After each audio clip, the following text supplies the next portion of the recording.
I'm gonna get back when I feel like when I feel like when I feel when I feel like when I feel get back when I feel like when I feel like when I feel like don't give me when I feel like when I feel like back when I feel like when I feel like when I feel like when I feel like back when I feel like when I feel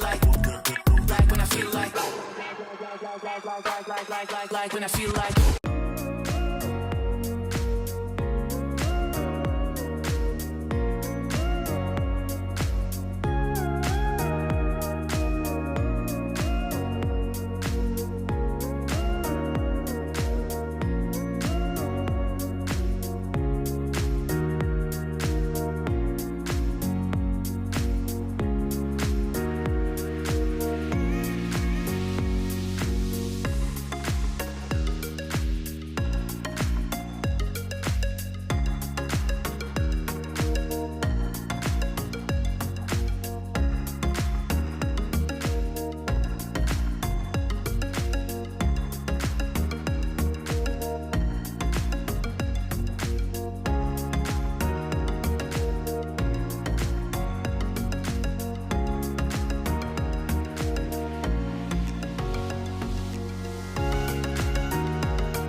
The European Cricket League is brought to you by HCL Software, Dream 11, and Andalusia European Region for Sport.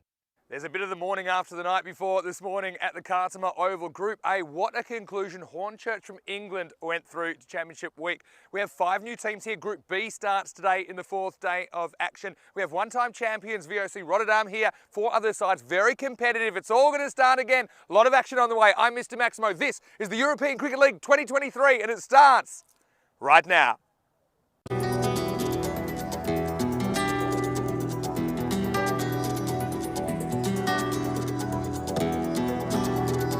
Ven conmigo a cruzar su calle, a vivir su ambiente. Ven conmigo a vivir la vida intensamente. Conmigo ven, conmigo ven. Good morning to you. Buenos dias a todos, wherever you're watching from around the world. Welcome back to the Costa del Sol. Oh, what a 3 days of action we had in Group A in this 3rd edition of the European Cricket League. It's the Champions League of European Cricket. There are 30 champion teams from 30 countries plus the European champions taking part over the next 4 weeks. And well, what a start we've had. It was Hornchurch, the English side, against the odds really. They were 4th out of the 5 teams at the end of the group stage, but they were perfect yesterday on Group A finals day, and they have booked their place in Championship Week, which starts on the 20th of March. On Saturday night, we'll have another team to join to that list. But first, we have the 10 group matches, 5 today, 5 tomorrow. We're going to start with a very interesting clash between Svanholm, the Danish champions. They're taking on the champions of Jersey, Farmers Cricket Club. Let's see what happens at the toss. And a big shout out to Suleiman Saeed. He's got the coin because it's his birthday. I'm sure we'll see him out on the field umpiring today as well. Let's get ready for the coin toss for Group B, Match 1.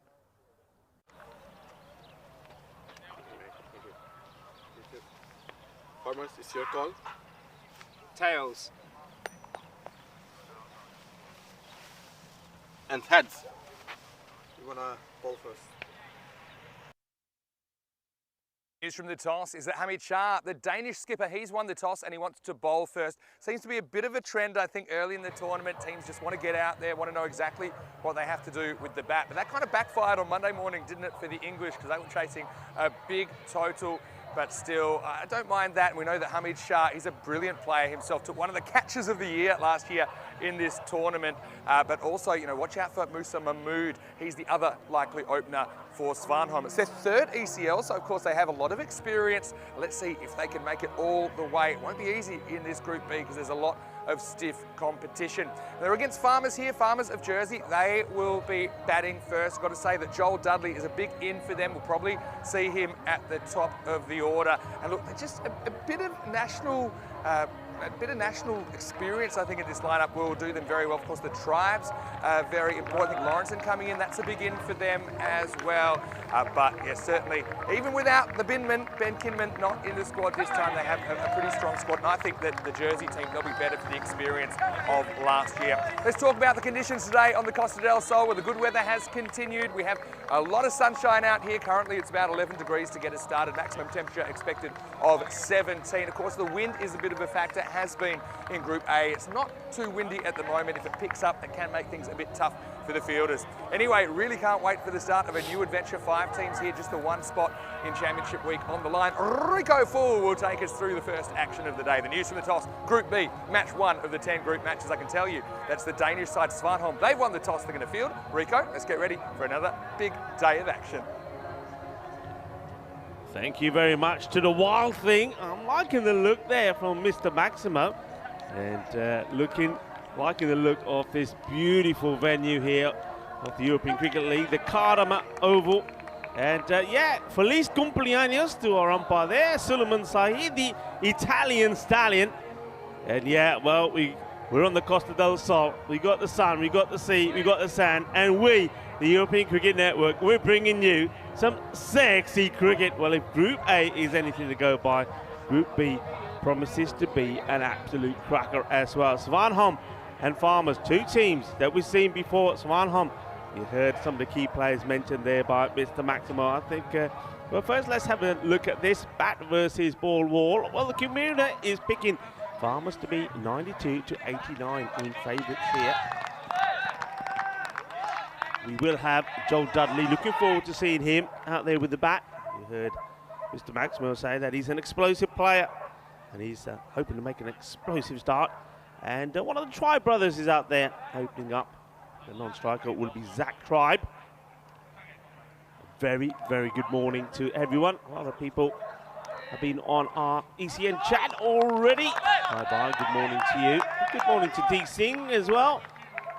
And also to Alan Mount. Lovely to have all our viewers around the world tuning in. Here's the first ball, bat versus ball. It's a good delivery, bit of pace. And it's Munir to start.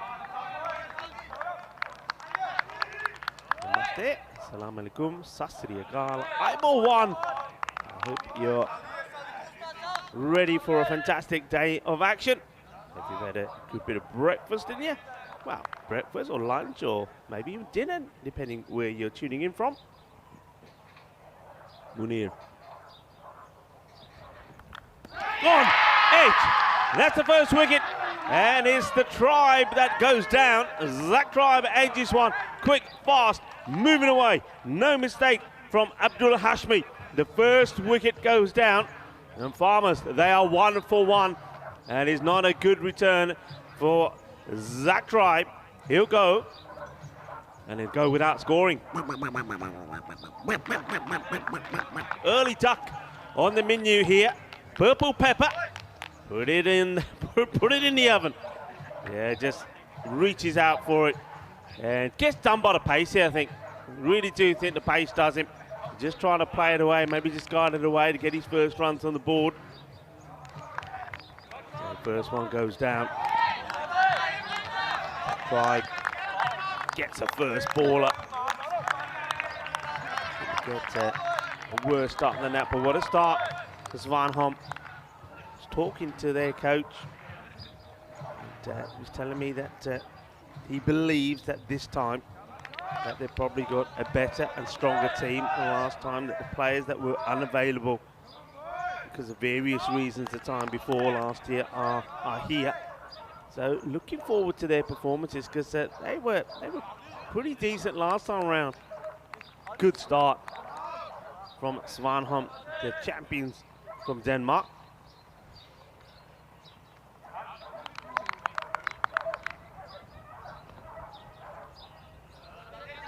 Batter comes in, and it will be the Tribe brother. So one Tribe goes. Let's see what Asa Tribe can do.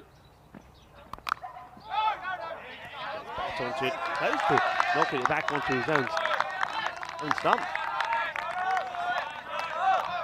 Liking the noise.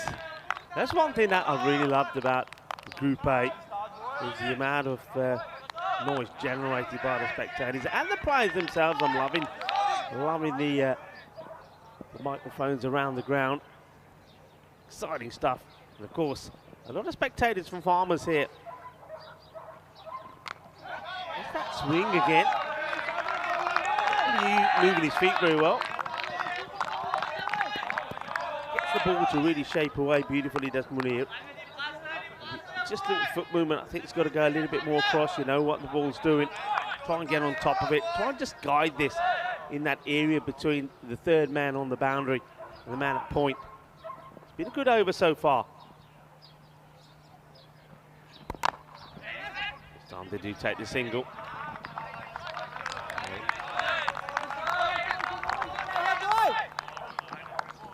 That's a Tribe off the mark, and a fine time to welcome back into the commentary box for the first time today, for the first time for Group B. Mr. Maximo Vinny-Sandy, the wild thing. Buenos dias, everybody. Hello to you, Rico, all of our viewers. Great to have your company. Super excited for this group, no doubt about it. Right away, chase is on, but they're not going to get here. This outfield is super fast. If you time it right, it keeps rolling all the way. Buenos dias to all the supporters for Farmers. Give us a wave. Buenos dias, everybody. Lovely to see you once again, and I hope you're enjoying the sunshine that the Costa del Sol has to offer. There they are. They'll like that as well, and there's some familiar faces. There's some new faces as well, which I think is very nice. As we get to the end of the first over, it's 6 for 1. Yeah, Munir will be a little bit disappointed that the boundary came with the last ball, but Hornchurch, they've booked their place for finals week, where, of course, the reigning champions, Pakake Padalona, await. Crazy, hey, because they finished 4th in the group stage. They had to do it the hard way, Hornchurch. They won all 3 matches yesterday. They had to beat the 3 teams that were ranked above them, seated above them after the group stage, and they did that. They really started to hit their straps. Now I'm sure they'll be doing a bit of study. I know that they'll be heading back to the UK, I'm sure. We'll see them again on the 20th of March. They'll be joined by one of the 5 teams in Group B. Here's Mads Henriksen, who's going to bowl over number 2. Nice to see him back in ECL. It's again good areas, good line. Good start from both the openers. Nice move, steady run out, no run up, no issues, and then good delivery.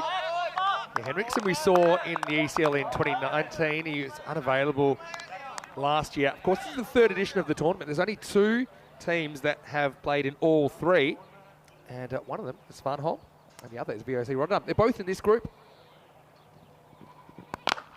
It's a lovely shot. And fielder does well, comes across, but that's nice footwork. Meets it on the full, nice drive. Henriksen was thinking about some footwork, and then he got sensible. I think he had a fraction of a second to have a look at this. It's got absolutely smashed back at him. Now Dudley, big raps on him, his first ECL. He's striking 170 in the local competition. Of course, slightly different conditions there. That's very impressive. Struck him well so far. He's on strike now. Slightly shorter, just misses out on this one. Had a handsome shot at the end of the first over to bring up the first boundary of the innings. Said that he's a good hitter, but he gets hit here. Ouch. Good kits as well. 5 new teams, 5 new kits. And that's fine. The traditional kind of maroon, we'd call it. Of course. Got a bit of the Spanish feel about this Svanholm. I like it. Bit of the sort of red and yellow. Traditional green of Farmers as well. Farmers, of course, in Jersey.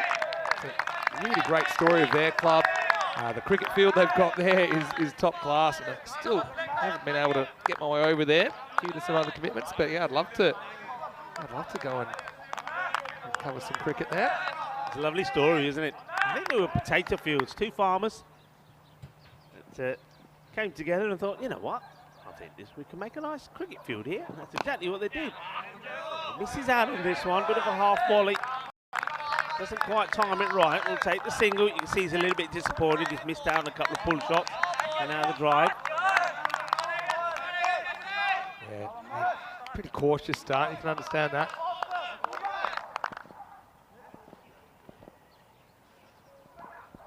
Let's ball the over.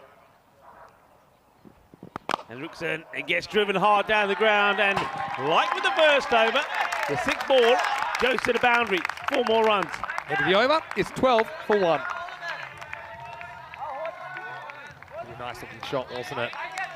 Just pretty safe. Straight down the ground. These teams, I'm sure they've been itching to get out there. They've had the benefit, I suppose, of watching Group A. This is what Group B looks like. You've got these 2 teams. You've also got the initial champions of the ECL, VOC Rotterdam from the Netherlands. You've got Indo-Bulgarian from Bulgaria. You've also got AUM, American University of Malta, featuring the tank. And we'll see them all today. Each team plays 2 matches today, 2 matches tomorrow. We make the cut. The bottom team slips out. We've got finals on Saturday. So over you over to Kir Ahmed to bowl it. This one gets him as well. Dudley's just been a bit late on this a couple of times. This one might have littered him. It sounded litty to me. It did definitely have that sound about it. Just have a look here. Yeah, I think it's maybe off the gloves and onto the grill. But he's been hurried up a couple of times. Yeah, it's going to, I mean, take a while to get used to the surface, the bounce that's coming through. It's been well hit, will be fielded, nicely done. Well, we know all about this man, Hamid Shah, the captain sensational. He took an outstanding catch last year. I think that was catch of the year when I think about it. For me, catch of 2022 was Hamid Shah. When he took down the ground at long off, launched himself one-handed, and it stuck. Well, he picks this one good, and he goes all the way.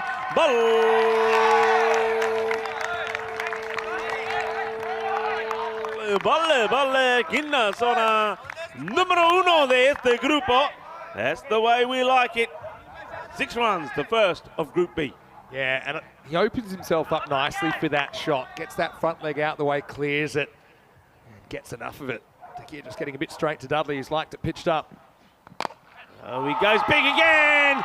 256s in the series already. Can you believe it? And it's just the start of day 4. Crazy numbers. Yeah, 250 maximos in 3 days and 3 overs. It's unbelievable hitting. And yeah, I said he likes it up, doesn't he? Likes it in his half. He's been hurried up a couple of times against the short ball. But that one, well, that's going up the road. Beautiful hit. Sweet out of the middle. Sweeter than a bowl of rasmalai. Getting your revenge. And Dudley does. He serves it cold to Takia. Come back. He had to change the line, had to do something different. Goes outside the off. Dudley goes after it. Plays and misses. Comes back with a dot. Does Ahmed. He does.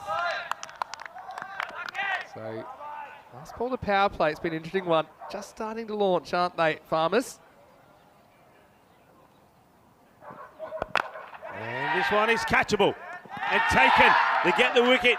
Joel Dudley will fall for 19.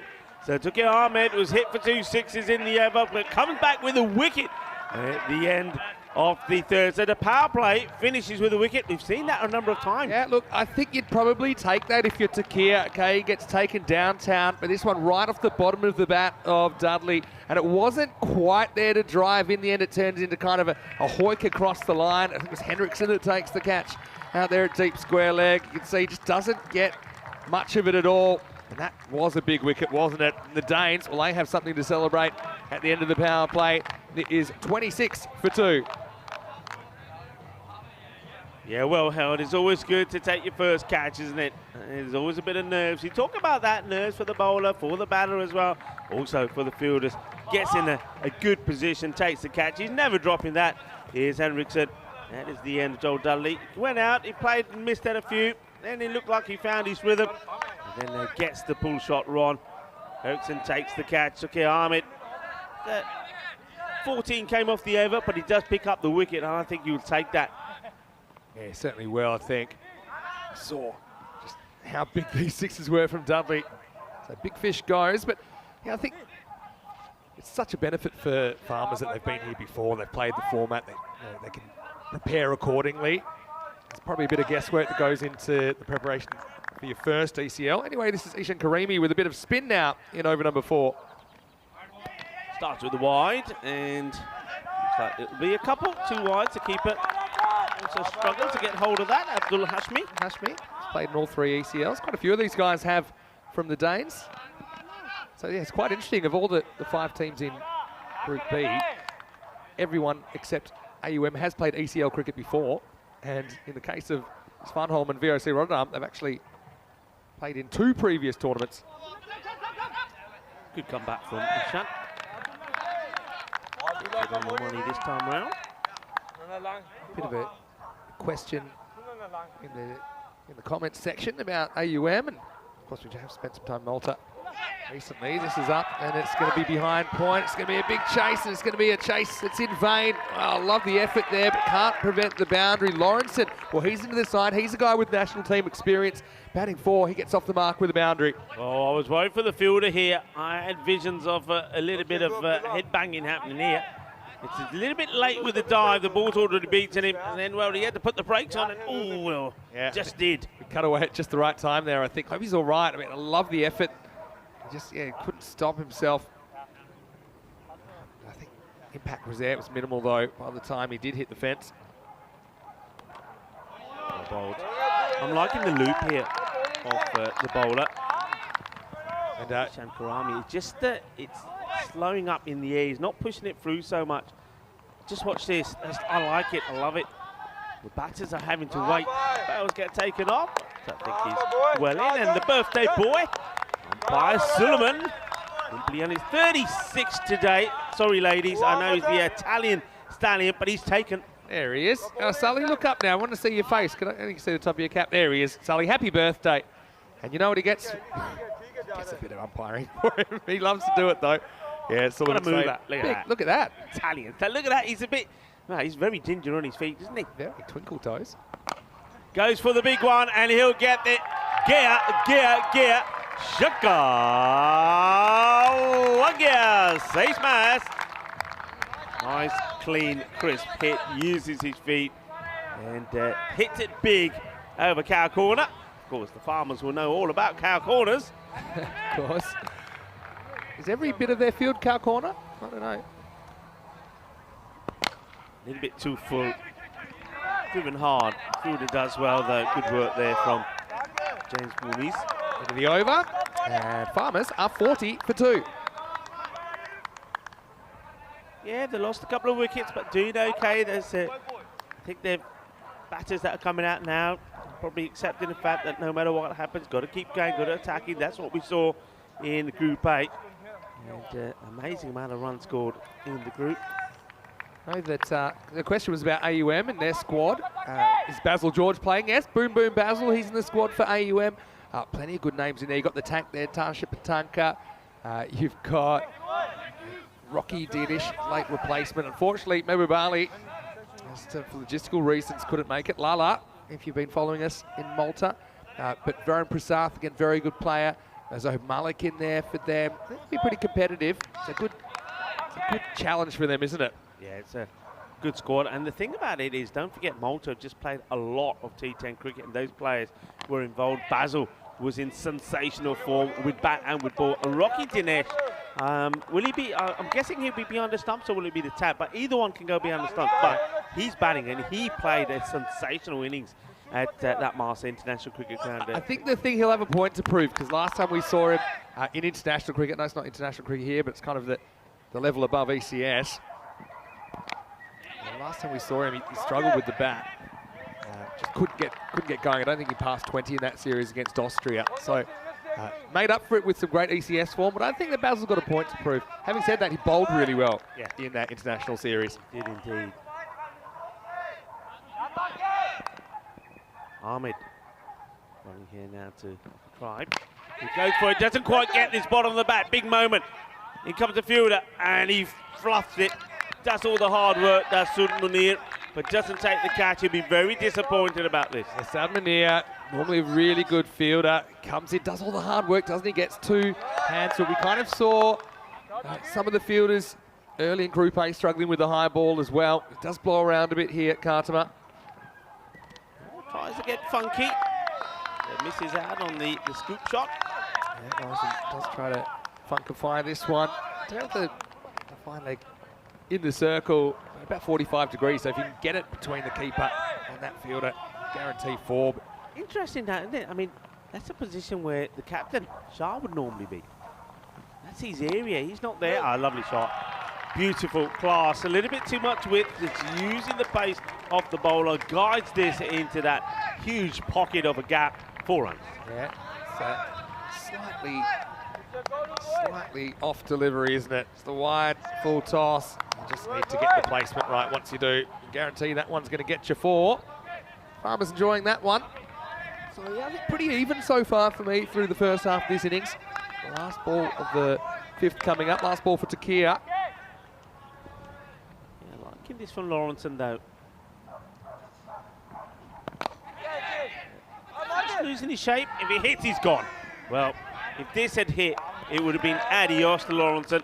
Just losing his shape when he plays the shot. You'll see that one hand comes off the bat, and then, well, he's running from the back foot, and if this hit, he's gone. Look at that. I like it's a hard throw. Prevents the, not even picture, prevents the overthrow because it got so quick to the backup man. It's also the end of the over, and it is 48 for 2.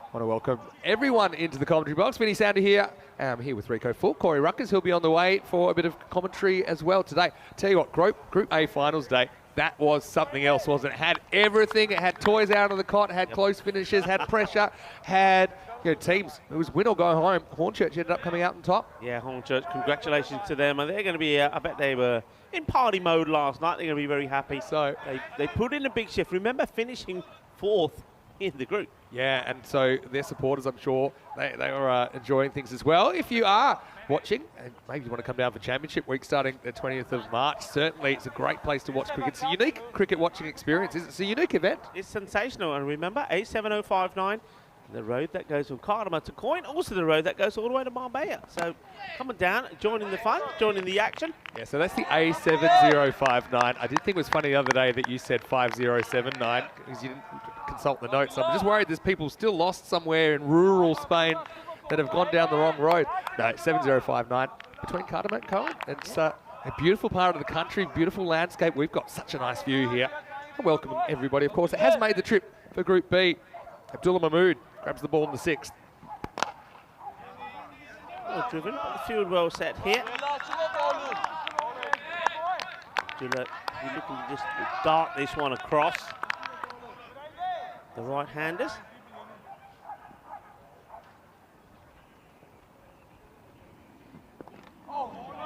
Goes for the reverse Malachi here, misses out on it. Wants to get funky. We've seen that a couple of times with Lawrenson, tried different things, hasn't quite pulled it off as yet. Lawrence is probably trailing a bit too much at this stage. You see there, oh, this is going to be close. In comes the throw, it's going to be out, I think. That was always going to be risky. He's giving out on the field of play. Yeah, this wasn't on for me. And the thing about it was you've got the batter, Lawrence, and he's on the back foot. He's knocked it himself out, trying to be clever here. It's tied up in a knot. The non-striker tribe says, yeah, we can do it. Lawrence, he's always going to struggle. Good bit of fielding, doesn't try and throw it too hard. Yeah, look, he's gone by a long way. He's gone by a lot. And yeah, I just think this is a bit of nervous energy, I think, as well from Lawrence. Who does the right thing, looks up, but by then it's too late. And he probably learned a bit from that. It's his first ECL, right? So, you know, dealing with the format, the cameras, everything else. 50's come up, but at the loss of a 3rd wicket now, it's 50 for 3. Yeah, I mean, just again, I think he's a player that likes to entertain. He likes to play some exciting shots. He's tried 3 occasions, hasn't been able to pull it off. But on that one, I think if he just stayed in his crease, he's looking to stroke that out on the offside. He's played some nice shots doing so. So it's a little bit strange why he tried that. But look, full credit to the bowler. I think Abdullah Mahmood knows he wants to do something funky, pushes it wide, gets his man. As they try and take a risky single there. So Mahmood, well done for him. Liking his bowling, I'm liking the way that he's able to get the accuracy right all the time. He doesn't stray too much on the leg stick. So he gets the angle just right. Could be 2 and 2. It will be 2 and 2. And Abdullah Mahmood takes another. And Perchard, well, we're going to see another golden duck. Charles Perchard, he will go, and he goes for a golden. Game can turn so quickly, can't it? And you see Perchard comes, Perchard goes. He's one of 3 Perchards in the lineup. Just trying to elevate, picks out the fielder, well held down there. Bruce Mahmood's a key player. You can see Jersey supporters not thrilled with that one. And of course it was his tribe that has to go because they crossed. So it's going to be a wicket. 2 in a row then. It's going to be 50 for 4. Yeah, big moment indeed. So yeah, so Asa tribe, because on the run out, of course, they crossed. So Asa is the man that's out. So basically the 2 batters there are gone. We've got 2 brand new ones out there. Sorry about hanging Charles before he got a chance to face the ball, but anyway. Just wasted a duck, and I've got to take that duck back. Yeah, how do you do that? God, yeah, they had crossed. But anyway, here we are. The team hat-trick.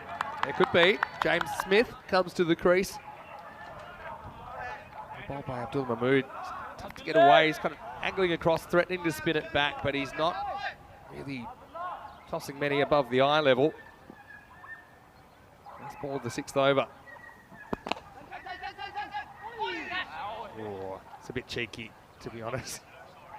Yeah, I mean, you can I suppose you take him where you can get him. I heard a sorry there. I heard a sorry. Let's just see this again. He's saying sorry, but I'm going to take the run anyway. Hashtag sorry, not sorry. It's the end of the 6th over. The score is 51 for 4. Svanholm at the moment will be the happier side. They're managing to contain. They're picking up wickets at the key time as well. Yeah, kind of lose the moral high ground, I think, taking that one. But look, yeah, 1 for 6 on Munir. He still got the 1 over, obviously bowled a pretty good first one, the early wicket to Kia. Decent spell from him, took the wicket, 1 for 22. But how about that over from Abdul Mahmood, 1 for 3. And with that over, I feel like things have significantly swung towards the Danes. Karimi comes back for his second over. Let's play that. Got to get down here, and he can't get there. Beautiful bit of timing. Fielding the काफी कोशिश की थी सुद मनूर ने. But चौका लगे with this, those dashing blazers of the Farmers. Loving having the Farmers back here as well, and of course all the supporters. Yeah,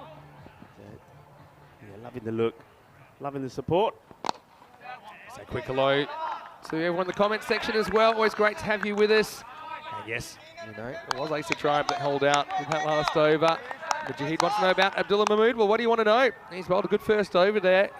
I like the way he located those deliveries, and he kind of stuck to what was working. Sometimes bowlers trying too much. If you've got a tactic that's working, I think stick with it until the batter's shown they can go otherwise. It's more like Charles Perchat. Oh, trouble. I don't think that's going over the top. I think that's out.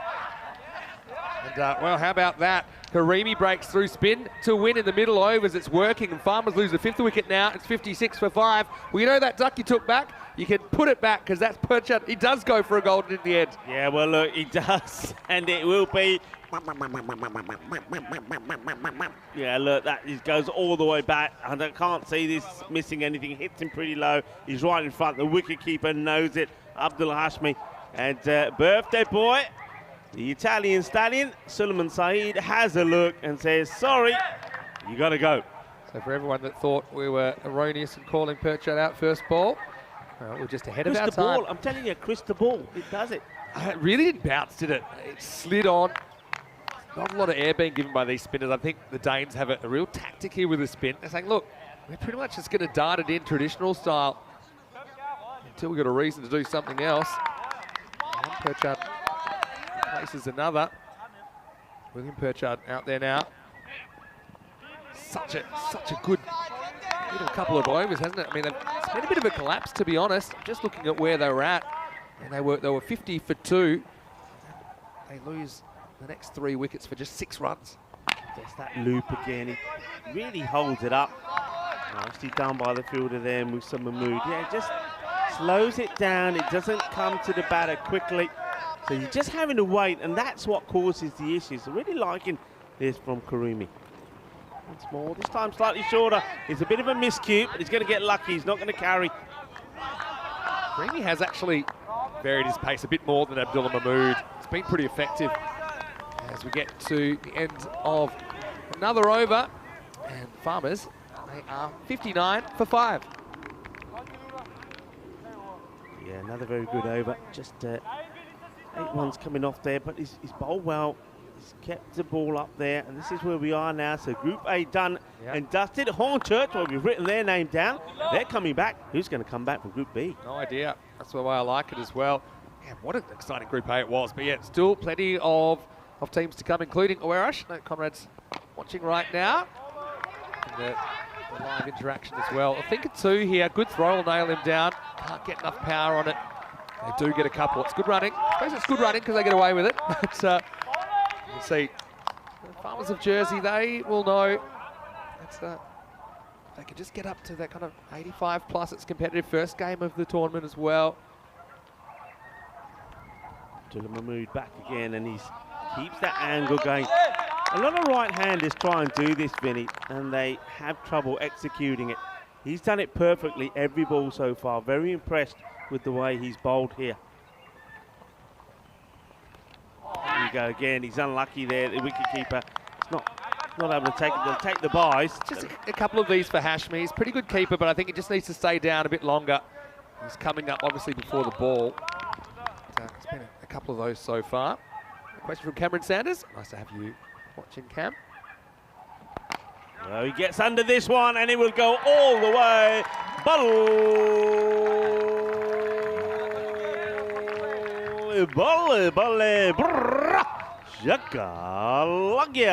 And this is actually Cameron's question. Is this the area that's wind assisted? Well, probably, even though it kind of blows around a bit. For the most part, it's behind the batter, so hitting straight is the way to go. It may be a little bit towards that leg side for right-handers as well. But yeah, it is quite blustery. Goes Fuller, ends up a bit of a full toss. But, no power in the shot. I think he's all right on height here. It is dipping. It's the kind of ball that gets a wicket, isn't it? I just think some full tosses. You feel like you should be smashing him. Yeah, I think because he's crouched, it's just okay. Lucky to get away with it. Asking the question, the keeper, from here. I suspect the foot has stayed down, but they're checking anyway. Yeah, they'll have a look. And this is the last ball of the over. Just have a look as they go upstairs. What's the foot doing here? I think it's always behind the line. So that will be the end of the over. The score is 69 for 5. Question of where they can get to from here. So 12 balls to go, just on the 70 mark here now. 10 and over gets them into the 90s, but I think they're looking for that a bit of acceleration. I mean, what they need here now, one magical over, get the 100 plus up on the board, and then really try and put the pressure on Svanholm. Yeah, the game was even Stevens for me after 4 overs, 40 for 2, but certainly the last 4 overs have been won by the fielding side. So 40 in the first 4 overs, 29 in the second 4 overs. Going back to Mads Henriksen now in the 9th. As you say, Rico, it all happens in the 9th. Here it is. Good delivery, and he does him. Oh, this is a grisly bit of action right up there. Knocks him over. A perfect first ball in his second spell. He gets it on the money. Yorker length, knocks him over. And that's exactly what you need at this point. You know that farmers want to get the acceleration on, but that's the perfect. Look, watch with his pitches. Absolutely perfect. Great Yorker. And keep it simple at the end. Get it full, get it straight. Smith trying to force the issue. You can't really blame him for that. But he is the 6th wicket to fall. The score is 69 for 6. Yeah, well bowled. Smith plays some nice shots. 4 and a 6. On his way to 14 off 7. Handy little innings. Yeah, I mean, Smith did the attacking, but they have bowled well. Take nothing away from. You saw there in that last over with Mahmood, just one that he slightly pitched, slightly shorter. It went for a big 6, but most of the time they've got the ball up there. And even though sometimes it's been too full, sometimes it's better to be too full than too short. Palmer is the new batter, and he's going to give his wicket away straight away. Well, sometimes it pays to get funky. Sometimes it pays to get sexy. Sometimes it gets you into trouble. And, well, Palmer has got him into trouble.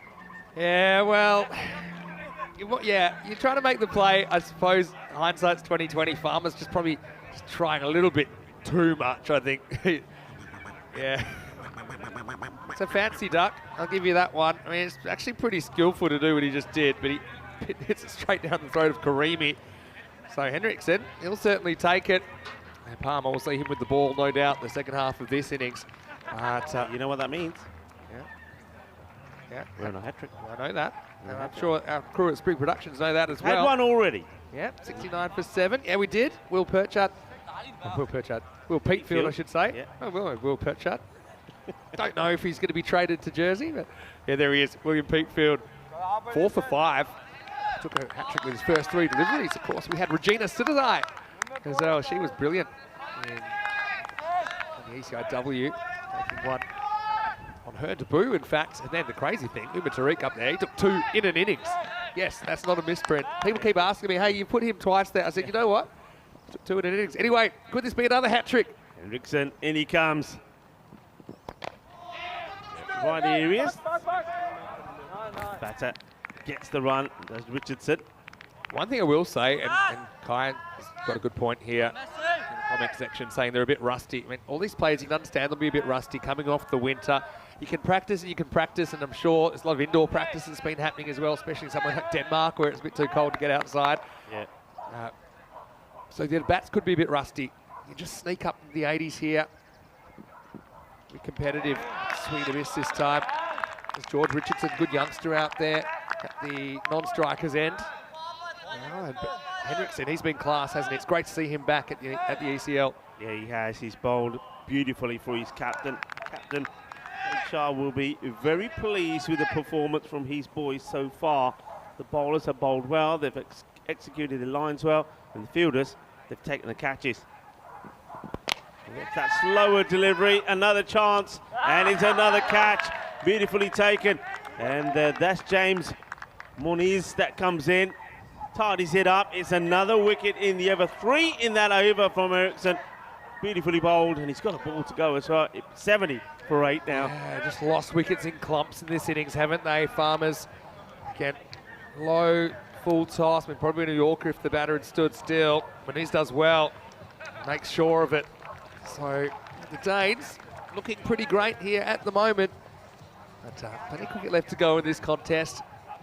It's the end of William Perchard for 4. The score is 70 for 8. All to go in the over. It's been a superb over from Henriksen. The new batter's come out.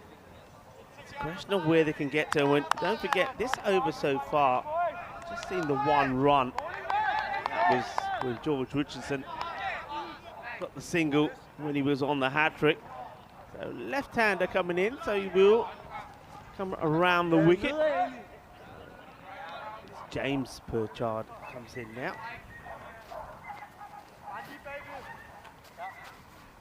Ideally, I think this is an opportunity for him to just swing hard and see what he can get here. His figures. Oh, he could be out here asking a question, maybe just drifting down the leg. But once again, I mean, they've come out. We've seen that, 3 occasions batters the first ball they get trying to do something funky. Let's have a look at this. This is close, you know. Does he hit it? Might have flicked the glove on the way through. Not 100%, that's pad. I think the angle of it maybe just taking the ball away, but not by much. End of the over anyway. A little bit crazy. It is the end of the over, so with 1 over remaining, the score is 70 for 8. I don't know, Rico. I know it's like a last ball of an over, have a free shot at something, but I don't think there's been enough standstill and hitting. If you think about how they've actually got their runs in this innings, it's just by playing kind of regulation shots and extending. I don't want to be boring, though. Munir to finish off, and it's the perfect Yorker. Absolute beaut. Oh, yeah. It's a celebration, and it deserves a celebration. What a beautiful delivery that is from Saad Munir. That one is a boogie, oogie, woogie, grizzly fire ball. Jagadev Hatte style. Beautifully done. And it's another one that gets into the block hole. They've bowled very well, you got to say. Watch this. Perfect Yorker. Absolutely clinical. Yeah, absolutely spot on. I think Jersey, we've talked a little bit about the batting here, but I think the Danish team, they've been spot on, haven't they? And that's 9 down to now. It's just a matter of at least trying to make it through the 10 overs. 70 for 9. Yeah, what I've liked about Svanholm is in that attack that we've seen from them, they've got everything. They've got 2 very good pacers. We've just seen what Henriksen can do, and Muniri bowled very well as well. He just picked up his 2nd wicket. They've got the spin options. They've got the right arm round that got different angles. Maybe Britton blocking the stumps with his pads. Got to hit it though. Get a single.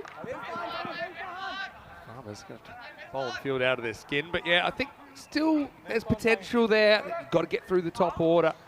They've got very strong opening partnership. Svanholm of Hamid Shan, Musa Mahmood. I've got Zishan Shan, the veteran, at 3. Mads Henriksen at 4. Hit the ball really well. Mad Sabanier listed at 5. He's bowled well, hasn't he? Gets better every time we see him. Yeah. Munir either going to bat out the full quota. Well, that's well, this will help because this could be, this is going to be a minimal. That's how you get 5.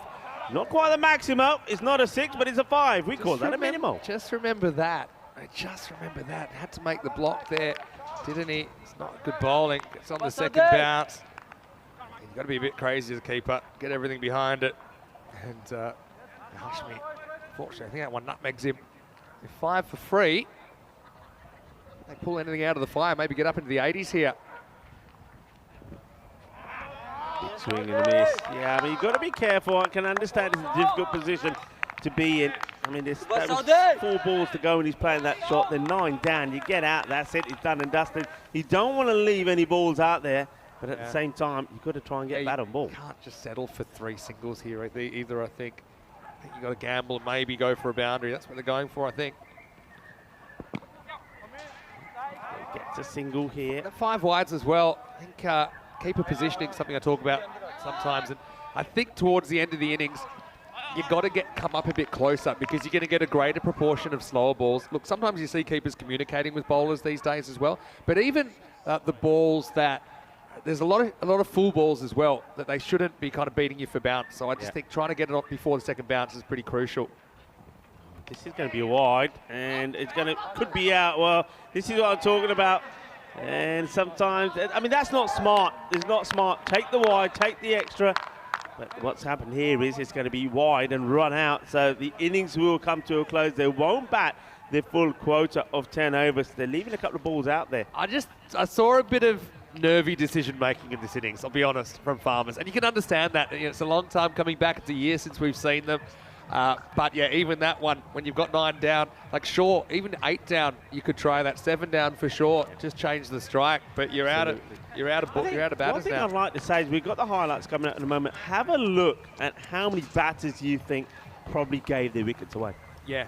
Because some of the shot selection wasn't good. That could be nerves. I'm saying at least 4, maybe 5 wickets that they gave away, that Svanholm didn't really have to work for. Yeah, well, happy birthday to Sully. He was out there, and so were the Farmers Cricket Club, and so were Svanholm, and they started in great fashion, nicking off Svanholm with the early wicket. Yeah, I think when we look back at this inning, we'll see that, I talk about the line between aggression and insanity. I just think that Jersey crossed it too often, and they'd be the first to admit that. And you look at how they actually did score their runs. Typically, they scored their runs with traditional-looking shots that they just extended. But yeah, I've got to say, it was really nice to see Joel Dudley out there. He looked good, but then he went, and he's a guy, if he'd stuck around longer, I think they could probably get about double this many runs. I love the hustle, though, from the Danes. I mean, they're experienced, their 3rd ECL. For the most part, they held their catches. That one did go down. Munir hustled in, but couldn't quite get there. But you have a look, a lot of standing still helped them, I think, when you look at the boundaries. Yeah, there's a bit of miscommunication. This is Lawrenson, who also kind of played a couple of funky shots, didn't get away with it. He got run out.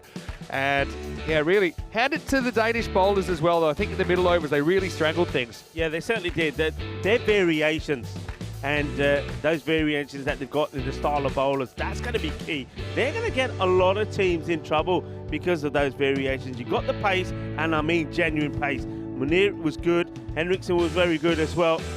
That's a LBW straightforward decision there, I think, for the umpire. But also, I'm liking the spin options. I think Karimi bowled really well. Abdullah Mahmood, he's the one who comes round the wicket, darts it right across the right-handers. So they've put in a very impressive fielding performance. But of course, folks, it's only halfway. I mean, Svanholm, they're going to have to go out there and bat as well. But you see what I mean? There were wickets there, the run-outs, that one there, where I think batters, if he just went out there with the mindset to say, I'm going to play correctly, I'm going to play safe, then, they would have done better. It's as simple as that. They would have got more runs on the board. It is the first outing, and they did come up against a very good, powerful, and polished Svanholm side. They were good in the field. They were good in the bowling areas. And I think as a coach, that's all you could ask for. Couple of errors. Of course, there was the drop catch that Munir put Asa down, but Asa was only able to add just 2 more runs before he would depart. And those 5 wides, I mean, in a tighter game, they could be crucial. They could still prove to be crucial in this one. Farmers, they put 78 on the board, but they leave 2 balls left out there as well. They won't be happy about that. Looking at that scorecard, Joe Dudley, looking forward to seeing more of him. He does look like a good bat. He just got going, and then he pulled one straight to Mads Henriksen. Zach Tribe, unlucky. I mean, a nervy start gets an edge, but we know he's a good player. But the players with the bat, they have to perform better. And then we saw he made 17, Asa Tribe, and then James Smith. He also played some nice shots before he went to 14. But look at those bowling figures. 3 for Mads Henriksen, all 3 coming in that one over. And then Munir started it off at the beginning, then finished it off at the end. It's just those 5 wides, really, that he'll be disappointed about. But all the bowlers in the action, all the bowlers picking up wickets, and that's why I say it was a very much a polished performance in the field there from Svanholm. Farmers, it's not a good return with the bat, but can it be a record-breaking one with the ball?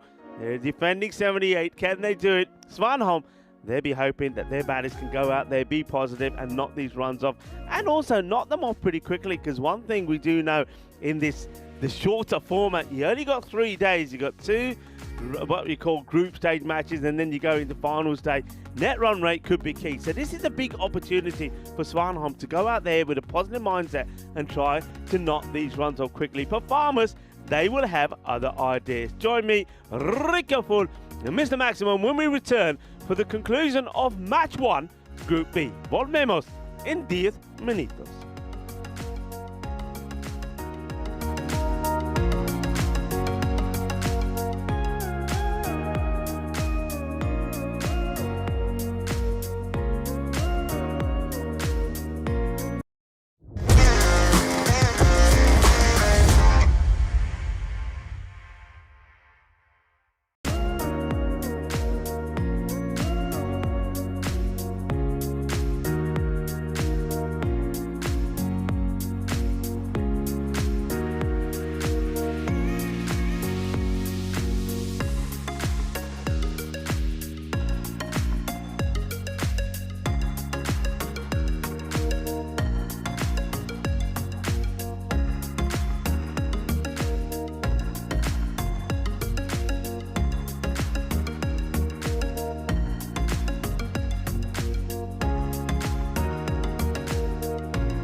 I'm gonna get back when I feel like, when I feel like, when I feel like, when I feel get back when I feel like, when I feel like, when I feel like, don't give me when I feel like, when I feel like, back when I feel like, when I feel like, when I feel like, when I feel like, back when I feel like, when I feel like, when I feel like.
The European Cricket League is brought to you by HCL Software, Dream 11, and Andalusia European Region for Sport.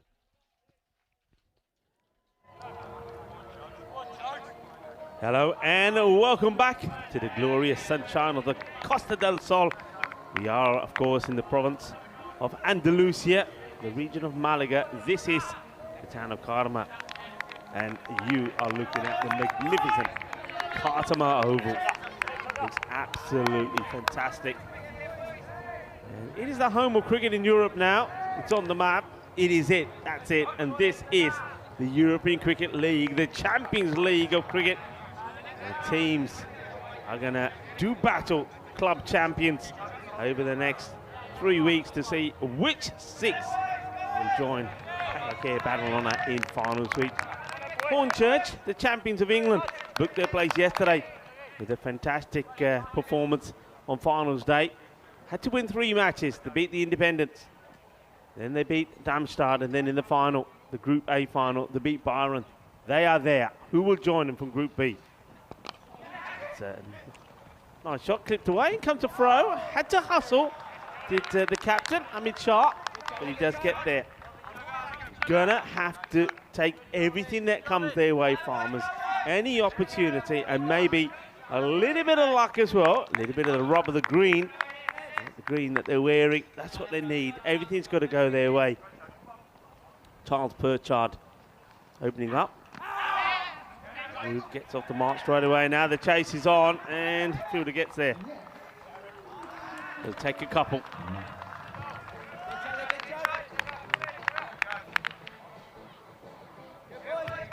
Chard, can he get the important breakthrough?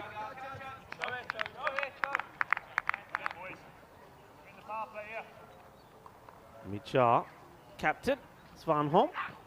Down leg side, catches a bit of the pad. Liking that from Sulman Saeed, the umpire. Quick shake of the head. Just diffuses any would-be appeals. And always clips a bit of the pad as well with one hand, as saying that. Sharp over Perchard, getting some pace and really getting the ball nipped back. Oh, he's running nowhere here. The captain, Michar, needs a big stern no from Musa Mahmood. No run. Ball here. And alongside me, also part of the European Cricket Network, Mr. Maximo, Vinny Sandy. Yeah, great to be back. A tough task set for themselves by the Jersey club. Still, Up in the air and in the gap, 4 runs. Really good shot this. I mean, it's not a bad delivery at all. In fact, it's a very good ball. This one would have had a lot of batters in trouble. This is a fine shot getting from Hamid Shah. really good in swing, but I suppose it's kind of swinging from the hand, right? And so you know, he's done that a few times. Hamid Shah feels comfortable enough to kind of predict that arc and go with it. Stolen on the legs. Get the leg by and finish the over. And that will be the end of the over. So Svanholm made a good start. It will be 8 without loss at the end of the first. Of course, we've had some thrilling matches so far. Yesterday was no exception. We didn't get a golden ball, though, in Group A. I wonder if we'll get one in Group B. We just had one golden ball at the ECL last year. All I'm going to say is this. Golden balls in Malta. It happened. Yeah, it was raining golden balls. We got the champions of Malta in this one. Coming out of the ground, out of the sky, everywhere. 5 golden balls in a tournament was unbelievable. And you got AUM here from Malta, so it's on. Yeah, that's true. It's on. Golden ball is on. 26 matches since that golden ball eliminator won. Back in Malta. And believe it or not, that was 6 days ago. Anyway, it feels like forever ago. Here's a good youngster, George Richardson, coming on to bowl over number 2. Oh, starts with a baddie. It's a full toss, and it's going to be smashed away for a big 6 over the offside. Well, that's a 7 up just there for you. Boom. Shakalaka. It ain't 6, it's 7. It's pretty high. I mean, even though he's on the charge, it's probably approaching chest high when he hits it. So, yeah, Richardson just gets it wrong. And that's never great when you haven't bowled a ball yet. You've got 7 against your name. Free hit to boot. Sharp wants to cash in on this one too, I'm sure. It's going to be called a wide, so free hit will stay in play. So not bowled a legal delivery yet and go for 8. Yeah, takes a little hop outside the off stump, but then it's missing by a lot. So the line belongs to the batter in this form of the game. Richardson. His mark, still free hit on play. And he'll get an edge, and he's going to race away to the boundary. It's 4. So that one ball, one legal delivery goes for 12. Yeah, exactly. So you can get 12 from one ball. He's following him, but yeah, thick edge flying away. Watch out, Dennis, that's his area. Down on the camera. And stick with us at the end of this over, because Hamid Shah, who is batting right now, he provided one of the highlights of ECL 22. Facing up now. Come back. He's moving around a fair bit, isn't he, Hamid Shah? Trying to get himself outside the off stump, but if the ball comes back into him, he'll get himself in a bit of trouble. Yeah, Richardson has definitely got a bit of pace about him. If anything, he's pushing into a bit of a breeze at the moment, but yeah, I suppose the first one got away from him. Apart from that, you can see he's just kind of getting into his work. I suppose the issue is with only 2 overs per innings that you can bowl, it's hard to really settle in as a pace bowler. Goes wide, and Shah goes over the man. That's in at short point. Is going to be 4 more. Yeah, once again, just over pitched here. A little bit too much width. And Shah uses the width. It looks like he's trying to get himself outside the off stump anyway. So anything that's there, he's looking for it. And I like the way this time he just guides it over that man. 4 more. Yeah, and so it's clear for me that George Richardson, he's trying to kind of go wide, just inside the tram line wide. But he's only got a third man at this stage. No one kind of back square on the offside. So, I mean, Shah has backed himself to slice over the infield, and he does it pretty successfully that time. Yeah, what's interesting, though, is bearing in mind how the shots that Hamid Shah is playing, that they've opted to have a square leg back. Yeah. They haven't seen him bowl anything short and no protection on the offside. If you're really committing to that plan, then I think you put the deep point back, and you cover a bit more of that left of screen. The only thing I'm thinking is if that he's trying to set the batter up for a short delivery. But otherwise, yeah, I think he could do better with that protection out on the offside.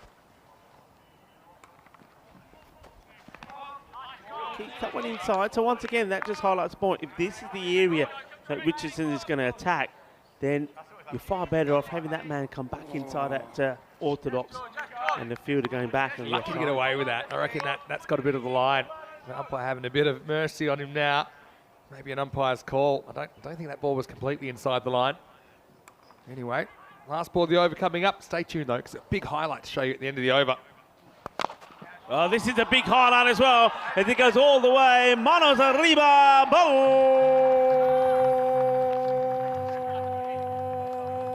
balle, in the zona, Shaka Lagya. That was absolutely smashed. It's the end of the over. So they are 31 without loss after 2. Hamid Shah out there a moment. Just watch this from last year. What a catch this was. Yeah, I remember it right in front of us. It was absolutely sensational. And, well, that was one of the best jalebi catches you'll ever see. It was right in front of us. It was a magical moment of the season that we saw. Almost 1,200 matches last year on ECN. This was one of my favourites. And he just launched himself, didn't he? Well, that last over just went magical as well. So things looking good for Svanholm at the moment. Richardson went for 23. Bowled again from Charles Burchard. Really is getting the ball to nip back. Oh, and hello. Well, looks like here's Corey. And Not again. He's starting. Look. He actually takes it because he gulps it down. He takes the extra whole lid off so he can guzzle it rather than, take it. Well, chance taken, well held, and Zach Tribe. Well, there's a bit of hype about him, not just Corey, as he takes the catch. Well done. They get the breakthrough, they get the wicket, and it's a Musa Mahmood that wants to get in the action, the big shots. He'll go for 7 off 3. Good catch there taken by Zach Tribe. Yeah, Musa Mahmood, good player. When we've seen him go big, he's gone really big, but he's also susceptible to getting out cheaply. We know that. Just tries to take on Zach Tribe and loses. So they'll need plenty more of that. Svanholm, Jersey team, I should say, if they're going to work their way back into this contest. Right now, Musa goes for 7. The score is 32 for 1. Yeah, deserved that, I think, Charles Burchard. I've liked what he's done with the ball. He's got the ball to nip back. He's asked questions from both these batters. So Musa Mahmood will go back, and new batter comes in, and it's a tall man. So Mads Hendrickson coming out at number 3. Hamid Shah. You admire the way he plays his cricket. Let's have it one more time. I mean, look how far he goes on this catch. You don't even see him for a second, and then he just launches himself. Yeah. Oh. I don't think we'll forget that catch. No matter how long the ECL runs for. There he is today. A new challenge for him. Hendrickson to face up. Good delivery, but solid defensive stroke there for Hendrickson. Takes a single, gets off the mark. Shah goes back and strike. Interesting to see how Shah will go with Charles Burchard. We will still try to be pretty aggressive. Do like the movement that Burchard's getting. That's the positive here. I think he looks like he's bowling with good rhythm. Even Richardson was bowling with some good pep, right, but just couldn't really locate it where he wanted.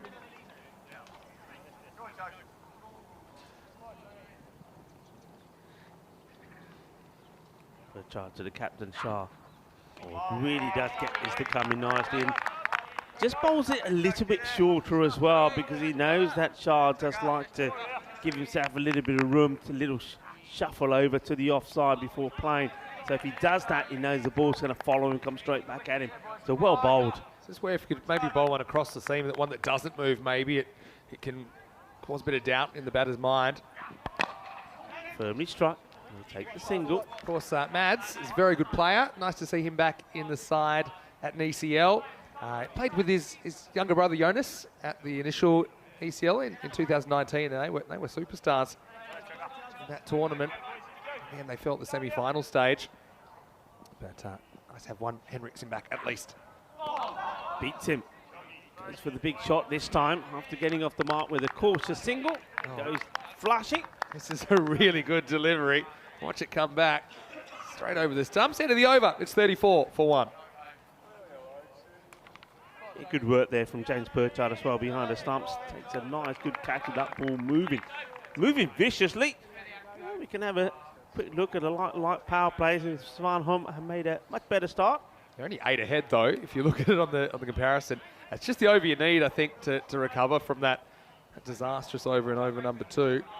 Yeah, good over. You're going to have some of those though. I hope that doesn't affect George Richardson too much. I think he's a very good player. Showed us a lot last year.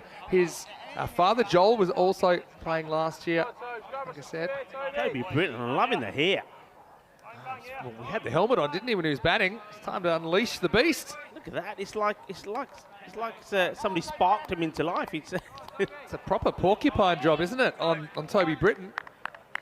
I'd find that distracting if I was batting. Anyway, here we go, over number 4. Starts well, gets a loopy delivery right in the block. I mean, that hair offers a fair bit of protection. Maybe he's one guy that probably doesn't need to wear a helmet. I feel like the ball could get lost in there. I'm a bit jealous. No run. I want to say hello to Rob Lever as well, and he was just kind of inquiring about qualification for the tournament. Just to be really clear to everyone, these are the domestic champion teams of all these different countries. Nice bowling as well. I like Britain so far.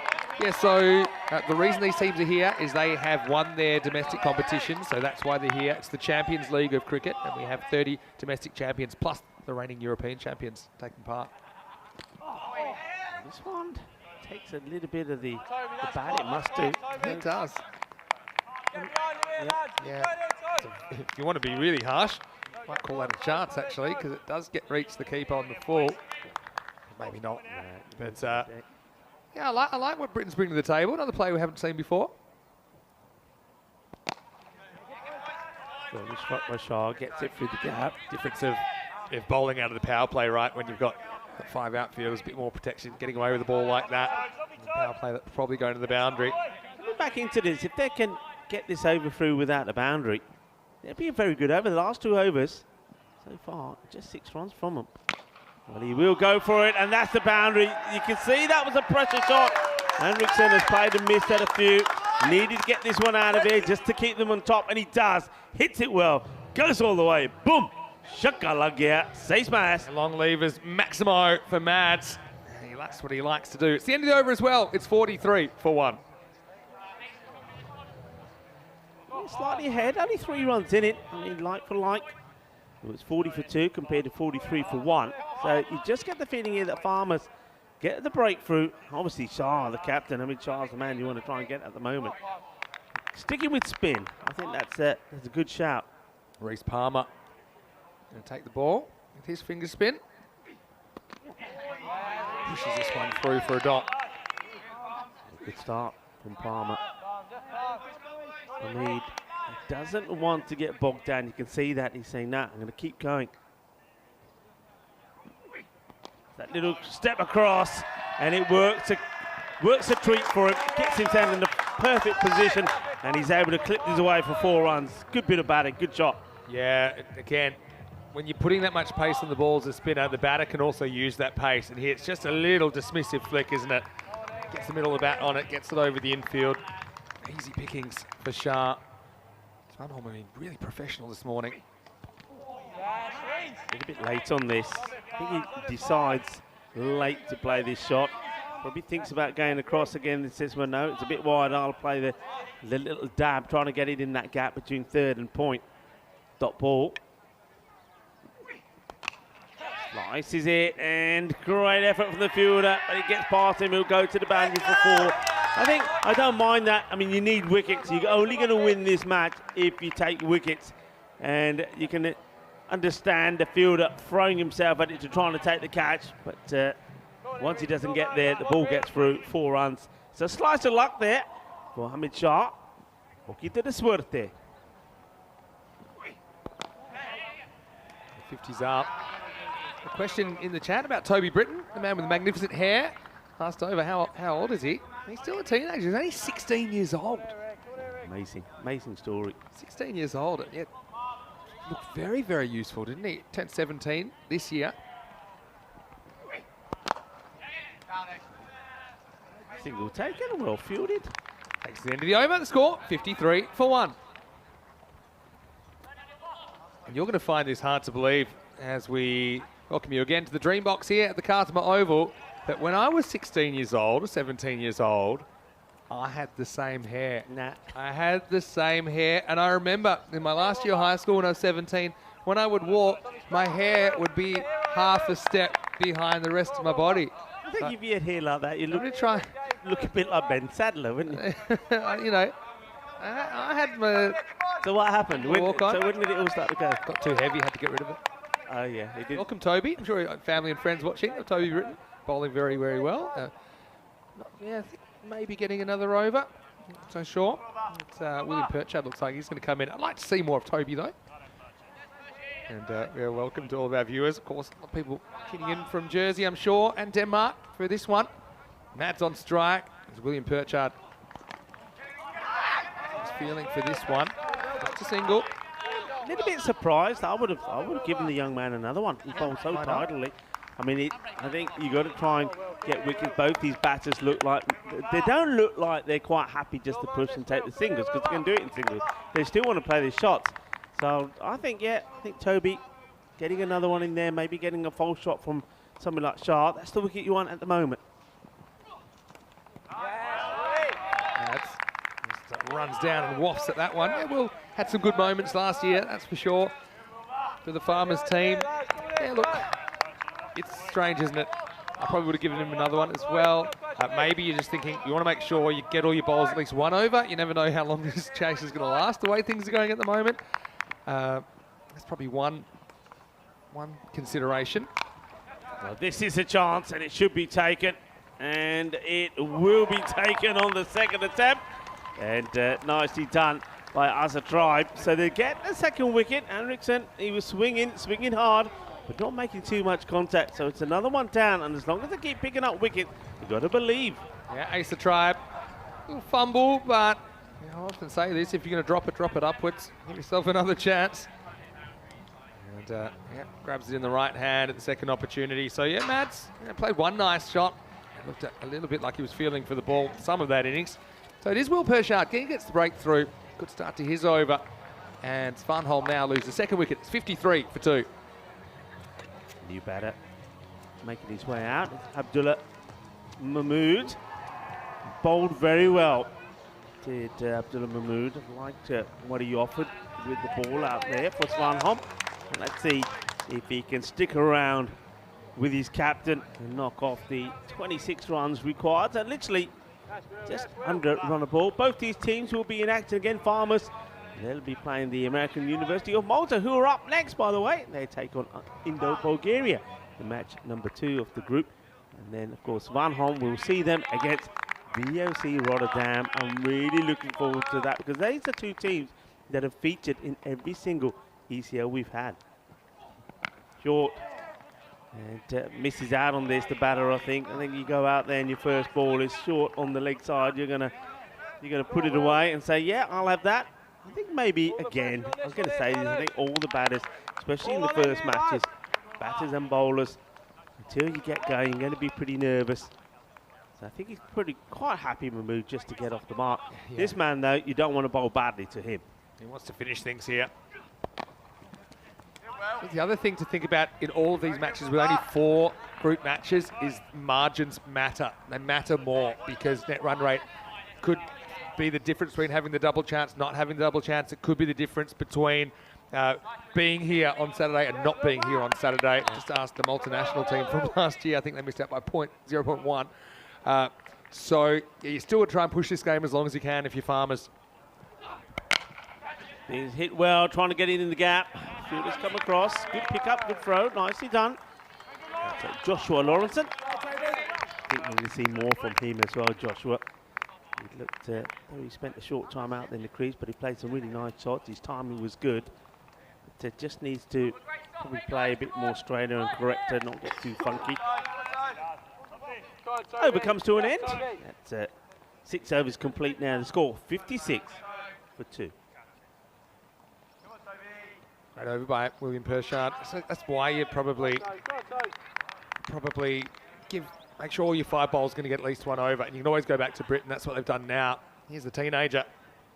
This will be picked up beautifully, and it will go all the way. Manos arriba, arbitro, porque eso es 6 carreras. Just, I think, goes a little bit quicker with this one. And as a result of that, just slightly down the leg side, not by a lot. Yeah. That's a cracking shot though from Abdullah. Really good shot, isn't it? More pace on the ball, less you have to make is about it. Come back though. Yeah, I like this. Good bowler. A lot of raw talent there. Yeah, good comeback. That's the areas, just slightly outside that off peg. I suppose my question will be, as someone so young in his development, how will he deal with the inevitable getting smashed? Will that throw him or not? It's got to be difficult. I have liked his tactics. Even that one, he's thinking about what he's doing. He's not just rocking up and going through the motions. Yep. And, yeah, you have to be quite mentally resilient, I think, in this form of the game as a bowler. Goes aerial, and this is going to go over deep, extra cover. A lovely shot from Abhichar. He doesn't seem to be rushed at all, and he plays this one proper. A pucker hit, goes all the way. 6 more. A brilliant shot. It was pretty as a picture, wasn't it? From Shah. He's led the way here with 41.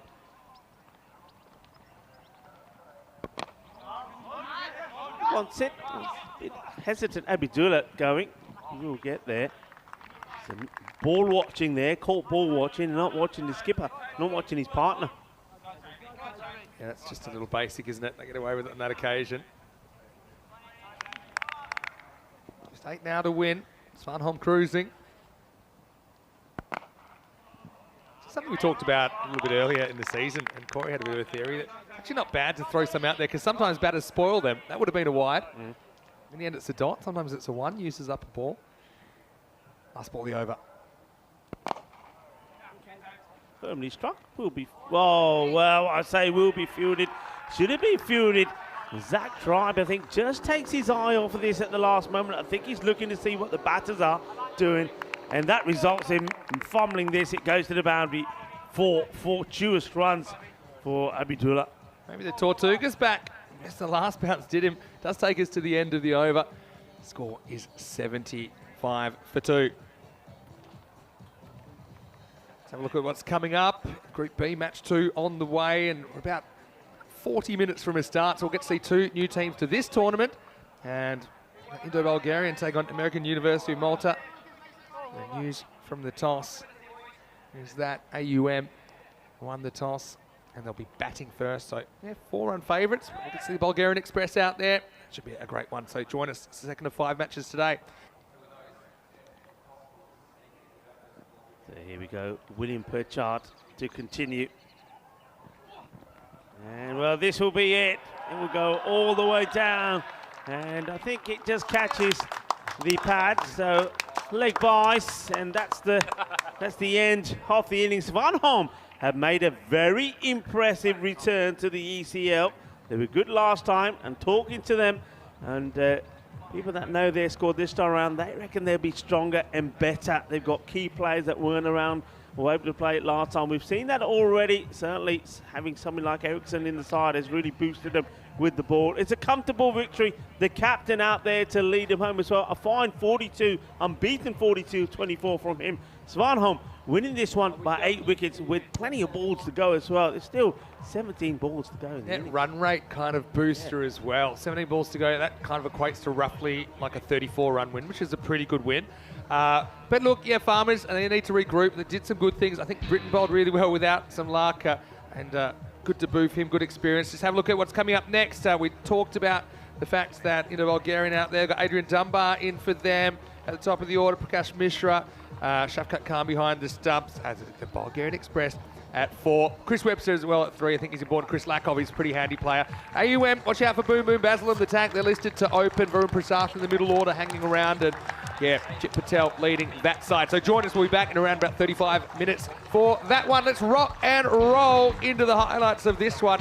And they didn't need the full 10 overs. Some positive signs for Farmers, but really, it's a bit of a demolition job by the Danes. Yeah, it certainly is. Bear in mind, Svanholm, they'd bowled out Farmers with 2 balls to go with 78, and then, well, they were in good mood out there, but one man really who led the way. I mean, Shah, when you have a look at the scorecard, you can see that he's the one who made a fine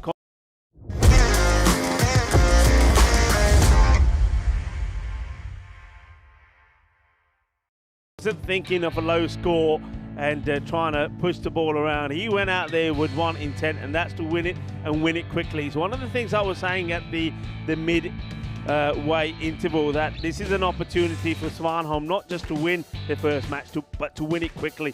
And the captain did exactly that, played some really good shots. There were some wickets, and well, Asa does take the catch, though he wobbled a bit first time round. And there were some highlights as well, though. Toby Britton really liked the way that he bowled. And Charles Burchard, what we know him from last time, really did bowl with some pace, really getting the ball to move around. A misfield there from a man that didn't have the best of starts. Zach Tribe got a first baller, didn't he? And then there's another highlight there that he doesn't want to see. But his high fives all around from the Danish champions, Svanholm, winning their first match and winning it in style. They really did do the demolition job on the Farmers. There's that scorecard, and as I said, Hamid Shah, a very good performance from him, 42 of 24. He's going to be a very happy captain. A perfect start. Well, they can have a little bit of a break, but remember, they know that they're coming back for match number 3 of the group. That'll be a good one. VOC Rotterdam. That's going to be a really good encounter. That's going to be great. A rematch of a very memorable game in 2019. Shah led the way, though, the captain, 42 of 24. He was the dominant force in that innings. Abdul Mahmood helped him finish it off. For the bowling, I think Charles Pershad, he bent the ball around corners, didn't he? 1 for 10. I think he bowled pretty well. William Pershad as well, 1 for 3. He didn't do too much wrong. Britain, for me, he was the talent that I like to see for the first time. Bowled a lot better than those figures would suggest. So, yeah, time to regroup for Farmers. You mentioned that they'll be back later in the day against AUM of Malta. We'll take a break right here. We'll be back in just over half an hour with the second of 5 matches today. Rico, I know you're going to stop and have a little bit of lunch. Corey Ruckers will join me for the next one. For now, I hope you're having a great Thursday wherever you're watching from around the world. We'll see you after the break for Match 2 Group B in this European Cricket League.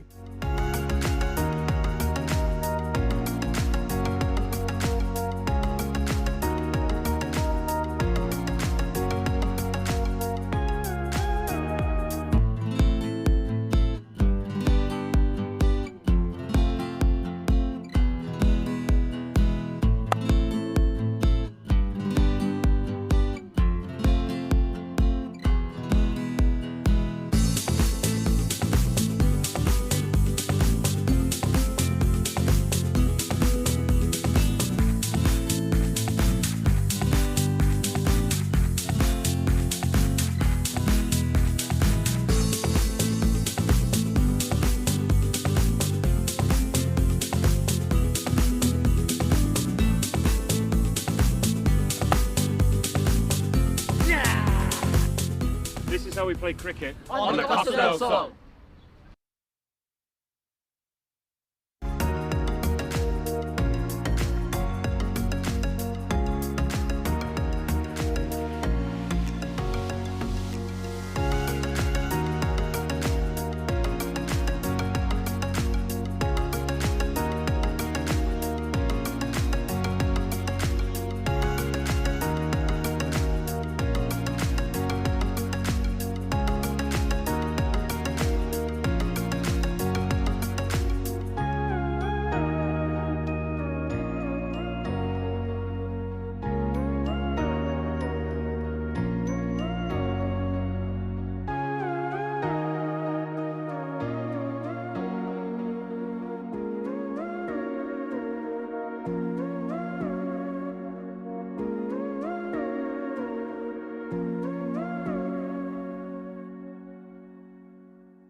I'm gonna get back when I feel like, when I feel like, when I feel like, when I feel get back when I feel like, when I feel like, when I feel like, don't give me when I feel like, when I feel like, when I feel like, back when I feel like, when I feel like, when I feel like, when I feel like, back when I feel like, when I feel like, when I feel like.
The European Cricket League is brought to you by HCL Software, Dream 11, and Andalusia European Region for Sport.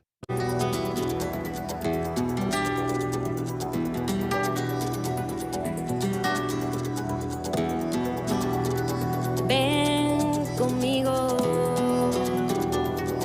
a cruzar su calle, a vivir su ambiente. Ven conmigo a vivir la vida intensamente. Conmigo ven, conmigo ven.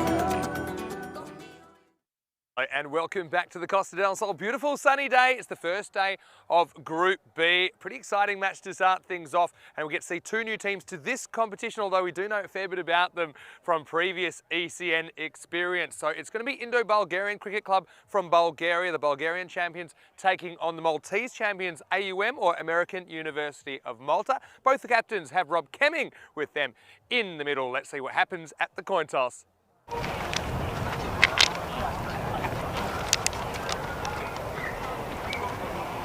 Joko. European Cricket League. It is European Cricket League. We will not bat first. Good. So the Group B match 2 coin toss won by Jit Patel of American University of Malta, and he decides that he wants to bat first. It kind of bucks the trend of captains that have won tosses in their first match. So I think that the Maltese team, they are one team that has a lot of T10 experience and recent experience, because of course we just had a 4-week series in Malta. And even though AUM didn't take part in that series, a lot of their players did. So I think we'll see Boom Boom Basil at the top of the order. I think that he's such an important player. Also get to see players like Darshan Patangal, although he seemed a little bit out of touch in the recent series. And the Maltese national team, they're pretty well represented in this AUM team, and they really fought hard against an Austrian side in a recent 7-match T10 International Series. Varun Prasath, I know that he's been struggling with some injury concerns, but I suppose we'll see him in the middle order. Not sure how much we'll see him bowling, but he is a useful left armour. Let's talk about Indo-Bulgarians, though. Prakash Mishra leads them once again. It's their second ECL. We did see them last year. They were certainly turning some heads. I mean, a lot of buzz about the Bulgarian Express, and we're likely to see him out there. Jamie Batten, probably the best bowler to never take a wicket in a tournament, but he certainly will be bringing the heat and will be bringing it first up because he will be bowling first, and I imagine he'd get the first over. Okay, well, it's time to say hello to this man for the first time today. Corey Ruckers is in the dream box. Corey, I can tell you the news from the toss out here in match 2 is that AUM, the Maltese, they've won the toss. They're going to have a hit. Over to you. Let's get ready for another exciting T10 match. Thank you very much, Vinny Sandhu. Good afternoon, everyone around the world. We're back for more T10 action at the beautiful Cartama Oval. And what a fantastic backdrop it is here in Andalusia, Spain. A perfect place to play cricket, perfect place to play T10 cricket. And we're going to see 2 new teams as Rico Full enjoys a break and a couple of high fives. Of course he does, he loves it. And walking out are Indo-Bulgarian. There's a couple of names we know about them. And our first look at American University of Malta, deserved champions in Malta, and they get the ticket to come play here at the ECL. Let's have a look at these 2 lineups, and there's a few names we know. Basil George and Darshit Patanka at the top of the order. Look out for them. Rocky Danish at 3, a very destructive top 3. But we very well know Indo-Bulgarian have some talent with the ball, and they'll be looking to limit them under 100. Supercomputer telling us exactly just that as well. 98 to 94. Let's see if it's correct. Good opportunity to welcome back all the viewers around the world, especially those in India via Fancode, and everyone on the chat. Welcome back. All our network providers out there. Settle in for the next 90 minutes for some good cricket. It looks like the keeper's standing in an odd spot. You see it all here on the ECN network.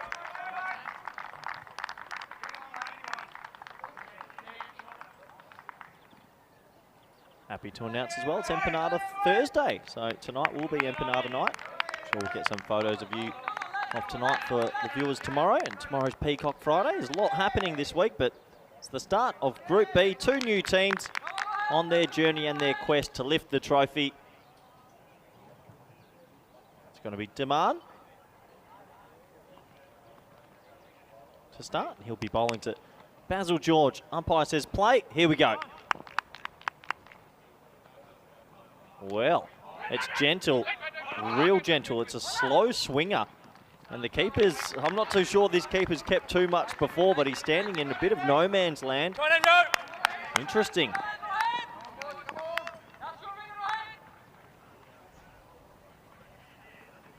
That's a little bit better. And well, it's gentle to say the least, but tricky gentle. It was a wide to start and a dot ball to follow up. I dare say Basil George might try line this up early. He does try line it up and he gets enough wood on it. It's the first 4 of this contest. A bit of width on offer and it goes away for 4, and Basil George, he starts his tournament the right way. We know how destructive he can be. He really does hold the key to success for American University of Malta.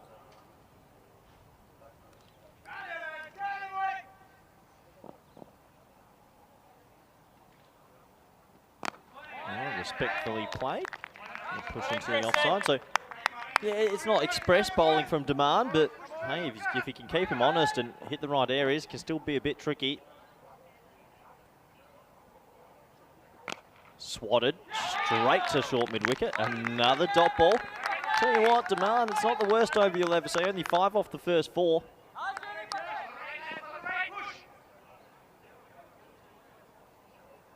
Oh, it's a Gundy ball. It's a 7 up. Oh, that's horrific bowling, and it's been sent to the moon. The first 7 up of this contest, and I reckon you might see a couple more. It's a brave option to throw the beamer in, and it doesn't pay off. 7 runs. And when you're coming off 3 steps, you can't be bowling that. So it's free hit time. That'll be 1 warning for the bowler Demand as well.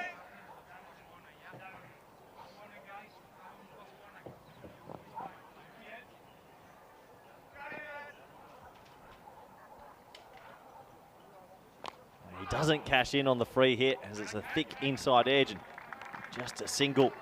So now this is a good start for AUM as I welcome back good friend, blue suit wearing Vinny Sandu. Well, I tuned in for the Bulgarian Express, and so far I've got someone that's sauntering at me.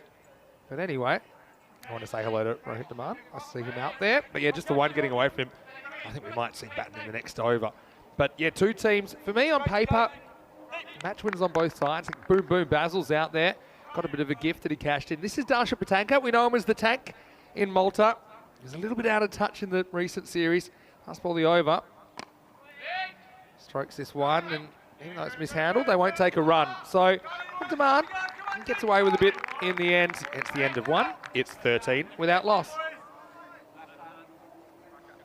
Yeah, it's an interesting contest, Vinny. With this singular round robin, I think it's actually fair to say this is almost like an early final, isn't it? Because they're probably the lowest two ranked teams in this group, and you do not want to go behind and then play the bigger teams. Yeah, on paper, that's true. This is where we're at as far as this European Cricket League, the third edition. Paco Care already through to the championship week. Hornchurch joined them by winning Group A last night.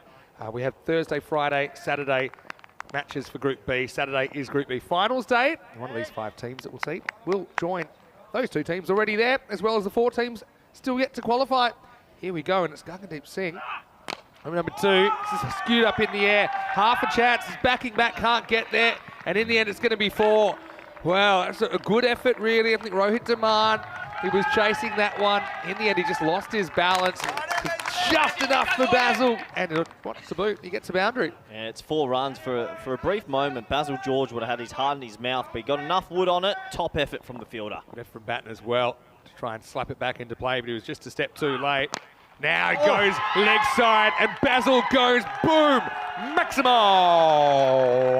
AUM, well, they've got the services of Basil George. We know how destructive he can be. That one was huge. Oh, I like a bit of Basil on my dinner, and I like a bit of Basil now. That's massive, Vinny. He got every piece of that. Big 6. Yeah, Gagandeep. He's a guy we've seen a fair bit of as well on ECN. Get that length to Basil. He loves it. You know, he can just come forward. It's not even quite full enough to be a half volley. He has the experience of just playing on this pitch as well with Malta. So when you've got that experience, you feel comfortable the next time you come out. I'm expecting a big few days from Basil George. Like I said, batted well in the ECS. I think he was probably a bit disappointed he couldn't make a score in the ECI, the Malta-Austria 7-match series. All right, we've got 2 balls coming back. Yeah, I think that it landed right in the big bushy part out there, and they've found 2. So not too sure you could deliver 2 at one time, though. Yeah, you won't need to get around Basil. He's 21 off 8. How's your morning been? How was your evening? Yeah, Good to see you. Had a good evening. Pretty quiet, actually. Considering it's the end of a group. Gets a cut. It's clever bowling from deep. Hits, he's gone. Oh! I hope he's okay. Oh, wow. That has hit him right in the helmet. Thankfully, he's wearing a helmet. He's got a smile on his face, but that noise was not okay. That was scary. Oh. He's smiling. He's only smiling because he's got the protection. You know, sometimes people say, the helmet, it depends on the bowling and all that. This is another very, very good reason to wear a helmet because you're in the firing line of these kind of throws. He sees it coming. He just ducks his head. It could have been worse if he didn't duck. Do they do a concussion test? Because that's cannon into the back of the head. I think might have just hit him in a good part of the helmet. Medical staff on standby anyway. Will be 1. Whew. I mean, I thought it was going to go for 6. How many people don't wear a helmet, and that would have been disastrous? Exactly. Right, the tank glances, and it gets through the fielder. No. And a bit of a disaster. That's Prashant Verma in the circle. And right now, Bulgarian's being a little bit leaky. Yeah, very leaky. Probably should have stopped that. Should have been a dot ball, but it goes for 4. Yeah, I just want to touch on this group dynamic. With Svanholm, VOC, and Farmers from Jude, they're probably the 3 favourites. So this game between these 2, if you lose this, you're going up against 3 big teams. You could be out tomorrow. So this is almost like a final straight away, and that's why it's on your screen. Yeah, gives you a good idea who's in Group B. It's the cutter, gets it slightly wrong, hanging a long time, and it's dropped. Wow, he came in pretty hot, didn't he, off the boundary. In the end, originally he wasn't sure if he was going to make the ground. He did, and the catch goes down. So the fielding costing the Bulgarians early. Yeah, it's a 4 through the breadbasket. Now this one's dropped. It's palmed over the rope, so over the inner circle. Sorry, so another missed opportunity. Like the cutter here, probably go back to it. Basil on 22. Does do that. And a tight cover, I like that. And that goes to Chris Lakov, the conductor, who whistles it back in. Bit of adrenaline out there, as you'd expect. It's the end of 2 overs, and it's 29 without loss. Yeah, you can imagine why there's a bit of adrenaline as well. Their first games on the network at ECL 23, our 3rd edition. We have a look at the groups in this, the teams in this group, I should say. I see what you're saying, though, because there's certainly massive.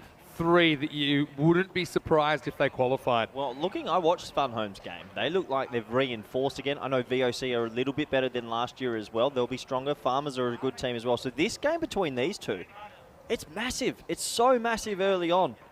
And it is going to be Chris Lakov to bowl over number 3. He's got many nicknames. Huge fan of the glasses on. I also think, I like to call him Earl, because he reminds me of that show, My Name is Earl. I remember that. One of the best moustaches in European cricket. Here he is in over number 3, bowling a power play over. Oh, this would have been an outstanding catch. In the end, it's going to be 4. Well, all action all the time. That's what you can expect on ECN. That looks like Webster hurls himself to his right, but can't pull out a miracle. 4 more to the Maltese. What's going on here? This game started with a lot of adrenaline, and that would have been a specky with the one hand diving to his right. Opportunity missed, though. Probably would have been a wide, actually. You never guess who I spoke to this morning? Jim Maxwell. Is that right? Podcast, actually, talking about the ECN and everything. You got proper fame now that you've he's intrigued about all this. You watched your team bowl on out for 10. Well, hopefully Jim's watching now. He said he'd like to come to the ECC in October. I sold it to him. He said Spain, Victoria Cervezas. Well, I found out also that Glenn Mitchell from the ABC Sport as well in Australia, with radio coverage in particular, he's a former member of my club in Australia. Wow. Subiaco Florian. We had a past players thing recently, a bit before my time. Anyway, here's Lakov. This is skied. Well, good luck. Who wants it? Nobody really wants it. Mishra's going to go for it. He's going to catch it. What a brilliant catch. That was so high up in the air. It was blowing around.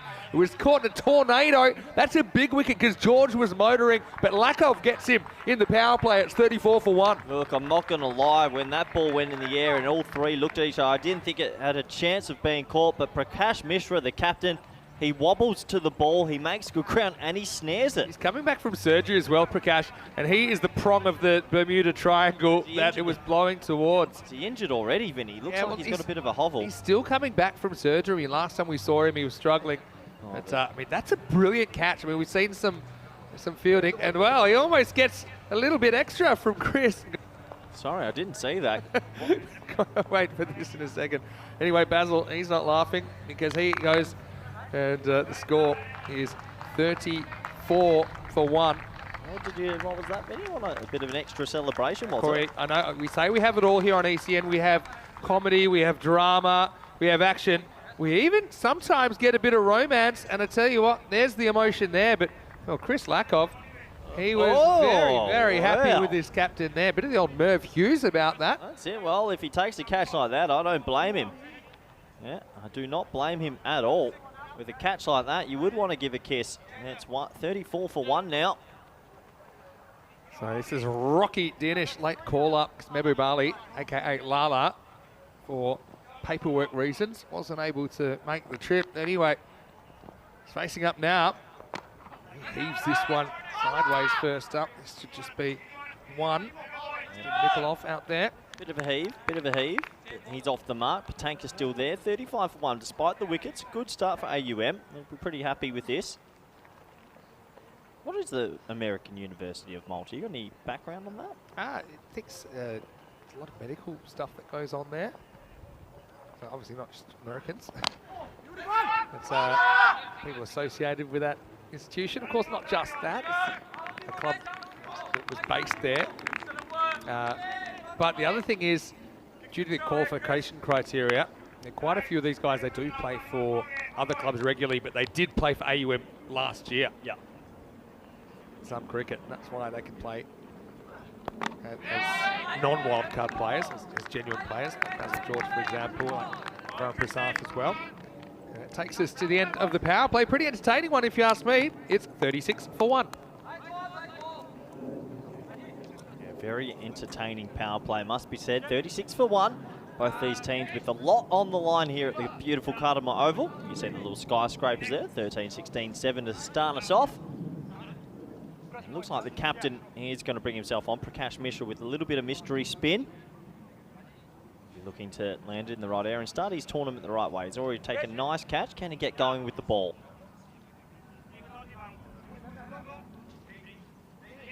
Yeah, Prakash, good to see him back, and he's got an important job with the bat. We'll probably see him opening in the second half of this innings. Also, amongst other things, he's known for doing a magnificent dinner for our crew at his restaurant when we go to Bulgaria.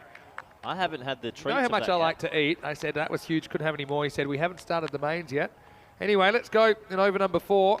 And he's bowled him. Well, he's having a real heater right now. Well, some of his curries are spicy. This is hot through the tack. Who goes anti-tack warfare from the Bulgarian skipper, 36 for 2. Well, I just said he's a mystery spinner and he hasn't read that one. That's the top spinner out the front of the hand. Skids on. He plays for a little bit of turn, and that's a great delivery from the skipper.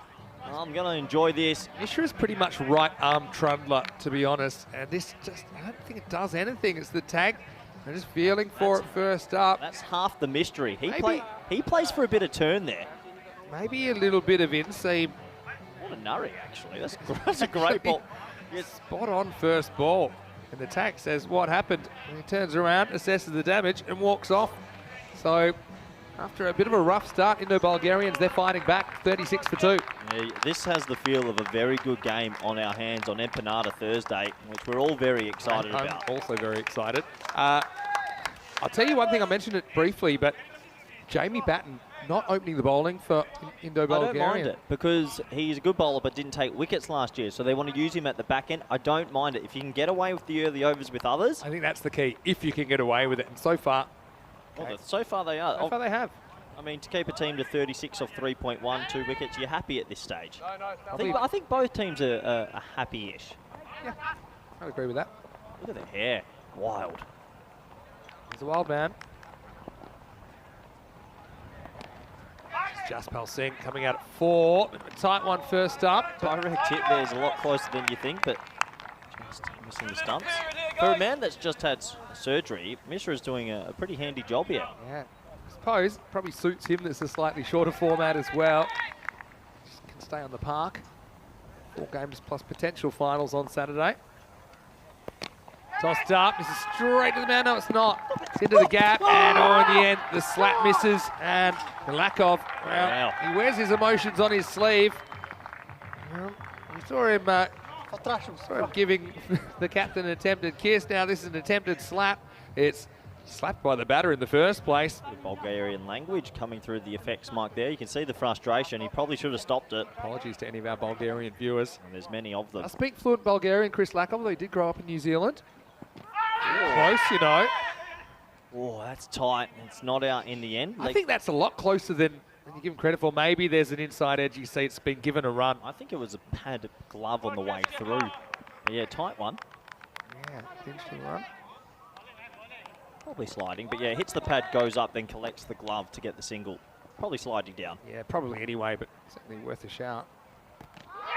Oh no, it's a missed stumping chance. Well, the keeper, he's been a bit simple so far, and Khan misses an easy one. Shafkat does have a fair bit of keeping experience, but he's got his own way that he does it. So has he kept a lot, has he? Yeah. Okay. Yeah, but you see, he tends to creep up. He's a creeper. Oh, so he's walking in from the keeping position. He creeps in like a fielder, but it's brave. When you're on the move, yeah, more difficult to take the ball. Yes. Second time lucky. Prakash is on fire here at the Kardama Oval, and it's carnage. 2 wickets fall, and that one ends the 4th. It's Jaspal that goes, gets caught on the crease, he gets hit. Pretty close to the stumps, and he goes LBW, 42 for 3. The mystery spinner from Bulgaria of all places. He's landing it on a dime right now. He picks up his second. He took a catch as well. He had surgery not long ago. This man can do it all. That is out. That is hitting leg and middle stump for me. Plays back, yeah, on the knee roll. Definitely. That's out. That's out every day of the week. Yeah, and you'll call him a spinner. He's not a spinner, really. Don't let the secrets out, Vinny. Don't let the secrets out. Well, I'm looking forward to the next over. I just saw who's going to bowl, but right now that's the end of 4, and it's 42 for 3. Tell you what, Vin, I enjoy having the morning game off because the energy's high and I'm loving this right now. A couple of hypes to start the day, and this game's all hyped up as well. Here comes the Bulgarian Express, you like to call him. Yeah, the Bulgarian Express. Not just me, everyone likes to call him. Until he gets a wicket, Vin. He's a bit of a choo-choo train to me. I need to see some wickets this year. He's the only person that's ever taken none for none off 2 overs. That is actually phenomenal. We've had other people take like 2 for none, maybe even 3 for none off 2 overs. He's the only player that's got 0-0. Is that Prasath? Does he play for AUM as well? Yeah. Oh, wow, they've got a decent they're batting a decent lineup. team. What I like about Batten, he's quick, he's angry, and it's a good time to bring him on. Everybody, put on your seatbelts. The Express is coming. And the only thing about the Express, nicely taken. The only thing about the Express is that he hasn't played a lot of cricket recently. No, he's a very good hockey player, field hockey player. Yeah, he plays a high level of hockey. I don't think that's a problem. I think maybe might take an over or 2 in this tournament to kind of find his range, but I think his body will be feeling good. He's got good fitness, but he hasn't really, probably got too many strain injuries at the moment. Liking it. It's called a wide though. Decent wheels, just hasn't got the line right, but that's probably what happens when you haven't played too much cricket lately. I actually really like the field set as well. Mid-off up's a good move to quick bowlers, hard to get them out. But they've got square leg up, which I like, so that you can have the fine leg third man, because when you're quick, that's where it goes. I just don't think they have bowlers as quick in Malta. Bilal Khan's a good bowler, but he's not quite as sharp. Oh, yeah. And this is the thing. You're going out there, it's one thing to want to, in theory, attack and play shots, and that's what Rocky Dinesh wants to do. But, yeah, this is spicy stuff. You've done a lot of games throughout Europe, and so have myself. Behind Cami from Spain, do you think, and Paco Care, do you think he's the second quickest? Yeah, it could be. I mean, I'd say so. On his day, it's hard to say. He's got a lovely action, good load up, and he lets it fly. Still working into his work, isn't he? One thing that you criticised him for a little bit last year is that he never tries to hit the stumps. My thing for him is being such a spearhead. I wouldn't mind if he dug in a bouncer every now and then, which he didn't do last year. Tried to hit the Yorker, because I think he can be destructive. He can be a 3-wicket taking bowler every spell if he gets a bit more aggressive with his lines. Yeah, and I think your job, if you're bowling the first half of the innings, is to take those wickets. They do save your runs down the stretch. See here, he's erring on the side of wide. Yes, what I'd like here, hit the top of off, put a bouncer at the head, be aggressive with that pace and get yourself a couple of wickets. Right now, if they can add 2 wickets to the total, get through this middle order, they're really starting to open it up. Say hello to everyone in the comment section as well. They're pretty excited, why not? It's not a bad shot. Dinesh will be pretty happy at the other end after getting a working over here. I know it's off our screens, but watching the Indo-Bulgarians with the backing up and their movement, they're here to play. Oh, 100%. They do not feel like they're the easy beats, that's for sure. It's a bit the team I'd compare them to is Greece in Group A. Oh, a bit of a hamstring touch there. It's not easy when you haven't played for a while. Yeah, hopefully it's not too serious. This will be interesting because Prasath is new to the crease. Case a very powerful striker of the ball. Had 1 or 2 breakout innings in the ECL last year. Was playing for the Super Kings. But also we know he can be a bit susceptible technically at times. He doesn't move his feet a lot. He didn't have a great time with the ECS recently. The couple of times that we saw him, he still is nursing a bit of a hand injury as well. Round the wickets, good tactic. Ooh, it's quick, there's another wide. It's quick, but the radar's just not clicking just yet. Give it some time, I'm sure it will. Just going back. Hello to Kush. He says it's pretty impressive from the Bulgarian team. Hello to Andrew as well. Nice to see you. Camp Sanders, of course. And Weston's messaging in as well. I'm sure he's enjoying the coverage. He'll be here next week. Sounds good. And hello to Virat fan as well. Right, why don't you try and hit the wickets? Second best thing, hit the batter. It's quick though, they're just late on him. See, I feel because players are late on this guy, if he bowls 6 balls at the stumps, he's got every chance to disturb the furniture once or twice. So something we'll hopefully see, but to be honest, Vinny, he's grimacing. Besides that laugh, he's grimacing a bit. He might be a bit stiff here. Still getting it through. Hopefully it's one of those injuries you can kind of push through. I feel like it needs to be drawn a diagram of ball and an arrow and then the stumps. Sometimes with bowlers, you have to be pretty simple. Oh, yeah. Like it. South can't get out of the way of this one. Like it. Look, he's got the gas. I think the radar's the big thing for him in the next few games. Got to run. It's a bit of glove, handle the bat at the moment. Yeah, so Well, Vinny, he's gritting the teeth here a bit. I hope he hasn't done a little tweak. all right, Rocky on the rack again. Last ball of the over. And this is going to be worked down to the third man. Nice shot. So yeah, Rocky finding his feet by the end of the over, and it's 49 for 3 after 5 overs. Welcome all of you to the Carter Oval, and this is where we are. And well, where are you going? Well, I don't know. I thought we were going to be looking that way. The director's having a shocker, isn't he? It's all right. Hey, we are energized by hype. How's your energy levels today? Actually haven't had any hype today, which is worrying because it's Empanada Thursday. Oh, We already saw you. Oh, hello. You know what? Maybe we should stick to one camera because I can't do multiple angles. There we go. Anyway, I think our director's messing with this us was great. today. It's a great chat. Yeah. Anyway, you want more of this? Oh, look. Oh, Vinny. Energize. Really? Yeah, You're listening? energized by hype. Don't shake the box. Let's get back to the game. Here's Mishra coming back over number 6. In the air and into the gap. This will take some stopping. It'll be 4. So Rocky breaks out, and I suppose that's once you face bat, suddenly Mishra looks a lot more appealing as he goes over the top of cover for a boundary. Yeah, nice looking shot, lofted over the offside. A much needed boundary actually. They've just faltered a little bit, the AUM in the previous few overs. We've done a lot of on-camera work. That might have been the worst 30 seconds we've ever done. Oh, hello. He Yeah. gets away with it. Well, Rocky gets inventive. Where's this come from? He goes reverse Malachi and 4 more to the total.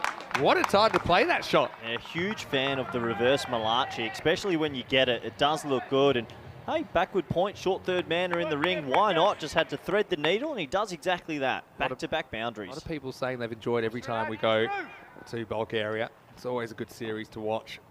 Nice to see some of those guys out there. It's a nice take again. Shotgun's got his own kind of technique. And, yeah, keeping's a funny thing. Everyone's got their own way. That was a good take that time. And so, yeah, Pista in the chat saying who's looking favourites this week apart from Svanholm. You mentioned, you know, obviously VOC Rotterdam would be right up there. Previous champions. Yeah, I think this Group B, I find it very hard to choose between Svanholm Farmers and VOC. Svanholm definitely, I liked their squad. I actually had a read of it this morning. They look like they've reinforced. I know VOC are coming back a bit stronger. Peter Saylor's a big in, but he hasn't played for 8 months because he had some serious That was back Conrad's injuries. question. He wanted to know if Peter Saylor's playing. Yeah, he'll play, but he hasn't played since England because he had horrific back problems which forced an early retirement. So I think he's here to enjoy himself a little bit as well. He just became a dad, right? Yeah. Carrying the baby. Yeah, he might be. Always does it. Mishra got 2:15 here. Prasath pushes. This should be hard, or they think of 2, but Prasath's not interested. Just a single. I think Farmers will get better as the week goes on. I think Svanholm came out the blocks well. It could be any of those 3. I think these 2 teams, if Indo-Bulgarian and AUM get to finals day, you can't count them out either. If you have a good day of cricket, you can always get through. No doubt. Look, for all these highlights the Bulgarians have had, I mean, they're still at 10 and over pace, which I think is pretty decent. Yeah, I like it. I think he just lost his run up a little bit there. I thought that, was I saying things here? The man-cad was on.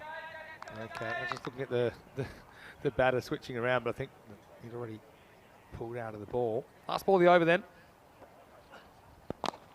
Slow ball. Mishra's so clever. And that was a pretty good couple of overs. And it's the end of 6. The score is 60 for 3. Yeah, 60 for 3, so pretty evenly poised game, you'd say at the moment. 10 and over for AUM. Indo-Bulgarian, a lot of energy in the field, which I have to admit I'm enjoying. 100 plays, like first game of a series as well. I think a lot of these guys would have had a lot of live match practice with the bat, if at all. Dinesh, though, late inclusion. He's holding his end up, 18 off 13. Now I think you're wanting a bit of wild card stuff out of Prasath. And they're not going to go back to Jamie Batten just yet. They're going to go to Rohit Demand. So this, to me, becomes a bit of a danger over. We saw Rohit get it wrong once or twice in that first over. Prasath, if he gets down there, I think he'll be trying to launch him into the fan zone. Yeah, this is a brave decision. Demand, he's come to bowl his second over. It's gentle. It must be said, it's very gentle. Just realised what his accuracy. He To Ramesh as well. He'd like to see the speed gun He said it would be a reality check for many who think they're bowling 140s. I tell you what, Rohit Demand's probably not in that category. But, yeah, that's something you might be able to work on at some point. Yeah, here's the contest. I think you've spotted this early. Demand, look, isn't the most express bowler, but Prasath feasts on sort of mediocre bowlers. Just a big gap at deep mid-wicket, fairly straight. Vinny, there's a big gap in the air. Yeah. I think Prasath is going to launch him here. Everybody mind your heads in the fan zone. Here we go. Well located, though, by Demand. Well, it's a bit of Michael Jackson slip for 4. He's having a shocker out there, unfortunately, Verma, and it goes for 4. Yeah, how does this get away from him? It's hard to believe this gets past him. He like Michael Jackson slipped or slid into it. Let's have a look at it. Watch the feet here, Vin. Watch the right foot. Yeah. Well, Rika normally does its sound effect, but yeah, just couldn't get down to terra firma. Now Prasath, that's 30% more sensible and just takes 1. That's a surprise from Prasath. I really thought he'd try and take him down there. Interesting. So some of our Bulgarian viewers that are in the comment section right now, how have you been? Yeah. Where have you been? What a beautiful part of the world, Bulgaria. Always love to hear our Bulgarian supporters. And this is smashed, and this is out of the ground. Maximo just, Dimo Nikolov tried to go back, but it lobbed in perfectly, and Rocky punches another 6 out for AUM. Yeah, nice shot from Rocky. He takes Demand down. He seems to be the weak link in the bowling lineup, and they're cashing in now. Good shot. Rocky's another one. He started pretty slowly in the ECS recently. Hit again, leg side. It could be caught this time, and he completely misjudges it. Well, I'm not too sure what happened there.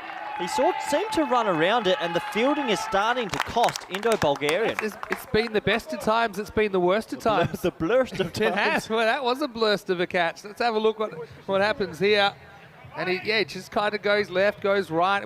Thought it was pretty much straight to him. Rocky gets another boundary. Rocky ordinarily plays this cricket for the Masita Warriors.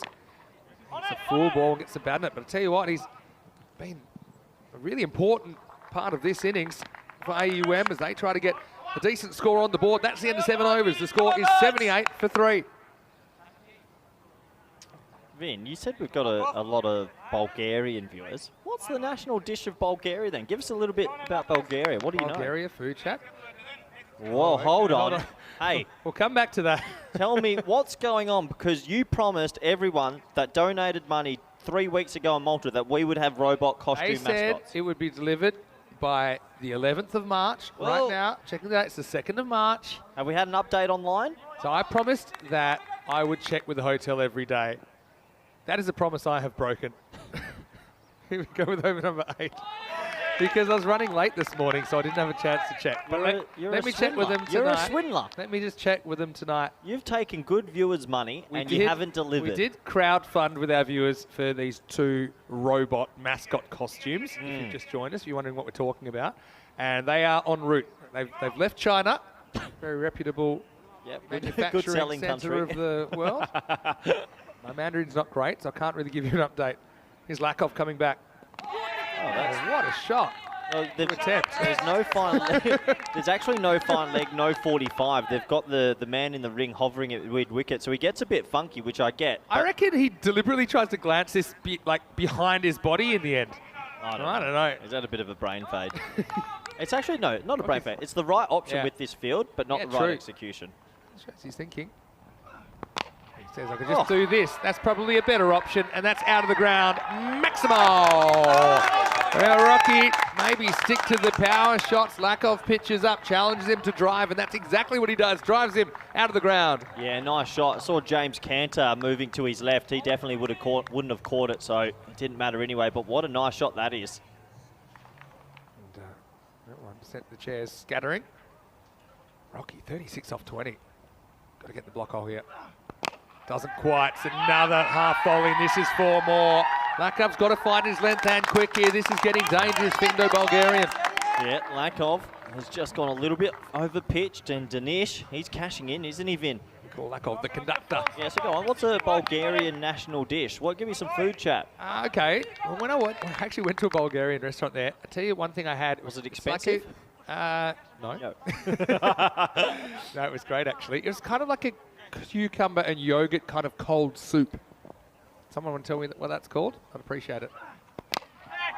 This is up, it's in the air, and this is out of the ground as well. Maximo! Well, Rocky Danish, late call up into the squad. I think they're glad they made that phone call because he moves into the 40s. Well, good batting, really good batting. He's not slogging, he's just timing it, and he's favouring that extra cover region. I like what Luke Belgium said in the chat. It's robot gate. It is starting to get a bit robot gate-ish. Good things come to those who wait. Imagine how every day people get 10% more excited when they do arrive, if they arrive. Yeah, bounce up. Chris trying something differently. Wants a wide. Not going to get one here. This will actually take us to the end of the over. Let's check the height first. It's all right if he's standing up. Yeah, get away with it. Yep, hard to tell. It's 94 for 3 after 8. Come on, IBs, let's go, lads! I think what I was talking about, this is just from my memory, it's called tartar. Tartar? Tartar. Like tartar sauce? And I quite liked it. Imagine like a kind of tzatziki, but a bit more liquidy, a bit more kind of runny. What's the nightlife like in Bulgaria? Good circuit? Yeah, had my birthday there. Did you? I did. Anything else happen on that evening? Actually, we had just told a story, but the reason it got silenced, we had to edit it out for the broadcast. Anyway, here we go. Prasath gets a cutter, and it's just out of the reach of Mishra. Guggenheim comes back on. I think Guggenheim's learned these cutters are pretty effective if you can nail them. It's a big 11 balls here for Indo-Bulgarian. On their first time this trip, they don't want to be chasing 125 plus. They really need a good close here. If they can keep it to under 120, they've still got a good shot. Pretty well bowled. The old Sharapova. Yeah, the old grunt slow ball straight of Aslam Do you think Mohammed. that actually works? If you do it only when you bowl a slow ball, it's a clear giveaway. Aslam Mohammed from Byron, that's his tell. Yep, Wayne says is Tarator. That's what it's called. That sounds nice. I can't spell it in Bulgarian though. Well, while we're, I might scamper through for a bite, but while we're on those dishes, then what's a good Maltese dish you've had? Pastitsi. Okay. Pastitsi's You're very a man good. of the world, Mr. I'm a Maximo. food man. Do you know what a good Spanish dish I'm gonna have tonight is? Empanada night. Empanada Thursdays. 7 chorizo, 3 Nutella. Thanks for coming. You going 10? I'm touching double I'm figures. starting with 8 in the power play, and then we'll see from there.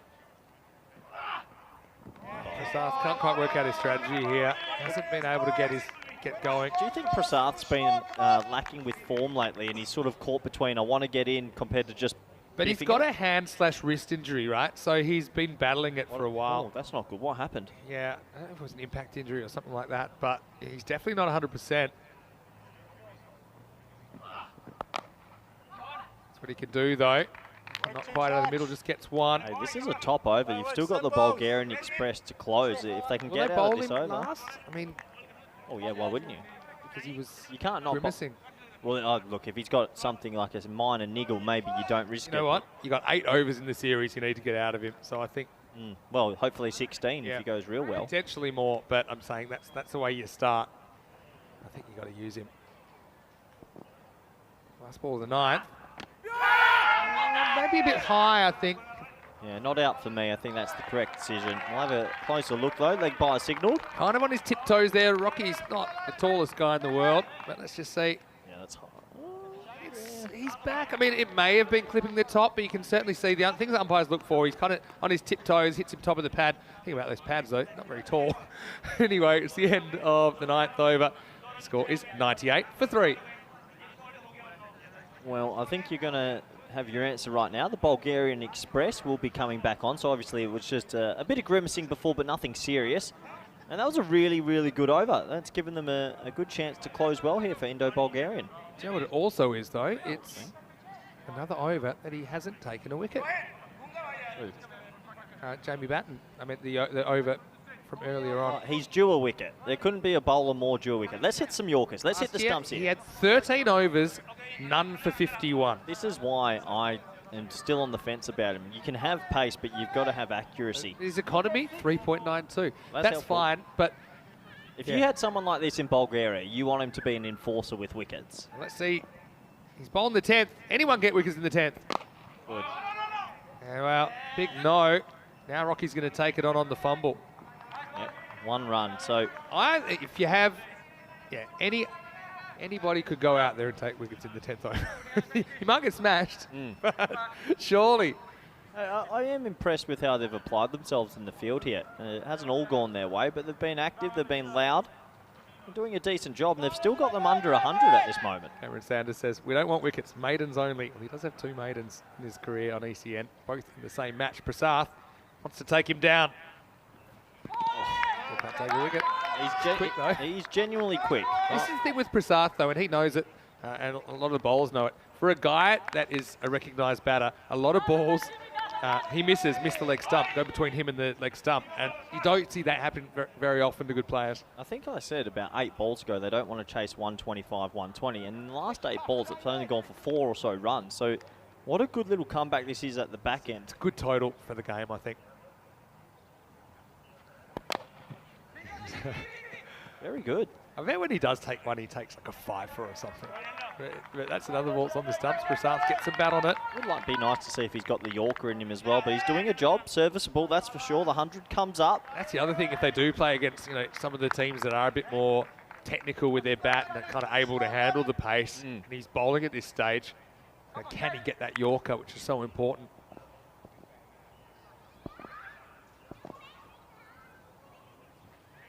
That's good. Get one though, Shafkat Khan was a little bit rushed by it. Yeah, and blew through his gloves. Yeah, a bit of a sigh there for the keeper. I'm just glad he's not standing where he was for the first over now. Really a bulletproof vest. That literally burst through his hands. Yep. I mean, yeah, for all this, it hasn't all gone according to plan, I'd say, for AUM, but they do have 100 on the board now. That's very defendable. I still think that's under par. It's defendable, but it's under par. Best game of the series. No. A lot of the bats haven't had any batting. It's going to be a big celebration when he does take a wicket batting. Another one between the stumps and the body. He's got some genuine pace. Look at that follow through. He just can't hit those stumps, but it doesn't matter. He's doing a job right now. Plenty of dot balls. The last ball coming up scores 101 for 3. This game's on a bit of on the edge, isn't it? I think this. I know it's under par based on what we've seen. 119 was par, by the way, in the first group. 11.9 and over. Tell you what, VOC Rotterdam might have some trouble with this man bowling under lights tonight. That'll be a good one. Last ball coming up. Everyone. Yeah, only for a second. I don't think they'll even have a chance to turn for 2. That will be a single, and that will be it. American University of Malta, 102 for 3 off their 10 overs. The Bulgarian Express, none for 10 off his 2. Still wicketless, but also bowled pretty well. Last 2 overs, 6 runs off the bat, 2 leg byes. Phenomenal finish. 8 runs off the last 2 overs. Looked like they were going to be chasing, 110, 115. Yeah, 102 in the end. I think they'll take that. If they bat well, they'll be confident. Again, a lot of pressure, I think, on the top order. You've got Adrian Dunbar. He's a good pickup as well. The Serbian international. You've got Prakash Mishra, of course. We know what he can do. Chris Webster and Bulgarian Express at 4, Jamie Batten. Anyway, delicately poised at the halfway point. AUM, I think if you offered them 100, they probably would have taken it. Again, there's glove punches all around as we got started in this one, and it was boom, boom, Basil. He was out there early on. He got them off to a rollicking start with 22 off just 11 balls before Rocky stole the show here in Group B, Match 2. Yeah, Basil George doing Basil George things, and that was the biggest of the lot. That pick-me-up shot on the leg side for 6. And it wasn't through a lack of trying. They tried to take him out every way they could. That clunked him on the back of the head, but good to see that he was okay. Unfortunately, Verma at short, fine leg had a bit of a nightmare in the field, and there were some dropped catches, but it wasn't through a lack of effort. Indo-Bulgarian tried their heart out. There was big diving opportunities, but at the start, it was all AUM. They did find the boundary in the power play, but this was the big one. Basil George goes, the captain, Prakash Mishra, with a very nice catch. Wasn't easy. We know he's got a little bit of an injury coming into the tournament. He did a fantastic job, and lack of, well, he was very happy. Mishra brought himself on, the mystery spinner, and he was rewarded. A little bit of Anil Kumble about him, and he picked up a wicket with his very second delivery. He picked up one more in the over, and he bowled really well indeed.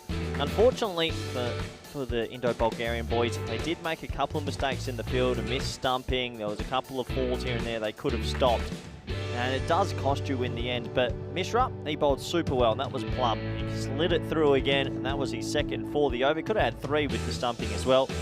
AUM were trying their best to get the ball away in the middle overs with some tight bowling, but some inventive shots from Rocky Dinesh, the late call-up. He ended up batting really well indeed. Prakash came out there, and it wasn't a Prakash-type innings. He just never really got going. He's usually a lot more destructive than he was today. There was a couple of boundaries in the 7th to help them get up to the total. And at this stage, we were thinking maybe 110 to 115s on the cards. This was misjudged out at deep square leg, a little bit of a floaty delivery. Well, there was one big over from Rocky Dinesh. He all of a sudden opened up on the offside, smacked everything through the covers. That was the best of the lot, right into the fan zone out there.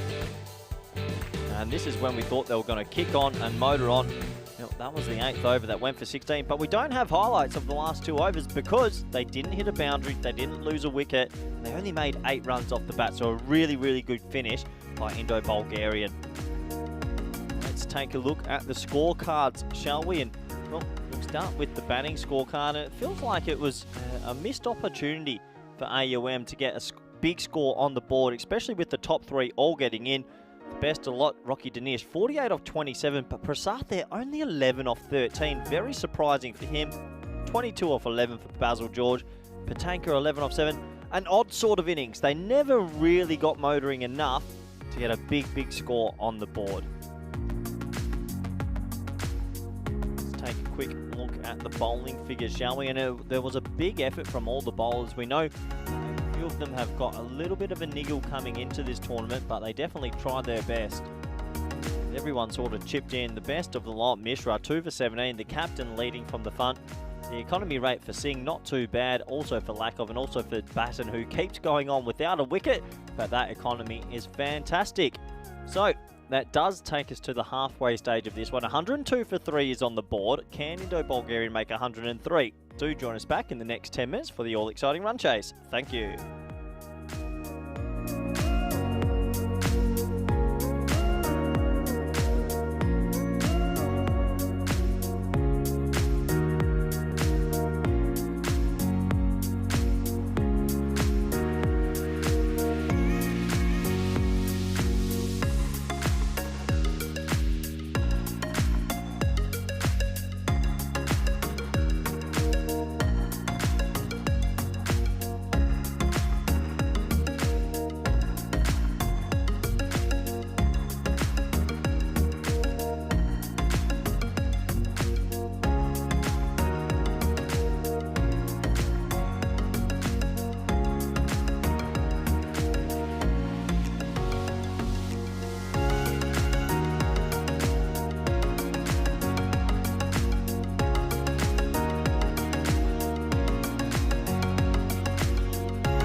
The European Cricket League is brought to you by HCL Software, Dream 11, and Andalusia European Region for Sport. Hello and welcome back everyone around the world. We're at the halfway stage of this T10 clash between Indo-Bulgarian and AUM. 102 for three's been posted. The batsmen are in the middle. Bowlers ready, 103 to win. And this should be a spicy encounter. Welcome back all our viewers around the world, especially those in India via fan code, everyone on the chat, and all our network partners. We're all set to go. Deep third man in place, deep mid on. Looks like it's going to be Jitesh Patel with the ball, the captain.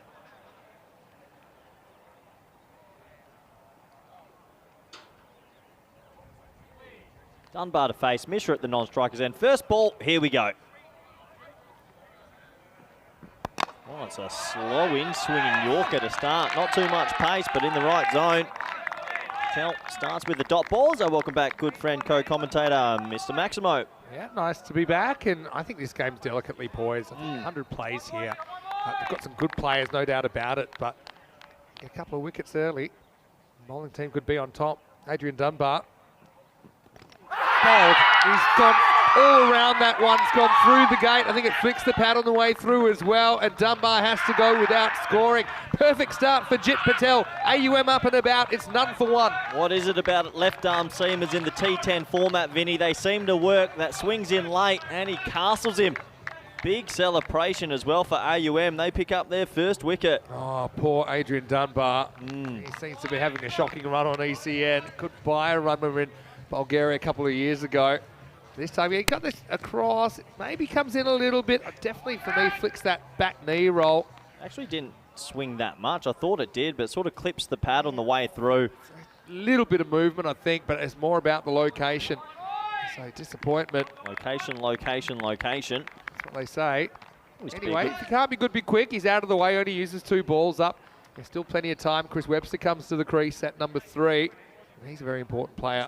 So can't be good, be quick. Can't be good, be quick. Yeah. Quick duck's a good duck. Rather make a second ball duck than make like 3 off 8. All right? Yeah, I agree. It's done, and that's the thing. Some talented batters in the top 4, but they wouldn't have had a lot of cricket. That's the thing. Train all you like. Match is always different. Jit pushes Chris Webster back. Knocked down the infield, but this will be the first run of the innings. 1-all. And Ranger as well. Letter John Gray, James Stewart, everyone else that's watching. Don't forget to follow us on social media at European Cricket. Corey, I know you're pretty interested as well in this Group B, because I know that your former team have arrived. I've spotted them around the ground. Yeah, I think the big gun Peter Saylor's here, probably saying hello, and a couple of Victoria Cervases deep already. But looking forward to seeing this group. It's a really interesting group, this. Mishra on strike. He holds the key, doesn't he, Vinny? Yeah, he's a very important player. He was class, wasn't he? Took a steepling catch, then chipped in with a couple of wickets. But, I think they really need him to fire with the bat here. Jit Patel. Outside leg stump.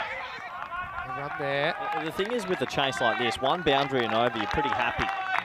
Indo-Bulgarian just needs someone to get themselves in. That pitched a mile outside leg stump, not out. It did.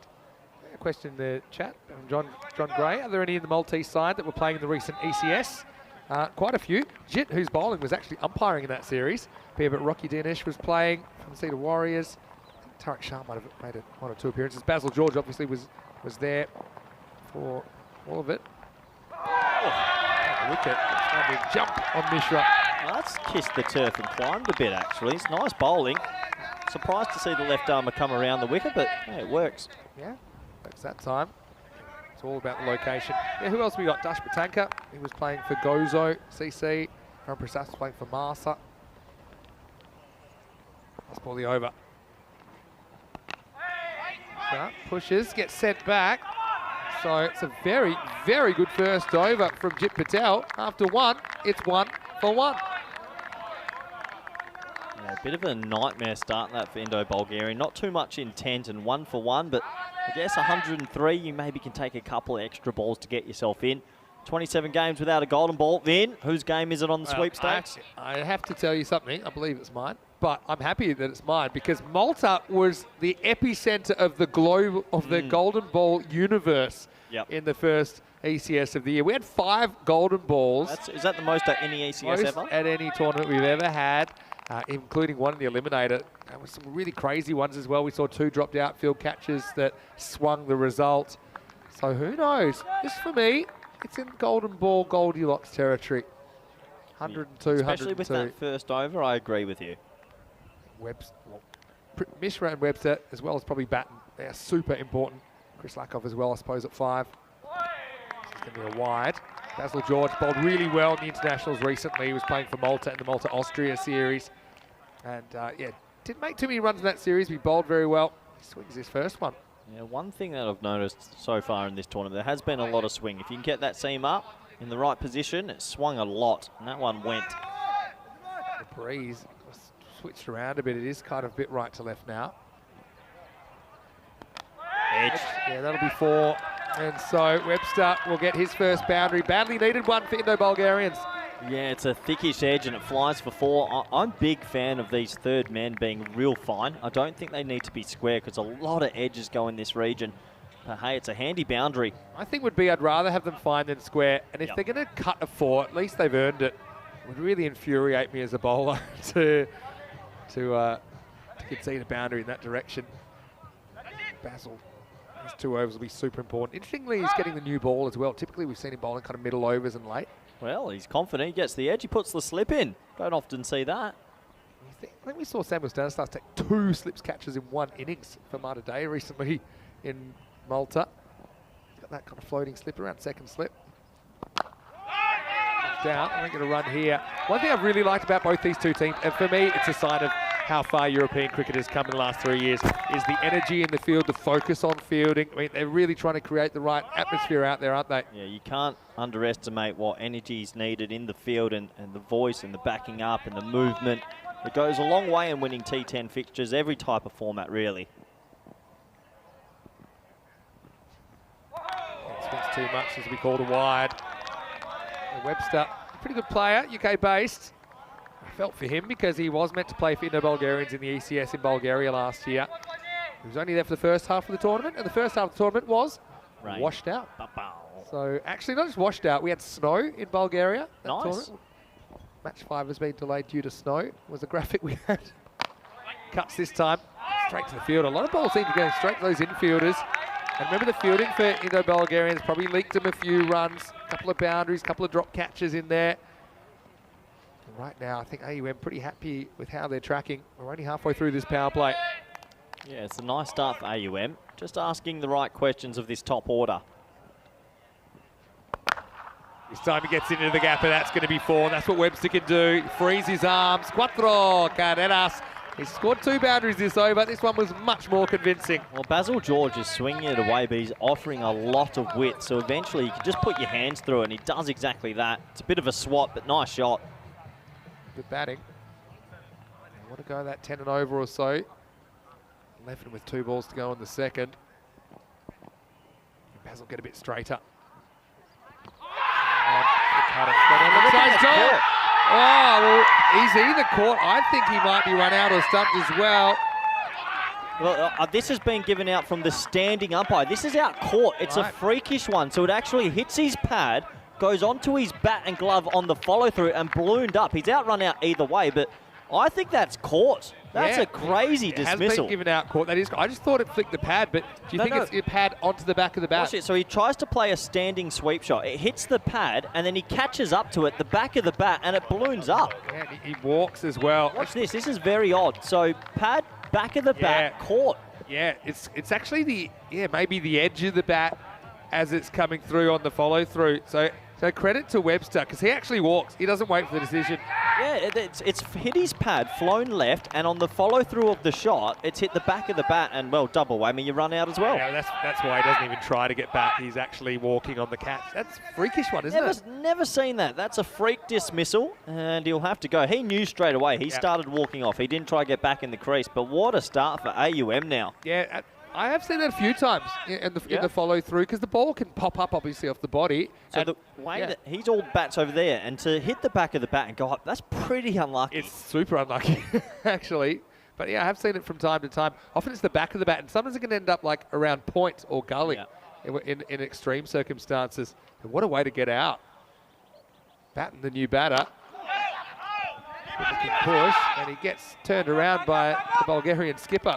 End of the over, dramatic over, and right now AU on top. It's 11 for 2 after 2. Yeah, what an interesting start to this one. Look, Mishra is carrying an injury into this tournament. We know he's destructive with the bat, but he doesn't look like he can even run singles, Vinny. So how much is that going to affect them in the run chase? As we look at the table, we've seen 4 teams so far. VOC Rotterdam are up next, and looking forward to seeing how they're going to go in this trip. But this is a tight group. I look out for Farmers, VOC Svanholm. I think one of those teams is more than likely to progress. But these two teams on the field, they'll want to give it a red-hot shake-up. Yeah. And you can't. A few people saying, "Oh, it's a bit lazy, didn't get back in his crease," but he knew he was caught behind. He was walking off. So what happened is it hit his pad and then his bat in the follow-through. It hit his bat in the follow-through and popped up in the air, and he was caught behind. So he wasn't lazy, it was just unlucky. Well, here comes an interesting field. Let's see what they're going with here. Deep cover. Where's the second man out for me, Vin?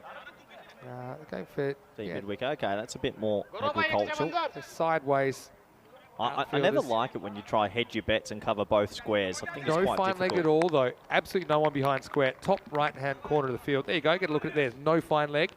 So if you do get something you can flick away there, you're going to get runs. And this is going to be start of a new over. Jaspal Singh gets hit straight down the ground. Wasn't great contact, but it's good enough. A boundary to Mishra. He's off the mark. Well, Mishra can't really run singles. We know he's got that niggle, but he can hit the ball. So his key is to stay still and see if he can hit the boundaries. Nice looking shot. Bit of a swat straight.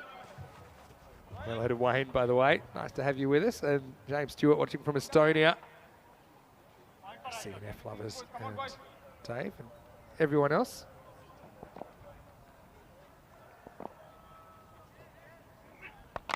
This one he reaches off the end of the bat, just out of reach. You got to pull it back, he does. Now kamikaze style. Again, just gets one. Yeah, Mishra is struggling. That would have been 2 for any other player out there, but unfortunately, just the single. He's coming back from surgery. See, dances down, doesn't mind that, but just look at the way that he's not really pushing. I think he wanted the boundary there.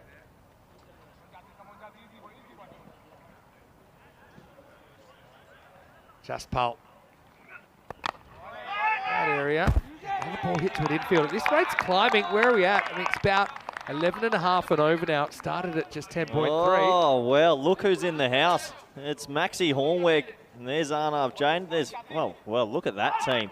Where's Peter Saylor? There he is on the left. He'll be probably having a frothy soon enough. At the right time, I'm sure. Oh, how does that miss? Oh, no way. Oh. But this... You want to explain our regulations? Because a lot of people think that's not a wide, anything but that misses it is. the leg stumps are wide, unless it's putting the batter in stumps.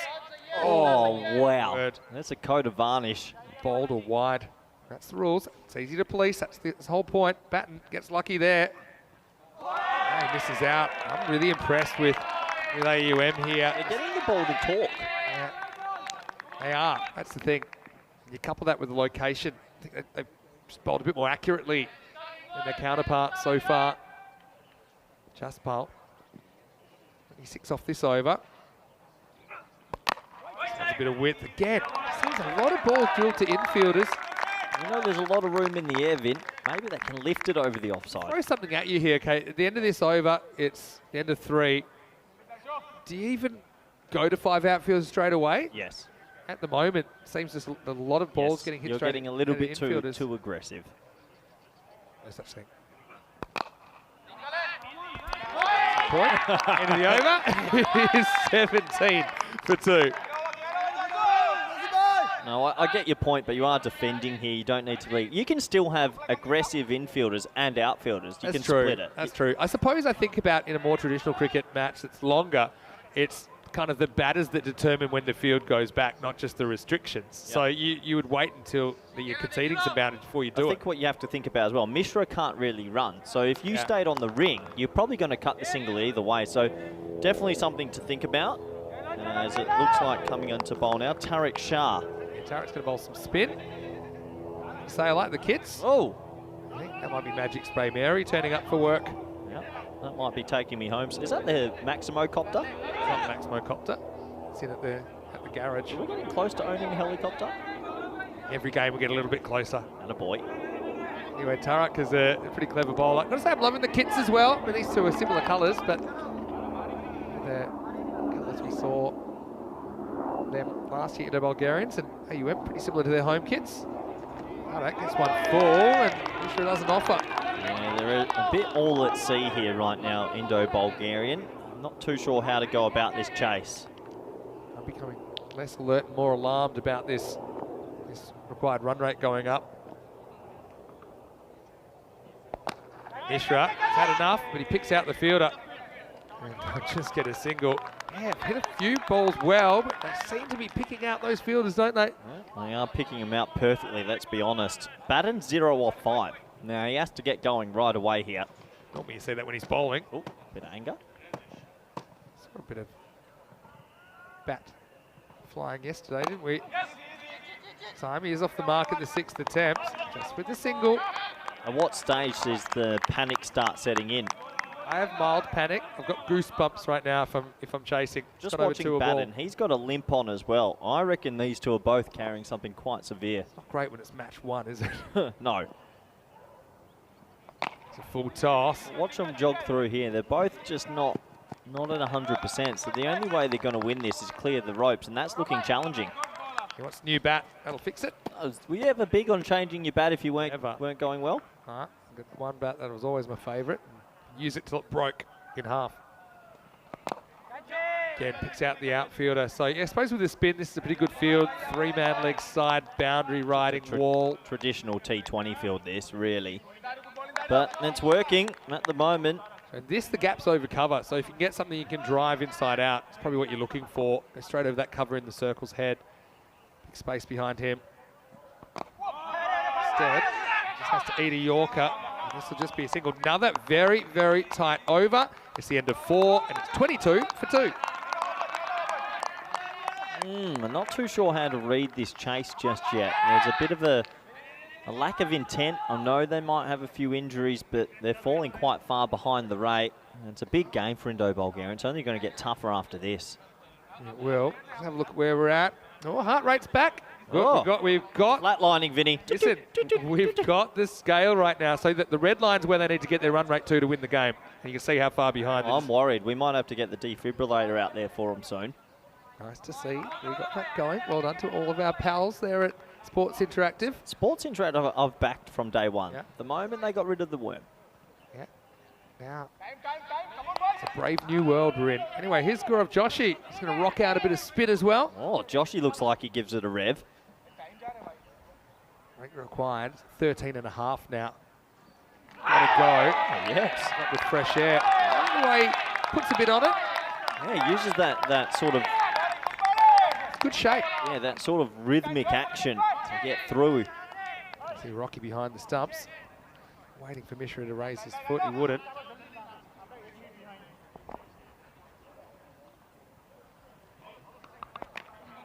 Right off the end of the bat. I think Wayne in the chat saying, I noticed that. you know, I retired someone in the T20 series last week. Yeah, I know that, and no one really knew what you was were happening. doing. True? I don't think you can retire these two, though. They're the main batsmen. Yeah. There you go. Goes for it, gets it. Maximo! Well, maybe it's the start of something bigger needs to be. This is a funny one, isn't it? Because if you get it right, it goes miles, because it kind of spins onto the middle of the bat. Mishra gets 6. Yeah, good shot. They desperately needed that. We're just seeing a pulse, Vinny. Just a little in the heart rate there. Heart rate will just have a little tick up I after need that. him to go again. He's got to be brave here, back himself to launch this. He will go again. Again, Joshi with the wrist spin. There's always the risk that you can bowl bad balls. It's quite a natural action to flick the ball out this way. Pretty good one though, goes after it. Might have found trouble. Oh, That's going to be... Yeah, well done. They only get one. That's going to be a long single. That's the longest single you'll ever see. I love that you could actually see Jaspar's brain ticking over. And he was about to pick it up, and he's like, no, stop. So you'll see this. He drops the catch, but it doesn't really matter. He's probably in the wrong position to start with. The ball's gone by then, and it doesn't touch the rope. He's like, whoa. Okay. Clever boy. Hey, clever boy. Well done. Very good work. Hey, he saves 5. Yeah, he does. Second best result, that one, because, I mean, to be honest, if he was right back on the rope, heels almost on the rope, I think he takes a fairly comfortable catch about shoulder high. But at this stage, I think the 5 runs is more important with this game where it's at. This type of bowling can be a nightmare to face. They're basically donkey drops that are turning, and there's no pace on the ball to work with. Not easy. Well, Batten running out of patience pretty quick, I think. That's a launch, but can't quite get it. More work for Jaspal. This time, he loses. The Sunnies have gone over the rope. Over the line. I'm trying to envision how a 2 could happen between these two. I don't think these two are ever going to run a 2. If you're touching your sunglasses, you're touching your sunglasses and the ball, and your sunglasses fall over the line. Then watch that. Anyway, good stop again. Oh, Roman. Yeah. Oh, Joshy. Liking it. Joshy, a bit of a cult hero in the making. I think this is the end of the 5th, and the score is 31 for 2. Well, Vinny Sandu, Mr. Maximo with Corey Rutgers in the commentary box for this one. Match 2 of 10 in Group B before we head into Group B finals. Hope you're having a great time wherever you're watching from around the world. Well, Corey, I know you're having a great time. Yeah, I'm absolutely loving it. Tell me, what's the secret to your endless energy? Yeah, there is a big secret to my endless energy, and I'm going to show you, Vin. All right, I'm waiting. Where are you? Here you go. This is what every friend should do for a follow friend. For me? Well, you shouldn't have. What have you given me? Try some hype. Oh, well, sports tropical. I am sporty. All right, let's get back to the action out here. Might need to throw a few out to the Bulgarian batters because this rate is getting out of control. 14.2 at the start of the over.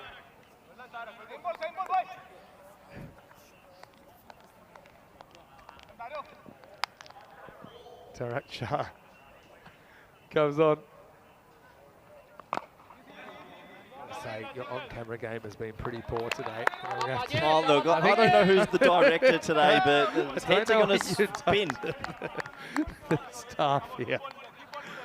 Anyway, all I can hear, I don't know a lot of Latvian swear words, but I feel like there's a few in the back of my ear right now. Hello to all our wonderful Latvian crew from Swim Productions.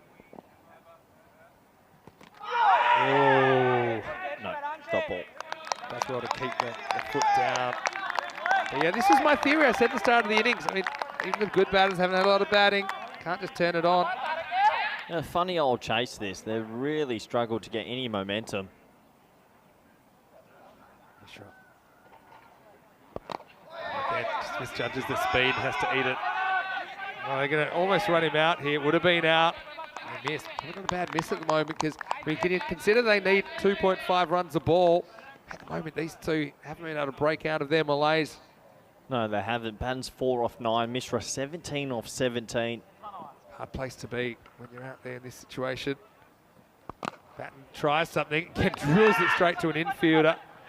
They're going to go to the keeper's end. They're going to hit Mishra. Yeah, you got to wonder here what's the right way to go about it. Can they maybe jump over to the offside and hit to the leg side?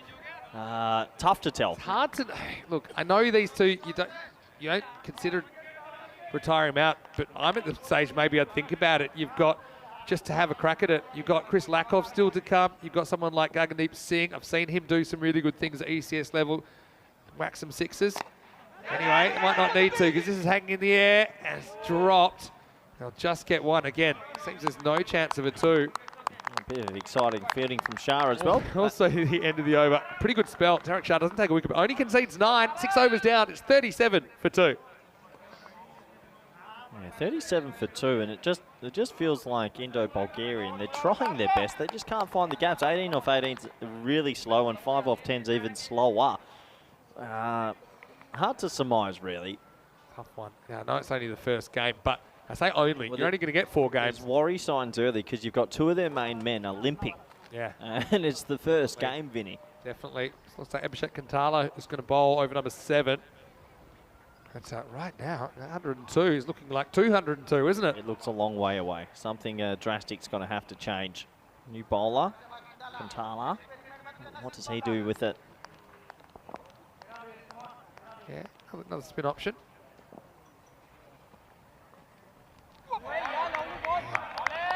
Fresh air.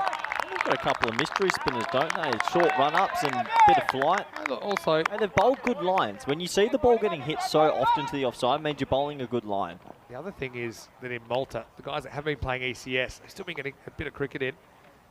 A little bit of glove on here for a single. So even the guys that weren't playing for a club in the ECS recently, they've got good training facilities there. They've been able to train. They've got the kind of weather they can do that. Who's sitting in the sheds here? Because it's time to retire someone. Yeah, you got. I'd always consider a double switch at this stage. Oh, the double pull. I know it's brutal. Anyway, maybe not, because this one is up and it's out of the ground. Batten wakes up. Maximo, 6 runs. Well, you can look at it another way. 10 sixes to win. About 20 balls remaining. Let's see if one of them can get on a heater. Oh, we were flatlining then for a while. That's brought us back to life a little bit. You got to go again, Batten. Try your best. Hit it back-to-back sixes. Yeah. Wants to. Hasn't quite got it. Fielder comes in. Takes the catch. Slight misjudgment, I think, from Jaspal Singh. He was a step too far in, but he jumped back. He had the room to move, so Batten goes 6 and out. Frustrating to start his ECL 23. The Indo-Bulgarians, 44 for 3. Yeah, he holds on to it in the end. He kept his nerve on the rope, and he does save a couple of extra runs. It might be a blessing in disguise for Indo-Bulgarian. Just hit high up on the bat, and a wicket falls, but it does give Lakov, who's coming in, a good chance to be a hero. Yeah, you need someone to have an absolute heater from here. To give you an idea, they need, what is that, they need 59 off 21. So you need someone to like hit a 50 off 20 balls. You know, that's kind of what you're hoping for. As it is, Batten got 1 out of the middle. That was about it. Just the start of his series though. It's 44 for 3. New batter is Chris Lakov. Super interesting story. He's a real entertainer. We know that. Triple threat, bat, ball, and in the field. The thing is, it's an uncomfortable situation that he comes in at. 17.7 is the required rate, approaching that point of no return. He probably has to gamble. It's a tough spot to be because also he'd like to at least get a bit of experience out there and get a few runs under his belt as far as how he's feeling individually, but he probably has to be unselfish and take risks a bit earlier than he wants. Yeah, Lakov's a handy cricketer. We'll have to see what he does now. The conductor gets off the mark with a single. How much of an issue is it that Mishra can't run? Like, when you open the batting with someone that genuinely can't run, there's a lot more dots. I don't know if you can have that the whole tournament. Power play might not be as much of an issue. After the power play, yeah, once you get it to this stage, it's hurting. He's got a very good 50 against Zagreb Sokol last year in the ECL. This time he whacks it sideways into the gap and he'll get a boundary. So, yeah, from here you kind of need 3 boundaries and over, I think, to be competitive. That one takes us to the end of the 7th. The score is 49 for 3. Yeah, well, at least in that over, they got the 6 and the 4. They'll give them a bit more confidence. So, to spinners like this, you do have to be extremely proactive. You can't let them bowl to you. But, yeah, let's have a look what's coming up, Vinny. I know that you're excited to see VOC Rotterdam out there, the former champions. And Svanholm already looked good. We've already seen Svanholm, but talk us through some of the players to watch in the Rotterdam side. I think the big thing for VOC this year, they've brought more batting. So Francois 4-8, Daan van Everding, and let's have a look who else is there. A little bit of Burhan Niaz, more experience. Yeah. Arnav Jain, big news. I don't think he can bowl. His shoulder's done. Right. So that's a bit of a loss. But Saylor also won't be bowling either. I don't think Saylor will bowl because of his back. Yeah, Peter Saylor's the big in. But he hasn't played in 8 months since he played England because he had some serious chronic back issues. So good to see him on the field again. 35 minutes away from a start in match 3. Nick. According to Tyrone Peters. A little bit of fun fact. I believe that Yelta Schronheim and Rami Upajaya, the only 2 players from VOC to play in all 3 ECLs. Can you think of another one? Oh, leave that with me. That's good. Yeah. Danes have a few. Anyway. Lakov tries to elevate. Down. Yeah, VOC is a funny one. The first year we were stacked. We had everyone, Maxi, Scotty, all the boys. Last year we were very weak. This year, a few improvements. So, yeah, it'll be interesting to see. I still think Svanholm and Farmers are going to be right up there as well. 50 up for Indo-Bulgarians. Hold him.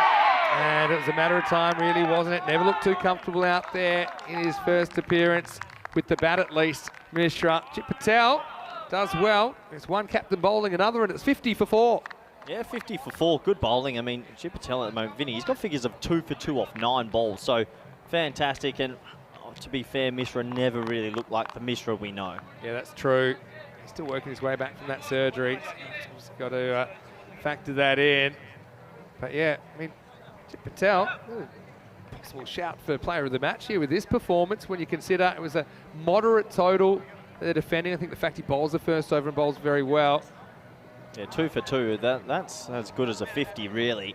See how his last few balls go. Mishra, unfortunately, we didn't see the best of him. It was good effort from him in the ball and with the bat, but just never got going. 10 dot balls in that innings. 50 for 4 now. Pretty much halfway to the target, but only a quarter of the innings to go. Your batter out there is Rohit Daman. Yeah, but look at those figures for Chip Patel. You're exactly right. 2 for 2. Jet's been raring to get back out there with the ball in his hand. He did a very good job umpiring in the recent multi-series with AUM not taking part. Anyway, this one's on the pegs as well. Fumbled in the infield. This will be a tough loss for Indo-Bulgarian because this was almost like a final. It's going to get harder and harder and harder. So they're going to have to go back to the drawing board, think about what sort of order they come out with, because this hasn't worked out for them too well in this afternoon fixture. Yeah.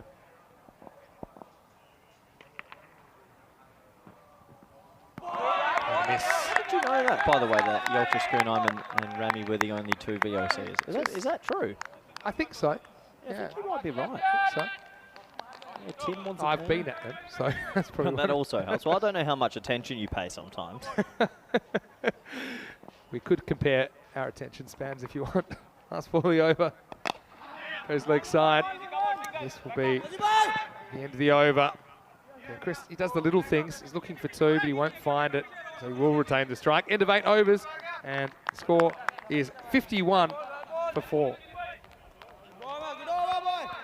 Yeah, well done to Patel. You could pretty much argue that is a man of the match performance. 2 for 4, outstanding T10 figures.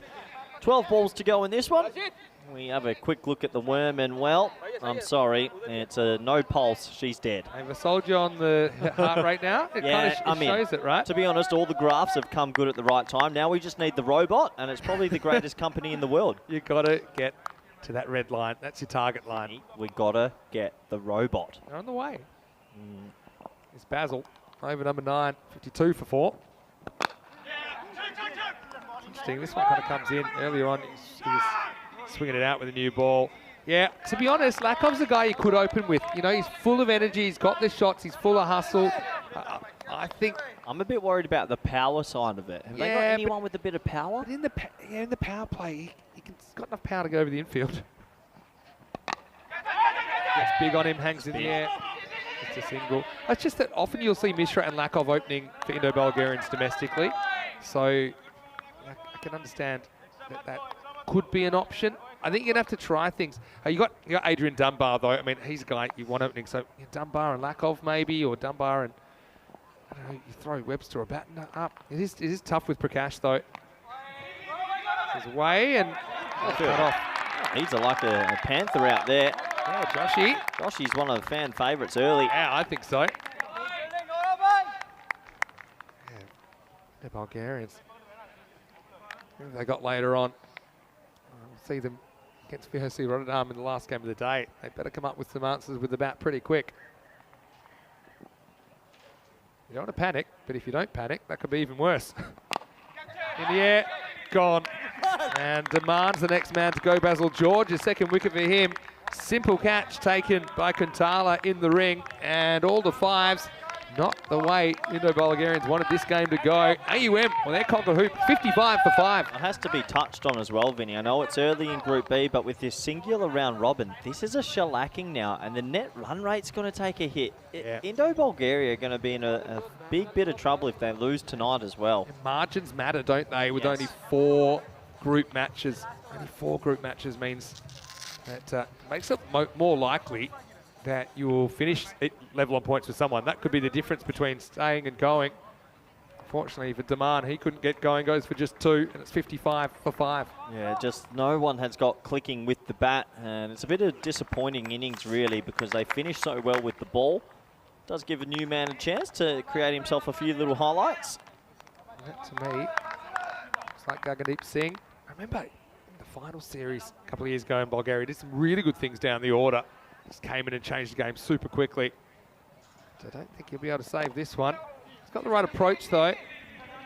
That's the other option, I mean, to try someone like Gagdeep Singh at the top of the order, someone that's just kind of up there to play shots. I think you can't have 2 injured players also running between the wickets. Even one's hard in this format. Look, they'll go back to the drawing board. I know it's early in their competition, but they have to draw pretty quickly. Nice ball the over. In the air, hanging. And a chance down there. Should be gone, and it's dropped. It's the first thing Jit Patel's done that's wrong, and he might get a run out with a good throw. And the throw's just a little bit wide. Chris Lakoff was pretty keen to come back for a second. Didn't really ask for consent, but they do get a couple in the end. Yeah, it's misjudged. He goes completely under it, and then he shells it. Should have been caught. Just a little bit lazy fielding at the back end. And at the end of the over, it's 58 for 5. I suppose what you're seeing here also is that the guys in Malta, they've been either playing games or they've been able to train in the conditions they've got. They've got the nets at the Master Sports Club there to use, whereas I just don't know what the preparation for Indo-Bulgarians has been like coming out of the winter. Prasath gets an over. It's going to be the last over of this game. Prasath bowled a single over in the recent international series. Like I said, he has been bothered with this injury. So, yeah, I mean, the thing is, AUM, they haven't played a perfect game here by any means. They've had times where they've struggled, particularly in their innings when they were batting. It's good shape from Varun. Dug out by Lakoff. He'll get a single. Yeah, look, all the teams are excited to come play their first game of the tournament, but it's such an unforgiving format now. If you start slow, it's a long hill to climb. So definitely. I'm a big fan of it. I think it adds a bit more energy straight away. All the matches seem to matter more. Yep. Don't they? They're doubly important. Swings in. Just be a single. So if I look at the boundary count here, what's it been? We've had 4 4s and 2 6s in this innings. And you compare that to AUM, who, like I said, it was far from perfect their innings, but they hit 10 4s and 5 6s. So it's a big difference. Swings in, but missing the leg stump. To give you an idea of the kind of averages, I sometimes look at I call the Maximo rate, which is the 6s per 10 overs, which is a pretty good indicator. And so far in Group A, Maximo rate was 9, so about 9 6s per 10 overs, almost 1 and over. Edged and gone, and Prasath will chip in with a wicket. Gagdeep Singh, the next man to go. And the procession continues, 62 for 6. Yeah, 62 for 6, and it's just been a difficult climb, hasn't it? The whole time, they never looked like they were in this chase, and a bonus wicket for Prasath, who comes on to bowl the 10th. I think my big worry, Vinny, is none of them have shown me power. I'm worried about their power. Do they have someone that can hit 4 or 5 6s in? I think Webster and Batten and Mishra, those 3 are the ones they're really looking for on the power side. Okay, Mishra isn't quite himself, we know that, but you look at Webster and Batten. Webster got a freakish dismissal caught behind. Batten, shorter cricket, couldn't get going. So that's the way it goes. Gagdeep saying, well, game was kind of gone before I got involved. Prasath gets him with 1 ball remaining. Hey, look, looking forward to this VOC Rotterdam versus Svanholm game just quickly, which will start in just under half an hour. You remember the match you were playing in it? Really, one of the matches of ECL 19, just 7 runs decided that one. Yeah, it was a very, there was a certain innings that helped take VOC over the line that day. can't believe you're commentating the next one as well. I'll make a late change. Here's the last ball of match 2. Not a bad shot. This is going to be Shapat Khan. We'll get one. And this will do it. And that will be the end of the match. AUM do it in a canter in the end. The final score is AUM 102. Indo-Bulgarians 63. 39 runs the margin, and well, 2 very handy points and a bit of a net run rate booster as well for the Maltese. Yeah, net run rate booster and a pretty good all-round performance. I think they're only going to get better, and for Indo-Bulgarian, they'll have to go back to the drawing board, maybe figure out the best way to play this T10 format. Yeah, for sure. They know what they're doing. They know what they wanted to do, but they just weren't able to execute, unfortunately. AUM, though, well, they're looking pretty good. It's their first ECL victory for their club. What a nice moment for them. And I think you could just see who had been playing a bit more cricket between those 2 teams. This is what's coming up next, and this is what we're talking about. VOC Rotterdam versus Svanholm. It's the Netherlands versus Denmark in match 3. It's a rematch of a very memorable encounter from 2019 where these 2 were drawn in the same group. It starts in about 25 minutes, and it will be VOC that are batting first after winning the toss. Make sure you join us for that one. Rico will be filling in for me for that one. Corey Ruckers, he'll be there, reminding everyone that in that encounter back in 2019, he scored 29 off 7 balls. All right, let's rock, shake, rattle and roll into the highlights in this chase. 103 was the target, and I didn't have a great start at all. Well, Dunbar's another guy, put him in the power category, but unfortunately, the only power he needed was the power to get off the ground, but he was bowled in the first over. Jit Patel was brilliant early. Webster showed what he can do, but things just started to go wrong, and it was here, off the pad onto the bat, and he walks off. He was caught behind. You could see, wrapped the bat around it, and it was a simple catch for Rocky Dinish behind the stumps. But yeah, they were just not able to get going at all in this innings. I talked about the lack of boundaries. Only the intent. It's not the intent was missing. I just think that the execution wasn't there for the Indo-Bulgarians in this one. They had this partnership between Webster and Mishra. That was broken, and Batten and Mishra were there for a while. This was a bit of a funny one where just had, well, hold on, before I pick it up, I'm going to make sure I get back.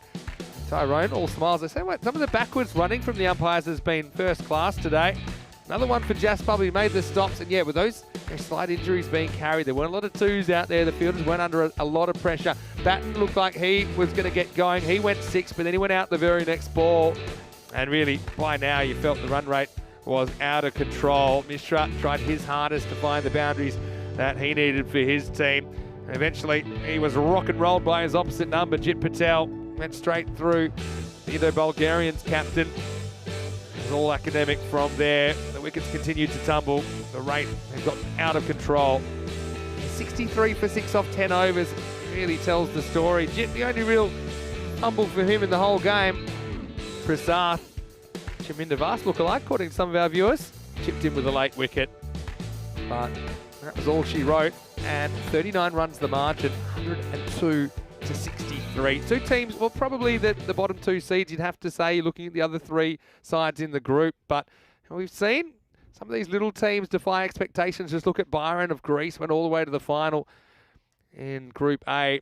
Looking at the scorecard, Mishra top scores 23 off 22 balls there. That was the thing. He was only able to strike 2 boundaries and a 6 in the innings. Jamie Batten, the only other player to reach double figures. We had the hustle there, but even he couldn't really time the ball the way he wanted. Also pretty ruthless stuff from the bowlers with just 4 wides in the 10 overs. I think that they were a bit more on song than their counterparts. 2 for 4, Jit Patel. For me, I've got him as my player of the match. Not sure what the officials went with. Basil George, pretty good as well. 2 for 16 for him.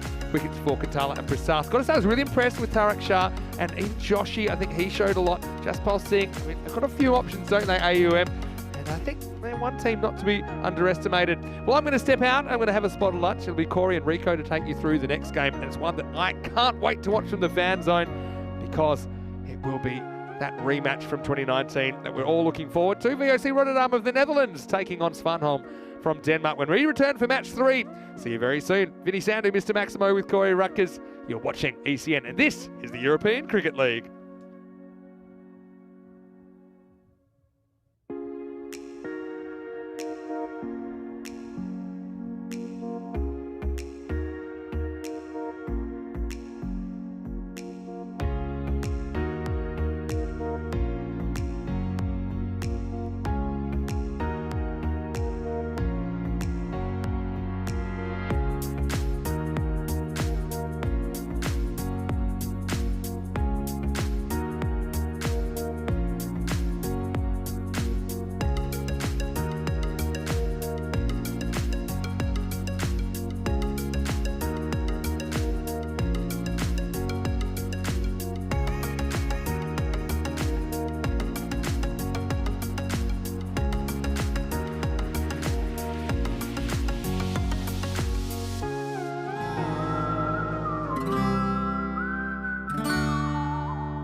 is how we play cricket. On the Costa del Sol.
The European Cricket League is brought to you by HCL Software, Dream 11, and Andalusia European Region for Sport.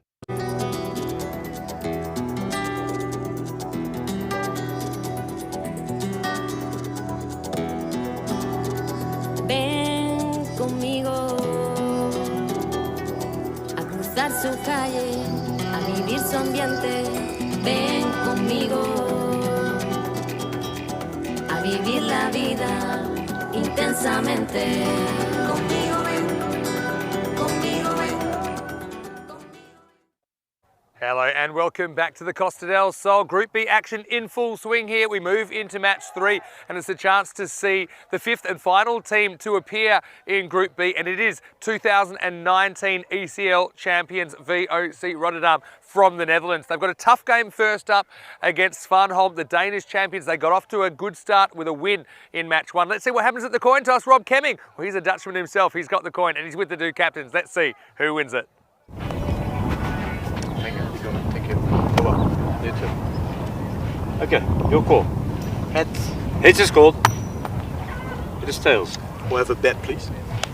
Tim de Kock, that wins the toss for VOC, and he elects to have a hit. Though I think we'll probably see Tim de Kock right up the top. I mean, we saw VOC kind of a bit underwhelming last time we saw them in ECL action, but they are former kings of Europe, and I think that they want to turn some heads this time for the right reasons. Nice to see Jelt Schoenheim as well for VOC. I think he's pretty handy with the bat and the ball. Also, pretty good fielding unit. I think it'll be a really good challenge to see where they're at against the Svanholm side, who did start with a win this morning. Interestingly, out of all the teams in this tournament, there's 31 clubs in this tournament, these two are the only two clubs to play at each and every ECL so far. And they did meet in Group A all the way back in 2019. It was a pretty entertaining game. On that occasion, VOC snuck in by 7 runs. What will happen this time? Well, not so sure, but I tell you what, two people that will take you through this one, as I'll be watching from the sidelines and watching on pretty curiously. It will be VOC and Svanholm going head to head, and those two people are Corey Ruckers and Rico Full. And guys, let's see what VOC can do this time around. They've won the toss and they batted in match 3, and so over to you guys. Let's get ready for the first ball. Thank you very much to the wild thing, Vinny Sandu. Yeah, looking forward to this one myself, and soon to be joined by Corey Ruckers as well. It's going to be an absolute sensational match. VOC Rotterdam, they're looking to find the kind of form that made them the first ever champions of the European Cricket League. It didn't go so well to them last time. Svanholm, they're a team that are looking to improve on their performances last year, and from the way they started in match 1 of Group B, they looked the part, they looked the business, and restricting Farmers to 78 all out and knocking them off with 17 balls to go. A win by 8 wickets, so they're looking good as we have a look at the two teams. And a fine time for me to welcome into the commentary box Corey Ruckers. Corey, welcome. Thank you, Rico. You know a fair bit about VOC Rotterdam, so what are you thinking? I can see they're trying to lengthen that batting order by having Francois 4A and Jelt Schoenheim at 6 and 7 means they bat deep. Daan van Everding's come back after 6 years of retirement. He came back last year. He actually played Dutch under-19s. Tim de Kock captain, but the big name, Peter Saylard, ex-Dutch captain, retired in the series against England last year because he had chronic back problems. I don't think we'll see him bowl ever again, but he's coming to play as a batsman. Right, okay, so interesting. So a few big hitters there. Be interesting to see how they go about this. With Svanholm, I think we didn't see too much of their batting, but their bowling as a bowling unit, they look pretty decent, they look very strong. Well, look at that, Rico. The supercomputer's thinking we're one run win here. And it's going to be interesting. Maybe a golden ball. Well, VOC will be with the bat first. They're electing to bat as well, so that's a good move. And why not? The sun is out. It's a lovely day in the Costa del Sol here in Malaga. And well, let's see if we get some more action from this magnificent Cardiff Oval as we get ready for the battle between bat versus ball. What a great couple of matches we've had already today. AUM, congratulations to them, my friends from Malta. And, well, unlucky to my friends from Bulgaria, but I'm pretty sure we'll see them bounce back pretty strong as well. Here we go, first delivery, Munir. Go short outside the off, no run. Well played out. It's a very special day as well for one of our crew from Spring Productions. Match number 500 for Andres. Wow. Match number 500, so Andres, congratulations. Yeah, congratulations. Enjoy your 500th game. This should be a corker, shouldn't it, Rico? These two teams have been in every edition of the ECL. They know the format. Should be a good game. Bulge just has the bat on the back foot there. This is my one worry with VOC's batting icon. There he is. Congratulations on your 500th game. Congratulations, a big moment indeed. My one worry for VOC is they're going to show too much respect and play technically. My worry That's is my worry. My worry is that Andrews that we just saw there. Can we see Andrews again? And maybe after this ball. My worry is that he's going to go big time on the Bloody Marys tonight. In the air, should be out. And, well, he can't get there. Oh, well, I think he took a while to find this. Couldn't quite get there. When he loses it for a bit, then that's a desperate lunge at the end. But this one, right at the top of the bat. And, well, is an opportunity, but in the end, doesn't go to hand. Yeah, it's an opportunity. Dan gets a little bit of luck. Now, Tim DeCock comes to strike. Now, he knows how to power hit. Looking for him to have a big game. He's the captain of this side as well. He'll edge this away and it'll go for 4 runs. That's always the danger. When you've got a quickie on and you've got no protection back there on the boundary, you leave that open for that, and that's 4 runs. The first boundary of the innings. Well, you and I talk about short third man needs to be fine. He's quite square there, so Tim DeCock gets a little bit of luck, but hey, the first boundary for VOC, as we mentioned, these two teams, along with Drew from France, have qualified for every edition, and it's a big occasion to do that.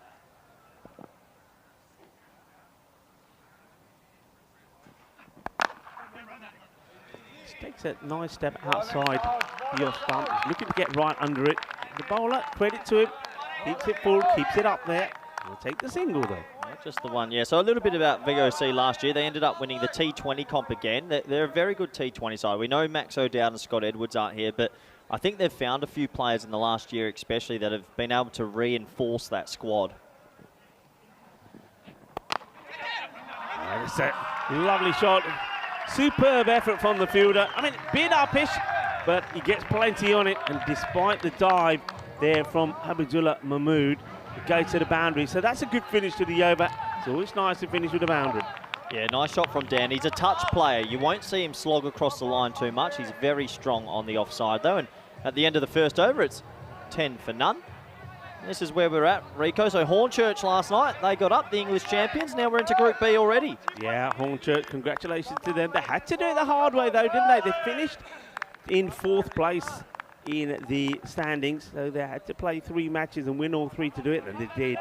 Beat Independence, beat Darmstadt, and then the final, the Group A final against Byron, and they did it in style, a 10-wicket victory, chasing the score of 100. So congratulations to them. Which team from Group B will join them? This guy bowled really well this morning, Henriksen. He's a big plus back in the side. Picked up 3 wickets with a player of the match performance of 3 for 7. And he, along with his captain, really, Hamid Shah, led the way. Hamid Shah was 42, not out of 24 at the bat. Yeah, they played a very good game this morning, Svanholm. They look like the 2019 team we saw as well. So this should be a good contest. A question here for Dan facing up. Where is he going to score and where is he going to find his boundaries?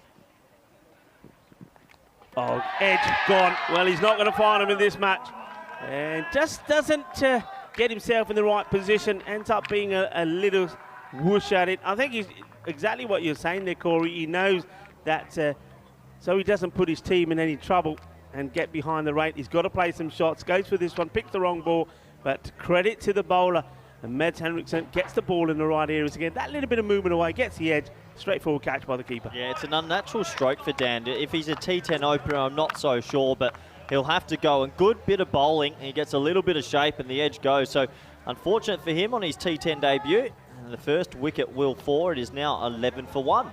Yeah, good bit of bowling. So the man, as I mentioned a few moments ago, was the player of the match in match number 1 of Group B. They took a fine 3 for 7. Well, he's on the money once more. And I had a chat with him. Look out for those on the social media. And a nice chat with him. And also his captain, Hamid Shah. And, he missed out last year because of COVID. So he's happy to be here. And at the moment, he certainly is shining for his side. Yeah, so interesting to see they've sent out young Burhan. Yeah, it's good young player. Rate him highly. He plays national cricket for Belgium and then made the move to VOC in the last 2 years to play his domestic cricket. Gets that confidently out on the offside, but no run. Liking the field set here from Svanholm. They've got a 6 and 3, keeping the pressure on the offside. Plenty of those. Hey, you must like these colours, the red and the yellow. A bit of a Spanish theme about them. I am impressed with the colours of Svanholm. They're quite loud through the effects mic, so they're right up for this. Yeah, this will be an interesting contrast. Surprised Peter Saylor and maybe Francois 4-8 haven't come out 3, but it does give Burhan a good chance. This is away, trying to get it into the gap. They should be looking 2 here. They will get there comfortably. It's a big chase for the captain. Yeah, I think some teams, when they come to T10 the very first game, they always think about lengthening the order, where if it's a 20 over game and you had 10 overs left with 10 wickets, you'd be throwing your big guns right out, wouldn't you? Yeah, you would. So, but they've got the experience of playing in this format. So well, Vinny told me before, only Yelta Schoonheim and Rami are the only sole survivors from the very first edition. Okay, right. Good delivery. Once again, good areas from Henriksen. Gets the ball consistently outside that off-stump corridor. Well bowled again. Really finished well. Wants to finish with avoiding a boundary or an extra. That's what the coaches will be saying.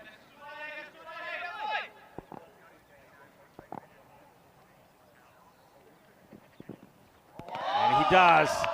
See the batter there. Just takes a little step across the Aussie to try and get himself in a better position. But I think the ball beats him before he has time to do anything about it. A very good over from Henriksen. He bowls well. Just the 3 runs from it. Picks up the wicket as well. And at the end of the second over, it is 13 for 1.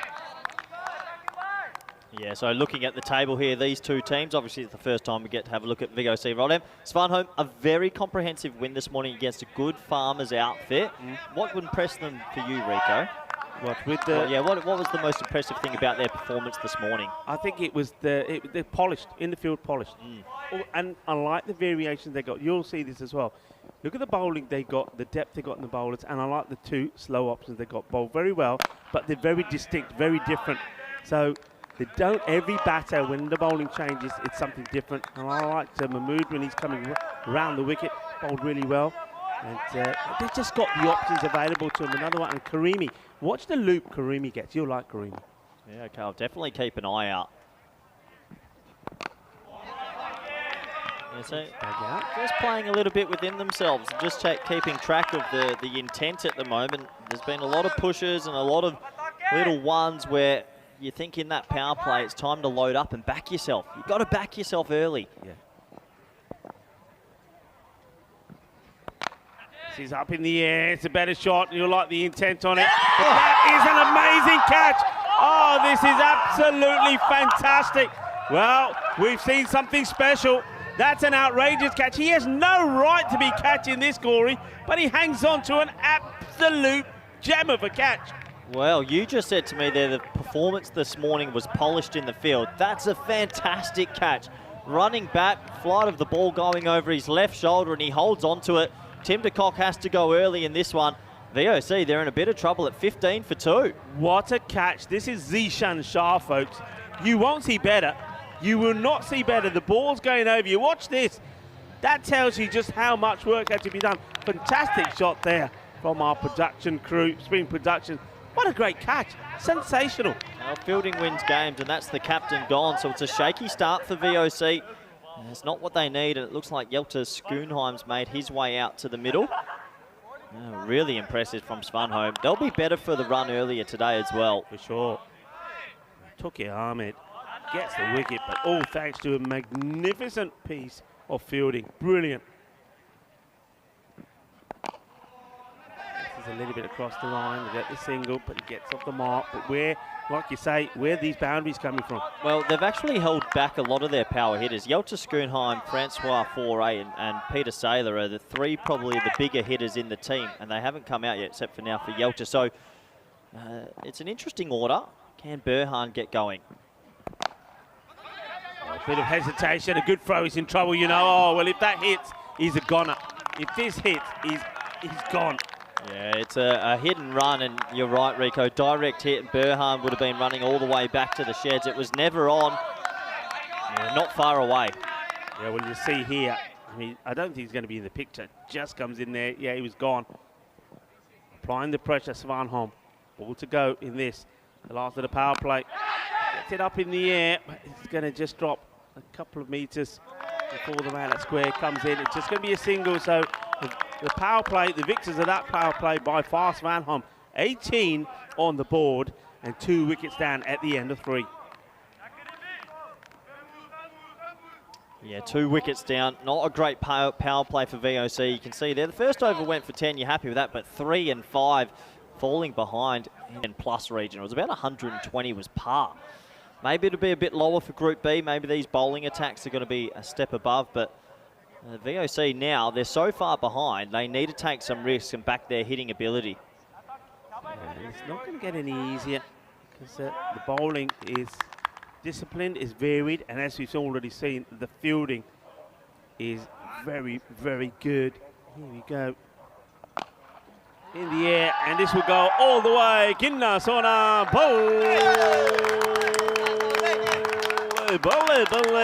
well, that's more like it.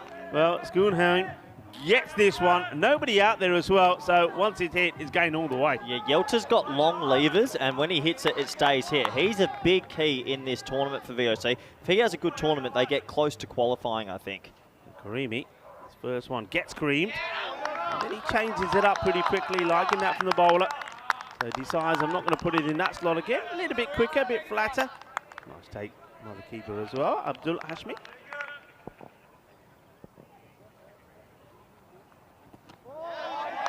Good change up, isn't it? I mean, that's clever. He knows where not to bowl it now, so he's keeping it just inside that line as well. He's keeping it wide, and yeah, you have to wonder if VOC a little bit rusty here. They're missing some deliveries they probably shouldn't be.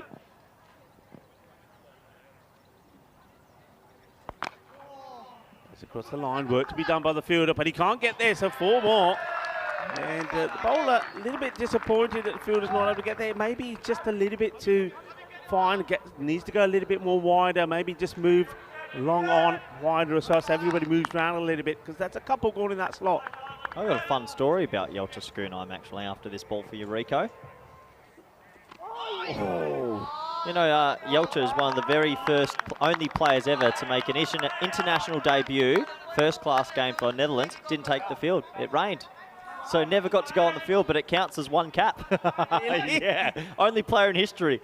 Is that for sure? That's for sure. Well, this is a lovely shot. This will go all the way. Well, Dana Oros in the firing line again. And you might just see, if we get a good camera angle of this, we might see just Dana's head just lifting over the old bollards there that go around the fence. Are stronger together. Well, this one was right at it. Yeah, nice shot from Yelta. Good over from him. The couple plays are misses, but those long levers are very effective, and it's 34 for 2 after 4. Whoa. Is that correct, Rico? I think Vinny was happy with the graphs he brought up, but I'm pretty sure that's a bit wonky. Yeah, it looks like a shopping trolley to me. Yeah, 4 overs down. So to get the acceleration they want, and Kareem, well, he got creamed a little bit. 16. I mean, he brought it back well after the first 6, but a couple of boundaries. Now Tukir Ahmed, they keep the pace on. The captain just deciding he'll go with Tukir one more time rather than the other slow bowl options that they've got. Has to be said, young Burhan struggling here. He's 4 off 7. He doesn't look his usual self. He's just got to back himself. He's really good when he gets a deep base, hitting it to the leg side. In the air, chance. No mistakes, cleanly taken. And a very, very good catch there from James Muniz. He's a top quality fielder. He was not going to put that down. And, well, you said he looked like he was in trouble. Well, he's out of his misery now. He'll go for 4 of the 8 deliveries that he faced. Yeah, he never looked in, did young Burhan. Unfortunately for himself, he'll be disappointed, but never got one out the middle of the bat, and he'll have to go.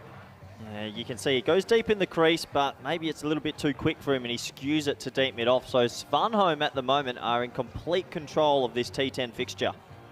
Yeah, good catch, and once again, Ahmed will be thanking his fielders for picking up the catches.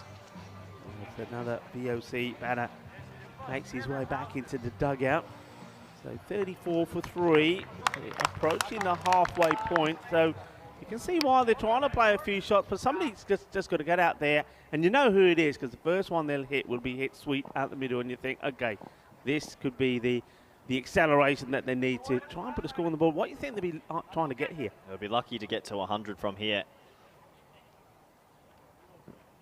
Oh, an absolute peach. What a delivery. He shatters the stumps. Well, that was sizzling. That was spectacular. Este hombre es una máquina right on the stumps. Jack de fuerte style. Beautiful delivery first up. Yeah, good ball first up. Arnav Jain plays all around it and he gets his timber removed. Right now, Svanholm are in complete control, bowling in the right areas, and you can see why they've got big smiles on their face. I'm not too sure we'll see much of Arnav with the ball as well. Rumour has it he's got a shoulder injury, so that's a disappointing day out for him. Yeah, this is an absolute corker. They're right on the money. That's where you want to be. How many times do we see a new batter come in and the first ball sprayed down the leg side or something? That's on the money. You got to play. You miss, I hit, and unfortunately, it's going to be a... Oh boy. Well, it's a hat-trick ball, and well, out comes ex-Dutch captain Peter Saylor, and it's good to see Peter Saylor back on the cricket field. I can say when he retired last year during the English English series versus the Dutch, unfortunately he had chronic back problems, and I mean serious. He couldn't move, he couldn't hold his young child. So he has been out of cricket for 8-9 months. Good to see him on the field. He's facing a hat-trick ball. Hat-trick ball, Tuke Ahmed. Not a bad delivery, but just going down the leg side. Just strap him on the pads though, but yeah, he went for the Yorker again, nearly executed it. Yeah, it's a good hat-trick ball, just slipping down the leg side, and they'll scamper through for a leg bye. You know what? Despite these wickets, in my head you have the three most aggressive players now. Yelta, Peter Saylor, and Francois Faure coming next are the three power hitters. So VOC will be just hoping that one of them can get in.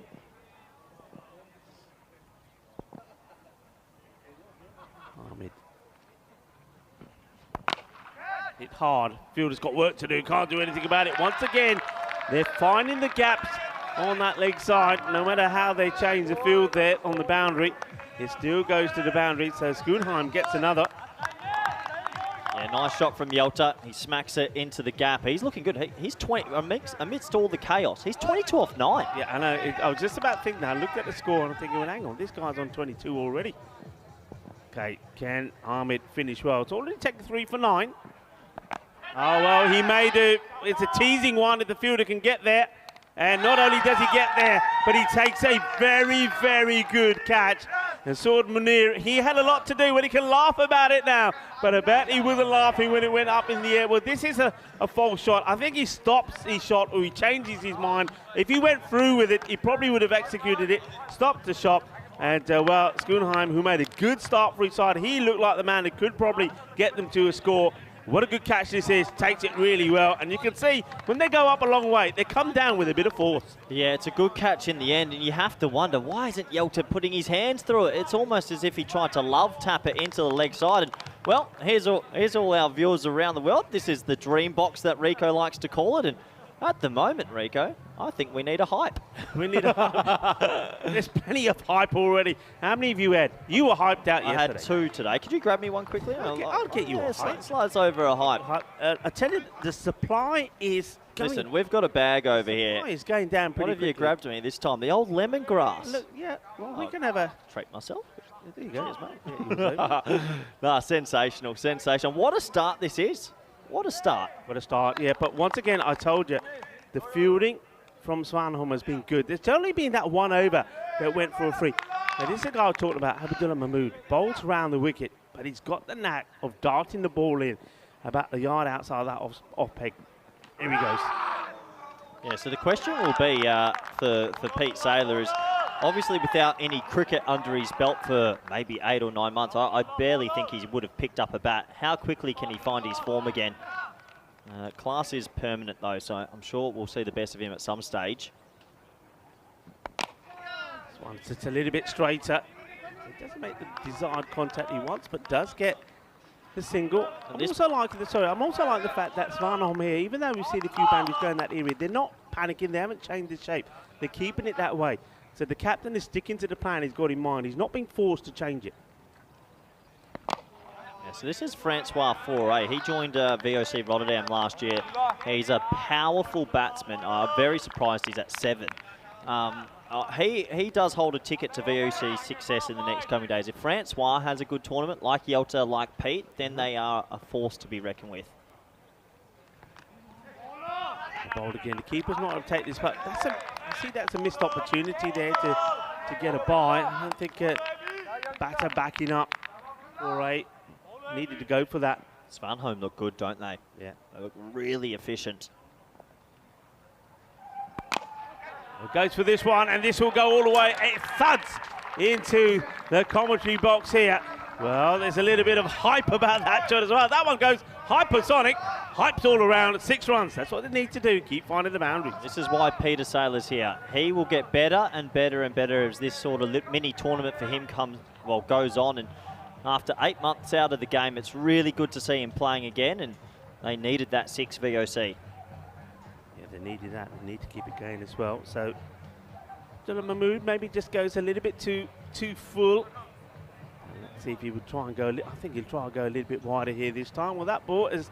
I think that's gone. Probably vanished underneath where we are. I reckon it's somebody little and petite has to go and fetch that one. Yeah, I think that ball's under the score box, so we'll get a new ball thrown onto the field. But what a nice shot from Saylor. Will that get VOC going and into this game? 47 for 5, last ball of the 6th.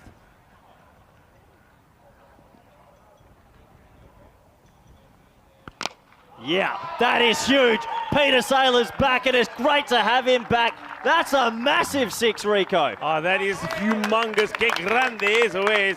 Que grande. Un golpe muy dulce. Más dulce de tarta de chocolate. Adios, pelota. With that one, he's at the top of the hill somewhere. What a hit this is. It's just so good to see this man back on the field, and that is huge. That's halfway up the hill, and when you start getting it up that hill, Rico, it's a biggie. It's a biggie. And well, both the slower bowlers have taken a little bit of tap here. They worked pretty well in the match earlier today against the Farmers. So the captain's got some thinking to do here. The 50 also came up with that humongous maximum 53 for 5 at the end of 6. I promise you they will not be keeping him at 6 the longer this tournament goes on. Him and Francois and Yelta need to be up there. Chips this one up. Fielder's got work to do and does. Oh, that is sensational. That is absolute class. This is standards. This is what we're talking about. This is why these are the best teams in Europe at the moment. What a bit of fielding this is. And it's again, Munir. You know what? There's a lot of fast bowlers that say, nah, it's not my job to dive around in the field. Munir is not one of them. Yeah, brilliant. Brilliant. Saves 3 runs for his team. Chance and taken. That's a class catch. That is quality. Keeps his eyes on it and diving forward. Well, there's the man who makes things look easy. Hamid Shah, we know he's taken the most sensational jalebi catch here last year. It went wild on the internet, and now he takes another one here.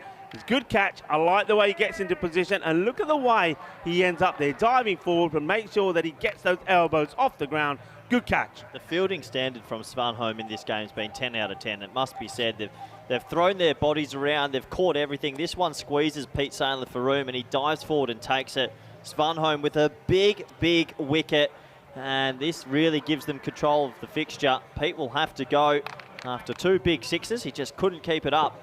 And Svanholm at the moment in control. It is 54 for 6. Very good catch from the captain of Svanholm. And Moez Raza. I think he's just having a bit of byplay with the camera. He always has a bit of fun, this Saylor. But, well, it brings in young Sieb. They usually call him only one name. He's nicknamed Seal back home. And he's more of a mystery spinner, and he's in early here. So his job probably needs to be just get Francois on strike. Straight down, and the man who made a brilliant... Don't forget, also, this is worth mentioning, don't forget the fielding. That stop, what a difference that made, because that rotated the strike. Yeah, so they saved 3 runs. It puts Pete Saylor on strike, and then they catch him out. So Svanholm at the moment look red hot. Raza, good from him so far. Shot. He's been drilled hard. This will take some stopping. And, oh, well, it's a good effort from the fielder sliding. That's the James Muniz gets his hands to it, but the power of the shot, too much, and it goes for 4. Yeah, Francois is strong. He's extremely strong, and he hit that hard down the ground, finds a big pocket of space, and maybe he could have tapped it back, but it goes for 4. Much needed boundary. Yeah, well, that one, they do manage to get it through the field. Well, they've been quite sensational at the moment. Good shot, though, from 4-8.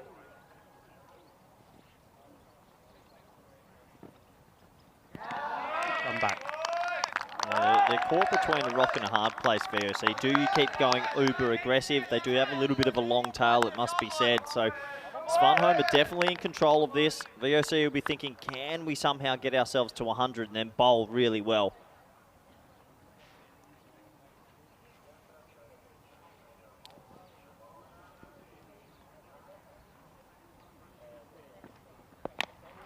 Azar will finish with another wicket. Yeah, well, it was there for the shot. It doesn't get executed well. It gets it sliced up in the air, and that will be the end of Francois Foray as well. He'll go, and he'll go for 6 off the 5 balls that he faced, and they are struggling here because another wicket falls. That is now 7 wickets down, and it's the end of the over as well. So it will be 59 for 7 at the end of 7.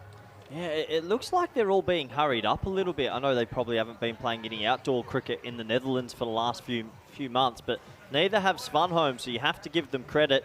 And yeah, each batsman seems to either be hurried up or not expecting the pace. We've seen balls get through the gate. We've seen some shots where they seem squeezed for room, and that's a big wicket because now they really have burst through Svanholm. And Francois Foray, he'll be out for 6 or 5. Yeah, but what a good over that was from Muiz Raza, because the over before was a good one because Abdullah Mahmood, I mean, normally he's pretty tidy. He went for a few, didn't he? He went for 14, so Raza comes on and straight away he puts them back in the driving seat. 2 wickets, just 6 runs conceded. And remember, you can always stay in touch with us, Corey Ruckers and myself at Rico Full. Also, there's Mr. Maximo. And remember, as well as the social media, there's the website as well, europeancricket.com. Here's another opportunity, and he's not going to drop that, is he? There's no way he's going to drop that. He's just been so good. And Sud Munir is putting on a top world-class performance in the field here for Svanholm. Yeah, smart catch, had to run forward, and he takes it. And once again, another batsman not hitting it anywhere near the middle of the bat. And it's starting to turn into a tumultuous batting display for VOC. And young Sieb will have to go, but another wicket for Svanholm, who are holding on to everything. The fielding has been mighty impressive. Yeah, it really has been quality. I mean, I like what they did in the first match. I think I said to you and I said to the viewers as well, that in the field they looked polished, they looked good, and they're doing the same here again. They're setting some very high standards, that is for sure, and I know that people are really appreciating it. Michael Dale there, Dave, John A. Gray, are all on our viewers chat, and I think you gotta admit, guys and girls, this performance from Svanholm in the field is probably the best we've seen yet, right? Yeah, it really is. Up there with Darmstadt, that one game I saw in Group A, but right now 59 for 8. Asif Hossenbank's on his debut for the club. He's a left-arm off-spinner. To be fair, I haven't seen too much of his batting. They need to pat the overs here. They could be bowled out. Yeah, just got 2 wickets. Svanholm will be looking to take. This is a nice-looking shot. That man is a lot straighter now after one that went through him earlier. And remember, they did bowl out Farmers with 2 balls to go, Svanholm, so they certainly are shining in the field. Karimi did like his bowling, and well, they're asking the question. I don't know what he's asking for, caught behind or stumping. I don't think it's a stumping. I don't think the foot comes up at all. No, it's an appeal for everything. I think it flicks the pad on the way through, and good decision from the umpire, not out, and he didn't lift his foot, so not out for stumped either. Yeah, nice work again from our production partner, Spring Productions. Excellent team. We've got the A team here, haven't we, for the big one. So that's well hit, and that will be 4 runs. They need that. They need runs from somewhere. And, Pagaya getting this one away. Yeah, Rami does hit it into peculiar places. It's a nice shot from him. A much-needed boundary, it must be said. 4 runs. Oh, he just ties up. I like the idea. With that 3rd man inside the circle pretty wide, he's just trying to get a little touch on this, but misses. backwater. They want it. They'll take the single. I think VOC will have to take some inspiration from what Hornchurch did in Group A. They got better and better and better because at the end of 8 overs, it's 64 for 8. Yeah, and that's a good performance. Continues. Good comeback there from Kareem. His first over was a little bit expensive. The score went from 18 at the end of 3 to 34 when he finished the first one, but he's come back well in that one. But look, that tells you the story. It's that one over from Tukir Ahmed. 3 wickets fell. He finished with a 4-for as well. So don't forget the importance of his contribution in this match. But the fielding has been great, and it won't get any easier for VOC as Henriksen comes back into the attack. I think they've got their batting order all wrong as well. I think they had the more touch players at the top trying to be power players, and that doesn't really suit them. So it is a learning curve, and we know it's only a singular round robin, but we saw from Hornchurch, they really did get better and better and better. VOC are going to have to take some inspiration. What you're looking to see, I mean, if you were there with them now, what's the changes you're making straight away with that lineup? After this delivery from Henriksen. Really good delivery, moves away late. So go on, what do you think? I always think people think T10, so they try deepen the batting order, but I think you've got to have Peter Saylor facing as many balls as possible and Yelcha Schoonheim, so they should be at 1 and 3 with Tim de Kock. I mean, Arnav Jain, I'm not too sure, fits in the middle. I don't know where you put him. Maybe you open him. He did open okay last year and you make a bit of balance, but they'll go back to the drawing board with the batting lineup, that's for sure. It's the same again, just short of a length, moving away, and at the moment, the batter can't get anything going. But he's not. You'd think he'd be throwing the bat at these, wouldn't you? Yeah, he's not truly a top order bat, I would say. But I think this is a glaring sort of thing that the VOC have to look at. Max O'Dowd and Scott Edwards not here, and we know how reliant they are on those two players. So it is an opportunity for someone else to step up with the bat. Well, he wants to take it, but that's good backing up. So Papagaya will get there. Get a leg by, so he's got a couple of balls to face of Henriksen, but it won't be easy. He's bowled really well. Yeah, he has bowled well, Henriksen. Good to see him again. We didn't see him in their second year Svanholm, but in the very first year I remember watching this man bowl. He's so talented. He gets late movement. Yeah, he's a good bowler.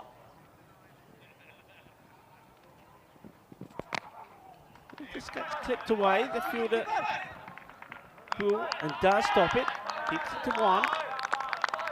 So just a couple of singles right now.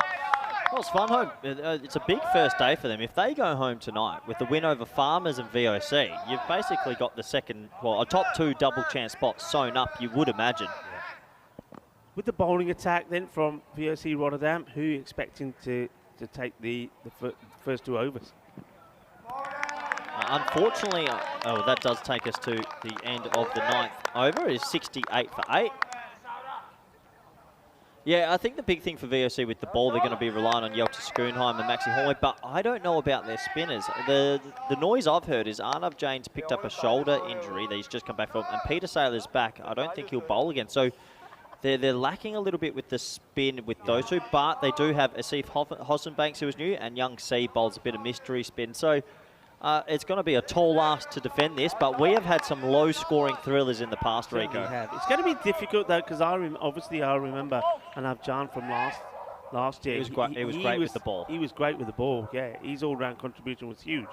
There's a chance, and it's going to be taken.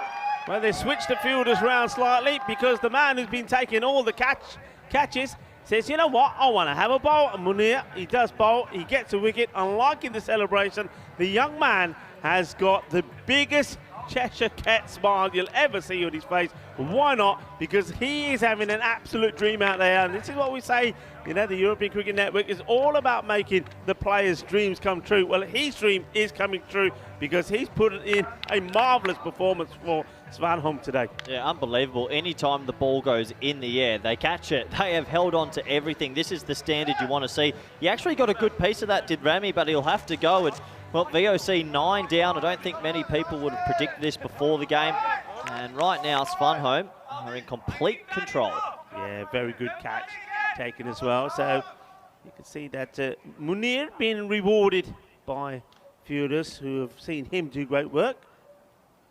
Henriksen took the very good catch there. And that'll be it. And, well, there's the celebration. He's firing the arrows. Well, he's been firing those Yorkers in as well, the darts. He's right up there. And for the second time, they have, well, they've only played 2 matches. For the second time, they have knocked the stumps over. Brilliant delivery, right on the money. Gets the Yorker ball in and knocks them over. What a great bit of bowling that is. And, well, what an impact he's had. He's catching, and then with his bowling as well. Absolutely sensational. But look, it's a tough one when you go out there. All the other batters before you have failed. You're getting this one delivery, and it's right on the money. Knocks them over. Chuck the patistal.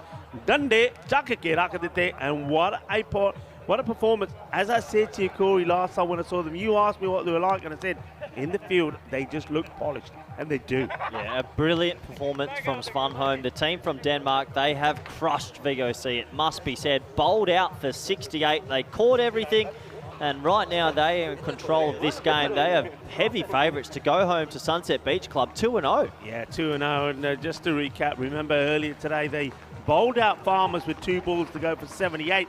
Well, now they bowled out VOC for 68, and that's with 4 balls to go. That is a terrific performance in the field. Yeah, let's take a look at the highlights in Svanholm. Well, they were told to go and have a field first. It's our man, our director's man, 500th game. Super exciting for him. And it all went right for Svanholm. This was a half chance. Darn gets a little bit of luck there. Tim de Kock came out, got an edge for 4, and well, we're thinking, is this going to get VOC going? And this was a lovely cut. It was 10 for none after 1, yeah, but then it all fell apart. All fell apart, and I mean, first of all, we saw some great bowling from this man. I think Henriksen has been absolutely brilliant. He just gets the ball up there. He's got the right amount of pace. He creates the issues. And the thing was, I mean, look, that's the standards there.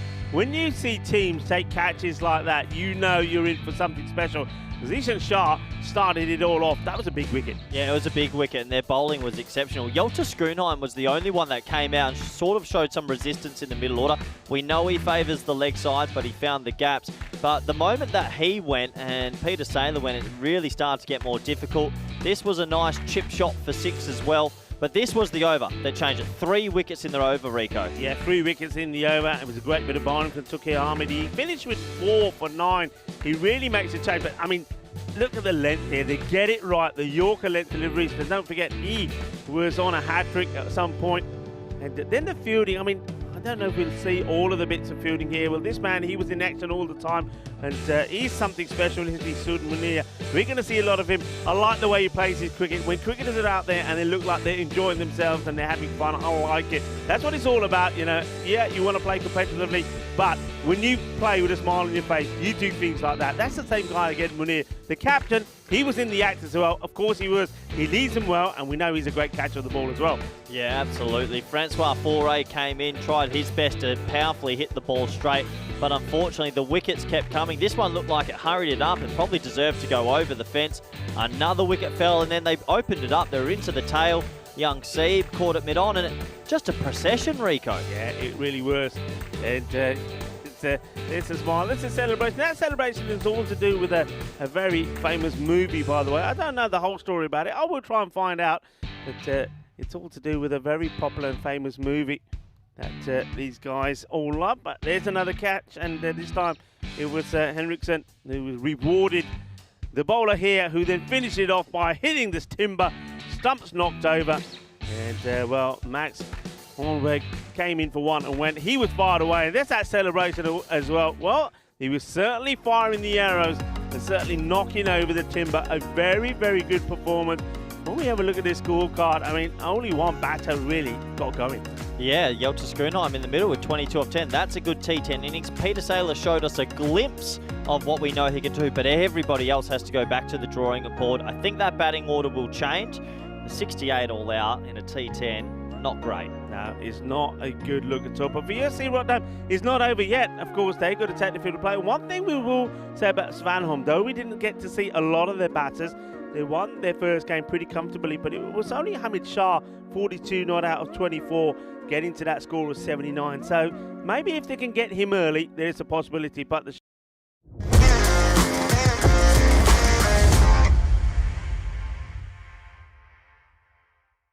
of what I got, we've had another 4-for.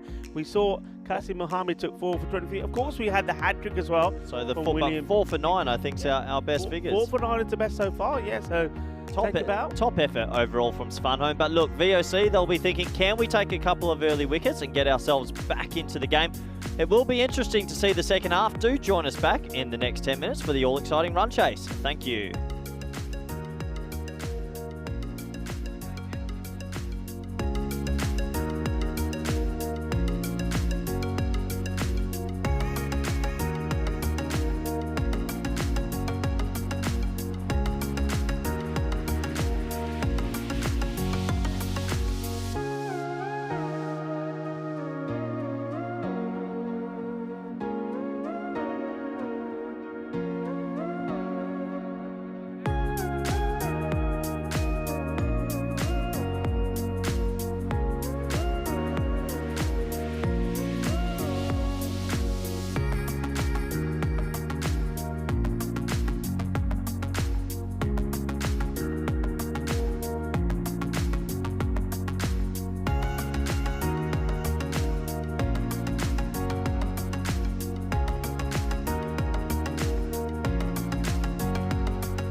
I'm gonna get back when I feel like, when I feel like, when I feel like, when I feel get back when I feel like, when I feel like, when I feel like, don't give me when I feel like, when I feel like, back when I feel like, when I feel like, when I feel like, when I feel like, back when I feel like, when I feel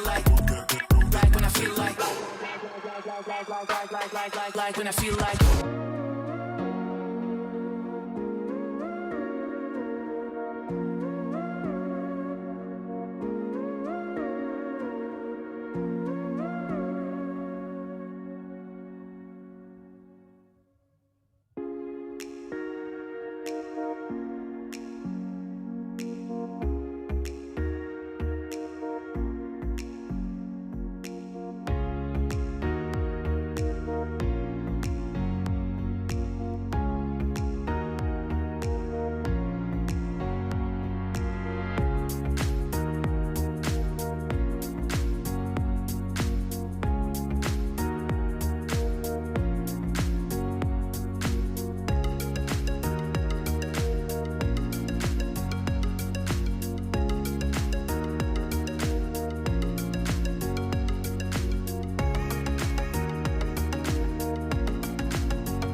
The European Cricket League is brought to you by HCL Software, Dream 11, and Andalusia European Region for Sport. Hola, buenas tardes. Bienvenido de Campo de Cártama Oval in España. Hello and welcome back. And Svanholm, they put in another magnificent performance in the field after their victory over Farmers by 8 wickets, having bowled Farmers out for 78. They've now bowled out the very good VOC Rotterdam side, and we've seen the second best bowling figures of the series as well. And it was Ahmed picked up fantastic 4 for 9. The best bowling figure so far is the hat-trick hero. That was William. Of course, we're talking about William Peatfield, who took 4 for 5, including that hat-trick. So well bowled to took here, but you got to say, well bowled and well fielded to Svanholm. Rico Full here, and alongside me, Corey Ruckus. Yeah, thank you very much, Rico. Looking forward to this second half. Credit to Svanholm. They've taken 20 wickets today against 2 very good teams. Looks like Hossenbanks will bowl his first ball for his new club. Here we go.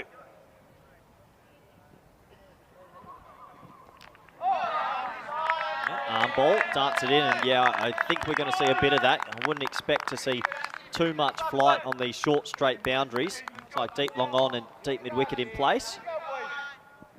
There's Mahmood, hoping he can get a few runs to his name in this one. Well, it's not the best to deliver. Oh, well, this is a glaring misfield. It should have been just a single. Well, it's really, the ball it was, it should have been a boundary. It doesn't get it right. Should have been a single. Ends up with 2. Yeah, I think a bit of rustiness in it. It's been a cold winter in the Netherlands, and the fellas just getting into their act and slowly getting into the game. A bit of back on this. But, liking the loop, liking the drift. Yeah, so Asif Hossenbanks was playing at Dosti Cricket Club last year, and he's made the switch to VOC, and he'll be a very handy spinner on the turf wickets out there at VOC Rotterdam. Be interesting to see how he goes in this T10 format. Hamid Shah was unbeaten in the first match, 42, not out of 24. The captain batted very well. He's an aggressive stroke player, doesn't like to be buckled down. You see he's getting a little bit of in drift here, so maybe with the arm ball. A couple singles to start. The thing for Svanholm here, they can take it pretty easy. They only need one really good over to kill this game, it feels.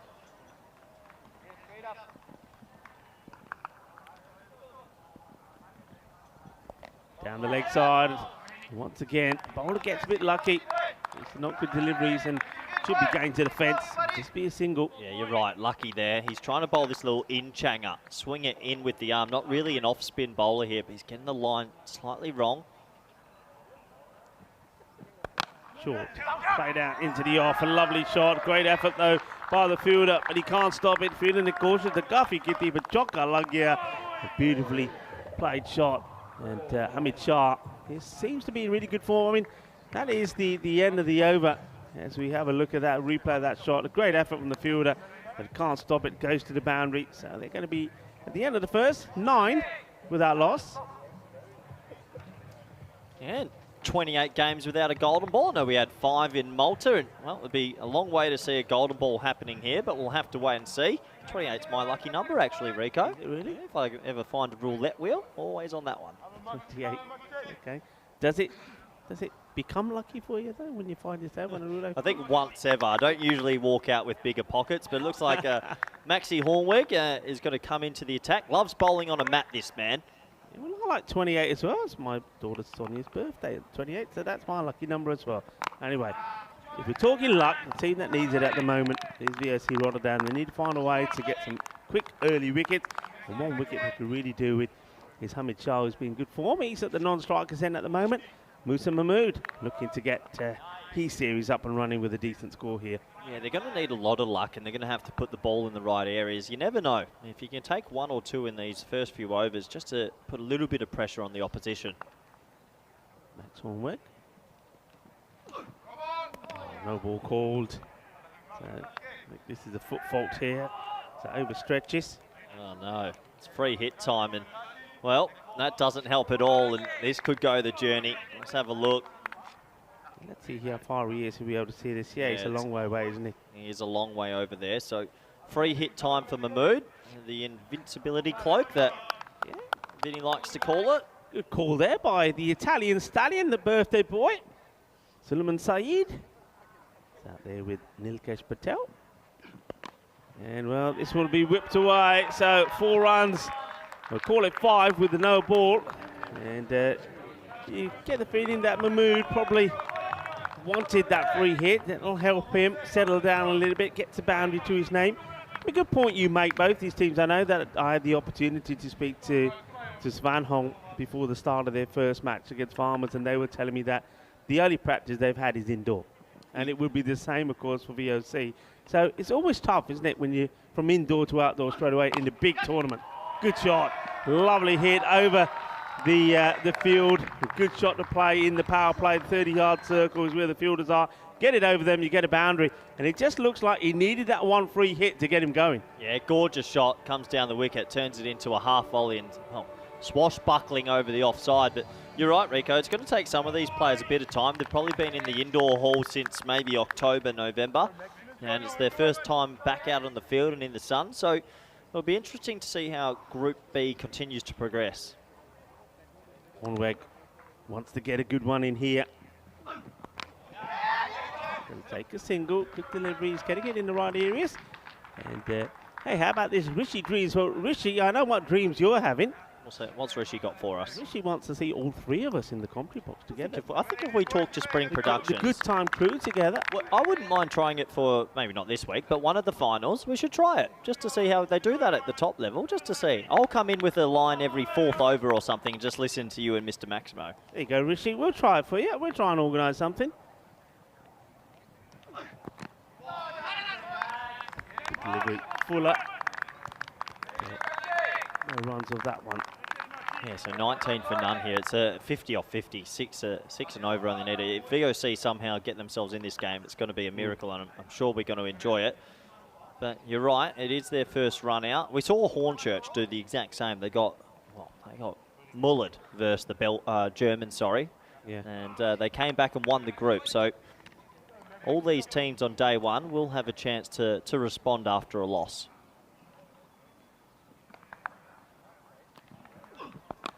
Oh, that's a lovely shot. Just helps this along its way. I think it will go all the way. It's Manos Arriba from the Italian stallion. The birthday boy himself. Feliz cumpleaños to Suleiman Saeed. Yeah, look, loses his line, goes down the leg side. So quick to get on this. That's a lovely shot for Hamid Shah. He just looks the complete package, doesn't he, when he's out there. He's got his cutting, flicking off his pads, he drives. Looking good, the captain. Yeah, looking good and in complete control, Svanholm. 25 for none after 2. As we had a quick look at the table there, but not on the screen so long. Interesting to see they're going back with the left. And they're going to ask you to put your coaching cap on, as this one is another fine shot. Good awareness here of the power play where the fielders are. They know exactly what they're doing. With a man who's always smiling is still smiling, Sud Munir.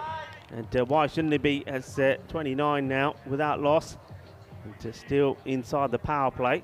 I'll wait one more ball before I put that question to you.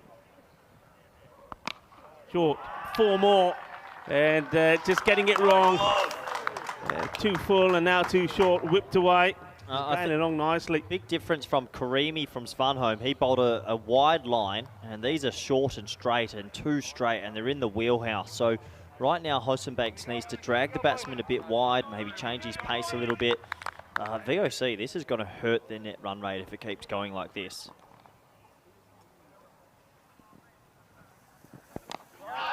Short again, but this time a different approach from the batter. Yeah, my question was, so we go back to that, the second over, and there was the no ball. Yep.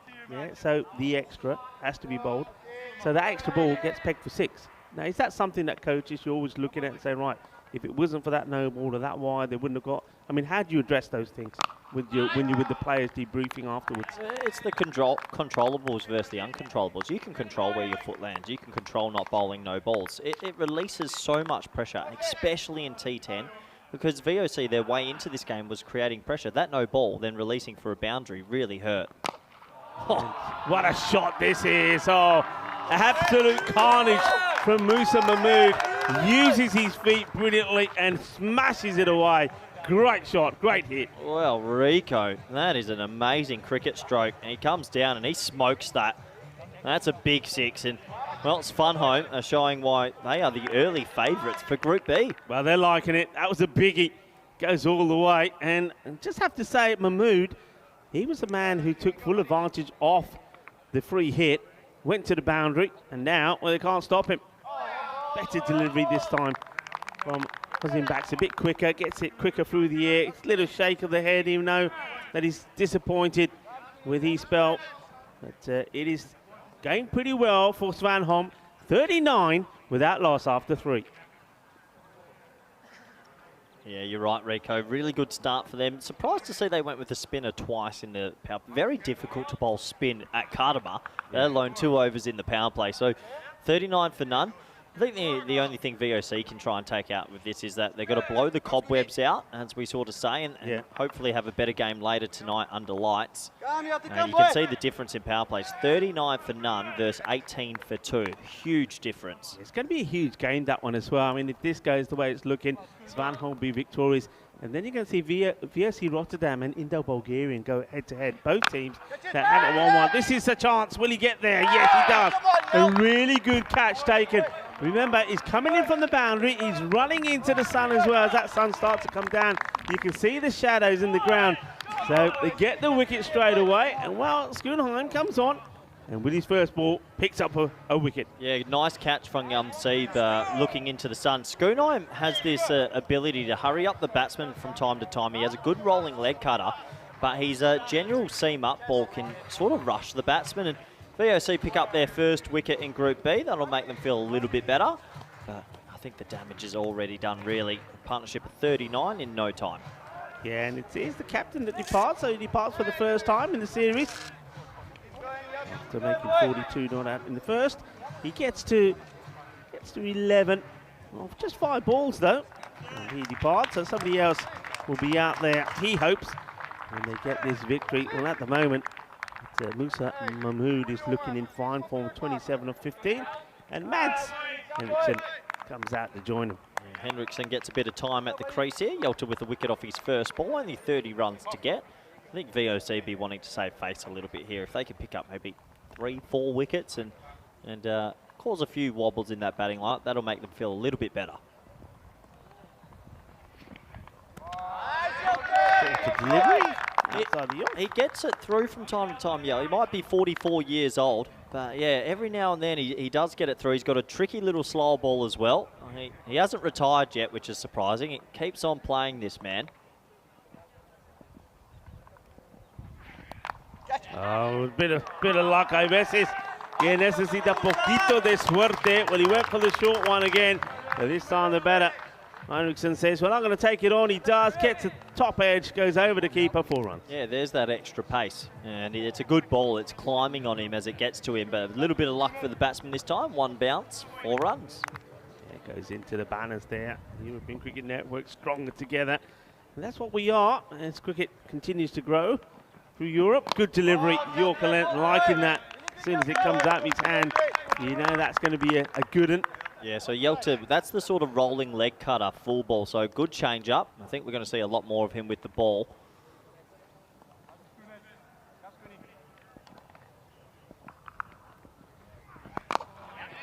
Works this one away, gets it past the man. That's short mid-wicket. Gets tidied up by long on. Ball to go. Ball ticking away nicely here now. Has to be said, Svanholm have rocked up today. They've taken 20 wickets versus Farmers and VOC. They haven't lost many wickets and they've batted well. What a great day for Svanholm. It's been a good day, isn't it? It's a good way to finish the over. Took a wicket of his first and finishes with a good dot. Only 5 from it, 1 for 5. And certainly Svanholm, he's got nothing to be shy about his performance. He's done okay today with the bat and with the ball. Yeah, he's definitely done all right, Svanholm. He's been the one shining light and a very good finish to that over. As you can see, well, this is the heartbeat, and they only have to be above that red line. They're pretty far above it, Rico. They're very far above it, aren't they? Pretty happy where they are at the moment. They are, I mean, comparison like for like, they're 10 runs superior to where their opponents were. Yeah, it looks like Rami's going to come into the attack now. Really good at these sort of sliding Yorkers. It sounds a bit funny, but when he's on, he's really on.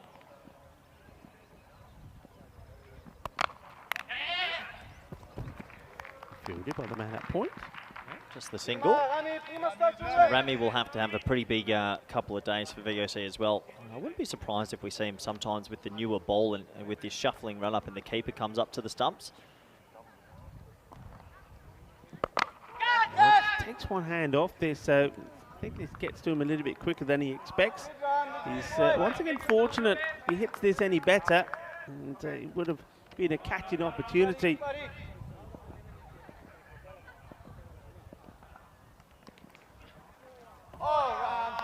This is an ugly looking shot. The ball is really wide outside the off stump, and he's trying to send this to cow corner. I think I saw Henriksen just sort of show with his hand there. It's that sort of rolling leg cutter. So good bowling from Rami. Rami and Yalta the last 2 overs have been pretty tidy.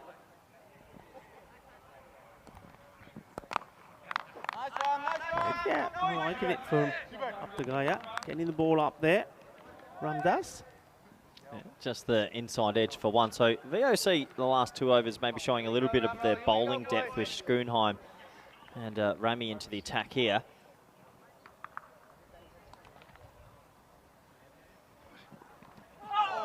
Pretty full. And well, the umpire's got a signal pending here. Is it going to be byes or wides? I'm thinking leg byes. Leg bye. Yep, leg byes are the one. So just the one again. I mean, this game's almost dead and buried. VOC would be desperate for a couple of wickets though, just to show a bit of spirit and a bit of fight.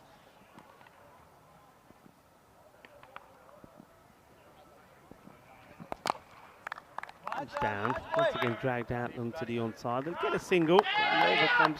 Well, it doesn't. They see a bit of a misfield from the fielder, and they take full opportunity from it. Good awareness from the batters. And, that will be the end of the over. Well, it's time for, well, at this stage, I think we... You know what, Rico? I am going to have one. I need to be hyped up for this afternoon session. I like the way you guzzle. Should I have a bit of a guzzle? Yeah, you take the whole thing off. You don't like... There's no squirty business with you, you know. I'm hyped up, Rico. How are you? They're actually not bad. We're hyped because this is the biggest cricket show on the planet. The European Cricket League, the Champions League of cricket. We're loving the action. What's the world record for most hypes in a week? Because I'm going to touch greatness this week. I reckon I'm up to 20 now. You're not just going to touch greatness. You'll be touching the sky, mate. You'll be touching the sky and the stars. I was touching the bathroom floor the other night after too many. You keep going at this rate. Okay, back to the action here as I try and stop Corey taking off. Yeah, it looks like young Sieb's going to come into the attack. A little bit of a mystery spinner. Wingerden is going to have a go. It's going to start with a wide. Interesting action. The 50 did come up at the halfway point, so they're well ahead where they need to be. Another loss for VOC, it must be said. Piers Fletcher last year bowled it 2 overs at the top a lot with his slower balls. As that's hit away to the leg side for one. So Piers Fletcher was very good at coming in, and he bowled a lot of back of the hand slower balls. Big time, yeah. And no one really got a hold of him, so they're lacking that in bowling. So it's going to be a tricky tournament. I reckon they've improved with the batting. It sounds funny to say that, but it's going to be tricky for VOC. It's not going to be guaranteed to get through. Goes for the big shot, and he's going to get it.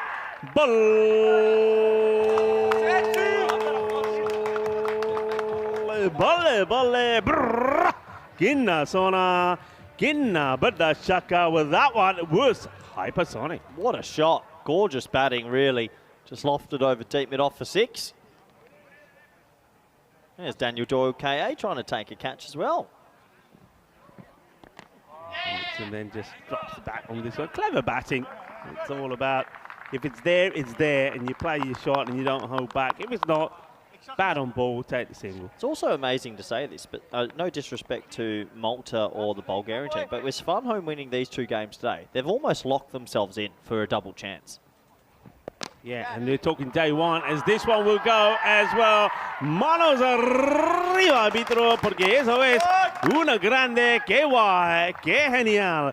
Jabardasti batting here from Svanholm. What an introduction it's been for them in the group. And, well, they'll finish after 2 matches today, sitting pretty at the top of the group. And they've done it with some style. Yeah, beautiful batting. You see, he gets back. He wants to go after the shorter ball again, but well done to the bowler. Pushes it up and gets a bit of respect. Yeah, it's an unforgiving format. If you give it a little bit of air, it tends to go the journey. Oh, just catching the line there. Disappointment. So you'd rather him do that and try catch that wide line than float one up. It might cost you 1 run, but it's better than a half volley on middle stump. Any boundary would do it now. And he goes for 1, and he's gonna get it. It will be 6. That is it. Balle, shaba. Inna sona, बहुत जबरदस्ती performance. Svanholm took it. आज दा स्वाद आ गया batting देखते. Svanholm, they've been on song, they've been on fire, and well, not only have they been pretty decent with the ball, but with the batting as well. There's been no messing around as they do this one pretty quickly as well. We saw them beat Farmers with 17 balls to go. Well, this time around, well, they do it with, what's that, 24 balls to go? Comprehensive with a capital C. Pains me to say it because my heart is obviously always with VOC, but they have been dismantled here. A gun performance from Svanholm. They have outplayed them with the bat, with the ball, and in the field. And it must be said that it might be a long climb back for VOC. Yeah, and Svanholm, look, it's not just winning, it's winning in style. So even if they get into a little bit of bother, net run rate going to look awesome. Yeah, their net run rate's through the roof. As we take a look at the highlights, they decided to open up with spin. Asif Hosenbanks and Maxi Hornwick were the 2 bowlers chosen. Unfortunately, they got taken to the cleaners. Yeah, I mean, there were some really good shots. I like the shots played early on. It's one thing you were talking about with VOC. Power play. Got to make it count. You got to have batters that can play these shots in the power play, because even if you get the odd miscue, don't matter. There's only 2 men out. Yeah, there's only 2 men out, so if you get the miscue, you're still going to cash in. But some of these hits, they're 6 anywhere around the world. We saw some gorgeous shots. Yelcha Schoonheim picked up the only wicket for the innings. I expect to see him with the ball a little bit earlier, maybe in the next game. But overall, Svanholm, they outplayed VOC and they deserved the chocolates in this one. A little bit of luck there with the edge over the keeper, but some of this hitting was fantastic. They took 20 wickets today, Rico. They've won both games, and they're a team to look out for. Yeah, definitely. I mean, if they wanted to make an impact, they've done it. And I know when I was talking to their coach earlier, he was saying to me that last time round, he wasn't able to come with their strongest squad. The players that were missing are here this time, and he's expecting them to perform. Well, he wasn't wrong. They have performed so far. I know it's only day 1 of Group B. There's still plenty of cricket to come. And as we know, just have a look at what Hornchurch did. VOC Rotterdam can more than likely come all the way back and win the group. But they've got to start putting performances together. Are they going to be able to? Well, we're going to see them later on tonight in the night match against Indo-Bulgarian. So they've got a bit of time to prepare. Svanholm, though, they're going to go back to base to our magnificent camp at the Sunset Beach Hotel. A very happy team. Yeah, absolutely. A very happy team indeed. And, well, here's the bowling figures. Not great, really. Yelcha Schoonheim and Ramdas, good overs from them going 5. All the other bowlers getting a bit of tap. I think VOC will have to take some inspiration from Hornchurch. Hornchurch had a really bad first game. Germany hammered them. They came back and won Group A, and that's all they can be thinking about right now. Yeah, they've got to pick themselves up. Obviously, they won't be making too many excuses. They won't be saying about, not enough games, etc., because a lot of teams fall in that category. It's all about going back, but trying to take positives and then trying to build on what they did here. But a team that's going to be very positive and very happy, and they were happy. A lot of smiles on their faces as well. A lot of really good performances. Sud Munir was absolutely sensational, but the player of the match, with no doubt in this one, is going to be Tokir Ahmed with 4 for 9. Well bowled to him, but well played to Svanholm. What can you say? The team from Denmark, the champions of Denmark, getting the victory here as we leave you with that match summary. Well, Corey, I think you're going to take my bag of hypes and going to enjoy the rest of the afternoon, no doubt, watching the tips. But the next match up here will be coming in about just under 45 minutes time. So looking forward to that. And what you're going to be doing between now and then, you're going back to base, or you're going to be doing a bit of work?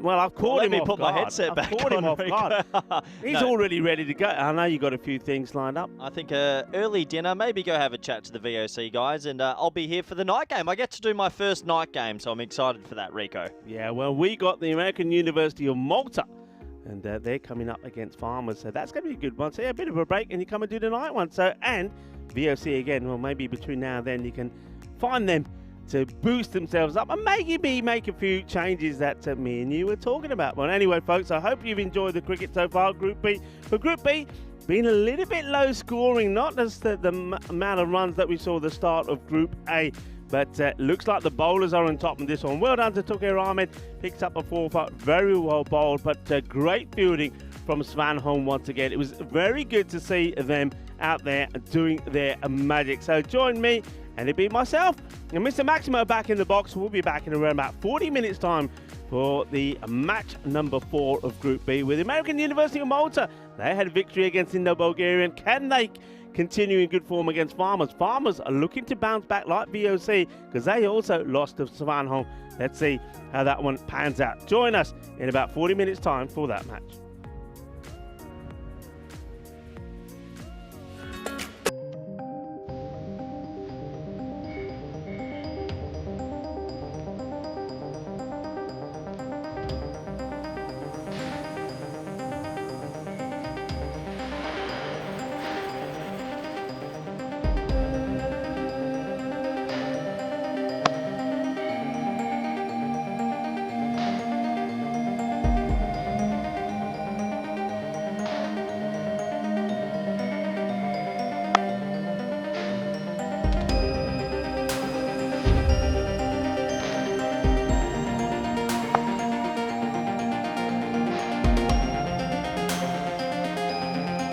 On the Costa del Sol.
I'm gonna get back when I feel like, when I feel like, when I feel like, when I feel get back when I feel like, when I feel like, when I feel like, don't give me when I feel like, when I feel like, back when I feel like, when I feel like, when I feel like, when I feel like, back when I feel like, when I feel like, when I feel like.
The European Cricket League is brought to you by HCL Software, Dream 11, and Andalusia European Region for Sport. Ven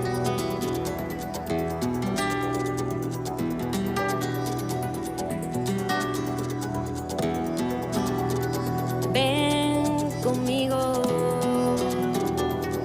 a cruzar su calle, a vivir su ambiente. Ven conmigo a vivir la vida intensamente. Conmigo ven, conmigo ven. Hello and welcome back to the Khartoum Oval. Vinny Sandhu here, Mr. Maximo for ECN as we roll into match 4 now of Group B. It's going to be American University of Malta. They were pretty impressive earlier. They're taking on Farmers Cricket Club of Jersey. Let's see what happens at the coin toss. Rob Kemming is waiting and he's with the two captains. Thank you. Let's have a good game. You too. Thank you. Right, it's your call. Tails. Tails has scored. It is tails. We'll have a bowl.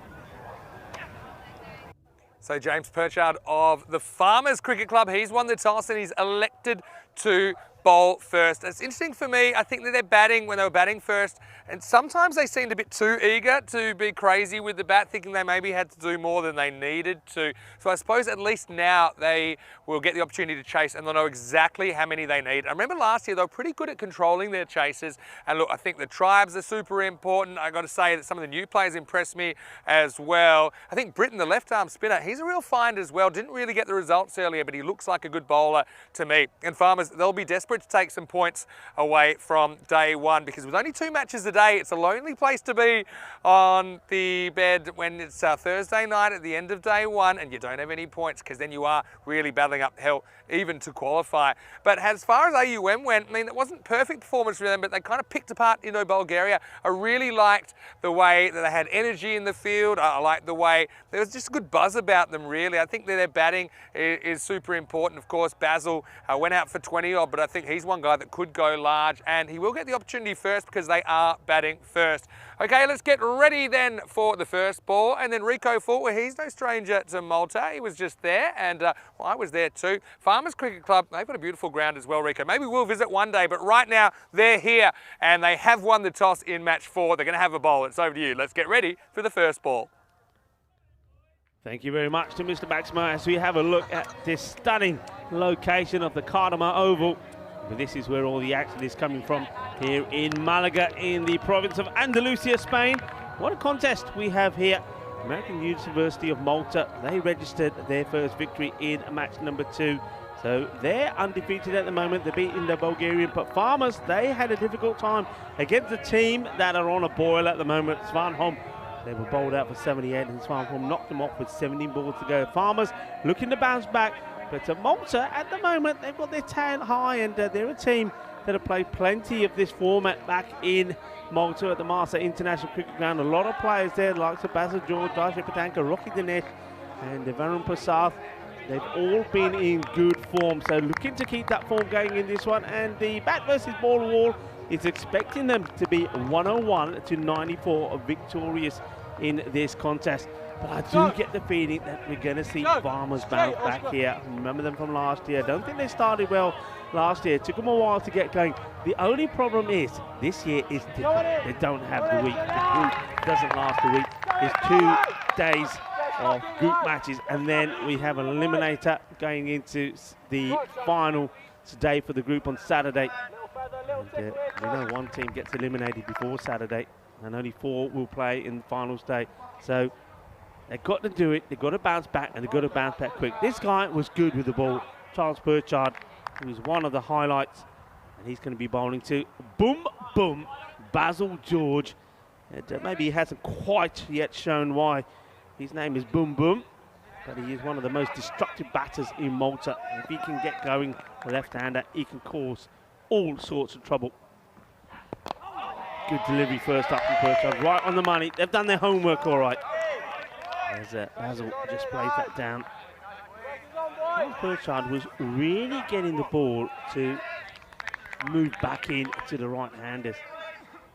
So just wondering if he's going to try to get one, attempt one outside the off for Basil. Well, this is exactly what he does. That's what I'm expecting. To the right-hander coming over the wicket. He really was getting it to come in. Basil plays and misses. A shot there of some of the AUM players. The American University of Malta. And, you know, I want to thank Malta for, once again, we just finished the series there. And heard Vinny say he was there. Corey was there at the beginning part of that series. This one's, it's going to be a minimal. It's going to be 5. And not because it hits the helmet, which it doesn't. The helmet is off the field of play, because it's 5 wides. James Pritchard couldn't get anything on it. He's a little bit disappointed, but it wasn't the best of deliveries. And that's always going away from him. So minimal time. That's 5. All the way to the boundary. So valuable runs. So just the issues that a lefty can cause. Pritchard, though, he does get one good one into him. Straight down the leg side. Yeah, I just wanted to talk about Malta. Better ball. You can see he's trying to get that Yorker and he's trying to bowl him. Sort of get it in between bat and pad. At the moment, though, Basil being a little bit cautious and respectful. So gets off the mark. Recently, he's been misfiring. This is the time to start firing again. Yeah, so just a big thank you to the Maltese Cricket Federation for being brilliant hosts in the last series there. And a big shout out to, of course, Gozo Zalmi, who were winners on debut. Pritchard, this is a wide. And it's one that gets parred around the post. Here comes the throw. And it was struggling a little bit there, Basil George. He does get there. I think he would have just got home, but it was a little bit slow to go. So a few issues. Well, he thought he had issues going from the left to the right hand, well, now he's got to go back to the left hand. So Charles Pritchard just having some difficulty tuning in his radar.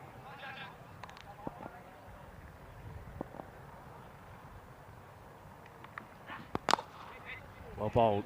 Gets the ball in the right area. It's lovely. Pick up, slide and grab from the fielder.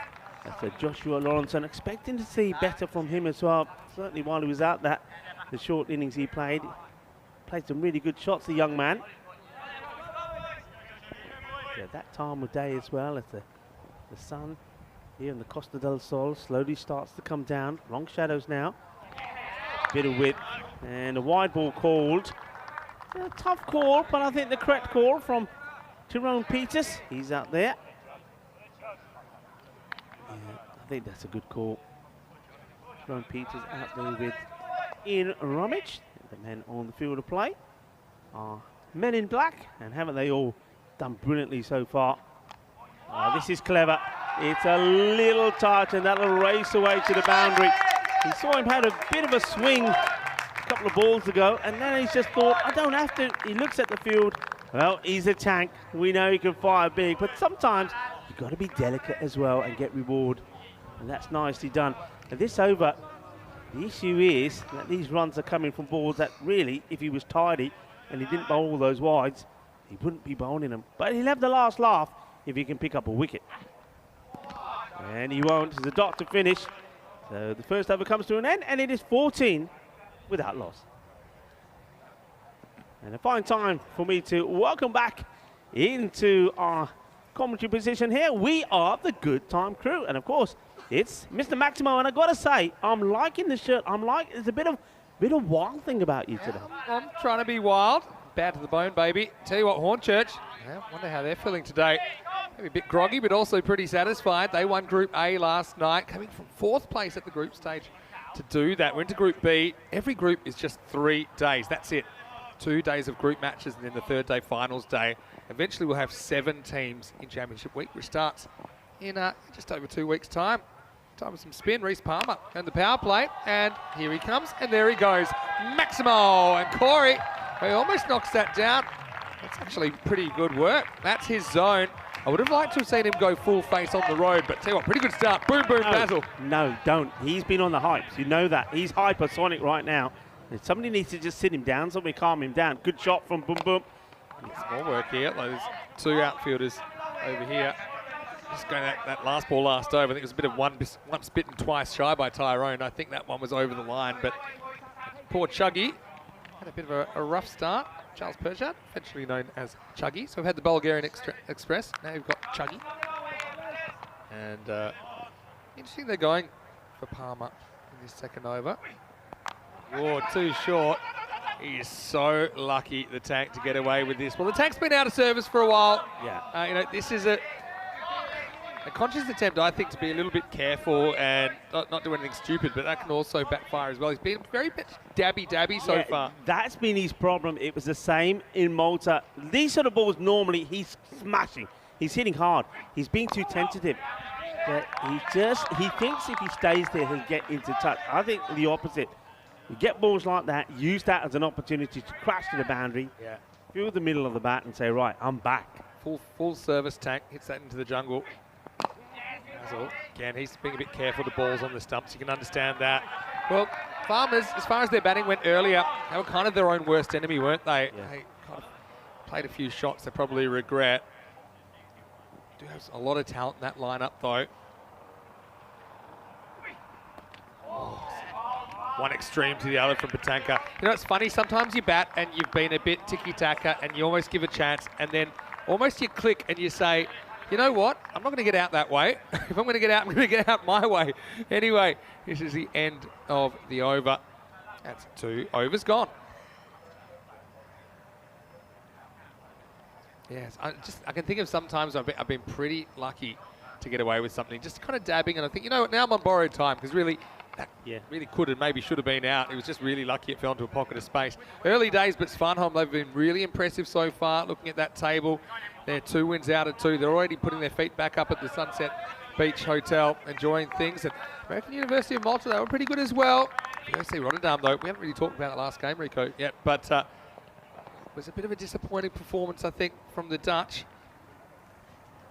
Will Perchard, a slower ball. I think that wasn't a signal from the umpires, just saying, hey, you need to go across that side. Hey, so what do you think about VOC? What did Corey have to say? Well, I mean, Corey, I tend to agree with Corey. Corey, of course, knows some of those players, and from what he was telling me about the way they play normally, historically, I think the batting lineup just needs to change. They've got some big hitters, and we saw some signs of it, which are just batting too low down. They've got to just change it around a little, get those big hitters out there in the power play. And this one, oh, it's almost a sensational grab. Well, this one would have been a world-class jalebi catch. That's a James Smith. He's reaching up. This is so difficult because he's contending with the sun. Yeah. He's got the shades on. If he'd taken that catch, the whole place would have just come to life. I can't believe he got there, to be honest. Had the time to jump perfectly. He did. He's backing back in reverse and upwards. Couldn't quite get the thrust. And right into the sun as well. That would have been one of the best catches we've ever seen, had that stuck. I've got to say, I like the way that Farmers play their cricket. See, bit of a family connection in the team as well. Nice to see the Jersey crowd back as well. They've picked out a nice spot in the sun down there. I'm loving those blazers. We talked about these last year. Loving those blazers, loving the colours. Off the thigh pad. This could run all the way, you know. It's going, and it's gone. The Tank. Well, can't hit him, kick him, and he almost does. This one's a bit of a hip start down to the boundary. 4 more to the total for AUM. Yeah, so far the runs he scored have been little dabbles. He's had the dabble out the off, a little dabble here on the legs, but that's fine. Runs going on the board. But yeah, he's got to get going, isn't he, sooner than later? Otherwise, I think he'll lose that top spot. Probably also knows with Basil George, with him there, he doesn't have to necessarily take too many risks. Reactive shot, isn't it? Anyway. Yeah, going back to VOC, yeah, they've just got to change things. I think the captain's got to turn around and say, right, I know these guys, they're big hitters. Let's have them up at the top of the order. And then if they go early, we've got enough batting to steady the ship and get us, well, at least bat your innings. They didn't even...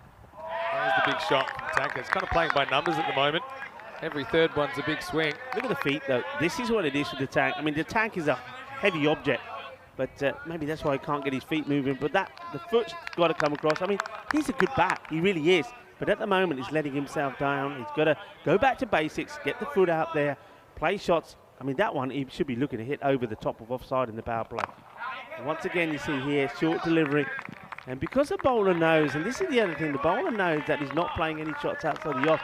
So that's a good ball to bowl. Bang it in outside the off. He's going to try and take you on with the hook shot. And if you're out of form, it's not going to work. So it's the end of another over. So the Tank, he's plodding along.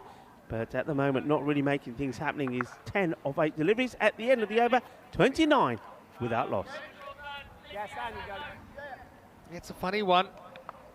The Tank, they're just hoping that he can come good. I mean, at the moment he's kind of being helped along by Basil George, who has been able to get 1 or 2 out of the middle of the bat.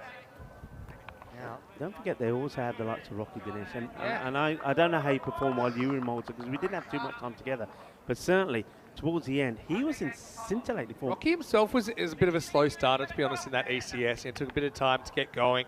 Tank similarly has had a slow start and is kind of still having a slow start. The thing about Rocky though, he plays shots to all part of the ground. He's a good cutter of the ball, he pulls well, drives well, whereas I think the Tank, you can see he's looking really to hit over cow corner. Yeah, but that's kind of a security blanket, that shot. He feels that's the shot that can get him out of trouble, maybe get him going. When he's batting well, he can hit shots all over the ground. Ace of Tribe to come in over number 4 with some off spin. This one's pushed away because we're out of the power play now, so into the 4th over. 5 outfielders allowed from here. I've got to say, Group A only started 3 days ago. Already I have my RVOC, the new Hornchurch, Denmark, the new Darmstadt CC. You know what I mean? There's a few kind of similarities. You know what I'm thinking? I'll tell you what I'm thinking. I'm thinking, after this ball, I'm thinking, how come after a final, at the very next day I'm back at work? It's so weird, and how come it's only Thursday? It's super weird. It's done my head in. It's done my head in. We've never had a finals day here and then started a new group the very next day, next morning. But anyway, this is up. It's in the air, and I think it's a chance. This is Chuggy that's under it, and he drops it. Well, it was high in the air. We know it's very blowy, and fielders have had some problems with these high balls, but boom, boom, Basil gets a life on 12. Oh, it's a second life. You remember, it's a half a chance, but the one-hander goes down as a chance. So it's been dropped by James, and now here by Chuggy, and that one was more straightforward. It was on 11, actually, when that ball got hit up in the air. And speaking of in the air, this is an edge that's up in the air. Well, this is the Tank's V at the moment. He won't care, though. Trying to get the engine moving. 4 more runs to AUM. Somehow he's getting the run. Well, I can hear a siren. It seems like the Titanic lost at sea, but maybe that's a bit what the Tank is feeling. Well, I want to hear the Tank sound. Can we get some Tank sounds there? Ace of Tribe, he's not loving life the last minute. Anyway, he's had a catch dropped. He's had a boundary edged away off his bowling. Probably a wide straight over the line. Yeah, good call there. Yeah, in Ramage, he's a very experienced umpire based in Scotland. Come on, DJ, I want to hear the Tank. I want to hear a Tank sound. Especially if he gets one out of the middle. He's due to get one out of the middle soon, isn't he? The way it's going, he might have a bit of while to find it. Even this, he wraps the bat around. It could be trouble, and it's dropped. Another one goes down. Again, that side of the field, not easy. That's Smith. This one, don't know, probably easier because he gets 2 hands to it, but still, Farmers is having a few problems grasping onto these chances. I mean, the Tank, this really should be disappearing into downtown Malaga. Instead, he finds a fielder, but he gets lucky again.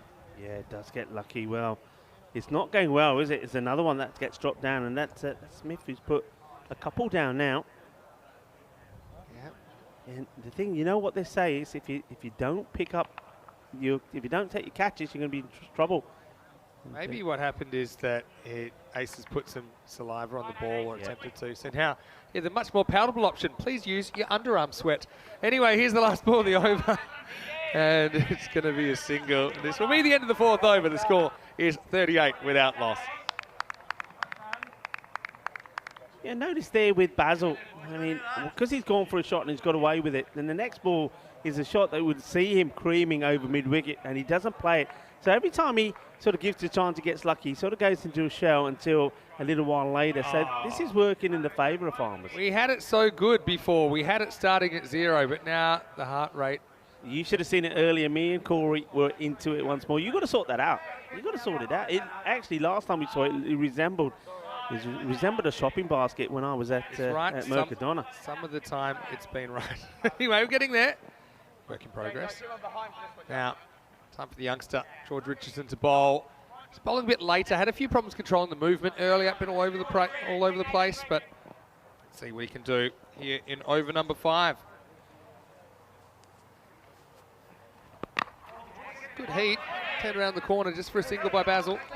The thing I'll say is 4 overs down and 38 was the score there you saw, but these two haven't really got cracking. So even though those chances have been dropped, maybe in hindsight, farmers are probably thinking they haven't really hurt us yet, so maybe it's not a bad thing. Richardson walks back to his mark now. But I think it's all or nothing here now from Patanka. I think he's got to go for this. He knows, as we said already, there's the likes of Rocky Dinesh to come in as well. There's also Varun Prasad, and if he gets going, we know what he can do. Zoe Malik in the side as well. So really, stop chewing up balls. You've got to be swinging hard now. And he hits this pretty well. Just be a single. Yeah, Malta certainly had a bit of luck, but they haven't really punished the team from Jersey so far. And AUM, if they could burgle the victory here, can't see them not making the playoffs. So some suggestion that this is a kind of gang of 3 in this group, and AUM and Indo-Bulgarian fighting for the scraps. But AUM, okay so far, and maybe AUM a team that outperformed expectations, and perhaps Farmers a team that underperformed expectations in their first game. Very hard to go off one game though. Yeah. But yeah, every game's so much more important with the reduced group stage, just a single round robin instead of a double round robin. Richardson, yeah, he's just struggled with his control, and it doesn't really help, I think, left hand, right hand, he's having to grapple with as well. Just keep changing his line. He's got it right, he's hurried the batters though. George gets a single. Yeah, that's pretty quick, and Basil is not trying to work that. He's not able to work it around. He ends up just defending that out of his rib cage, takes a single, and of course Farmers won't mind that. Binge Watcher touches on something. We're talking about the umpire almost giving suggestions of what kind of bodily fluids you could use to shine the ball, it seemed last time. And why don't you try under there? Why don't you try this? I'm going to tell you something in a second, right? Don't. You can't say that. We're not in the night game yet. Easy. It's not what you think. What about if you just didn't use any fluids at all? If you're going to change...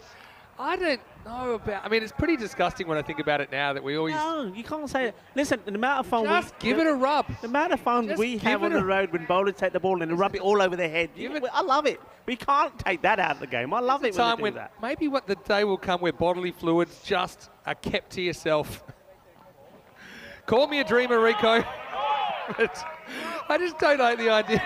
I mean, it's bad enough, like I said, when everyone used to lick the ball. I'll admit I was a bad offender as a kid. I didn't even put it on my fingers. Occasionally, she used to give it a big lick like a lollipop. Thought, well, let's get as much on there as possible. But then, yeah, 2023, I think it's bordering on the uncouth, put it that way. Give us your thoughts in the comments. Good slow ball, didn't pick that at all. Richardson, it's come good here. He's let a couple go. He didn't want them, but even though they haven't taken a wicket here, said not even 10 and over at the moment, AUM. If I'm the captain here, Patel, I know it's a horrible thing to say, but I'm thinking to myself, right, if this is only a single and it's not a boundary, then the tank comes back. And then having said that, Basil George himself is not going any better. Last ball, the 5th coming up. This time pull. And just one. That kind of sums up the first half. A little bit underwhelming. Don't worry, plenty of cricket still to come. End of 5. It's 44 without loss. I want to welcome you into the Dream Box. And once again, it's so great to have so many people at the venue that have travelled. Give us a big wave. We're up here in the commentary box. Vinny and Corey, and we are... Oh, sorry, Corey. Rico. Corey's gone rogue down there. It's very easy to get them mixed up, though, actually. Yeah, very easy. You are looking in pretty good shape. Thank you. And Don't say that. Corey's going the other way. He looks in good shape. No, and also we had a bit of a Corey look-like. Daniel Dorkaya out there trying to take some hangers. Everyone thought that was Corey. Anyway, I know who I am. Who am I? Yeah. I don't remember anyway. Tell you what I can tell you, plenty of cricket in this series. 4 weeks of action. So far, we've been treated to so much entertainment, Rico. But going back to what you're saying, we've got a lot of European cricketers, when they get the ball, it's shining it on their head. We can't take that away from the game. We've got to have it in the game. This one is a chase. It will just be a single. Right, these two, they really got to get going here now. They've got to get going. Halfway point, they're going less than 10. No wickets going down. If they don't get to 1-2, if they end up with a score around about 92 or something for 1 or 2, well, they will not be happy. They will not be impressed with this. They've really got to push the buttons here now. Basil, well, he's not tiki-taka George, it's boom-boom George. So we need to see some boom-booms. Yuvraj has his ideas about who I am in the chat. I like that. Right, goes after it. Does he get it? Just Maximo. Crossbar challenge complete off the top of the fence. Basil gets just enough. Half a dozen brings up the 50 for AUM. This is what I'm talking about. You've got to go boom, boom. And Basil knows it. Well, he does this many a times at the Marseille International Ground in Malta. Now it's time to do it at the Cardamar Oval. Cardamania style. Margin of error just there. Probably a new ball coming in. That one's lost in the bushes. Yeah, Yuvraj thinks I'm a second-hand Danny Morrison. Well, that's a compliment if ever I heard one. He's actually one of my favourites, Danny Morrison. Can't really do an impression, but my normal voice is a bit of an impression, I suppose. New balls. There's Reece Palmer. Sees one being dispatched. Basil. Is he now going to get going for us? He's going to do something. I'm going to try. I mean, they know what they need to do. That's a funny one. How do you get back in form? Does anyone know? No one knows. You either keep playing, you persist, and hope it comes good. If you abandon them, that's bad for their confidence as well, and they might not get another go. Yeah. Good players normally find a way, though. Yeah, this is a little tentative poke, and he's going to get lucky again. Tell you what, he's had all his luck at once, and he still can't get the ball in the middle of the bat in the tank. This was a really good effort, though. Ace of Tribe, I think that is, going back and hurling himself at that one. It's going to be a long single. Hey, B, if I'm the captain here, I'm not suggesting anything, but if I'm the captain, I'm secretly saying to my players, hey, don't catch it. Leave it. Leave him there. Leave him there, because the next person who comes in can smash the ball all over the place.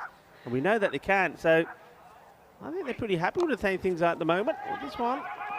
There's another one that won't go to the boundary. They're thinking of two, and they won't get there. Good fielding. Really good throw. Basil, he turned straight away. That might have been interesting, but he decided against it. Yeah, hello to Newman. I think he's watching from Norway, saying watch out for Fossum next week. Yeah, should be good. We've got quite a few clubs we haven't seen before in ECN, so I think it's a great opportunity to see what they bring to the table. Last ball, the over here. All right, there he is. Has he got enough? He does. Maximo! Zarshin Patanka, the tank. I wouldn't say it was a full force blast, but it was good enough. That's the end of the over, and it's 60 without loss. Well, that one is out of here. It's boom blasting. It goes all the way. At least what that does, it puts them on track for the 100. They're going at around about 10, but they've got to keep going. They've got to keep pressing the button. There's no point going tiki-taka, tiki-taka. They've been in a bit of a two-cylinder tut-tut here at the moment. They've got to upgrade. Got to get in the Mustang and put the pedal down. They're both kind of equally underwhelming, but I mean, they're going 10 and over, so I suppose that's something. The disappointment, I think, for Jersey is they haven't been able to take an opportunity yet. They certainly have created a few. Looks like Chuggy's coming back for his second over number 7. And I think, yeah, he went around the wicket to the left-hander earlier, and his strategy, he was getting a lot of good in-swing, I mean left to right swing, so kind of a way swing to the left-hander earlier on.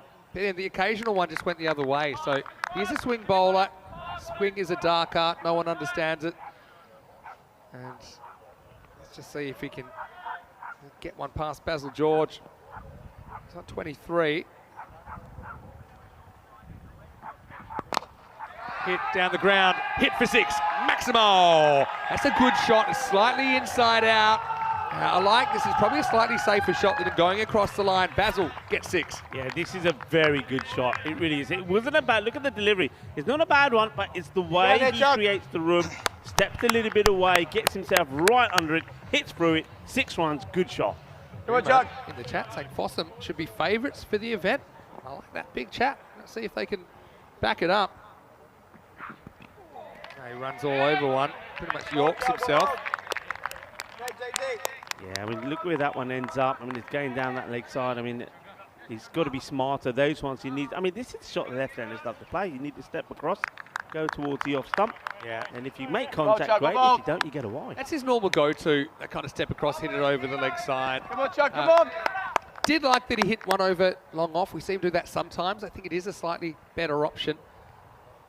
Again, maybe just stay still. Yeah, that's also another good option. It's going to be a little French cut. He does stand still. He gets a little inside edge. And AUM we're rubbing black cats in the break or something because they've had so much luck in this innings. Basil likes it. He doesn't care. Haven't seen him get 30 in the internationals. This is knocking out middle stick, and somehow he gets a bit inside edge on this, and it goes for 4. Yeah, you know, in the ECS he made some runs, but outside of that, in the Malta Austria series, he couldn't pass 20, I don't think. Went for a moderate total this morning. See if he can ride that luck. That'll do. And when he does hit him, they go a long, long way. Well, it's a matter of time till that big screen gets smashed, and Basil almost does it there. Maximo! If Basil turns it on in this last third of the innings, could still be a pretty big total on the board. This is more like it. So this is more like it. We've seen 3 boundaries here now. That's the acceleration. This is boom, boom, Basil George. And he does exactly what I says. No more tuk-tuk. Now it's time for boom, boom. Tell you what, and I love both of these guys, Basil and Darshit, but this has probably been the least impressive 77-run opening partnership I've ever seen. I mean, they have not been able to middle the ball. A couple of exceptions, yes, but they're probably thinking if we do start hitting them well, what are we going to score then? Yeah, too right. Well, Basil has moved on to 40. Tank, 25 of 18. But now it's time for him to do the same. And I'm not trying to be negative, it's just that I have seen these guys when they're on song. Case in point, this one's a full toss, which the Tank is able to manoeuvre for a single. It's the end of the 7th over. Score is 78 without loss.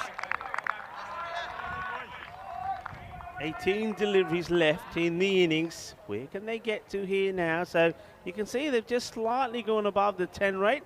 And, well, we were talking about some other teams. Yeah. We're talking about the champions of We'll Norway. So who have they got in their group? So they've got Group C. Well, Newman thinks they're favourites for the whole event. How about Group C? They've got the Belgians in there, Beveren. We know that the Belgians play Belgian ball. They're a bit crazy in a good way. Royal Tigers Budapest from Hungary. We know that they're also a bit of a T10 machine. They did everything but qualify from their group last year. I think Brigade ended up knocking them out in the final. Alton from Switzerland. I think they're also a bit of a surprise packet. They've got some good players as well. So Ali Naya, excellent for them. And Lathbury Lightning from just down the road. Yeah. They're also a decent outfit. I saw Kenroy Nesta has been added to their squad today. Bit of news. George Richardson comes back and he gets pumped out of the ground. And that has gone a long, long way. Well, guess what? The Tank's out. The Tank's out of the hangar now. He goes into the 80s. And finally, Darshan saying, that's what I've been trying to do for 7 overs. Finally hits one in the middle. Well, this is more like it. This is what we expect to see. Look at the way he holds his shape. Look at the way he gets underneath it. He bends his knees, he gets underneath it, and he clobbers it big. Okay, better. Not only better for this match, but better going forward. Remember, we're talking about a team, they've already got a win under their belt. So if they start to find their form, especially these two, anything's possible. Go for another. Gear. Shaka! Shaba. Bolle. And finally, the Tank has opened up. And finally, I get me water bottle courtesy of ECN. Is it filled with a bit of the amber nectar? Who knows? Liking it. Yeah, a bit of hype in this, I tell you. Corey, I've got my hype machine now. I'm ready to go. Well, so is the Tank. He's ready to rumble. Well, it's just such a strange game, cricket, because Tank has looked terrible, and then he's just hit a ball about 110 metres straight over our heads, and then another one, then another miss. I don't really know what to make of it, but all I can see is the scoreboard. Now they're up to 120 pace. They heard you. When you said it was the most not so exciting opening partnership you've seen, they decided, well, it's time to get going. It's a tough one. I thought this was over the line, eyeballing it. Let's see. Yeah, it's wide, I think. It's gone over the line. It's not an easy call to make, obviously. Bit of a missed opportunity. We've got a bit of a better position than the umpire because we're a lot further back with that camera. They're slightly on it. More of an angle with that slide line. We've been in Malta a lot. Have you ever tried to do an interview with Basil? It's pretty hard. Tank, kick under edge. A bit of work for the fielder. He'll handle this. Basil is so shy. And a few words. You cannot get him to talk. No matter what he does, every time you try to get him on the camera, he's like running away. And I mean literally running away. He has panic attacks. He really does. He's pretty comfortable out in the middle when he gets going, though. 91 without loss. I mean, now you can really throw caution to the wind. Go for absolutely everything. You're not going to get bowled out here. How about that? I've got an ECN bottle. Yeah.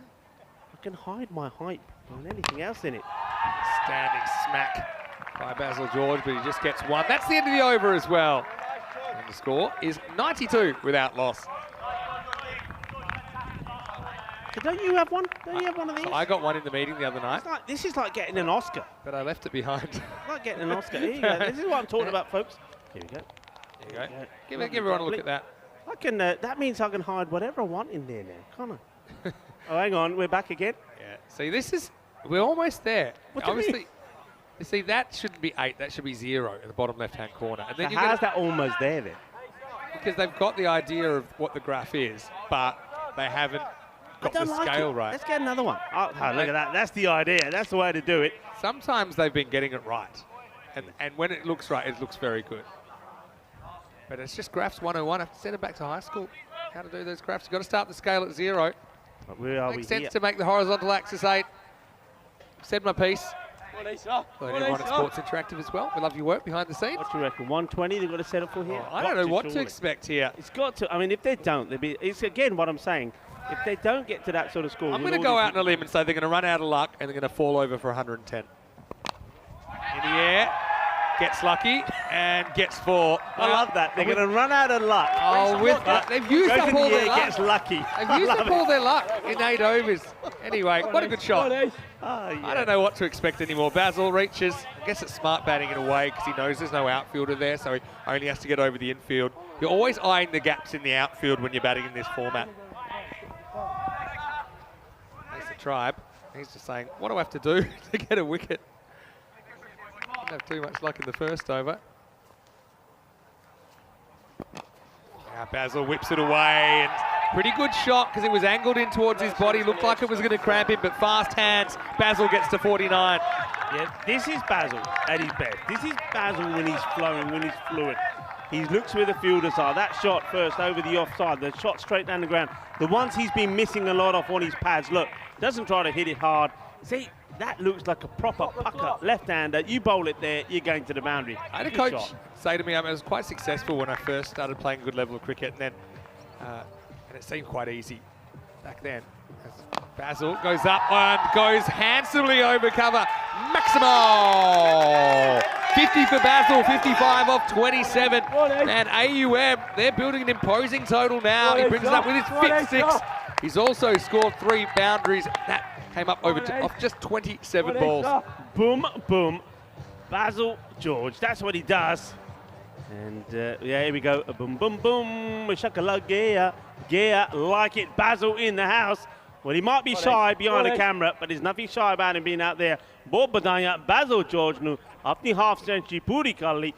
55 at 27. That's experience. James Persh, I know they've got time to play with, so he goes and has a word, just breaks up the play a bit like calling a timeout. He's saying, okay, we've got the time to play with. Let's just slow the game down. This is experience from the Jersey side. What I was going to say was, my coach said, look, Vinny, the game's really easy when you're playing well, but when you're not playing well, you still need to be able to get results. Yeah. I think this is a case of 2 players. I don't think they've hit him that well for most of the innings, but they're still there, and there's 106 on the board. But don't forget, in that victory against Indo-Bulgarian, 102 was enough. Yeah. And they only lost 3 wickets in that one. I liked their energy in the field as well, AUM. Goes for it again. Right into the gap. And, they want 2, but a good throw. It's going to be a run out here. Well, I don't think this is that smart because Basil's going to be the one that's run out. Why does Basil do that? Yeah, well, no, it's actually probably Patanka's fault. Yeah, but Basil, I mean, you can see. No, I don't think they were going to get 2 there. I think he came up with the ball and he was going to be fired out. So I think Basil was expecting that Patanka would sacrifice his wicket. And Basil's more off less at a more of a strike rate right now. Anyway, look, it is what it is. They're not going to run out of wickets, but it's a shame that he has to go in that fashion. He'll go for 56. And in the 9th over, score 107 for 1. Well, have a look at this. It was a good piece of fielding. He comes up throwing. That's the key for Lawrenson. And I just think they lose eye contact. You see, for me, Tanker, again, love him, but I think he has to read the game more. Basil had the hot hand. I think he could have gone back. But anyway, they don't care. They just put on 106. So 107, in fact, if you include the single. 107 for 1 with 8 balls remaining. Yeah, I mean, he's smiling there because he's got a good, warm round of applause. But I think in hindsight, when you think the way he's hitting the ball, I mean, even though, maybe it was his error, I think he believes it's his error, so he decides, it's my fault. Yeah, I'll keep going. I'll get myself out. But I really think the smart move would have been for him to stay there, go back in his crease, and, yeah, if the tank goes, the tank goes. Lawrenson did very well there, didn't he? Oh, good ace. Cramps himself. What I liked about that is he already had a plan, Lawrenson, about how he was going to field the ball and then get in a good position to throw. I think that was really skillful. And he picked it up 2 hands and already was kind of into his role, but was planning how it would finish. Very good work. Anyway, Prasad will get off the mark. And it's 1.5, isn't it? They're going to take it on. Oh, it could be gone here. Well, I'm not sure, though. I think he's a little slow. He does, right at the end, he does a little detour rather than go straight. It's a bat plug. My question is, does it plug before the line or after? I think that'll determine if he's in or out. He's running away from us, so it's hard to see. Once again, good fielding on the boundary. I mean, yeah, Jersey side Farmers, they hurt themselves a little bit earlier on with some missed chances. Let's have a look. Oh, I think he's all right. He's okay. He's okay, and he looked pretty confident, but he had to do a little detour, but he just gets the bat down just there. Yeah, that for me is just in. So as soon as he's in, if he loses contact in the process of running or diving for his crease, then you stay in. He's got long legs. He's a tall guy. He's like a giraffe running, isn't he? So you should back himself to get there. And another batter would have had to dive to make it. Just noticed Shrug in the chat. Yeah, Shrug, how are you today? I know that he's going to be supporting his countrymen, the Jersey side, Farmers CC. Let's get to the end of the over. It's 109 for 1. Okay, so we go into the last over of this first innings, 109. So AUM have already posted their highest score. They've just lost the first wicket. It was Basil that went with the misunderstanding. But again, they'll want 120 here. That's what they're behind up. I said 110, they're going to fall over. Made my face red now. And it's not there yet. All right, here we go. Will's a good bowler. Starts for the wide. There's the 110. Yeah, I suppose maybe I just got a bit Basil conscious with that run out if you had to choose who's out. Let's not forget the tank pumped a couple of sixes. You can understand him not wanting to give it up. Maybe there's time for a quick game of rock, paper, scissors in the middle of the pitch. It's quite interesting though, isn't it? 107-run partnership. You'd think by that time they'd have a good understanding with each other, but doesn't always work that way. Can't understand how they haven't been out yet with some of the sky shots. Be another wide. It was close to it, you know. I mean, I think if you're being 100% consistent, you call this. Tell you what, that big smile from Will tells you all you need to know. I don't think that whole ball's inside the tram line again. It's a tight one. So we'll say Ian Ramage has been consistent on those so far. You know, the umpires are pretty harsh on the bowlers. He won't win that battle, right? That was a big wide. Yeah.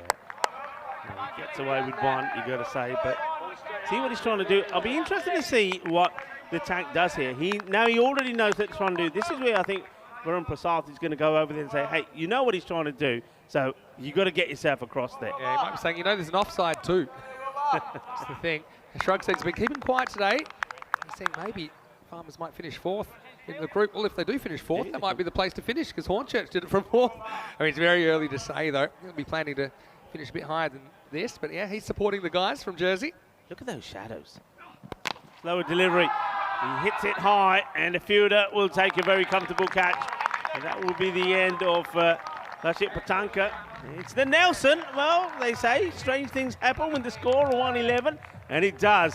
So we'll see that all the ones will change to 111 for 2 as the tank goes. So the 2 set batters going within the balls of each other. That means you're going to have 2 new guys out there to try and get this score to that 120 mark. Yeah, I mean, the tank was a funny one. Even that one, he was kind of reaching for it. He didn't really commit to that offside shot.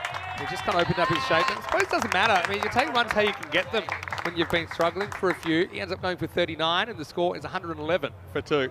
Yeah, nice, good catch. I like the way the fielder comes in. But yeah, well, I was talking about these shadows. They're huge, aren't they? Look like, you look at the shadows, look like giants. I love they'll only get bigger. I love the caption of the bowler running in the shadow by his side. But it just the reason I mention that is just the pressure that the guys on the leg side now are on to the right hander catching. 1 hour to sunset at the moment. And also, I'm worried because I think is that Iggy in his spot there in the sun. It's not a great spot. Here's Rocky. There goes Rocky. So it's been a pretty good last over at the moment.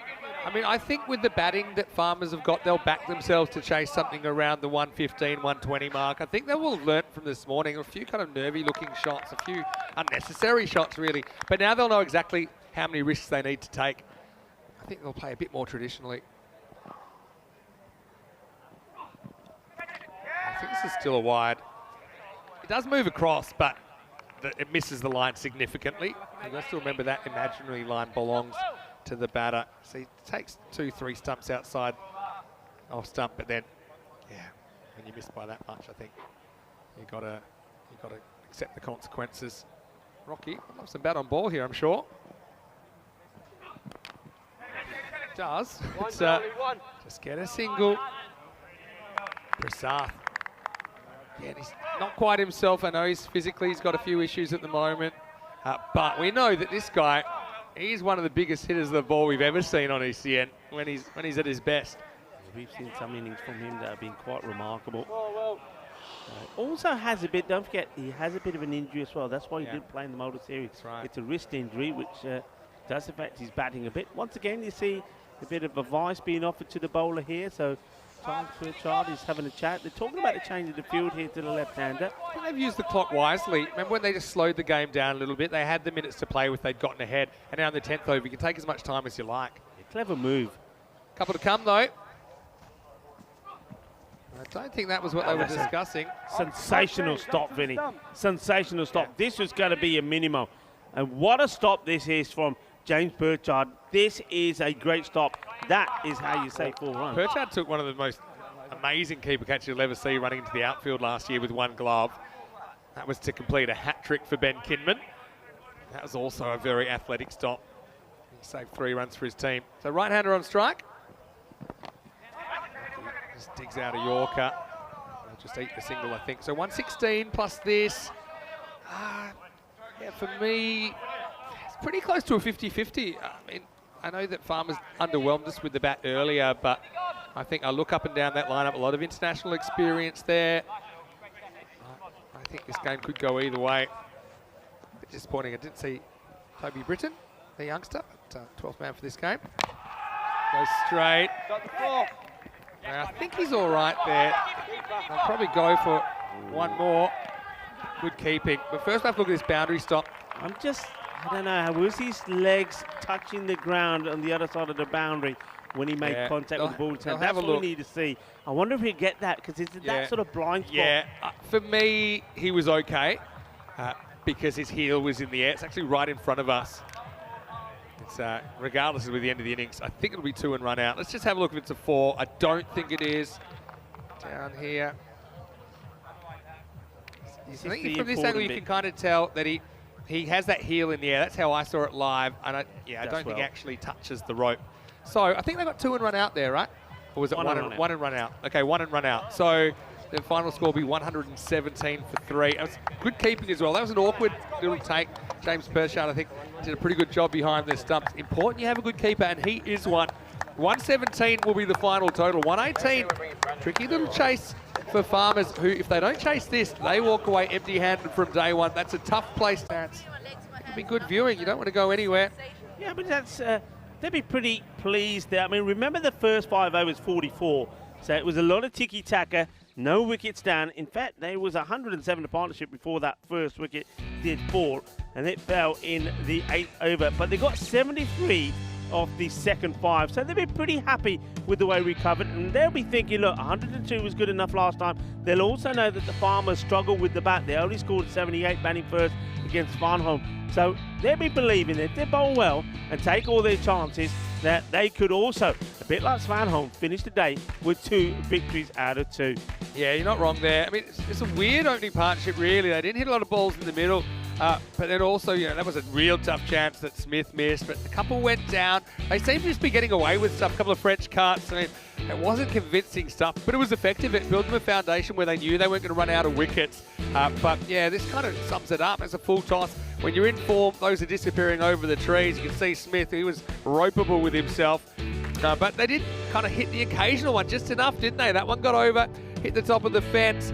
Basil broke out late in his innings, ended up scoring a half-century.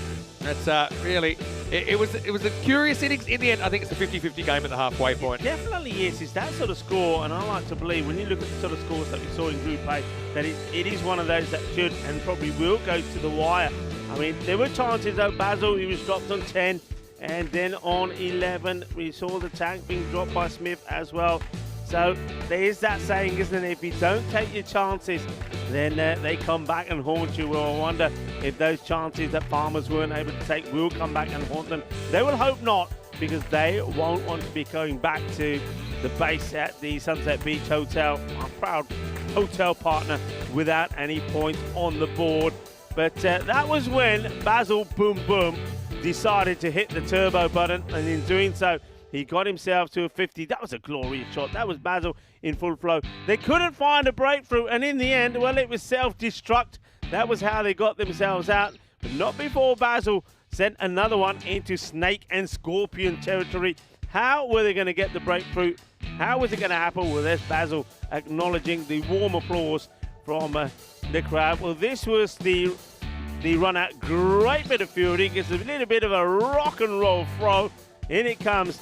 And two batters get it completely wrong. And Basil, sort of unselfishly, decides that he should be the one who goes. But that could have cost him easily around about 15 runs, you know, with him not being there, because the tank, well, the thing was that he didn't really get going all the time. And when he went, I mean, there was Prasad just surviving that one. But the tank got a full toss here, doesn't get the power in the chop. Good catch, clean catch taken. So he had to go. And then Rocky came in. Rocky swang and missed at a few. There's Basil. He scored a half century. He'd be pretty pleased with his performance. He's starting to get going. And there, very important stop there right towards the end. That could have meant the difference of the score being 120 plus or not. And then trying to go for the 2 of the last ball. And we see a wicket. And one thing that you will see from the stats gun is the number of wickets that fall in the 8th, 9th and 10th over are pretty high, and in the 10th probably the highest of most, because you're trying to get runs of everything.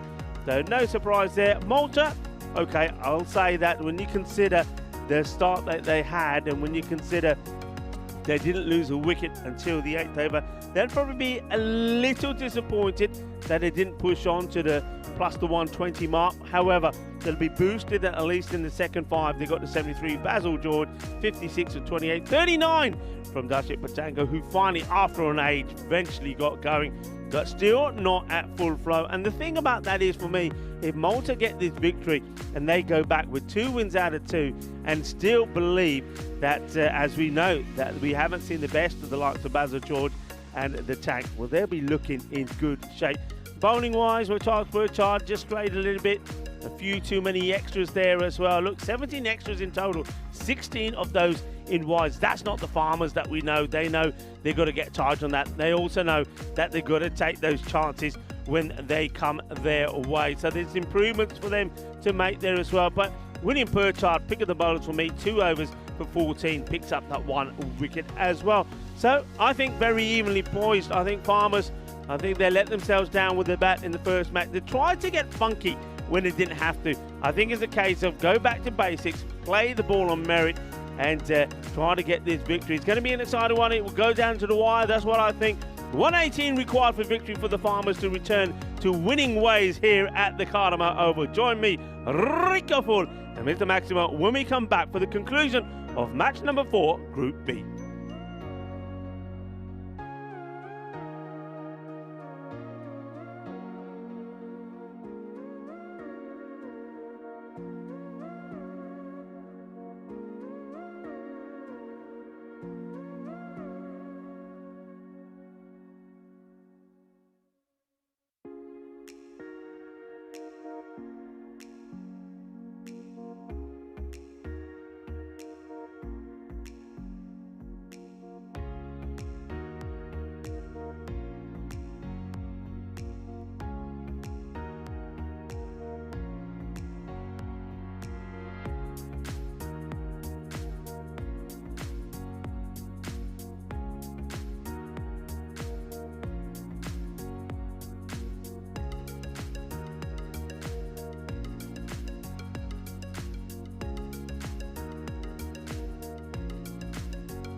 The European Cricket League is brought to you by HCL Software, Dream 11, and Andalusia European Region for Sport.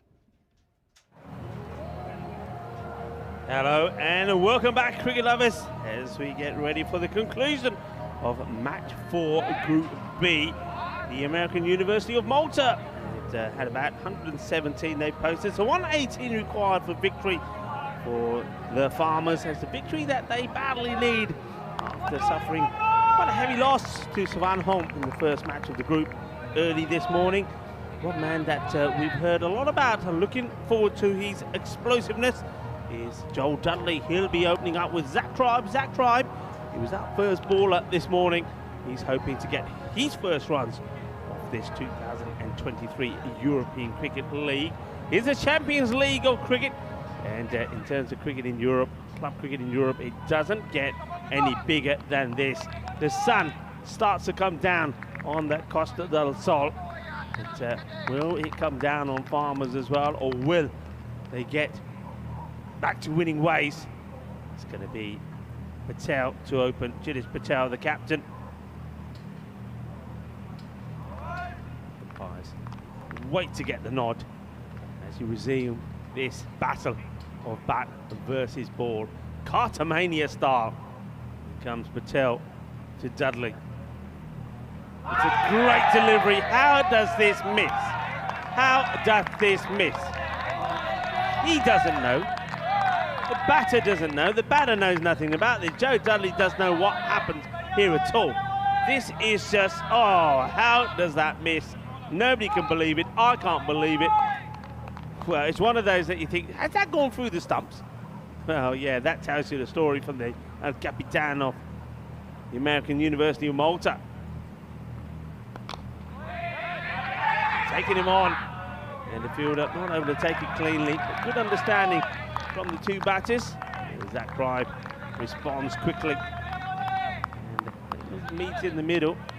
And this is where Dudley says, hey, I know nothing about that first delivery that came to me, so watch out. This dude's, he's a little good. Well, he is. We know all about Jiddish Patel, the number of times that he's come to the rescue for his side in Malta. Now he's trying to do it on the big stage. Tribe, remember, he's on a pair here. He was first bowler in match numero uno, Group B. And he's pretty keen to run hard to get off the mark. Yeah, he wants that run, and he gets that run. The fielder coming in there, not able to pick it up straight away. So Malik Rico full here of the European Cricket Network, joined once again by Mr. Maximo Vinny Sandu. Yeah, always itchy to get off the mark, aren't you? And Zach's a bit lucky to get away with that, because good pick up and throw from Zohaib Malik there. I think he could have had his man. Both batters having a close call early in this one. He loses his mind, decides he wants to go leg side no matter what, at all costs. Yeah, it's a funny one because Dudley looked so good to me earlier. Okay, got out, can't really criticise his shot. Got kind of caught it square leg, just didn't get one in the middle, but I think there's a bit of premeditation to that stroke. I think he's good enough that if he sees the ball, he can drive that over the offside. Not an easy time to bat either with those long shadows coming over the pitch. Inside half of the bat, they'll just get one. They need a good start, don't they, Rico? They want to go kind of 35 in the power play or so at a minimum. Otherwise, if this creeps, and it's already crept up from 11.8 required up to about 12.5, you really need everything to go your way then. Farmers, to their credit though, last year they came up with a couple of really good chases where their batters did fire. But they took time to get going. They haven't got that time this time. That's the difference. That's the difference. Whereas before we were able to say the good teams, they'll get better as the week progresses. There's no week this time. You're talking days. Yeah, exactly. That's exactly right. And so Jim Patel bowls a really good first over, and that's the end of it. It's 4 without loss. Yeah, the first ball. Did you see the first? Yeah, the first ball was an absolute jaffa. Oh, and I think Dudley thought he was gone as soon as he missed that. As a batter, if you miss the ball inside edge of the bat and it hasn't hit your pads, you normally think it's all she wrote. Anyway, haven't had a golden ball yet in this ECL. I feel like with 109 matches, we'll have to have one somewhere along the way. 29 matches since the last golden ball. And of course, that was in Malta. And it wasn't the only one. tell you what, if you do get to a golden ball, the Maltese players will have the most experience in either playing or watching one. And listen, we got to do. When are we going to do that collage of those golden balls? I mean, we could even if we did the ones for Malta, the ball that tied and the golden ball, it would be epic. I'm telling you. Don't worry, it's in the works. We're going to do these compilations, probably 10 at a time. Yeah. We could do the Malta one separately, but you could essentially, if you spend, say, 90 minutes per golden ball, or 90 seconds, 90 minutes probably a lot, a minute and a half per golden ball, about 40 golden balls, 42. It's about an hour of just golden balls. Sit back and binge on them. Here comes Basil. Slight hesitation. Funny how LBW appeals can result in miscommunications between the batters. The first one that you did, the first one of Malta, you did that was quite amazing. Dropped by Kariawasam. That was quite amazing. The Crusaders, yeah. That was quite amazing. amazing. Then you had one that I think was even more amazing, that Fazil Rahman from Gozo Zalmi dropped one that cost him the match. And I thought, this is too easy. I watched it live and I said, nah, you can't drop that. And then he did. That's pressure. Fazil likes to be falling at the stumps, but he just lost that one down the leg What side. about the crazy one that involved Gozo Zalmi, the team that ended up winning the tournament? That's the one. When it was Rahman. Short ball, ended up being called a wide. Yeah. And that took them to the One thing that we've been doing really well lately is these last over compilation videos, and it just summarizes the chaos. We did one yesterday, the Byron game. Chops this one onto his foot. Forget the Marta Day one. You did the Marta Day one. I was there. That was quite. There's so many to choose from. 5 golden balls. Those wickets falling down. That was the Masida. Yeah, Masida Warriors. That was. I thought that was the first one when they lost 5. Yeah, you're right. Actually, in an over. Gozo versus. Yeah, you're right. Yeah. Gozo CC versus Masida Warriors. Again, so many to choose from. To the fielder, but they're taking them on. And they're just chancing it. I think they're backing themselves as soon as they hit. I mean, 99% of the time, unless it ends up being a super throw, which is a direct hit, you'll get away with this. So I think Farmers here, they know the importance. If they're not getting boundaries, they know the importance of avoiding dot balls and getting something. Basil floats it right up there. And once again, the batter only manages just to get something on there. Basil, well, like Jiddish Patel in the first over, it's his turn to hold his head. Interesting to see that TP, Tyrone Peters, he has gone to the normal square leg position. A lot of times you see the umpires actually taking the other side point because of the way that sun is. Yeah, that's true. Feels confident. Beautiful shot, timing. He's going to get 4 for this. Really? He will. Wow, pretty good boot though from Malik into the fence. But yeah, they needed that, didn't they? Just to try and get anywhere near the rate. They're not quite there yet. Decent over still from Georgia, goes for 8 to score. He's 13 without loss.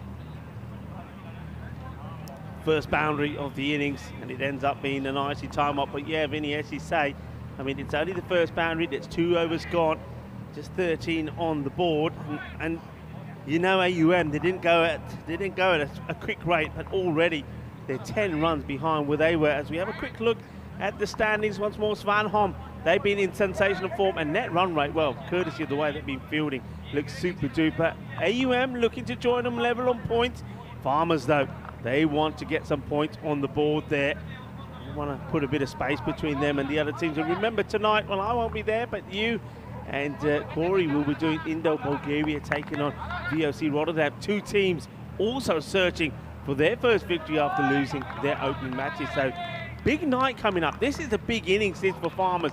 And then later on, the last match of today, the one under the night sky, under the floodlights, is going to be important. This is not a good delivery. It's down the leg side, and it'll be 4 runs. This is exactly what AUM want to avoid, but it's exactly what Farmers need. It's a Gundy ball down the leg side. It gets clipped away to the boundary. 4 runs. Yeah, nice work.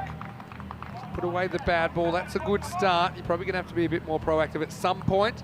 But yeah, I think they've gone, well, definitely gone less crazy. But also, you do have to keep pace. Jaspal. Angles it in. A leg by. Behind that rate's probably 13 after that ball. Missed out on that, Lee knows it. It's similar area. That's the ball before. He's shaking his head. He knows he's missed it. But you've got to look. He's still there. That's the thing. It's just one ball. You're still there. You'll get others. get away with that more than you should. Batters flick that away for square leg for 6. And gets that way across, but I think it's going down the leg side. But yeah, these are balls that when you're on, you can flick them away, and there's no one in the outfield square of the wicket on the leg side, so I think he'd be pretty disappointed. Yeah, I think the captain has to look at the field here. If you see what Singh's bowling, it's going to be clear. I think he's done that here now. He's got to give him more protection in that 45. I still think that fine leg is too fine. He's got to go wider. Tries it again, but third time unlucky for the bowler. This is a good shot. Dudley, he can break out at any moment. He's been scoring his runs at a furious pace in the domestic competition in Jersey. He gets a boundary here. Finally, that line pays off for the batter. Yeah, you can see he was shaking his head when he missed that one and said, you've got to just put that behind you. Gets another one in the same zone. This time he puts it away, and that's what I was talking about. If this is the line that Singh is going to bowl, well, he's going to be in trouble. Well, there they are. They're the key men there.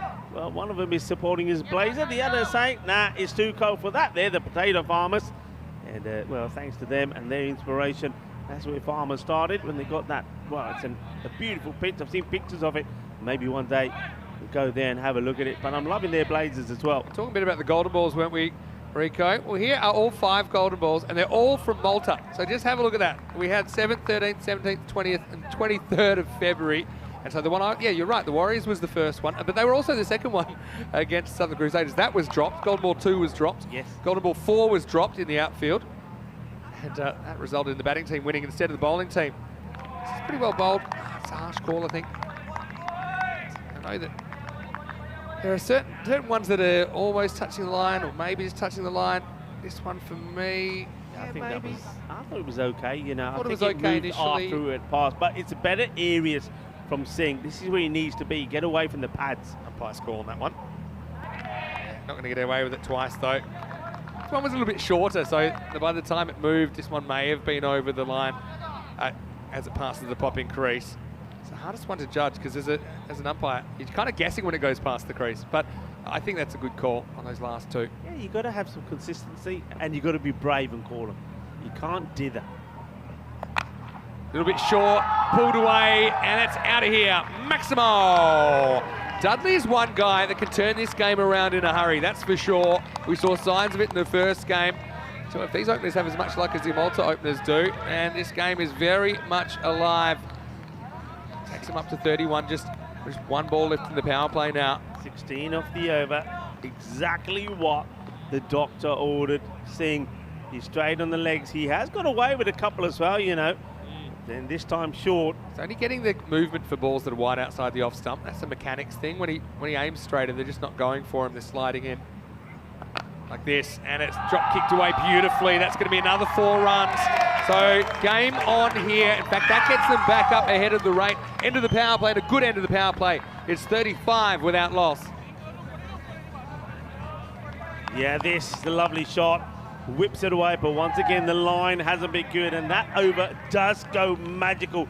20 from it, and all of a sudden, from 13 of 2 overs, they go to 35 at the end of the power play. They're ahead. They're where they want to be, and they want to keep their noses ahead now. Look at the overs of Jit Patel and Jaspal Singh. Jit Patel knew exactly what the ball was doing. He knew exactly where he was putting it, and he got the rewards. Jaspal, he was getting some movement, but was kind of all over the shot, wasn't it? That's why Jit Patel went for 4 in his over, and there were 22 off the last over, so potentially match swinging, certainly momentum swinging over there in the third as we head into the middle overs. It looks like Varun Prasad is going to bowl this one. Yeah, they've got to get the field right here now as well. So James Cantor is doing a bit of practicing in the back. Maybe it's our head of operations, James, and get the medics on standby, because every time that guy picks up a bat or a ball, he gets injured. Yeah, James Cantor, a man who does a lot of work. Unfortunately, doesn't sort himself out so well. I think he had a bit of a passport issue. That's right. He wanted to come to the women's final. Forgot his passport. Had to stay at the border. Unlucky. The thing was, what I didn't realise was that what I didn't realise at the time was he realised soon after they left the hotel here in Spain that he'd forgotten his passport. But he said, "Don't worry, I've got my ID card. I should be fine. There he is. I should be fine." And then when he got there, they said, "No, this is another country and you cannot come in." Yeah, and you know what, the thing about Gibraltar is whenever you see any adverts about Gibraltar, the one thing they always say is don't forget your passport. James, don't forget your passport, buddy. Exactly. James, nice to see him getting a bit of exercise in as well. Alistair's prowling around, trying to keep us all fit. Arun, pretty good start to his over. Probably pitching outside. I think this is going to be hard to get an LBW. It's closer than you think, Megan. But he's rolling his fingers. I just think even if it pitches on, it's probably missing. Pitches outside for me. And those kind of balls climb as well. It's hard to say if it'd hit the top of the stumps or not. But I said, they've got to be fuller here. Get the ball fuller. I mean, pretty soon, Dudley's going to get hold of one. Good start, this time drive. Start to feel the pressure starting to build, don't you? I mean, they had that magical over in the third, but it's exactly what Malta wanted in the fourth over. They've got the benefit of the 5 outfielders available to them now. Prasath, again, not 100% fitness, but still a very important player. Big ball this, big ball. Wants boundary. Wide. And stroked. Fielding's been pretty good from AUM for the most part. I've been impressed with the focus on that. This is the end of the over, 38 without loss. Very good over, just 3 runs from it. And this is what big players do. When you're called upon and you've had a bit of bother, like you've just seen a magical over and you want somebody to slow things down again, you give the big players the ball and they deliver. That's exactly what Varun Prasath did there. Hello to everyone in the comment section as well. We'll shrug. He said, can't see any more of this. It's too tense. He's turning off. No, he's not. Last time he did, though, was in that Malta-Austria game where Austria were about 20 or 40 for 7, 25 for 6, chasing 90. I said, don't turn off. He said, nah, this is over. I can't watch. I remember. I thought it was done. And then Austria won it off the last ball. You believed. I mean, they're not a million miles behind in this game. He said, enough's enough. It's like for like. This is exactly the score AUM were at. This is going to go all the way.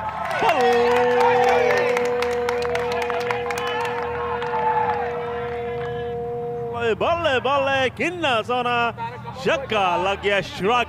Stay where you are, buddy. Stay where you are. This vision of Shrug and Jersey just walking out of the room and then hearing you say that and turning around because there's 6 to the total. And like I say, they wanted to be about, what's that? Let's say 40s off 4. They're 44 or 4.1. It's a bit of a gift from Tarak Shah first up, wasn't it? This one spoils a wide. This is a good result for the fielding side. Single, and it uses up a ball. Yeah, but introduction of spin's going to be important. It's so weird how these 2 games have gone. Like no wickets, but not a dominant display from either pair of openers in this game. Goes for this, doesn't get it, he'll get away with it, unless the umpire's allowed to catch it. Now they're going to take 2 on the little rolling leg spinner. That's the first kind of lapse, I think, Chandrakant Desai. Didn't pick the spin on the first bounce. Yeah, that's it. You've got to attack that ball, get there quickly. As soon as the batters realise that the fielder doesn't seem to be that sharp, they take 2. We need to get Shrug's home phone number so we can call the house when the Jersey side come back into it. Goes after this, does he have enough? Fielder coming around, takes the catch, and it's Prasath. Nice bit of work, nimble bit of work moving to his preferred side. So Dudley goes, and that's a big wicket, that's a big blow. The opening partnership is broken. Spin doing the trick. Tarak Shah with the wicket, 47 for 1. Yeah, and once again, like I said, when you need things to happen, you go to your big players. And, well, they went to him with the ball, and he delivered, only went for 3 in the over, and now needs to take a catch. This isn't easy. He's on the move, he's moving. This ball is coming across, his side on. He's got to reach for it. I mean, look at that. Great technique, takes a catch. Well done to Varun Prasath, and also well done to Shah. Held his nerve, didn't he? Gets the wicket, gets the breakthrough. Yeah, I think he made it look easier than it was. So a disappointment for Dudley, who faces 17 balls for 24, but he certainly showed enough today to say that he could be a big weapon tomorrow, but as he departs, it's 47 for 1. Yeah, the heaters are on, the floodlights are on, the sun starts to go down, and the setting, well, we've got a big setting for this match. I said this one, I know you weren't here at the time, but I said at the midway interval, this one will go down to the wire. I still believe so. We've done a lot of talk about golden balls. Well, maybe we're going to get one, because you know who's playing. It is a team from Malta. Malta always delivers golden balls. Will this be a golden ball? Well, boom, boom. What do you reckon? Golden ball coming up here? Could be. Look, right below us Asa here. Tribe joins his brother here, and Asa Tribe is such a skillful batter. Again, we didn't see their batting unit fire. But man, Asa, particularly in the chase, was really good last year. It's a ball that would have been a wide instead. It's just going to be one, or is it? He covers well. Yeah, is this going to be the case of what farmers need? 2 tribes go to war and get the victory. Gave you about 8 seconds before I thought you might use that one. But it was been mentioned a few times. I think they've heard it a few times as well, but you're right. Got the 2 tribes out there. From the same tribe, of course. Last ball, then 5th coming up. As after this, Shah can't quite cut it off, but it will be the end of the 5th over. And the score is 49 for 1.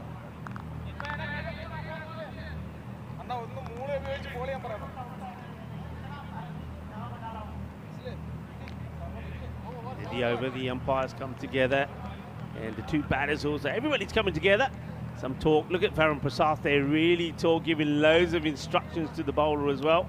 Yeah, just a reminder, you can get in touch with us at European Cricket Network on Facebook or Instagram or Twitter or you name it really these days. There's even some TikTok going on. You can also send me a message. I've got so many good ones this week. Thank you everyone that's maybe discovering us for the first time. And get me at Mr. Maximo. You can get Rico at RicoFull on Instagram. Rico.full.1 on Facebook.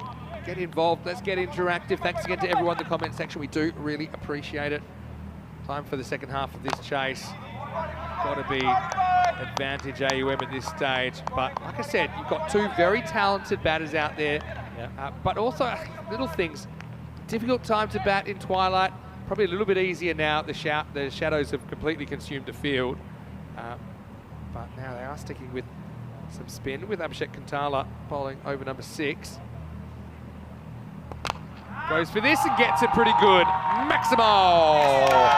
Well, be careful because Ace is out there and he pulls one out. Is slightly over pitch. I think Kantala hasn't quite had his control so far today. That one is a really good shot. Beautiful batting shape. I love it. Gets down on one knee, plumps it over for a big 6 and says, oh, photo kitchen ali kitte, meri bhi photo khichte, click, click, yeah. Smile for the cameras. And this one is unlucky. He hits the stumps. He hits this so straight that only the 3 pegs could save it. Good fielding. Good stumps. The stumps have a bit of a... You can't hit straighter than this. They have a role here because they also protect the umpire. I think it's a shin buster for Ian Ramage. Almost catches the toe of the That's bowler. so annoying when that happens. I think the stump should be worth 10. Bonus points. That's a 1 here. Much better from Kantala. Richie's asking who has the highest Insta followers amongst us, but I'm not sure. But what I do remember, Ravi or Mitubai, he was your first ever Instagram follower because you're pretty recent to it, right? Very recent. I don't get it. To be completely honest, I don't get that much time to get on the socials only because we've got such a big workload here during the day. But I do try and get through the messages. We do try and get back to as many as we can. But hello to Ravi Teja or Mitubai. Get in the comments if you're watching. It's in the gap. This will take some stopping, you know. Prasath, I like this. They're going to go for 2. It's a dodgy 2, but they're going to get it. That's really good fielding. They'll probably have a look at this one. So I was going to question, you know, I reckon he just plonks the bat down in time, but it's worth a look. I reckon he's good. Smart umpiring by Ramage as well because he doesn't call for it until he... Boom. Shakalagya. He lets himself down, doesn't he? Because I was just about to say, look, 10 off the over, including 1 big 6, so he'll be happy with that, but then he bowls a Gandhi ball, and a Gandhi ball goes the distance. Just below the waist height if he's standing up. So I think I'm going to have a look at this, but yeah, for me it's just okay. But, I think he's dipping as well, and he's going down as well. If you watch it again here, so here comes the delivery. Yeah, so you look, see that's him standing up. You can't see where that is. Yeah. It's borderline, but I think it is okay. I think I'll stick with the call on the field. So it is the end of the 6th over. The score 65 for 1. Well, the match is coming alive. They're about 5 runs, so at this point AUM are on 60. So going well here. So these 2 putting the partnership together. The tribes are out there and they're looking to win it for Farmers. Yeah, close, aren't they? I mean, they're going almost 11 and over. There's probably a handful extra than that they'll need to catch up along the way. Every over becomes big. Think about how big this game is. I mean, either AUM go 2-0 and Farmers go 0-2, or they're both 1-1. And then we're talking net run rate splitting them. These are huge matches in this ECL. 109 matches, but I feel like every single one matters. As Varun Prasad comes in, very good over in his first. He's not afraid to roll the fingers on it. I think he's such a clever operator, isn't he? Yeah. Just having a look around at this field here. So they're going with a standard field. 3-man on the leg side, 2 on the off, which includes long off, and the sweeper out, 3rd man. Pretty wide, but inside the 30-yard circle. Comes back. Look at the shape on this. Yeah, look. Look at the shape on this ball. He's bowled a steady diet of cutters that have kind of moved away from the right-hander, and then he tries this one, and it's really good. Even though it's inside by a long way, you can understand the batter kind of locking up there, thinking it might go for a wide, but he does get that movement back. Is there an edge here? I think there is, and he's going to have to tell his story walking. Zach Tribe chases the wide one. Prasad, very clever over, crafty over really from the experienced Maltese international. He has a 2nd wicket now, and Zach Tribe has to go for 27, 66 for 3. Yeah, great work there. Great bit of bowling once again from Prasad. He's been sensational so far, and it's Rocky. Rocky delivers the sucker blow as he takes the catch. And, well, he knocks out Zach Tribe. He'll have to go. I thought initially maybe there was a noise. I didn't know if it would maybe hit the ground, but you know, I think you can tell from the reaction of Zach Tribe. He knows he's got a feather on that one. So he leaves his team precariously placed. Score 66 for 2. Halfway through this 7th over. He gets a nice applause. I mean, he's got their team where they look, they are ahead. That's a lovely shot there. How about that? Where do you think they're going? Well, we had a few of those already today, haven't we? And, well, I told you, there's a lot of ducks around here. They might be coming to watch the cricket. I don't know. Yeah, it's funny. I'll take through those last 2 balls. Yep. The reason that he leaves the first one is because he's seen the ball going away from him all the time. And then when he sees it start at that line, he has to make a split-second decision. He leaves it. And then doesn't anticipate it swinging back. And that's then why he plays at the next one. Because he says, well, I know this is probably going to swing back, so I'm going to have a go at it. But whenever you're playing that far away from your eye line, it's always risky. Hey, clever move here on that after this delivery. Oh, well, that's a real wide one. That's when it goes wrong. Called a wide, I suspect it's because it's gone way past the batter's crease. So it's off the pitch, but if it bounces after the line of the stumps, then it will be just a wide. Yeah, the field change. Look, mid-wicket comes in and they move a wide 3rd man back. Because of the line Prasad is bowling, they want protection out there. Yeah. I like this move. It's just a wide. Yeah, so just to clarify that rule, if it bounces off the pitch surface, as long as it bounces before the line of the wickets, it's a no ball. Otherwise, it's just a wide. I don't mind this from Varun Prasad. He knows what he's trying to do. Okay, he's got the last 2 wrong. That one only just, but that's the area he wants, and he's got the field set for it as well. There we go. Carter, got to stop it. See what I mean with the field test? They've got somebody backing up now as well because mid-wicket's coming. I like that because Varun is saying, yeah, I've got the radar right. That's where we're going to target it. That's my angle. Yeah. If they do swing hard, I've got double protection. 6-3 field. And there's a huge gap to find leg. Yeah. It's absolutely massive. It's top right of the screen.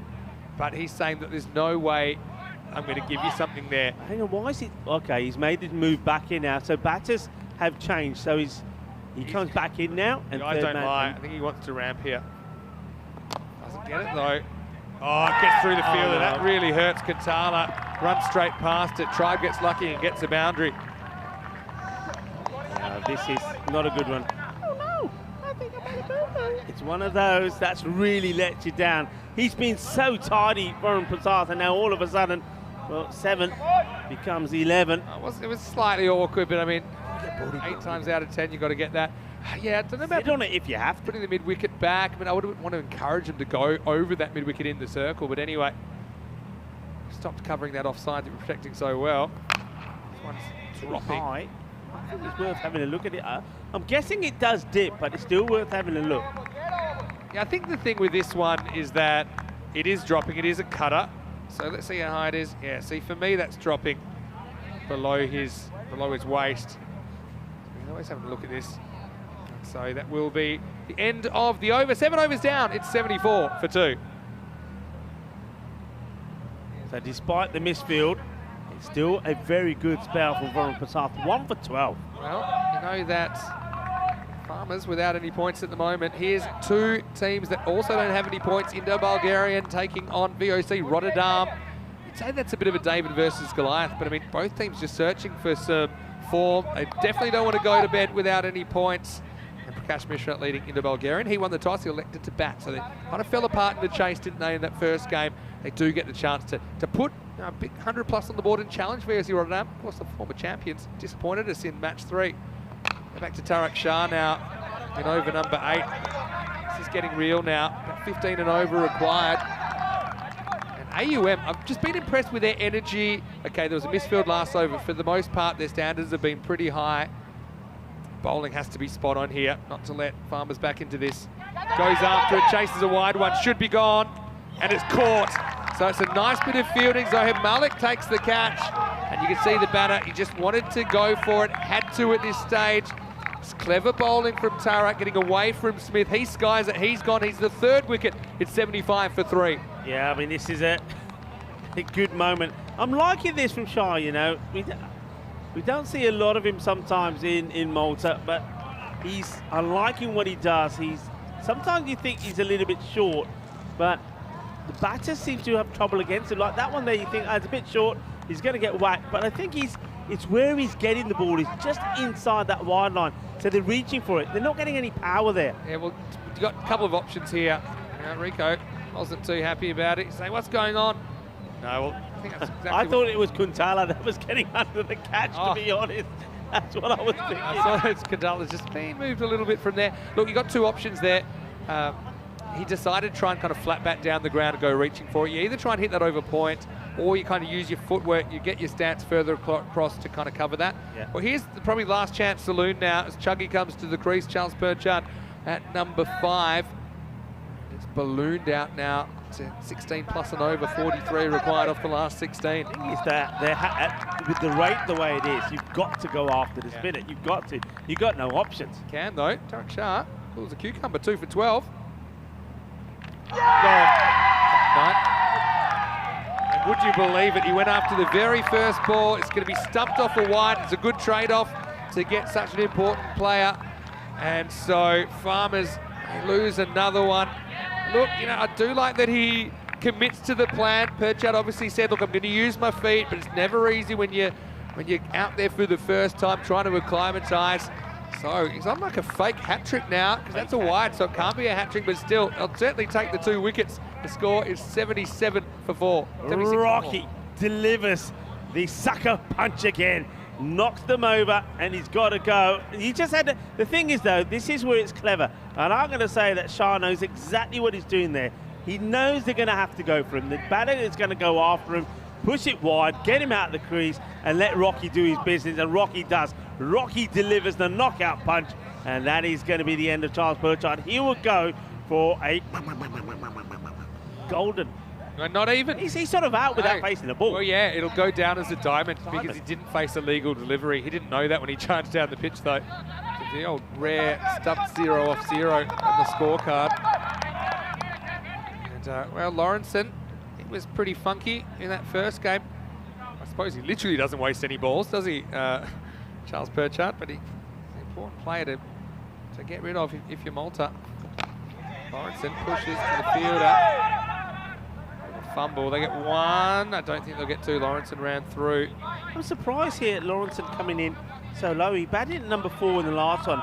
I think he batted well. He made 12 before he got run out. Yeah. Hit the ball nicely. Some of his decision making, you know, even the shot where he got run out, was probably just trying a little bit too much. Anyway, gets another opportunity. He could be a hero here. Not out of sight yet. Yeah, still get away from the field. It'll spin away. Toe helps out with that bit of fielding, but it'll do. Asa Tribe will get 2. Look, as long as Asa Tribe's there, I'm not going to count them out just yet. You saw what he did. He pumped that big 6 over long off. So you need a string of those now. But if they can get on a heater, they can still do this. Haven't hit that point in no return 18 yet.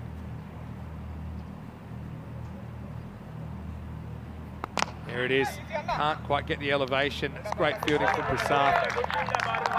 He's been on song. Varun Prasad has been on song. I mean, his bowling's been immaculate. The fielding's been sensational.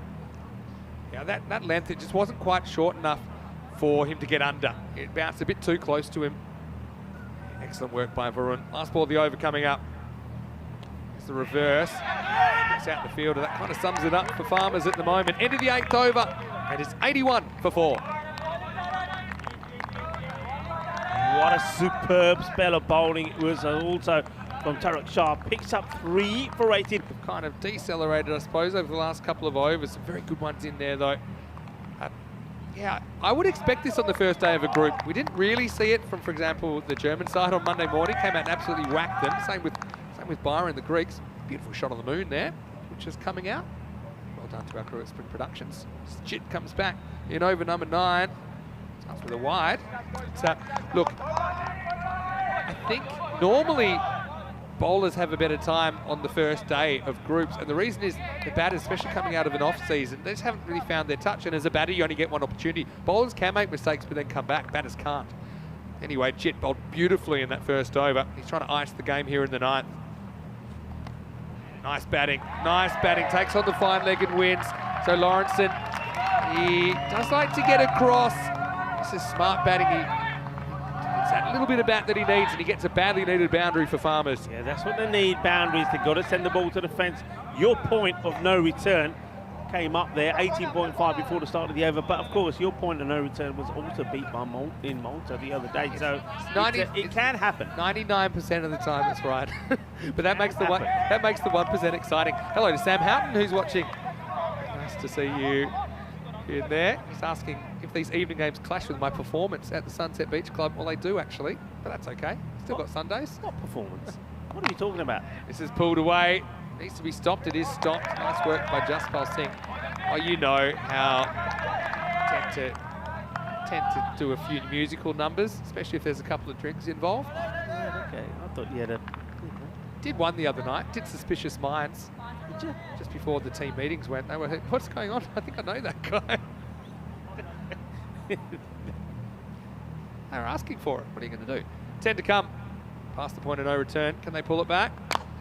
So it's almost another stump smasher. Someone needs to put a name on this. Oh, yeah. You know when I say sometimes you just got to throw yourself at it, but this is what I'm talking about. Yeah. And you know what I like? Basil boom boom. This is where if you get to ground, even if you clash, it won't be as bad. It won't be great, but if you get on the ground, then you're protecting yourself from like a knee to the face or something like that. They both slide. They're not too worried about the 2. I think they're just happy to save the boundary at this stage. Slower ball, pounded out of the ground. Maximo! Well, Jit decides to try something. I wonder why you would when you've been so good with your stock delivery. They need plenty more of those. Farmers, well, they pull it back from the 18 to below, but still a lot of work to do to get this game back in play for them. Yeah, surprise delivery there for Jit Patel. Go with what you normally do. Why try and change it? You don't need the wicket. Just get the ball in the right areas. He's attacking the stumps. He shouldn't be. Should be going for wide outside off peg. That's the better delivery. Goes large. Maximo! Well, they've resuscitated this one now, back to back. Jit just doesn't nail that Yorker. That was horns from Tyrone Peters. Back to back Maximos at this stage. This game is still alive. 17 off 7 now. This becomes a huge delivery. Yeah, I mean, better areas, but short. And he's on it straight away. What a cracking shot this is. That's an amazing hit, you know. Well, here we go. I told you we're going into the last on this one. Huge ball. Jit's been good. Got to keep his cool, the skipper.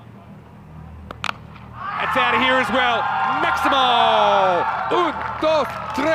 And in the blink of an eye, Farmers are back in business. That's the end of the 9th over. 107 for 4. They need 11 off the last. And what a disaster. In the last 3 goes for 18.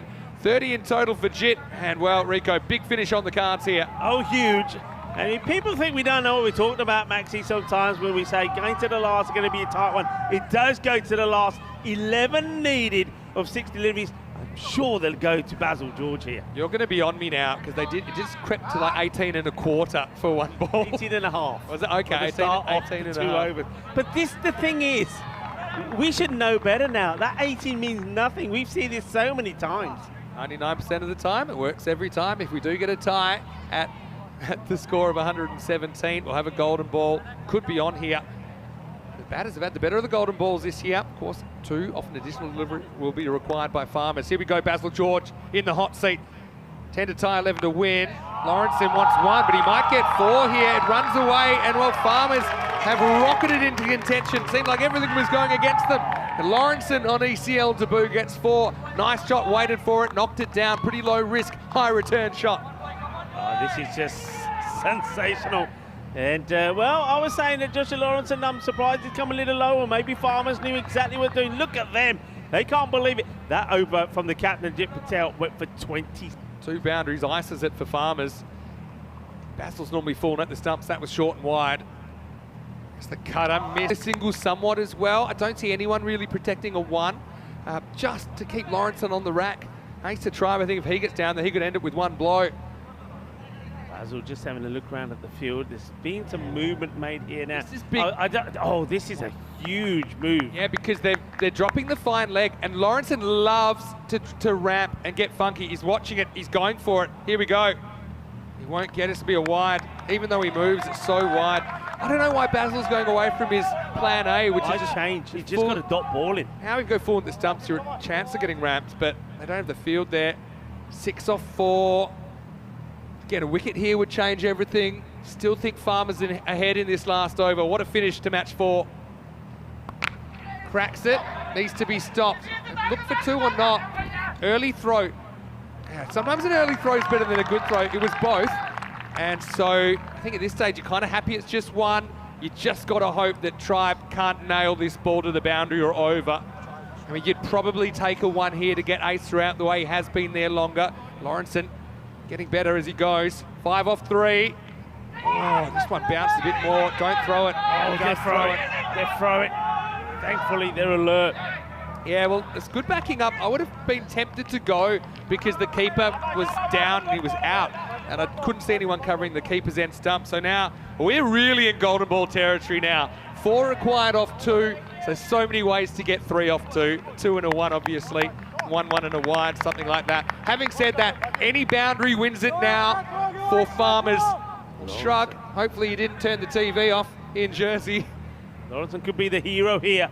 4 required. Gets funky and wins the game for his team, and it goes all the way. It doesn't matter. It's going to be 4. Lawrenson gets funky, and what a first day. The roller coaster of emotion. Farmers come from the clouds to win match 4.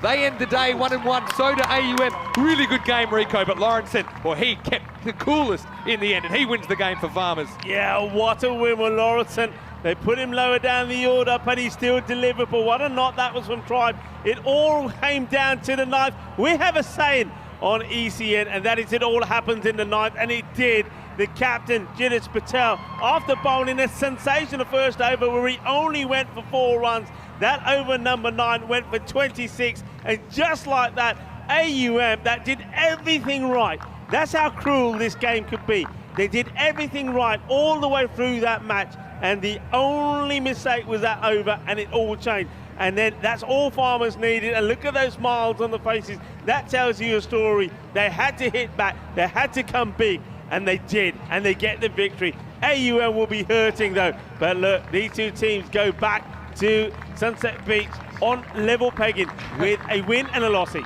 Well, somebody go around to Shrug's house and knock on the front door, because wake him up, tell him, guess what?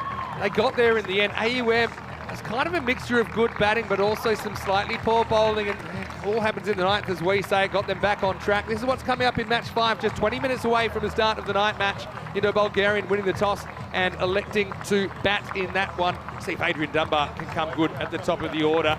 Just could not get the production, but then neither could VOC. So that one's coming up. But yeah, right now, it certainly is a good moment for Jersey side Farmers CC. And when the sun was back out, it was a pretty hairy start, wasn't it? For Dudley, who almost lost the leg peg, and for Jit Patel as well. He went from 0 to 0, unfortunately, in the course of 9 overs. But yeah, they kind of fell behind, but they kept hanging on. Like I said, those 3 sixes, we'll see them in a moment. They were really crucial. But AUM, look, they'll be so disappointed to kind of blow it, I suppose, in the end. But they still take away 2 points from the first day of action. They certainly do. You know what? You know better than me because you're the more the statsman. I can tell you this.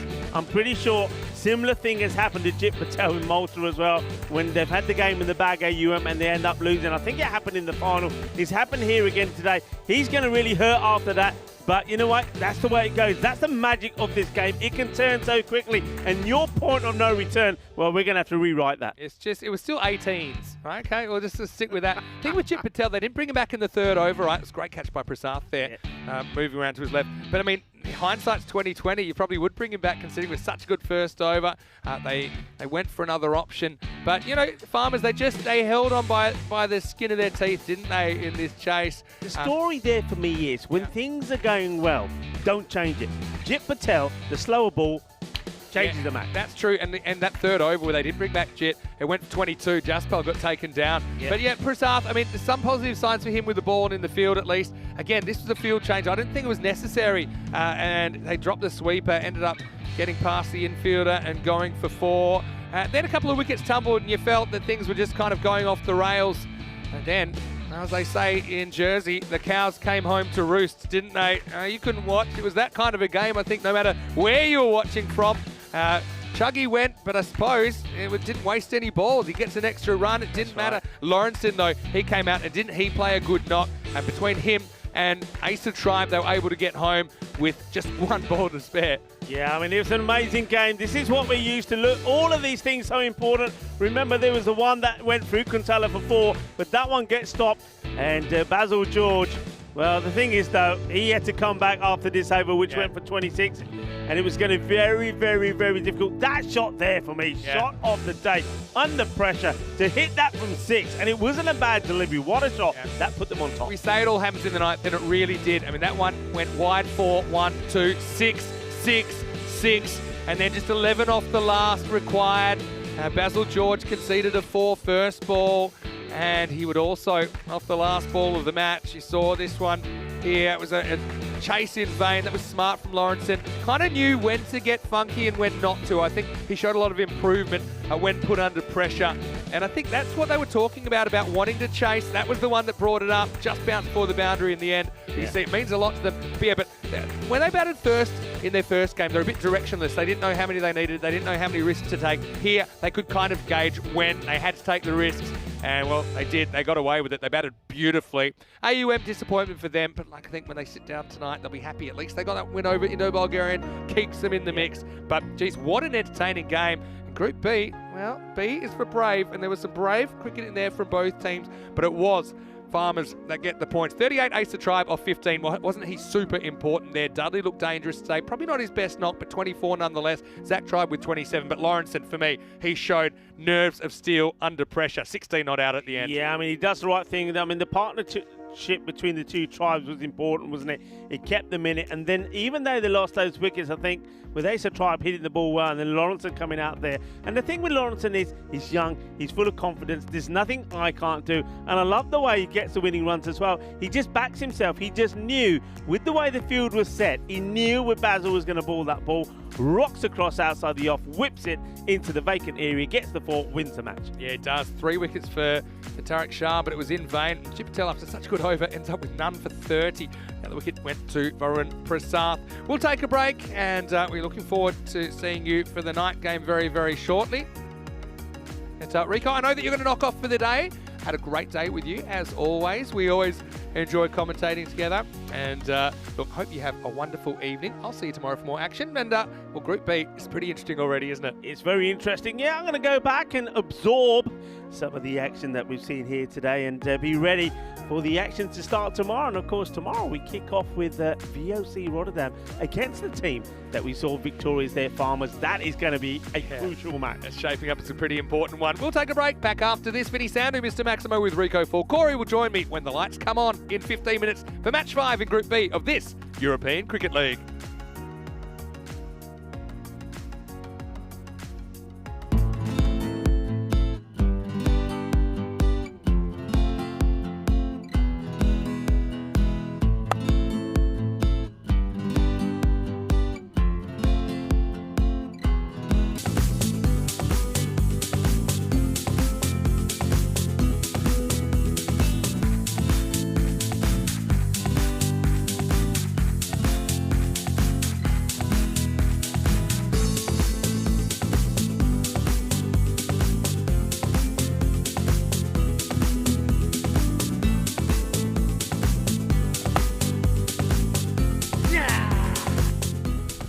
play cricket On the Costa del Sol.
The European Cricket League is brought to you by HCL Software, Dream 11, and Andalusia European Region for Sport.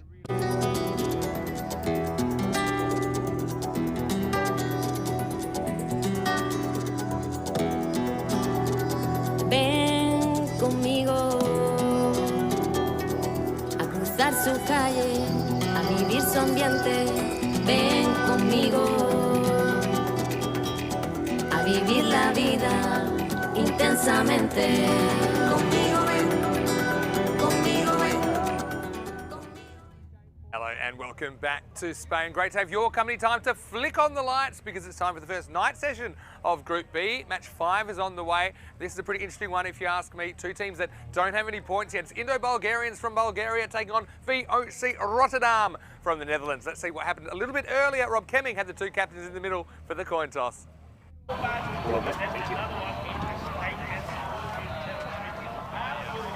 Your call. Heads, please. Heads is called. It is tails. Be back first. Okay. Thank you. That's all right. Good luck. Thank you. Good luck. Good luck. So Prakash Mishra of the Bulgarian club, he's won the toss and he's decided to bat. Makes sense to me. They kind of got lost in the chase earlier to AUM, didn't they? But they'll be a little bit disappointed. None of their top four could really fire. They were able to kind of stick around for a while, but they weren't really able to clear the boundaries. There wasn't any fluency. Also, there looked to be some minor injury concerns to Jamie Batten, the Bulgarian Express, and Prakash Mishra. I know he's recovering from surgery. So I wonder what they'll do with their batting order. I think Adrian Dunbar's one to watch at the top of the orders. He's also an option with the gloves as well, should they want a bit more flexibility in their bowling lineup. But as far as VOC Rotterdam went, I think they'll be pretty disappointed the way they capitulated to Svanholm to get routed in the 60s, and they weren't that competitive, although I expect a much better showing for them. Both teams perhaps playing under lights for the first time. That could be a factor as well. And well, I am in this dome. This is the HCL Software Dome. This is where the robot will live once they come. Corey Rutgers, it's not too far away, trust me. So yeah, I'm just going to do a little bit of housewarming for the robot. I'll be there shortly, but Corey Rutgers, he'll take you through the first moments of this one. And your guys, well, they're going to have to bowl first because Indo-Bulgarians, they won the toss and they're going to bat. Over to you, Corey. Thank you very much, Vinny Sandu. Welcome back, everyone around the world, for the nighttime fixture here in the beautiful Andalusia at the Cartama Oval here in Spain. And well, there's the oval you can see there. It's a beautiful little ground here, and I reckon it might be the first time for a lot of these players playing under lights, which is always an exciting thing. And well, VOC, they'll be looking for a big response as the two umpires, Nilkash and Suleiman, walk out. And happy birthday to Suleiman, his birthday. And the VOC team, they'll be looking for a quick response after a bit of a loss earlier today. The two openers coming out for Indo-Bulgarian, Dunbar and Mishra, they're going to need to get off to a flyer. Now have a look at the two lineups, and there's the only one change for VOC Rotterdam. Arthur Koppanyang, I should say, has come in, it looks like, for young Sieb. And I'm sure they'll ask a little bit more from that batting lineup. And for Indo-Bulgarian, we'll have to see if they can manage against this tough team. 81-91 affair. The sun is gone. The hand warmers are out. I'm looking at Peter Saylor at deep long on, and he's shaking his head.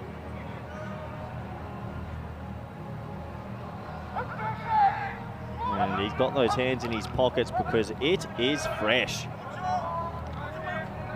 Good option from Indo-Bulgarian to win the toss. Elect to bat, confident. We're almost set to go. See, Fossenbanks has the ball in his hand. There's Peter Saylor. The old boy's back at it, hand warmers, bit of shivering. How exciting to be back playing cricket, Pete. So we're almost set to go.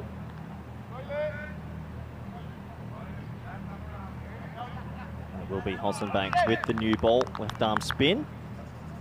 A little, let's go, and here we are, first ball. Spliced into a gap, actually. Might run away. Berhan Niaz does the tracking back, and yeah, that's fine. He lets go of it just in time. So that'll be just a single because these two aren't the quickest, with Mishra having an injury. It is Webster out there, sorry, as well. And have a look here. He picks it up and just in time remembers the rules of cricket and let it go in time. Good work from young Berhan Niaz. So a single to start to Webster. This will bring Mishra on strike, who's definitely carrying a bit of an injury.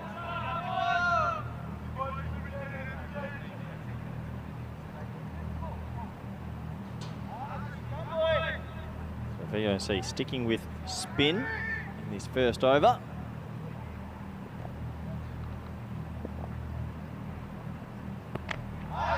Slides onto leg stump. I reckon he's a little bit lucky to get away with that. The two boundary runners are deep mid on and deep mid wicket. Stop ball. Big game this for both teams after the earlier losses.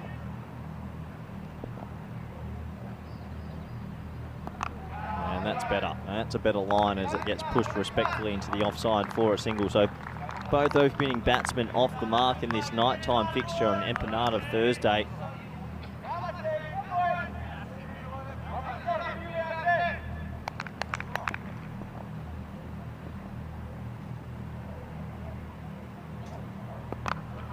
Better from Hossan Banks, who got a little bit of tap in the earlier game.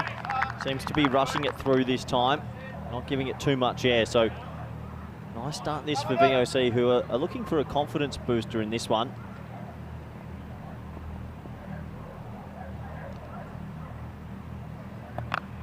Cut away and straight to Berhan Niaz at backward point. So plenty of dot balls and a very good start this for VOC. A little bit of pressure building on Indo-Bulgarian.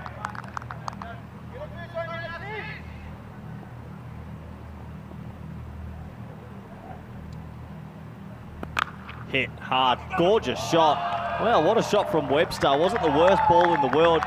It goes away for 4. Still a good over for VOC Rodler, but that is the first boundary in this fixture. At the end of 1 over, it is 6 for none. As I welcome back good friend, co-commentator and empanada eating teammate, Vinny Sandu. Knew the empanada chat would start soon. Yeah, look him up. El Mundo. Empanadas in Benalmadena. Uh-oh. Hey, Vinny. Yeah, so tell us what's happening with the robots, Corey. Well, you made us make everyone donate about 3 weeks ago in Malta. Everyone put in €500. Number one, you made everyone. It was your idea. Hey, innocent till proven guilty. Number two. Where are the robots? Yeah, in transit. They said the latest they'll be delivered was March 11. So I got 9 days before you can get on. I'm not coming on air till March 11 then. Okay. Anyway, looks like Rami is going to have the new ball. I expect this to swing in. He's one of the 2 VOC players we talked about earlier that have played in all 3 ECLs. A few of the Danes have too. Does swing in a bit. And it's pushed off the back foot. It's a funny one, isn't it?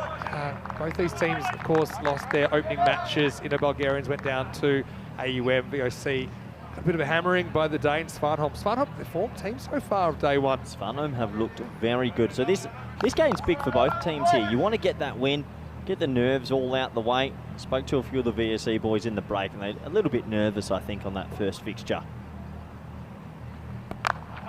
Worked away, picked out the fielder again. I think we talked about it, Mishra. He's come back from surgery, hasn't been that nimble between the wickets, to say the least. He's done some good things, took a very good catch earlier, bowled really well, but I mean, against VOC with a point to prove, it's pretty tough if you're not running 100%. That's how to do it though. If you can't run, you can always do that. Almost shoots the lights out. Maximal, the first one of match 5. That's a shot. That's a shot and a half. Wow, 6 runs and, well, nice little start here for Indo-Bulgarian, and this will give them some confidence. What a shot. Absolutely smoked that. Gosh, that was about as large as one of his meals at his restaurant in Bulgaria. It was Webster. Yeah, Webster, that's what I meant. Stay with me, Vin. It's the nighttime fixture. My first night game. Pretty dark up here. I can see it. Get off me. Here we go. And Luke. And it picks out the field. They've made the change now. Airmails the throw, but that's okay. And VOC, talk some of your former teammates. You got the VOC jacket on. I noticed there. No, you went. I did have a chat with them in the break. You got a lot of new players, and look, they were nervous, and they said they've been doing a lot of indoor training, but there's nothing like outdoor practice. And kind of practice under pressure, which is what matches are. Sharp wraps his bat around this one. We'll get a single. Now we've got a bit of work to do, and I need everyone's help in the comment section as well. You and I, we're going to pick the team of Group A. Remember we did this last year in the ECC? So we're going to pick the team of Group A. I can't remember everyone's name, Vinny. So normally you give vague descriptions and I'll get you their names. Okay? Pumped straight to the fielder. They don't get a run here. So no wickets, but not a lot of runs yet either. It's 15 without loss after 2. Okay, let's do it quickly. From Hornchurch, Okay, I've I'm gonna got start writing names down. Wait. Hankins and Malik are probably in team of Group A.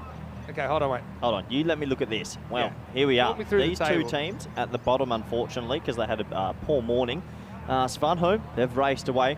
But look, it's a small group, and you only play everyone once. A win here, you're back in it. A loss here, though, and you've got 1 foot out the door. Hankins and Malik from England. Hankins and Malik from England. The big mummy guy from the Greek team deserves to be in. Ahmed Mumtaz. Yeah. And you can keep going. You love doing Stokes, this. 90. This is so you. You said, wouldn't it be great if we... let me go get the footage first. Let's have a look at Svanholm. Comes on and gets French cut away for 1. Corey, I'd love to get the audio from September. Wouldn't it be great if we did a team of the group? Yeah, but it for only goes everyone? for 3 days now. I'm not as interested. Team of the group? Let's just do it. It'd be super Let's just do a interesting. whole group best team. I don't want to do every group. Let's get everyone's ideas in the chat anyway. I'd rather focus on the cricket, Vinny. We've also said we will do this. Just remember that. In the air, 4. And so Svanholm leaving a little bit of width out there. Webster, well, they moved into the top. Dunbar failed. Didn't see too much of Dunbar early in this, early in day 1 play. But Webster, top of the bounce. It was a nice shot. Yeah, it looks like VOC have definitely trying to go to more senior bowlers to bowl out here. But nice batting. He's just playing it on merit. It's a late cut for 4. And Indo-Bulgarian will be telling themselves, if they can get to maybe 90 and just put this VOC team under the pump, you never know.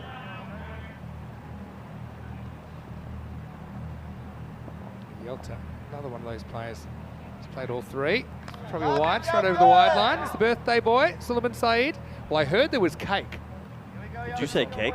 Yeah, I heard there was birthday cake Doesn't around. matter. Is there Couldn't sniff it out. empanadas in the cake? Because I have no interest in anything else besides some little pies from a Spanish store after this game. Can't wait for that. So Gundy saw the ball. He's going to get away with that, just under waist height. At night, I know sometimes the umpires have a bit of trouble picking this up for height just because where the lights are at. Kind of top of the pad height. It's probably okay. Still in control for VOC. They haven't let it get away. 21 of 15 deliveries in the power play. It's pretty good. Wow, great take down the leg side. Access Fori. Haven't seen him too much before. Tell me a bit about him. New guy. He rocked up to the club last year. South African moved to Rotterdam with his partner, and he said, look, I'm just looking to join a club that enjoys a beer or two, and he's joined, and he's been a good addition. He's a nice guy, and he can play. When he hits it, stays hit.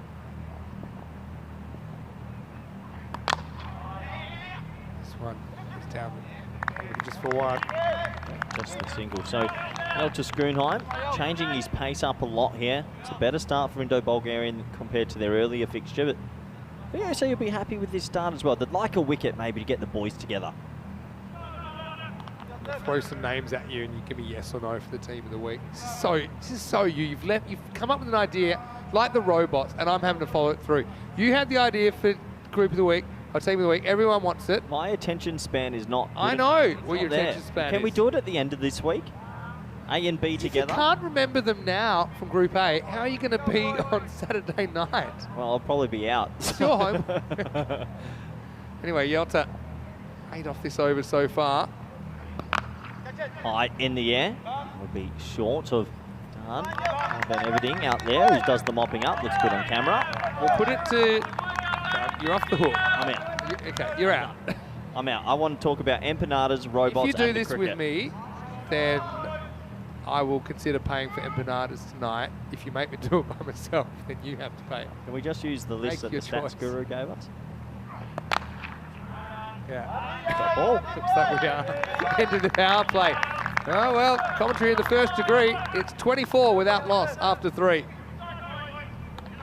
Yeah, very good start this for VOC, I think. They might not have picked up a wicket, but an 8 and over, you'll feel like you're sort of in control.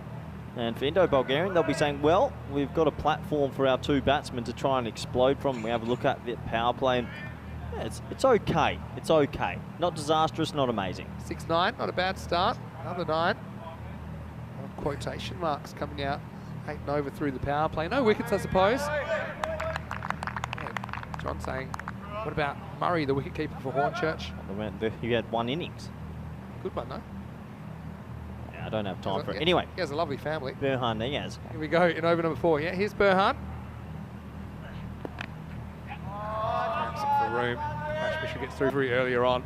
And they've replaced him. I don't know, maybe just a feeling. Good to see Burhan with the ball as well. He didn't bowl in the previous game, but I think he's more a bowling all-rounder than a batting all-rounder, so nice to see him Lovely on your guy, screens. he's He's a great young kid. Good young play. Went to the junior PSL as well. Yeah, that's right. Slightly slower ball, bit of a variation there. Yeah, it's good bowling. Yeah, he went to, he got picked up. I'm not too sure what the franchise was, but he played in the junior PSL and had a couple of games and did quite well. So good on him. He's played at a high level and plays for the Belgian national team. One of the good guys out there. It's an exciting moment. We're in Belgium actually when he got picked up.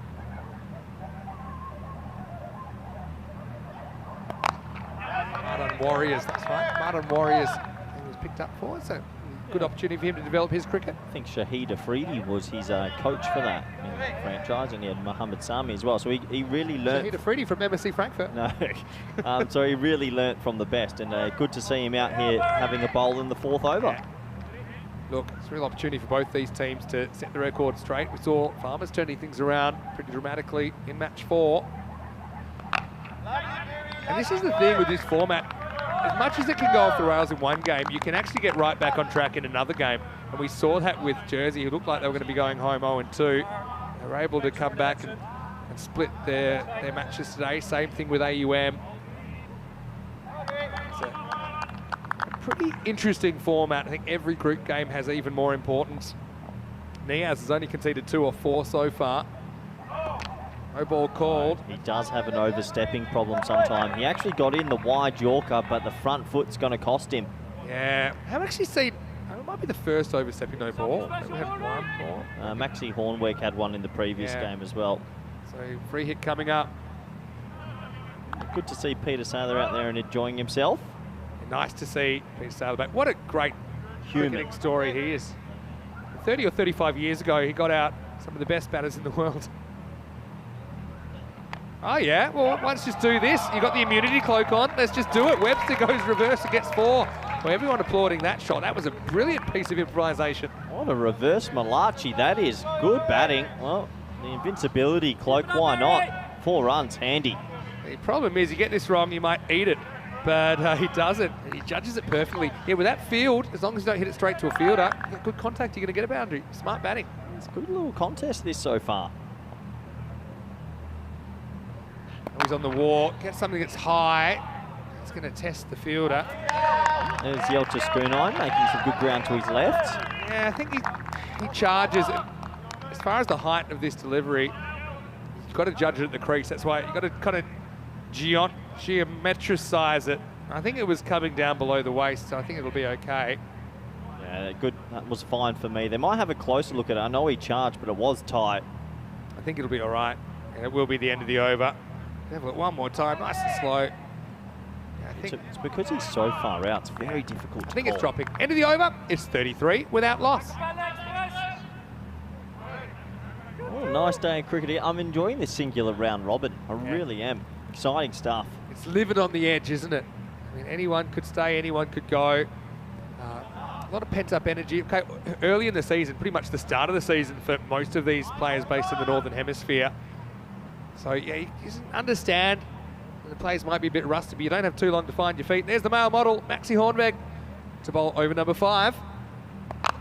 Gets hit straight back over his head for 6.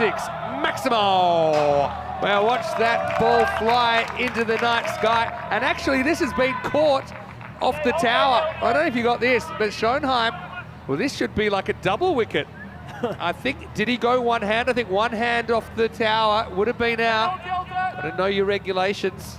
Yeah. Retriever tonight as Webster goes large for the 2nd time in the over. It's one of the biggest ones we've seen today. It's in the slot and it gets sent. That's a huge 6, Vinny. Oh, well, I mean, I think it's quite nice to see the white ball flying through the black sky, but I don't think Maxi agrees at the moment. It's been taken down twice. Webster's raced to 35 off just 19 balls. Almost. That's going to be 4. He was flying through the air. He arrived a microsecond too late. mind the impact. The 50s come up and Webster moves to 39. Well, fortune favours the brave. He gets the feather edge. Francis 4-8. He flies through the air. He just doesn't hit the mitt. He sort of overjumps it, doesn't he, Vinny? I don't know. I think it's just past him past before him. he goes. Yep. It's a really good effort. I think he was really well balanced for that dive. Tell you- Technically, it was pretty good, but VOC might be missing Scotty Edwards for that one. go Gadget Arms. Goes for it again and smacks it again. Wow, what an over this is turning out to be. It goes magical. And Webster is on fire. Thursday night cricket from Kartama. Well, he's got to change it up. Yorker, bouncer, back of a length. They're all half volleys. And at fair play, you've got to still put it away. And he is lacing these. What an over. A bit of luck. Yeah, I mean, yeah, Scotty might have pounced that. I mean, I don't. Scotty's one of the best keepers I've seen. but he's only got little arms. No, he doesn't. He's got stretch arms. The creature. Hello to Scotty. I'm sure you're watching.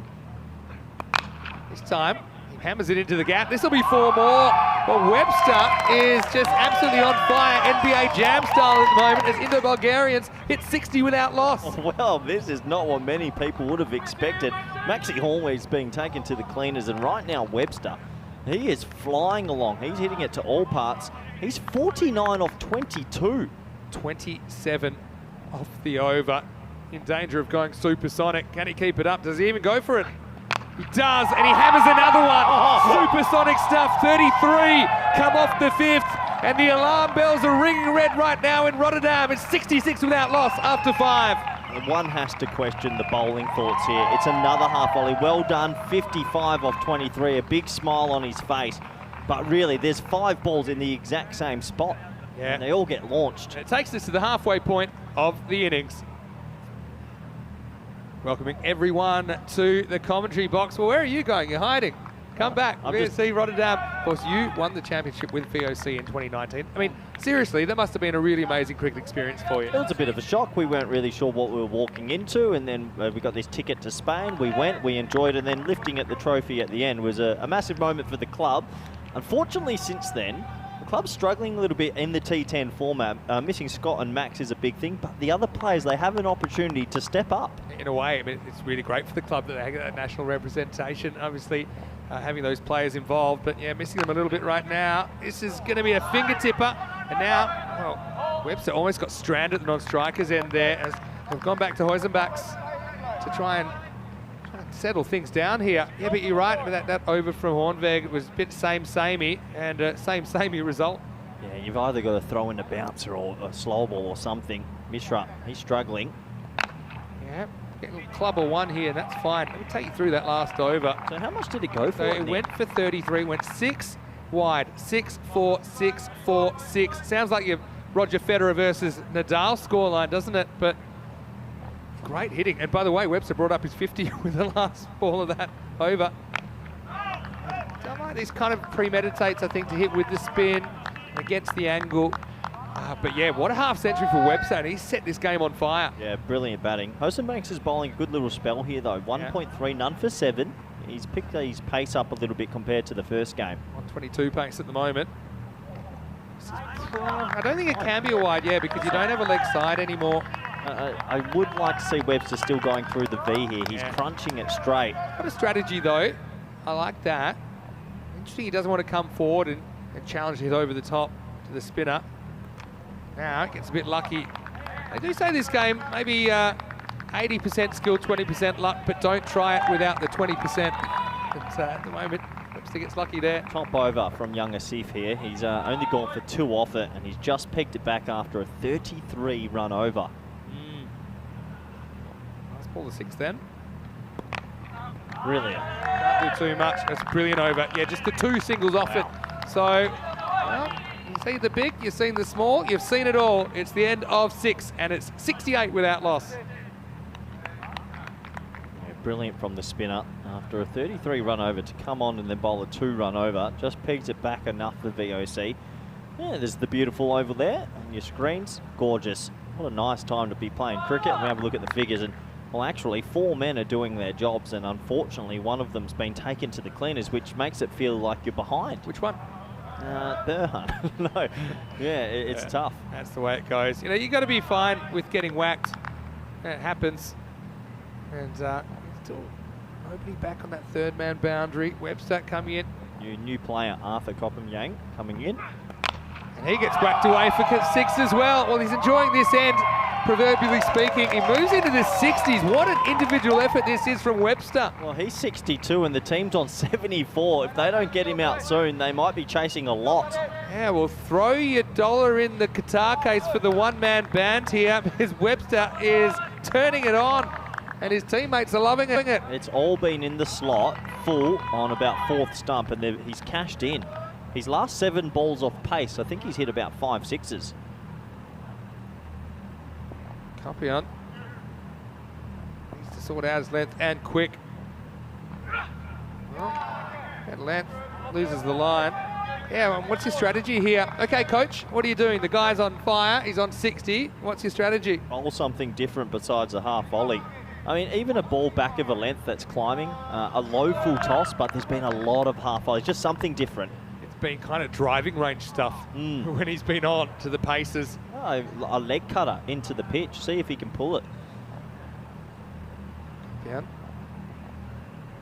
Trying to stop the crisis, and well, this will help. There's going to be 4 more. I told you, don't try it without the luck. Clickety-click, 66. What a knock this is, and I don't think anyone expected this, especially after a pretty sedate start. Well, it's quite remarkable. Fortune favours break, but credit, that ball's a better length. That's not a drivable length. He just gets lucky. Yeah. That's coming through at about waist height. So better length, but Fortune favours the break. Falls off the shot, doesn't he? He tries to muscle it down the ground. You know what he's having? He's at the casino right now, and he's winning at everything. So he's just swinging hard. Seen a few people go home with empty pockets after a run like that. But there's something different. It's a full toss. Mishandled, but just a single. I reckon they might check that. It was pretty high. I'm not too sure. He'd probably get away with it. He's kind of forcing it, probably just below. It'll be an interesting replay. Yeah. It's probably hitting him in the bottom of the box, depending what size he's using. So. Okay, Mishra needs to get going though as well. 7 off 11. Got a good spectator's view of it though. Get 1. That's a better ball though. Would you retire Mishra now to get in someone like a Dunbar? He's 8 off 12. Honestly, yes. Okay. But Mishra has that decision, so I'm going to say it's not going to happen. But I think strategically, yeah, why not? Yep. You've still got the Bulgarian Express. Okay, didn't really set the world on fire before. But also just partly for the running. I mean, it might become more important to try and keep Webster on strike the way he's going. Guess maybe you don't want to spend the 2 minutes to interrupt the flow of Webster, who's painting quite the canvas here, and he's going to muscle this one. It's going, and it's gone. Maximo swings his way into the 70s, doesn't get all of it, but gets enough, and the run search continues here in match 5. This is an incredible individual innings. He is on a hot hand. He's 73 off 30, and he is just smoking them. Wow. Cameron Sanders, he's not surprised.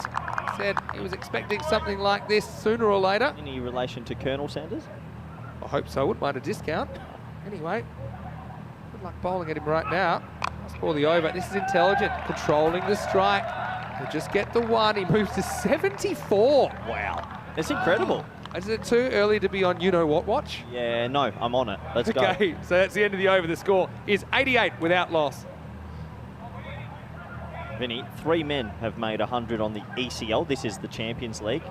Scotty Edwards, yes. Nabi, and Bubba Hussain. We might be seeing the 4th 100 in the ECL. We've had a lot more in the other types of cricket, ECC, the international events, and ECS, which is the domestic ones. But Champions League cricket, we don't get many hundreds, and we could be on for something pretty special. Yeah, for sure. What a turn. Expect the unexpected. I don't think in this ECL. After watching them bat this morning, I didn't think I was going to witness this, but credit to Webster. Berhan Nihaz, he's back into the attack. He did bowl a good over. Probably doesn't matter now because he's just been slammed out of the ground. Maximo, Webster on 80. Right, I'm calling it. It's on here. I mean, he's going to still probably need a bit of luck. He's going to take his chances, but he is just hammering everything full of a length here. Honestly, the amount of half volleys, genuine half volleys, is astounding. You'd actually want to miss the other side, and if it's a low full toss, so be it. But missing in the slot isn't, well, it's just not good enough from VOC. It has to be said, and they are getting met right now. from a team from Bulgaria. Unbelievable. This is the beauty of the ECL, isn't it? Burhan, can he get the right of reply?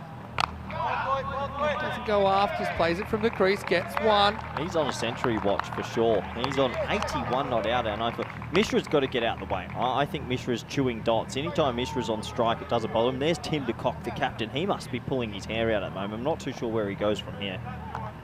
Good question.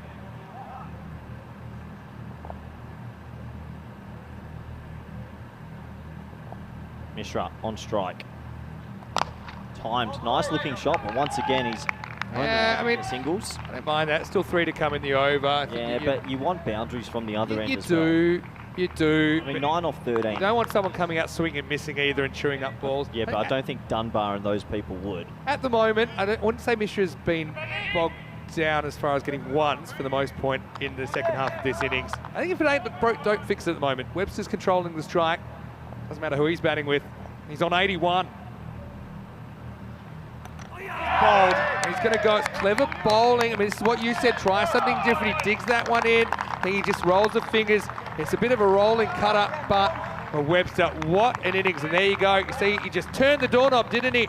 And the opening partnership broken at 96, but 81 of those runs off the bat of Webster. What a knock that was. Yeah, special innings, one of the best innings we've seen so far in 2023. Burhan Niaz uses his brain. He bowls a cutter slower into the pitch, which hits the top of the stumps. It's not a half volley. That's how you bowl. But unfortunately, a lot of damage has been done. And what a special innings we've witnessed. Webster, he'll go home. He'll enjoy the highlights because he smoked them. He absolutely did. He's like, maybe he's nocturnal because he came to life under lights, didn't he? As he departs, his team's in pretty good shape. The Bulgarians, 96-1. And let's see the ovation they give Chris Webster. What a knock. Yeah, fair play. 81 off 34. 8 sixes, 6-4 strike rate at 238. I'm liking it. Why not? Doesn't get the century, but it's left his team in good shape. Well, now we're at a crossroads, aren't we? Dunbar comes out at 3.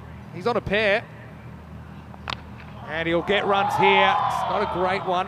How many? He'll get 4.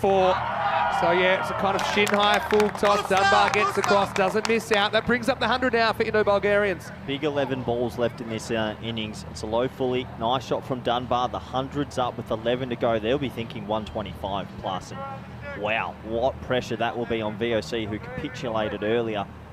Dunbar, 4 off 1. Good intent straight away. Yes, clever player. Let's hit back over his head. Bit of a chase, but Svanholm's got it covered. This will be the end of the over. The score, 101 for 1.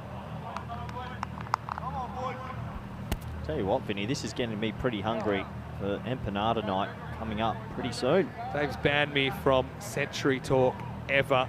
Well, thought nothing could stop him, but That was one of the better innings we've seen. He was smoky. The noise off the bat, fantastic. let's have a look at some of these tall towers. Oh, there's your Burj Khalifa in the middle, 33. That over from Hossenbanks to get a 2 was phenomenal, considering what was going on. Kind of cancels out the other overs being below par, so they're not running away with this just yet. What's that, 12 and a half and over at the moment or so. Svanholm comes back for over number 9. We say it all happens in the 9th. I wonder what will happen here. Has an opener ever carried their bat for something less than 15? Like about 20, maybe 19. He had the same thing in the previous game, Mishra. Really struggled with his fitness and trying to get off The strike. thing is, he's only faced 13 balls out of 49 though, so he hasn't really...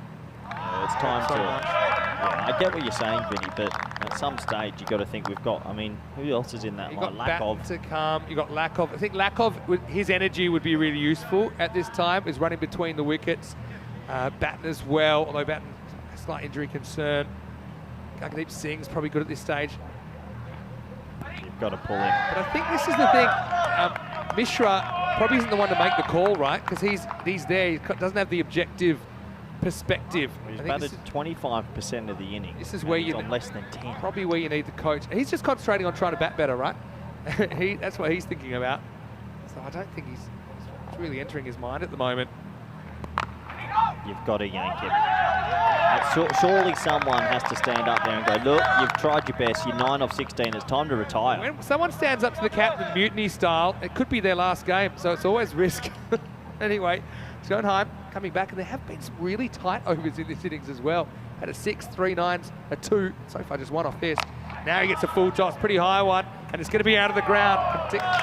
Oh, well, that could be a no ball. Don't tell me that's going to be a 7. They'll definitely look at it. It might be. He's not that tall. And remember, if it's waist high or above. Oh, here we go. Let's have a closer look. This is tight. Oh, yeah, I think that's it above. might be, you know. Yeah, that looks high. Yeah, for me, that's waist high. I think it's hitting him in the belt. Oh, yep, there it is. Signaled, yeah, so I think it's the right call. it's a 7 up. That hurts. Yeah, it does. Well, you wanted to retire him. I think he's just getting better. Probably because he wasn't going to go the other way. Now, he might get 2. No, of course he won't get 2, but he might get 1. This is where I think you just... See, I'd probably just go anyway, and if you're out, you're out. If you get it, you get the run. But with 7 balls left, you're 110. We don't want to be hypercritical. I think, you know, Mishra, he's a gutsy guy. You sit on the fence. I'll be critical. You can retire people. It's just a part of the game now. You don't have to be soft. I can understand he's not thinking about that right now. He's just concentrating on trying to get his team as many runs as possible. This will help because this is slashed away, and that's gone all the way. I think I'm going to call it Maximo. 6 more. And Dunbar gets his first 6. And what's been called 4? I thought it was 4, Vinny. I think you went the early Maximo, which is I might rare have for you. to take it back. I feel like you've called the early. You have to. That's sacrilege as a commentator. That's a free empanada to me. Omixam. Omixam. I'm just going to take. I'm going to send it backwards. Omixam is Maximo backwards, and so 4 carreras. Correction. Have to do that. Just going to have to do the official commentator signal. To get to the end of the over, 114 for 1. You've let all commentators down around the land. As soon as you say it's a 6 and it's not a 6, well, very disappointing. Anyway, here we go with over number 10. Edged, and it's been the hot zone so far, because this is a slow ball, it might not go, but it still trickles into the fence. And well, Mishra, sign him up as he gets another boundary. As, well, there's a new type of V in town. There's been a few that have gone in this area. Who cares? It's the last over. It feels like they've made their own luck as well with this batting, and impressive from Indo-Bulgarian. They're going to have a good score to defend. If they bowl well, they've got a shot. Pajaya. I'll be wondering what he did wrong there. Slower ball still went to the fence. Good shot. Just for 1. Get 1. Yeah, the other thing is,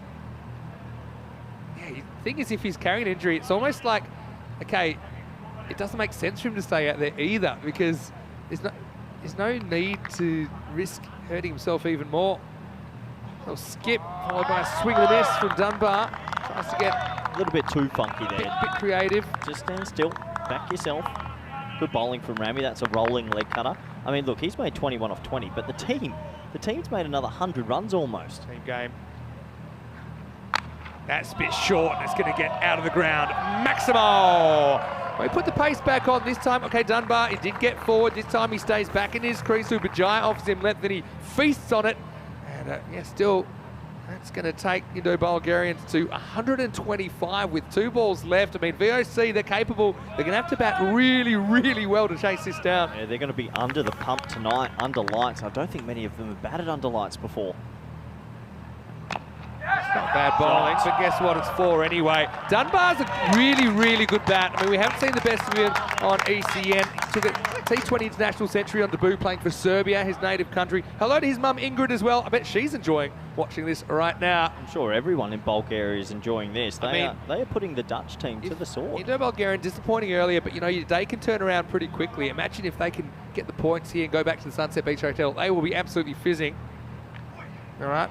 Going to hobble a 1 here, and this will finish proceedings. And even 130. Wow. The other thing I didn't tell you, I already told them where the empanada shop is, the Bulgarians, before the game, so it could be a big party on there. But it's only half done, and VOC Rotterdam, they are very, very capable of chasing this down. 131 will be the target, as the former champions looking the shadow of themselves in the field in that 10 overs. It'll be a pretty good highlights package. All to do. Mishra does bat through for 21.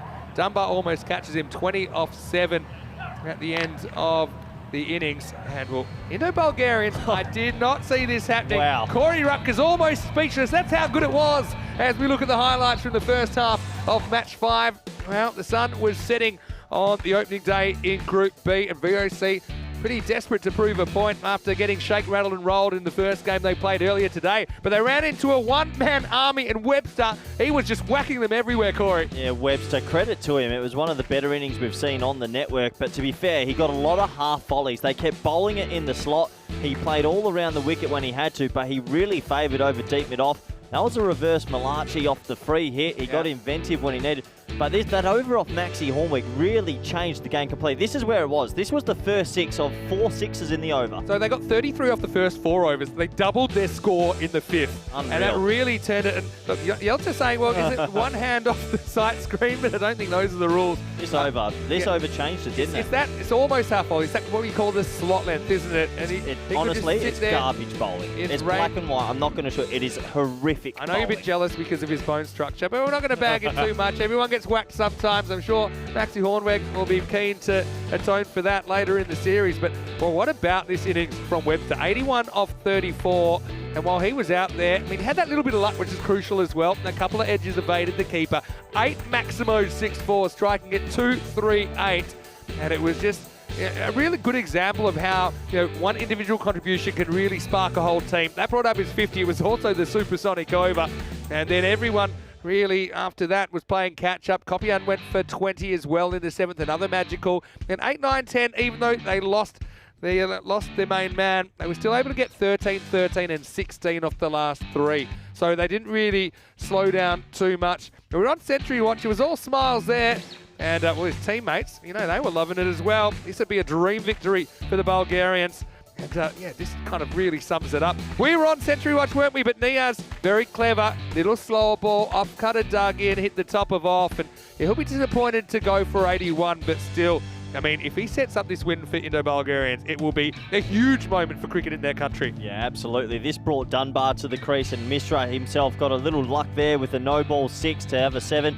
And there were some boundaries right at the back end. Dunbar playing a good little cameo to keep the runs going. And yeah, you have to admit, no one really saw that coming from Indo-Bulgarian, who looked a lot short of a leap this morning. What about the genius move to put him up the top instead of batting him at 3? He got out earlier today in a really weird way where it hit his pad and then it hit the back of his bat and looped up to the keeper. So I guess he had the bad luck then. Certainly cashed in here. I think Dunbar was excellent towards the end of the innings as well. 3 fours and a Maximo in his 20. Almost caught his skipper.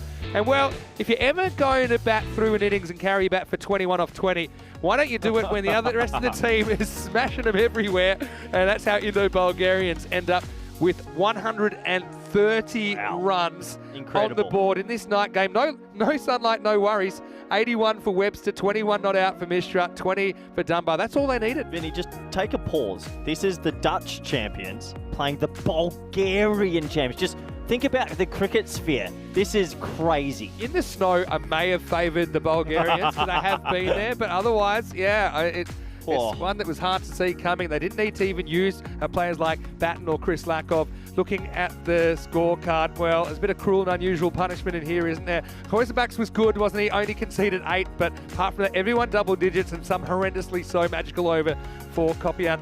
A supersonic one for Hornberg. Niaz tried hard as well, I thought. He took 1 for 21 off his 2 overs.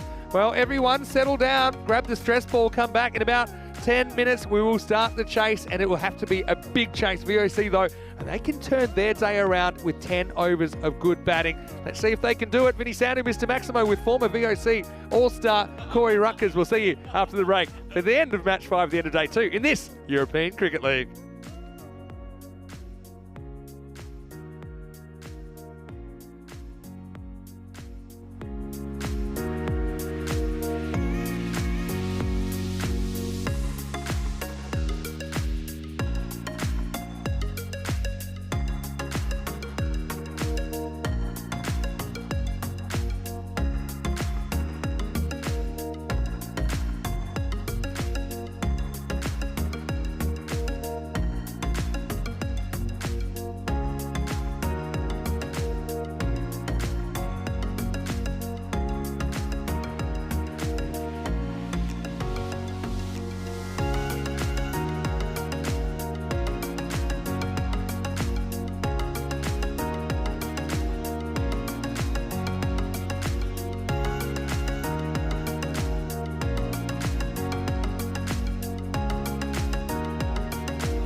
The European Cricket League is brought to you by HCL Software, Dream 11, and Andalusia European Region for Sport.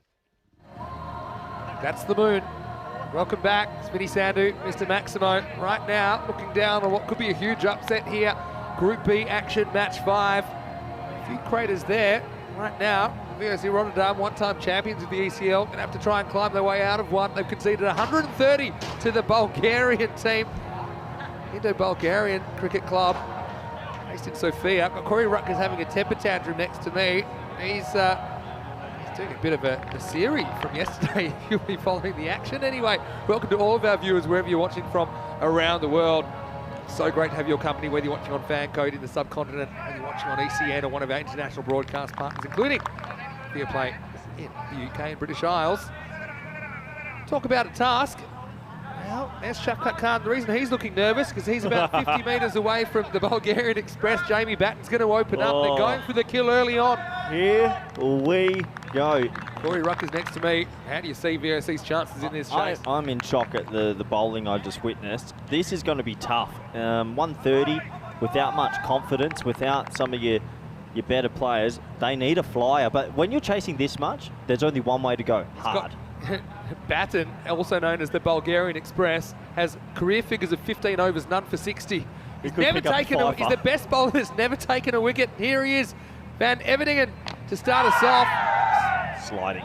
Beats him for pace, but it'll be a leg bye to get us going. Tim de Kock out there, the skipper for ECL 23 for VOC Rotterdam. I'm going to make a call. Okay. If a little team from Bulgaria wins this against the Dutch champs, that could be one of the biggest boilovers you'd see after what I witnessed this morning. I'm trying to think of biggest ECL upsets. I know that ECL upsets specifically. So when Star CC beat Helsinki Titans, that was a big one because they hadn't won a game last year. But Helsinki Titans, they hardly set the world on fire in that tournament either.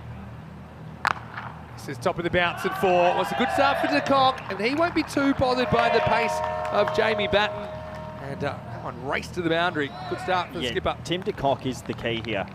He's an aggressive batsman in any format, 50 overs, T20, but especially in T10. They need him to almost do a Webster-style innings and just get on with it and hope it comes off. He'll enjoy the pace. I mean, he's a quick bowler. He's hit him through extra cover on the up, so that's a proper cricket shot. Fast players deep in his crease, wants to get a good look at the Express. All aboard. Pitches up, shot. Deep backward point for 1. Yeah, Batten hadn't bowled a lot. I think it came through in that first game. Playing AUM, he bowled with some good pace. Also looked a little bit sore at times. But yeah, his 2 overs going to be crucial here. Yeah, massive 2 overs done at the crease now. He's come back after 6 or 7 years of not playing. He was a Dutch under-19. He came back last year, so this is going to test him. They can chase this though. Or paper over that first half, I think. This is just okay. It's called a wide. Umpire's call, maybe. Yeah, tough call. Tough call. Get another crack at it, though. I think he's a wicket taker. That's what he's there to do. They bowled him later, earlier on. Well, that's rough. Could be a wide. Gee. I don't know if that whole ball's inside the line. Umpire's call. Maxo down. Popped in the chat, said, can't believe I wasn't selected. Well, player of the tournament at ECL 19. Hello, Maxi. Hopefully you're well. I'm sure you're supporting the guys.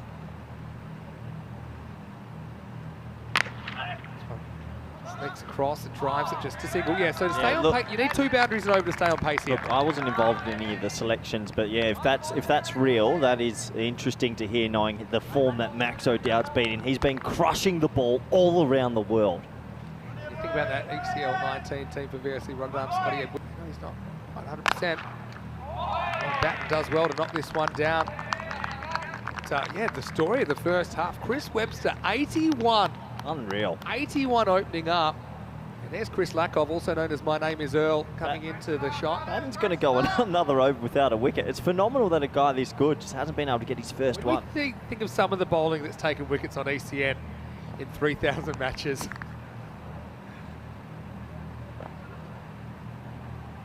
Last ball the over.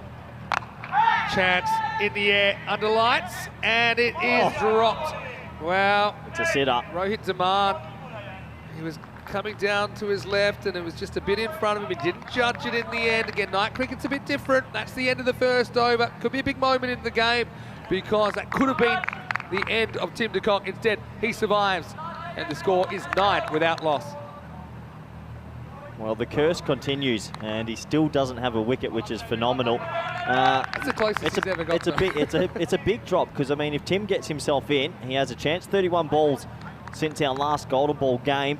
But, yeah, that's big news about Max, isn't it, if that is true? You're winding me up. But anyway, Steve McVeigh, SG Findorf beating Svanholm in the 2019 semi-final. That was a big upset. It's going back Would away. this take the cake? For country sizes of cricket, would this be numero uno? Look, I think we glossed over the fact that 2 days ago Greece beat England. Oh, yeah, true. I forgot about that one. Germany beat England. Greece beating England was pretty massive. Anyway, Taman has to bowl now after shelling that one. This is the over. This is a sort of bowler. No disrespect to Taman. A couple of little wobbly mediums, you've got to target. You have to target it. Kind of Chris Harris with hair, isn't he, really? Taman, pace-wise. And spoils a wide. Should just be one. That handles it. Start for the Bulgarians, it really is. You don't want to be blown out of the water in the power play, because if you do, suddenly that 131 looks a bit more like par if you get it down to 11s for the rest of the innings. They're far behind right now. Someone really has to play a pretty unbelievable innings. Bastian Bratt in the chat as well. ACC winning captain with the Netherlands 11. Hello, Seb. Hopefully you're well. Goes for this. Doesn't quite get it, but he gets it up. He gets a boundary. So Van Everdingen does get 4 runs here. Took on the field. Wasn't quite out of the middle. They'll take what they can at the moment, Rotterdam. He's a bit more of a traditional player, Dan, but that's a good shot because he hits the right zone. As I mentioned, he came back after 7 years of not playing cricket. He was in the Dutch under-19s. He was the last captain under-19s. Took 7 years off and he came back last year. Good as ever, I'm sure. Taman floats. Oh, he's dropped another one. Someone's got a run-out chance. He's going to hit him. He's spiked it, and they're going to get through. Oh, my word. Well, Taman, the bowling, yes. The fielding, no, not really. Look at this on the replay. Wow. He just didn't have it in the middle of his hand. He spikes it, almost didn't make the distance from about 4 metres. De Kock was stranded there. So there's been 2 dropped catches and an easy miss run out. The Bulgarians are freaking. He could have walked. He could have walked to the stumps. I can understand him throwing. He had a good look at them. Now Shafkat gets hit by a ball. Good stop. Wow, what a start. So look, there's two drop catches and a missed run out in the first 11 balls. VOC are on the ropes here. This is all happening. Last ball of the over. For all this chaos, he's only gone for 6. Steps across and nails it, and he gets it pretty good. Maximo! De Kock straight down the ground. He's used up a couple of his 9 lives, but he's still there, and while he is, I think they can still chase this down. 21 without loss after 2. Yeah, nice shot from Tim. Moves across and aims straight. Good hitting with the outswing. Well, they've both had a life, and usually when you get a life or you let good players off, they cash in. VOC, they're on the ropes, you sort of feel, but with those opportunities given to the batsman, maybe they can cash in. What a game. What a game this has been. I don't think anyone's thought they'd see this under lights here in Cardamom. We look at the table, and this is why it's important. Both teams have had a loss this morning. You lose this one, all of a sudden, it is really, really, really tough to get back in it. You could be out tomorrow night. Yeah, you don't want to go put your head on the pillow 0-2 in this stage. No. You can turn around, but it's a long way back. Here's Deep Singh, puts the pace on and disappears into the night sky, and that is out of here. Maximo, 6 runs. Yeah, I'm a little bit surprised he didn't go straight to the cutter. That was his best delivery. I think maybe he's just trying to, as we say in baseball, establish the fastball, kind of establish the pace. That was a nice little pickup shot from Dan. Yeah, very good pickup shot. This is a shot you can go to a lot over here, and that's his first 6. So 27 off 13. I really think, Vinny, they might rue the fact that those 2 dropped catches, that missed run out, both openers are now in. Both openers have intent. Game on.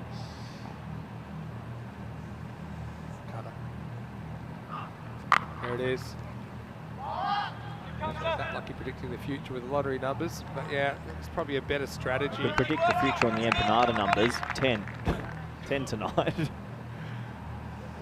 What a game. Yeah, we're on for a doozy here. They've got to finish it. They've got to have that killer instinct. And, just got to still realise your head in the game, but yeah, want to be 39 after this over to be at pace. That's a beautiful shot. Fielder comes around. That's well done. Yeah, good running, good aggressive running as well, so they'll get back for 2. Dimo Nikolov out there. See, in Bulgaria, there's a fair bit of kind of Bulgarian-born and bred players as well. We saw that when we were there. It was nice fielding by Dimo. 30 for none now. 101 to win. 7.3 overs. A high-scoring thriller. Yeah, I feel like it might be. There's the cutter again, forcing the batter to make the pace. The one thing, they're hitting it hard, aren't they? They're really hitting it hard. So both batsmen looking like they're starting to find a little bit of touch. It was a tough old innings this morning for VOC, but right now, 13 and 16 respectively. People getting the high-scoring tingle, you know. Hello to Andrew Hogan as well in Tasmania. Also, hello to Mrs. Hogan, as usual. Had a girl. Steps across. Dropped him. It's been dropped a second time. Wow. Third time. I've lost count. Look, this one, it was chipped away. Arjun Demand into the side in this game. Of course, it's pretty chilly out there, but that's a sitter, Vinny. Such a big moment in the game. I'm going to have to keep a tally now because it's already, that's 4 big opportunities missed. 3 drop catches and a run out. It might hurt the Bulgarians. Andrew's tuned in at a good time. Big upset brewing. They're not dead yet, Rotterdam. There's the cutter. This time it's picked as dispatched. Maximo! What a good piece of hitting that is. And he gets the pace of that. And so Gaganin goes for 17 in the third end of the power play. And they're pretty much on the money. It's 38 without loss. Yeah, game on. You can see how deep he is in the crease. This is now game on. Oh, those opportunities missed, and VOC are cashing in. Francois Faure there with a big round of applause. He might be in at 3, or maybe Peter Saylor. This is going to be tight. Yeah, they're way ahead of this stage. That one over that got demolished, that's the game changer though, isn't it? If you take the 5 lowest scoring overs, what's that, 35, and then you take the 5 highest scoring overs, and you get 95. So it's quite a big difference. Yeah, a 30-run over really elevates the Here's score. a guy, I reckon, if I had to play for my life, Chris Lackov is a guy I'd want on my team. Because he's always giving 100%. You know, he does the basics quite well. He was player of the tournament in the ECS in Bulgaria last year. Big honour. Yeah, let's see if he can get it right here in over number 4. Just trying to pick it back a bit. Interesting to see they haven't gone Mishra yet either. So you've got 2 from him, 2 from Mishra, 1 from the Bulgarian Express. They've got bowling to come. What's Mishra's fitness like? Probably doesn't matter. Anyway, here we go. It's the conductor in over number 4. And this is skied up in the air. What a catch. Well, Batten's coming in. Dropped. Can't hold it. Wow. Another drop catch. 5 huge opportunities. 5. And Everdingen is the man who skies it. He did well to get there in the end, but got 2 hands to it. Probably feels like he should have held on to it. It's 2 free runs as well because they ran back. So that's the 5th major opportunity in 19 deliveries, Vinny. They'll be cursing themselves if they don't get up here. Markov with the comeback ball. And now skied again. Well, surely Prakash is going to catch this. Comes around, he does. And enough's enough, he says. He hobbles to the ball, he holds on. He's caught very well today, the Bulgarian skipper. So, and Everdingen runs out. And this time, well, it's not just the captain finishes the job, so does Lakov. Plants a big one on his skipper. It's 40 for 1. Hey, look, if you want to give the skipper a big kiss, I don't blame you. After 5 attempts, they've caught the next one. And, well, he gives him a big kiss. It's 40 for 1 off 3.2. And this game is on. It's a good catch in the end. He made good ground in the night sky, and the captain, a little bit of frustration there you can sense. But watch this. Here's the moment everyone wants to see as his teammate comes up to him and plants one on him. Oh, I love that. Don't blame him. I said we'll see a bit of all of it. Anyway, interesting poised game. Still got some hitters to come, no doubt, but that's the end of that. Everdingen has to go for 16 to score 40 for 1. So it looks like it's going to be Peter Saylor coming out, who'll be trying to find his touch again after a long time on the sidelines due to injury. Big moments in the game. Yep. Here's Pete. He goes up and away. First ball almost holds out, and well, kind of mishandled. I like that. A look away pass. Did the main thing, saved the boundary. It's Webster. He's having a good night, Webster. Let's get a long single there. Peter Saylor, though, I mean, he always has a laugh. Isn't it great to have a player of his calibre at the ECL? Well, he's retired from international cricket now, just going to play a couple of club games here and there, so really nice to have him out here on the ECN network. Markov. Just strays on the legs, but he's got a bit of protection out there. Should just be a single. Yeah, Chris Lakov has said it. You know, he's one guy, no matter what the situation, if you want a momentum-changing kind of a guy, he's He's the kind of guy you want. If anyone ever told you, if someone has glasses and a mustache, you trust them. It's black and white. You do not trust that All man. the children out there, don't listen to what Uncle Corey's saying right now. Go to bed, children. It's the evening game. Kind of guy that might have an unmarked white van parked nearby. Anyway, he's one of my favourite guys in European cricket though, Chris Lakov. It's been a sensational over as well. They're holding VOC at bay. That required rate has gone to 14s. It was at 13 to start. One of the bigger upsets we might see on the network here if they can't get there. Two big fish at the crease though. Yeah, these two and Yelta and Francois. That's what they got to break through. They get through them. Hold your chances from here on in, Indo-Bulgarian. In the air. Oh, he's dropped him. Almost pulled down from That's this number guy. 6. That's number 6, Vinny. It's crazy. I'll tell you what it is also, is it's the end of the 4th over. The score is 44-1. Yeah, well, unfortunately, we are keeping a tally. 6 opportunities and only 1 caught. And yeah, they're ahead in the game, but you don't want to be dropping good players. Tim de Kock's still there, Peter Saylor. I don't think you'll see that order. What you'll get next is Yelta Schoonheim will come up, and you'll see Francois Faure behind him. I do not think you'll see Burhan and Arnav, who are a little bit more not power hitters. Right now, Work hard, see lads. man Still with a ahead, powerful still persona, ahead. Prakash Mishra coming in. One He's wicket, a Joe, tricky, Brisbane, let's wily go. customer, Prakash. Yeah, okay, I know he didn't quite hit them the way he wanted tonight, but he still was an ally for Webster, wasn't he? He's had the good knack with the ball. This is going to be trouble though. It's a long chase, an unsuccessful chase. They had the mid-on really wide there, so it's actually a really straight mid-off in bat that tries to get this. But that was perfect placement from Tim de Kock. Yeah, he hit that hard and he's riding his luck. After it being dropped, he seems to be able to hit the boundaries, and they had mid-on extremely wide.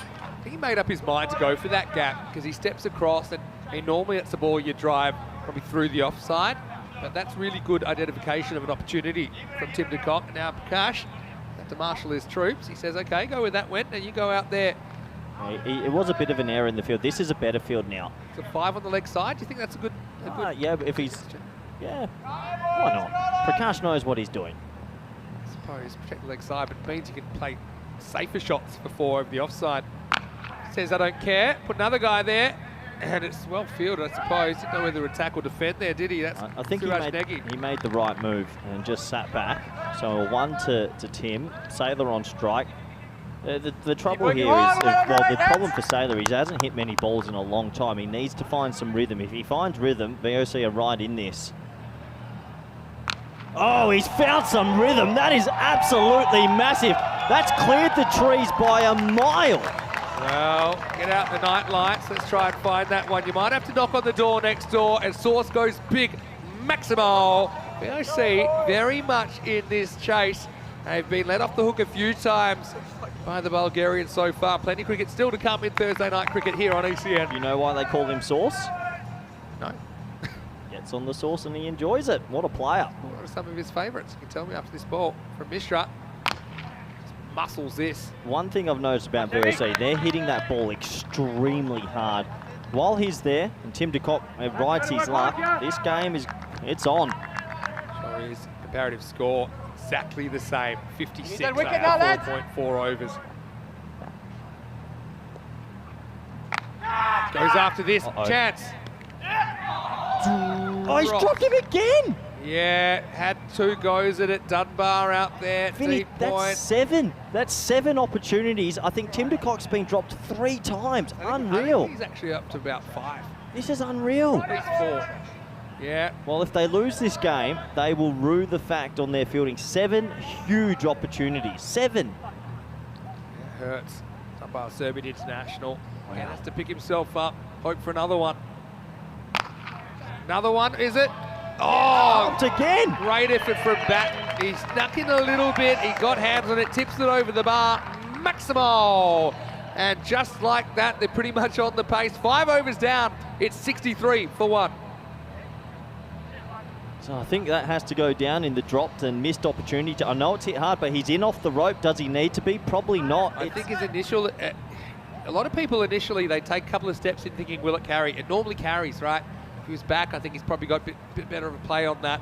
This is where we are. We're in Group B, of course. Hornchurch from England. They qualified all the way from the 4 seed on Group A Finals Day last night. And then we've got these 5 teams right now. Group C should be interesting, starting on Monday. Beveren from Belgium, as well as Royal Tigers from Budapest in Hungary. Fossa, bit of chat about them. There's a chatter earlier saying that they are the ones to beat in the tournament from Norway.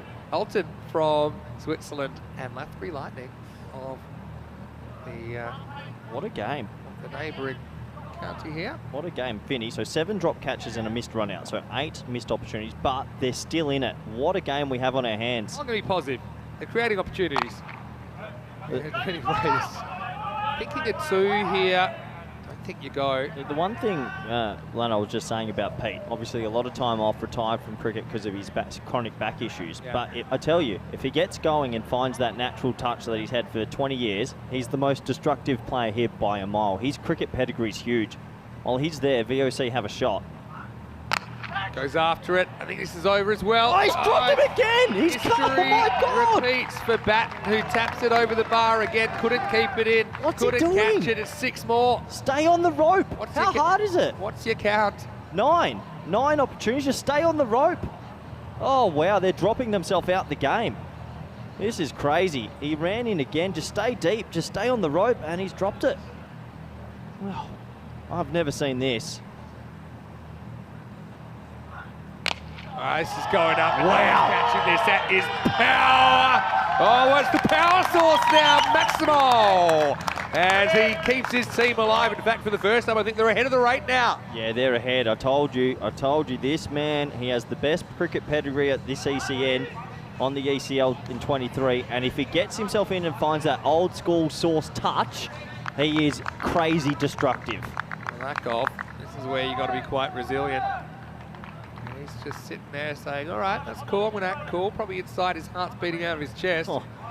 Well, at the moment, you might have to just go for the bold and LBWs. No one's going to catch it. Unbelievable action here in match 5. Now this is the top edge, it's hanging. It's another opportunity. He's run under it, he's not even going to touch it. Oh, well, they saved the boundary. They fall over each other. He just totally misjudged that. You could see from our angle. We've hit double figures. Nikolov, does he even get a hand on this in the end? He did. He got a hand on it. It was straight to him. He overran it. This is remarkable cricket, really. Watch this. He's made a meal of it. It's 10. At least it doesn't go for 4. Silver lining. Now, the imperfect 10 right before your eyes. Never seen a team capitulate like this. 9 drops and a missed run out. 10 opportunities, and right now they're behind. Like I've said, it'd be handy if someone could take one. He's got 1 for 20. He's actually bowled all right. And this one goes through Shafkat just for good measure. This will be a bye. They will rue the fact they've put themselves in this position, but they have to keep believing. I mean, look, I know it's dark and we've got the lights on, but there's no excuse to drop this many. Yeah, I mean, we also see some teams catching really well under lights. So I think the light's a bit of a cop-out. I mean, just like the sun in a way. Yeah, remarkable cricket. Remarkable. Did not expect to get a game like this, but Peter Saylor, he's 28 off 8, and to be fair, he's hitting him pretty hard. He sure is. Markov, 1 more ball and a very interesting 2 overs, and this is going to disappear into the jungle. No one's catching this. Maximo! Well, how about that? Well, there's the male model. I wouldn't have a cheeky grin if I bowled that backwards. Into the smile, and at the end of 6 overs, it's 84 for 1. Yeah, Peter Saylor, welcome back to cricket. It's been a while since we've seen him at his best, and it was sad to see him when he came back to the cricket. Against England last year, it was mid-series, and his back gave out for 1 final chance, and unfortunately, he had to retire, and we haven't seen him on the field since, so it's great to see him back, and he's 34 off 9. Very popular player on the circuit. 1 for 26, Lakoff, the only wicket taker. Count the missed opportunities. We've counted 10. They would have been dreaming of a big upset. I mean, they're still in it. They pick up 1 or 2. They're definitely still in it. You go back to the Express. I'm was not it too sure I would have gone Demand here. Demand's different pace, I'll tell you that much. Goes for it, gets enough. I think this one's out of here as well. Maximo! Well, only about 7 sixes away now, and the way they're hitting, they might do this in time or even quicker. Yeah, I think that they would have been better off maybe going to their spearhead now, but right now you've got 2 guys that are in the flow. They're in the flow state, we like to say. Grizzlies in the jungle. Oh, no ball. Well, could be a run out. Direct hit. It's not. That must have been close to a free hit. Yeah, this is borderline. He's kind of bent as he hits it. This will be an interesting replay. Just want to have a quick look at this one. I think they'll take a look, but was it dipping? Yeah, probably not dipping a lot. Also depends where the batter was at that particular time. I think they'll get on. Yeah, they'll get on with it. Happy with it? Yeah. Here we go. Here's a good contest. That's one, mate. Stop getting hit for 6. Hey, But would you have gone back to the spearhead this over? I'd be tempted. I mean, one more magical over and they kind of got it on toast, you know. They might get after batting, but I think that's what I'd go for. This is in the air. Oh, now no. this is an opportunity. It's a chance for Lakov.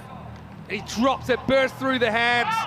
Just a single in the end. I mean, Chris Lakov, he had forever to think about that one. And Sailor gets a life on 34. Oh, Legs 11. I watched these guys field earlier today, and they fielded brilliantly. It Indo-Bulgarian. is an epidemic, though. I mean, every time you drop one, it starts to enter your mind that surely I'm going to drop another one. Never seen this many in a game in a T10. I wish this was the game that you were pledging a euro for every drop catch like you were in Malta. Anyway, this is hit. Lakov needs to make the stop, and he does. He's not a really reliable fielder. They need someone out there just to tell the boys, look, we are still in this. You're only a wicket or two away. That's right. But wow, I've never seen a game like this. Crazy cricket, really. Compartmentalising is one of the skills you need to be able to do in high-level sport, and that is basically putting all that out of your mind and just forgetting it. Easier said than done. In the air. I don't think there's a chance, or is it? It is another chance. Dunbar will take it. Well, he drops it first, but then he takes it. It's a juggled catch. And so it's Sailor that has to go for 35 off just 11 balls. Well, Bulgarians, they've finally taken one. And do they have the ability to turn this momentum around? Good quick knock from the former Dutch skipper, and the score is 94 for 2. Yeah, 35 of 11 gets VOC in the game. Thankfully, they've caught one. You've got to have a good feeling for them if you've got a heart. There was a little bit of a bobble, unbelievably, but he does. I love the improvised technique to jump and just kind of hug that, saying, you are not getting away ball. But still, pretty useful knock. Gets him 35, closer to the total. Nice to see the former ECN winning skipper out there as well. And, well, he's got a smile on his face. I would too, as he departs. It's 94 for 2. Good catch by Dunbar in the end. Bit improvisational. Good to see Pete back. Anyway, back to the action. Yelter Schoonheim's at the crease now as he pulls it straight to mid-wicket. They go. They go. Oh, wow. Direct hit. I reckon he's out. Wow, that was tight. Went the more conservative option to kind of throw to the bowler there, Deep Singh, but I think it had to be a direct hit. Yeah, direct hit might have been tight, but look, Vinny, that's the end of the over anyway. It's 95 for 2. Jinx. A stereo there for you as we look ahead to what's coming your way tomorrow. Well, VSC Rotterdam on the rack first up against Farmers. That won't be an easy game. Farmers were behind in their game, but then came good in match 4. Svanholm versus Indo-Bulgarian, a great test to see where the Bulgarians are at. AUM and VSC Rotterdam again, you know, teams that had mixed fortune so far. So the final 5 group matches is so quick. Tomorrow is the final day of Group B before we head into the finals on Saturday, and only one team will survive. So join us 10:30 a.m. GMT. It's 11:30 in Central Europe and 4 p.m. in India for more European Cricket League. Right, here's Deep Singh. Oh, pretty good one. So the thing is with Yelter's destructive. Look, he can hit 6s and 4s, but he can every now and then have an innings where he plays and misses a bit. With that wicket of Sailor, this game all of a sudden feels like it goes back to maybe a 50-50. It's not like de Kock has not given chances. I think he's been dropped off about a quarter of the balls he's faced. Going deep. Expensive the first over. Oh, this is It's a win. Anytime it's just a single, it's a win for Indo-Bulgarians. It'll push that rate up. That's why that catch was so important, just to get the guys in the huddle and say, hey, head up, we're still in it. VOC, they're on track as well. This game's going right down to the wire. Still an over for the Express as well, but that's a calculated gamble as well. I'd be going him next. Pace on the ball. 35 off 16. In the air.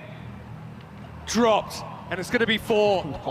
So, Lakov, he gets 2 hands to this. He scampers round the boundary. You got to feel for him. I mean, even if he wasn't going to catch it, you'd hope that it would stay in play.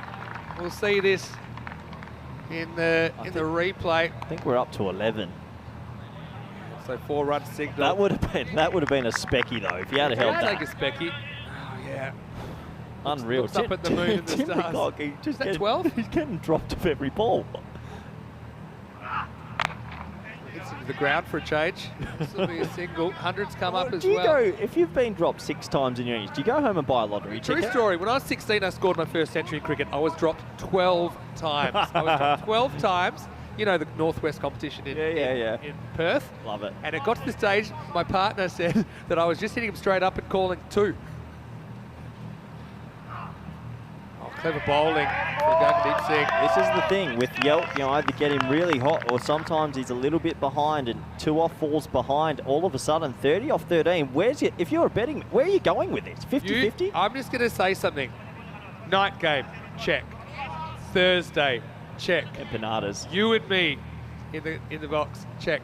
Golden ball field. We always get crazy night games. Oh, he's got it. I think he's caught this. And, well, I don't know if they're going to have a look at this. Well, I'm not so sure. I thought that was on the half volley. Actually, I think that the fielder has said he hasn't caught it. Well, that's really, really good sportsmanship. Well, you'd think they'd claim 1. Oh, no, I think he said, can we go up? Well, I thought it was on the half volley. Oh, that's so tough to tell. Oh, yeah, that might be the angle. Let's have a... Oh, we're going to have to slow this right down. Yeah, we're going to have to go back and slow this down. This will be a tough one. Let's all have a look. I think he said it's hit the ground. It's very hard.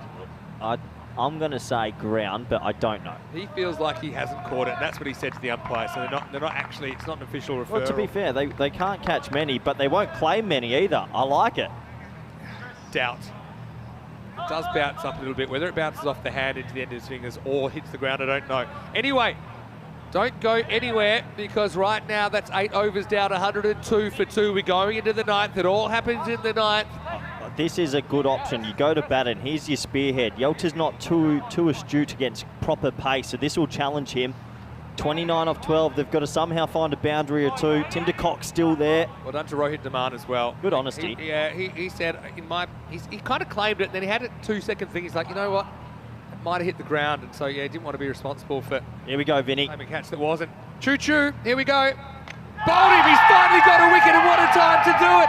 Svanholm plays all around it, blast through, and well, finally the train is out of the station, batting with his first wicket on ECN. He finally does it in his 17th over, and the score 102 for 3. Well, I just said he doesn't like pace, and that will show you why, and that's blasted through him. He looks so late on that, and VOC on the ropes now. What a comeback late from Indo-Bulgarian who've kept themselves in this game somehow. And that skimmed his pad onto the stumps. Let's have a quicker look. And he didn't want to bar of that. I don't even know, I forgot the pad. Maybe flicked it, maybe. Either. Just smashes into the stumps. And well, Jamie Batten, good things come to those who wait. He skittles Svanholm. Wow, what a game. What a game. What a Thursday evening we've got here. And well done to the bowler. And there he is, 1. He said the 1 figure in the air. That's how many wickets he has. 17 overs. Best bowler that has never taken a wicket. And guess what? That is a title he's now lost because he has struck. Well, this is Francois Fourie. Well, he can whack him as well, right? He can. He just has to get himself one out the screws early, but he does have natural power. Good captaincy to bring Batten back here in the 9th. Edge and dropped. Oh, no way! Shafkat has claimed everything. Well, I was wondering what would happen if there was a little edge because... That's 13 drops. Unlucky 13. For some. I suppose he does stop 3 runs. They're still going to win it. I still reckon they're going to get up, but... Shafkat kind of deer in the headlights there, wasn't he? Feet didn't go anywhere. What a game. What a game we've got on our hands. Batten saying, oh, well, back to normal.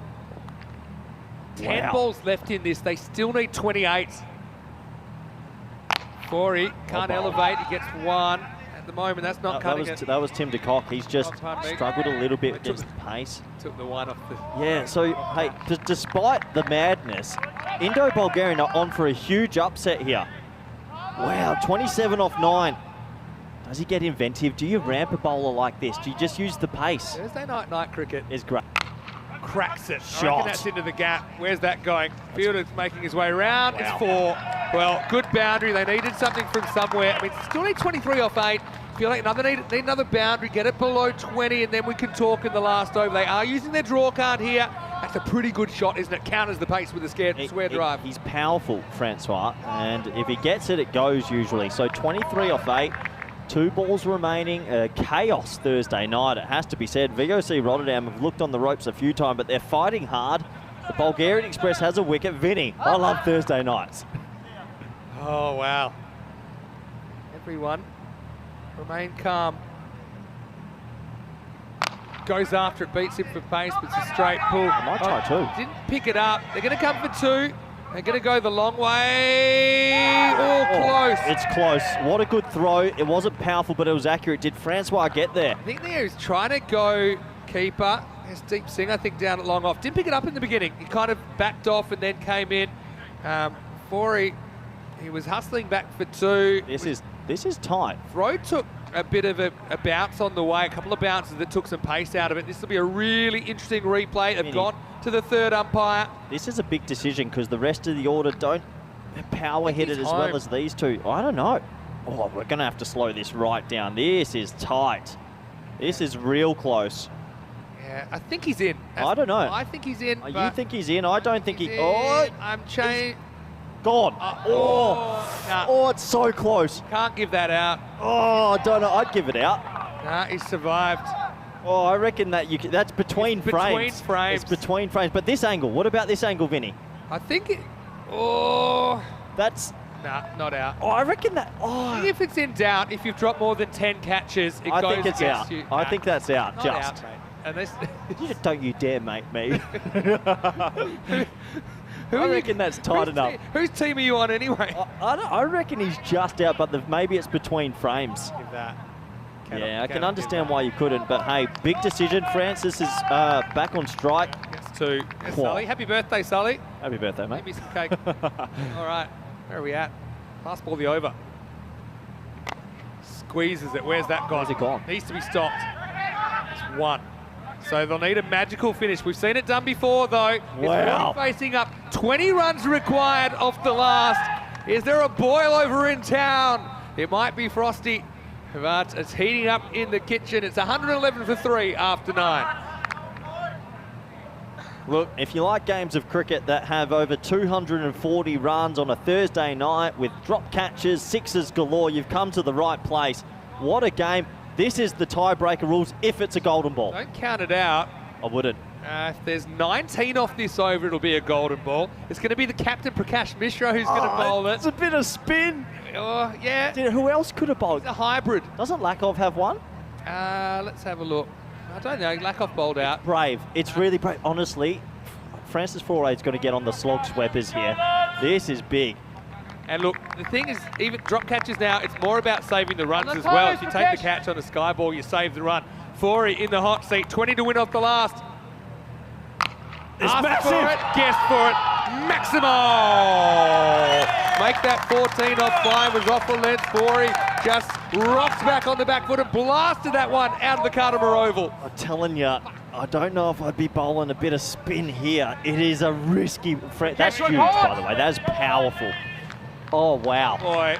What is it, 14 off 5? 14 off 5. Again, you know, it's got a bit of the jerseys about this from Game 4, doesn't it? Prakash loses his run, which Did is... Lakov have one or not? No, he bowled out. Everyone's bowled out. It had to be Mishra. It had to be, unless you went to someone new. Oh, wow. Wow, wow, wow. 14 off 5. Length, better length. Just got to go. Go. Oh, he's in. He's made it.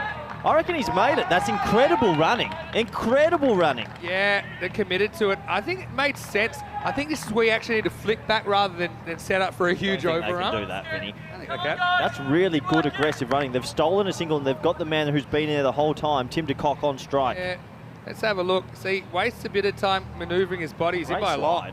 10 out of 10 from the Russian judges for the slide. In by a lot. Oh. Go. We have to pixelate that. Well, that single gets him on strike. So, yeah, better length. I think I've got to find the block what hole is it, here. 13 off 4? 13 off 4, 12 for a golden ball. I just got a feeling Timmy's getting one out the screws here. Oh, he's going to sky one at least once in 4 balls. That's a good result. Got a push. Yeah, fumble, but it fumbles it quickly. Grabs it quickly. Just a What is it single. now? 12 off 3. This ball has to Rory be on about... strike. This is a great game. Oh, Oh, you got to hold your nerve. 12 off 3. What a game we've got on our hands. Might need 13 changes of underwear, I think, to the Cardimer Oval. Still need 12. Well bowled. Well bowled. Couldn't get under it. Thinking it 2. Don't think you can go. But it's going to be a 6 and a 4 is a golden ball. 2 6s win it. The Cox batted through for 46 at the moment. Wow. He's faced 25 balls out of the 58 in this innings. I hope he hits a 6. Well, to the last. If you keep this in the field of play, you've pretty much got it. It's a big upset if they do it. Here we go, Vinny. Boundary or bust for VOC. It might be 4. Oh, could be. It's 4. The Bulgarian Express. He launched himself with that. He launched himself with that. Here we go. What a good effort, but it brings up the 50s for de Kock. He won't be spending too much time celebrating. It brings it up off 26 balls. And a Maximo will take us into overtime on a Thursday night on the Costa del Sol. This is good. If he had kept this in the field of play, they would have won. He just couldn't get there. Oh, he gave it everything as well, Jamie Batten. What a game of cricket. Oh my word. From de Kock under pressure. All right, it's Maximo or lose. That's it. We could get a golden ball. It'll go to a 50-50. Batters follow. It's your golden ball game, Vinny. Oh, here we go. It's a win-win for me. De Kock, 6 to tie it. And he doesn't. It's staying in. They're going to win. There's no way unless he bumps it over the line. He drops it. Yeah, what a fitting way this is going to end. It's just going to be a single. And Bulgaria have a memorable victory at the ECL. Indo-Bulgarians Cricket Club have beaten the former champions VOC Rotterdam Mishra. In the end goes for a bunch, but it doesn't matter. The final score in match 5 of Group B, it's Indo-Bulgarians 130, VOC Rotterdam 125. And how apt is it that they drop it to win? It's a moment. They've dropped everything, but they deserve the victory. 130 on the board. They held on, they held on, they held on. A 6 to tie after last. It didn't happen, and that is a huge upset. Huge upset. I mean, it was there to hit, I suppose. I mean, had to go for it. I mean, Chris Lakoff, he's all smiles now, but they had some hardships there. I mean, that's the scary thing. They didn't even field well, not field well. They fielded badly, but it didn't matter. VOC Rotterdam made their bed. They had to line it. They couldn't quite get there. I mean, I suppose when Saylor went, they needed just keep that momentum going. Indo-Bulgarians able to turn it around. That one catch to Dunbar proves to be quite important, I think. Potentially a match-winning catch. Ironic when we saw, I think, 13 go down. But what a moment. 14 off the last. Yeah, it was fitting that it was a drop that did it. But, you know, take no gloss off it. I mean, they made the running with the bat. 130 against the former champions. And they will be celebrating tonight in the streets of Sofia. I can imagine the whole of Bulgaria will be asking for a public holiday out in Sofia, because that is one of the biggest upsets I've seen, especially knowing the pedigree of this side versus VOC. But congratulations to those men on your screen. They deserved the win. They outplayed them. They tried to lose it, but they held on. Yeah, and it's a nice moment for all of them, particularly Prakash Mishra. He's put in so much to cricket in Bulgaria. I mean, a lot of these guys have.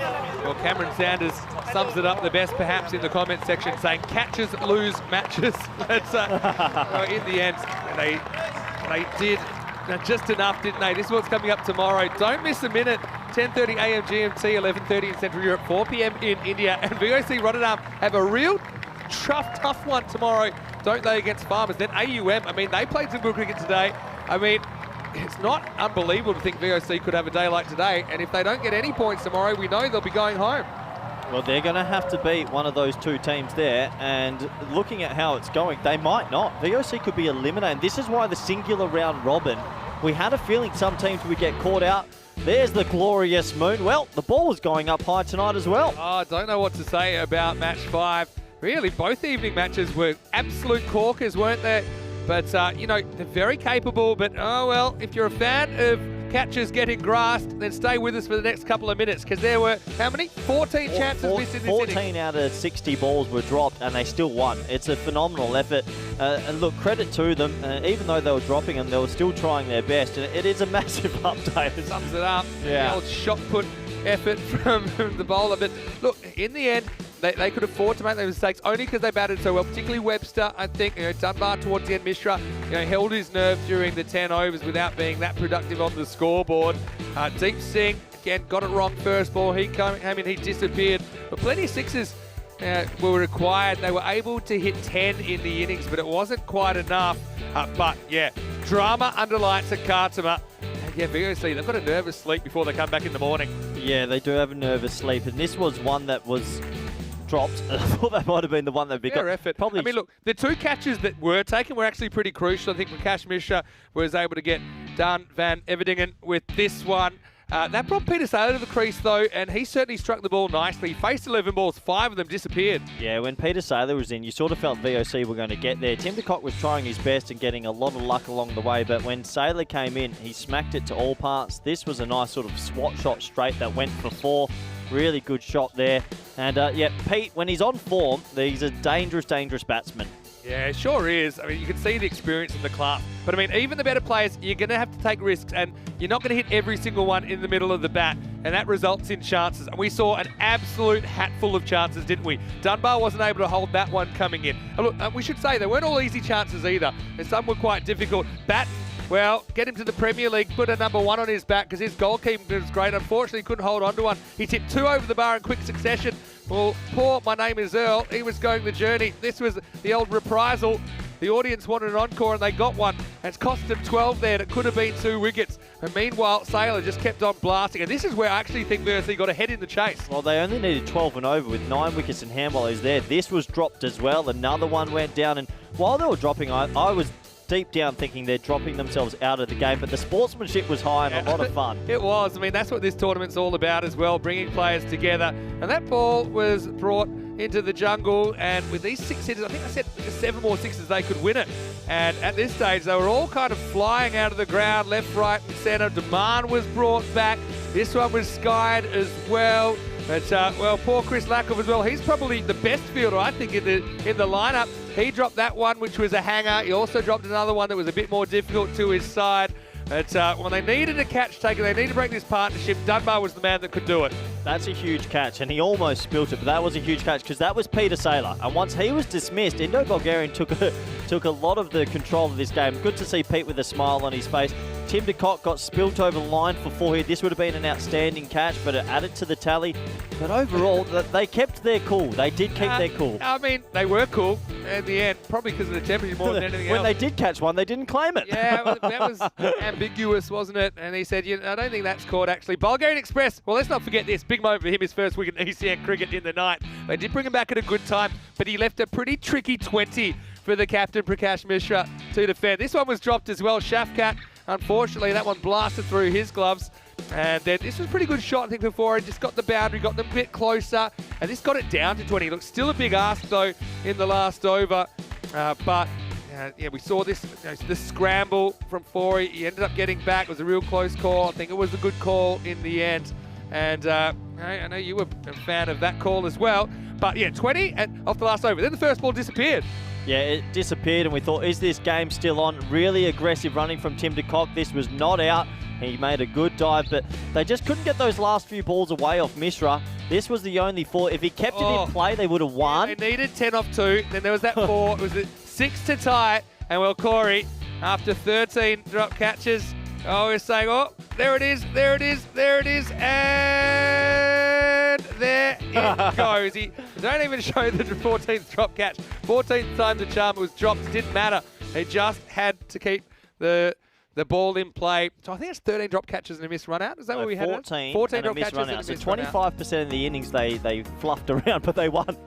Can we, I know we don't always want to get clips of the hilarious stuff. Can we get a collage of all the drops? Let's see. Well, I don't know what the ECN record for drops is. I think that could be at 14 in the innings. It has to be. Tim de Kock, 51 off 27, batted through the innings, and he almost got his team over the line. Saylor, the other significant contribution, 35 in very quick time, just 11 balls, 5 of them were Maximos. Hey, look at the extras as well, just 2 wides and a bye, 3 avoidable, so not giving any for free. That could have been the difference in the end. Flory tried hard, 16 not out in the end, but it wasn't enough to get them the win. As far as the bowlers went, well, they probably all could have taken 5 as if they'd held their catches. Batten takes his first wicket in ECN cricket. Rohit Daman had 1. Lackov with 1. I think he bowled better than those figures suggest. Now, Mishra went for a few at the end, but he held his nerve when it counted. And Indo-Bulgarians, what a memorable win for them. Yeah, crazy win. Congratulations. No one, I think, would have tipped him. No one would have seen it coming. But that is why we love the T10 format. And that's why I love this tournament as well, because you're getting matchups that you would never otherwise get. I mean, the idea of Bulgaria beating the Netherlands in a cricket match, at the club level, sure. But you look about where cricket's at in Bulgaria, a lot of people worked really hard there to get things up and running. And if you said to me, at any time really, that a Bulgarian club would beat the former European champions, VOC Rotterdam, I would have said you're crazy. But these guys, they believed, and they got the result on a memorable Thursday night for their team. The words belief. They believed, they didn't drop their heads, and they've stolen a win. And now VOC will have to go back to the drawing board overnight, because if they don't win one tomorrow, they're gone. Farmers, they've got a momentum shift as well in those last couple of overs to sweep past AUM. Yeah, but it's a really interesting one, isn't it? And I think what we're really seeing in the ECL now compared to even last year and obviously 3 years ago is that these teams believe they can compete. I think there was an element when you were playing for VOC Rotterdam, these other teams coming up feeling like we've got no hope here. I mean, what are we going to do? But now, they know, especially in this format, you need one or two of the draw cards to perform. Look at Webster tonight, pretty much won a game off his own bat, and it's a whole different ball game. And actually, I think that's pretty unsettling for some of the top seeds. Yeah, and this is why I said I love the ECL, because I think there's 10 to 12 teams that can win the comp, but there's also every team can at least win one game, and that's why it's so open, and it's one of the best products in cricket going around the world. Yeah, and I think cricket's so often a game based on intimidation, and it's really clear to me that these so-called minnow teams, they are not taking a backward step anymore. Anyway, big thank you to you, Corey. What a game. What a game. Vinny, do you know what night it is? It's Empanada night. I can't wait for that. I'll give you a robot update tomorrow. Let's go back to the hotel and we'll check together. Okay. If the robots have come in. I want to say big thank you to all of you for staying with us. Group B day one was just as entertaining, I think, as anything we've seen so far. Don't forget to go to our social media at European Cricket. Check out some of the best bits, especially on our Facebook and Instagram and Twitter. There's clips all the time. That was a huge finish, wasn't it?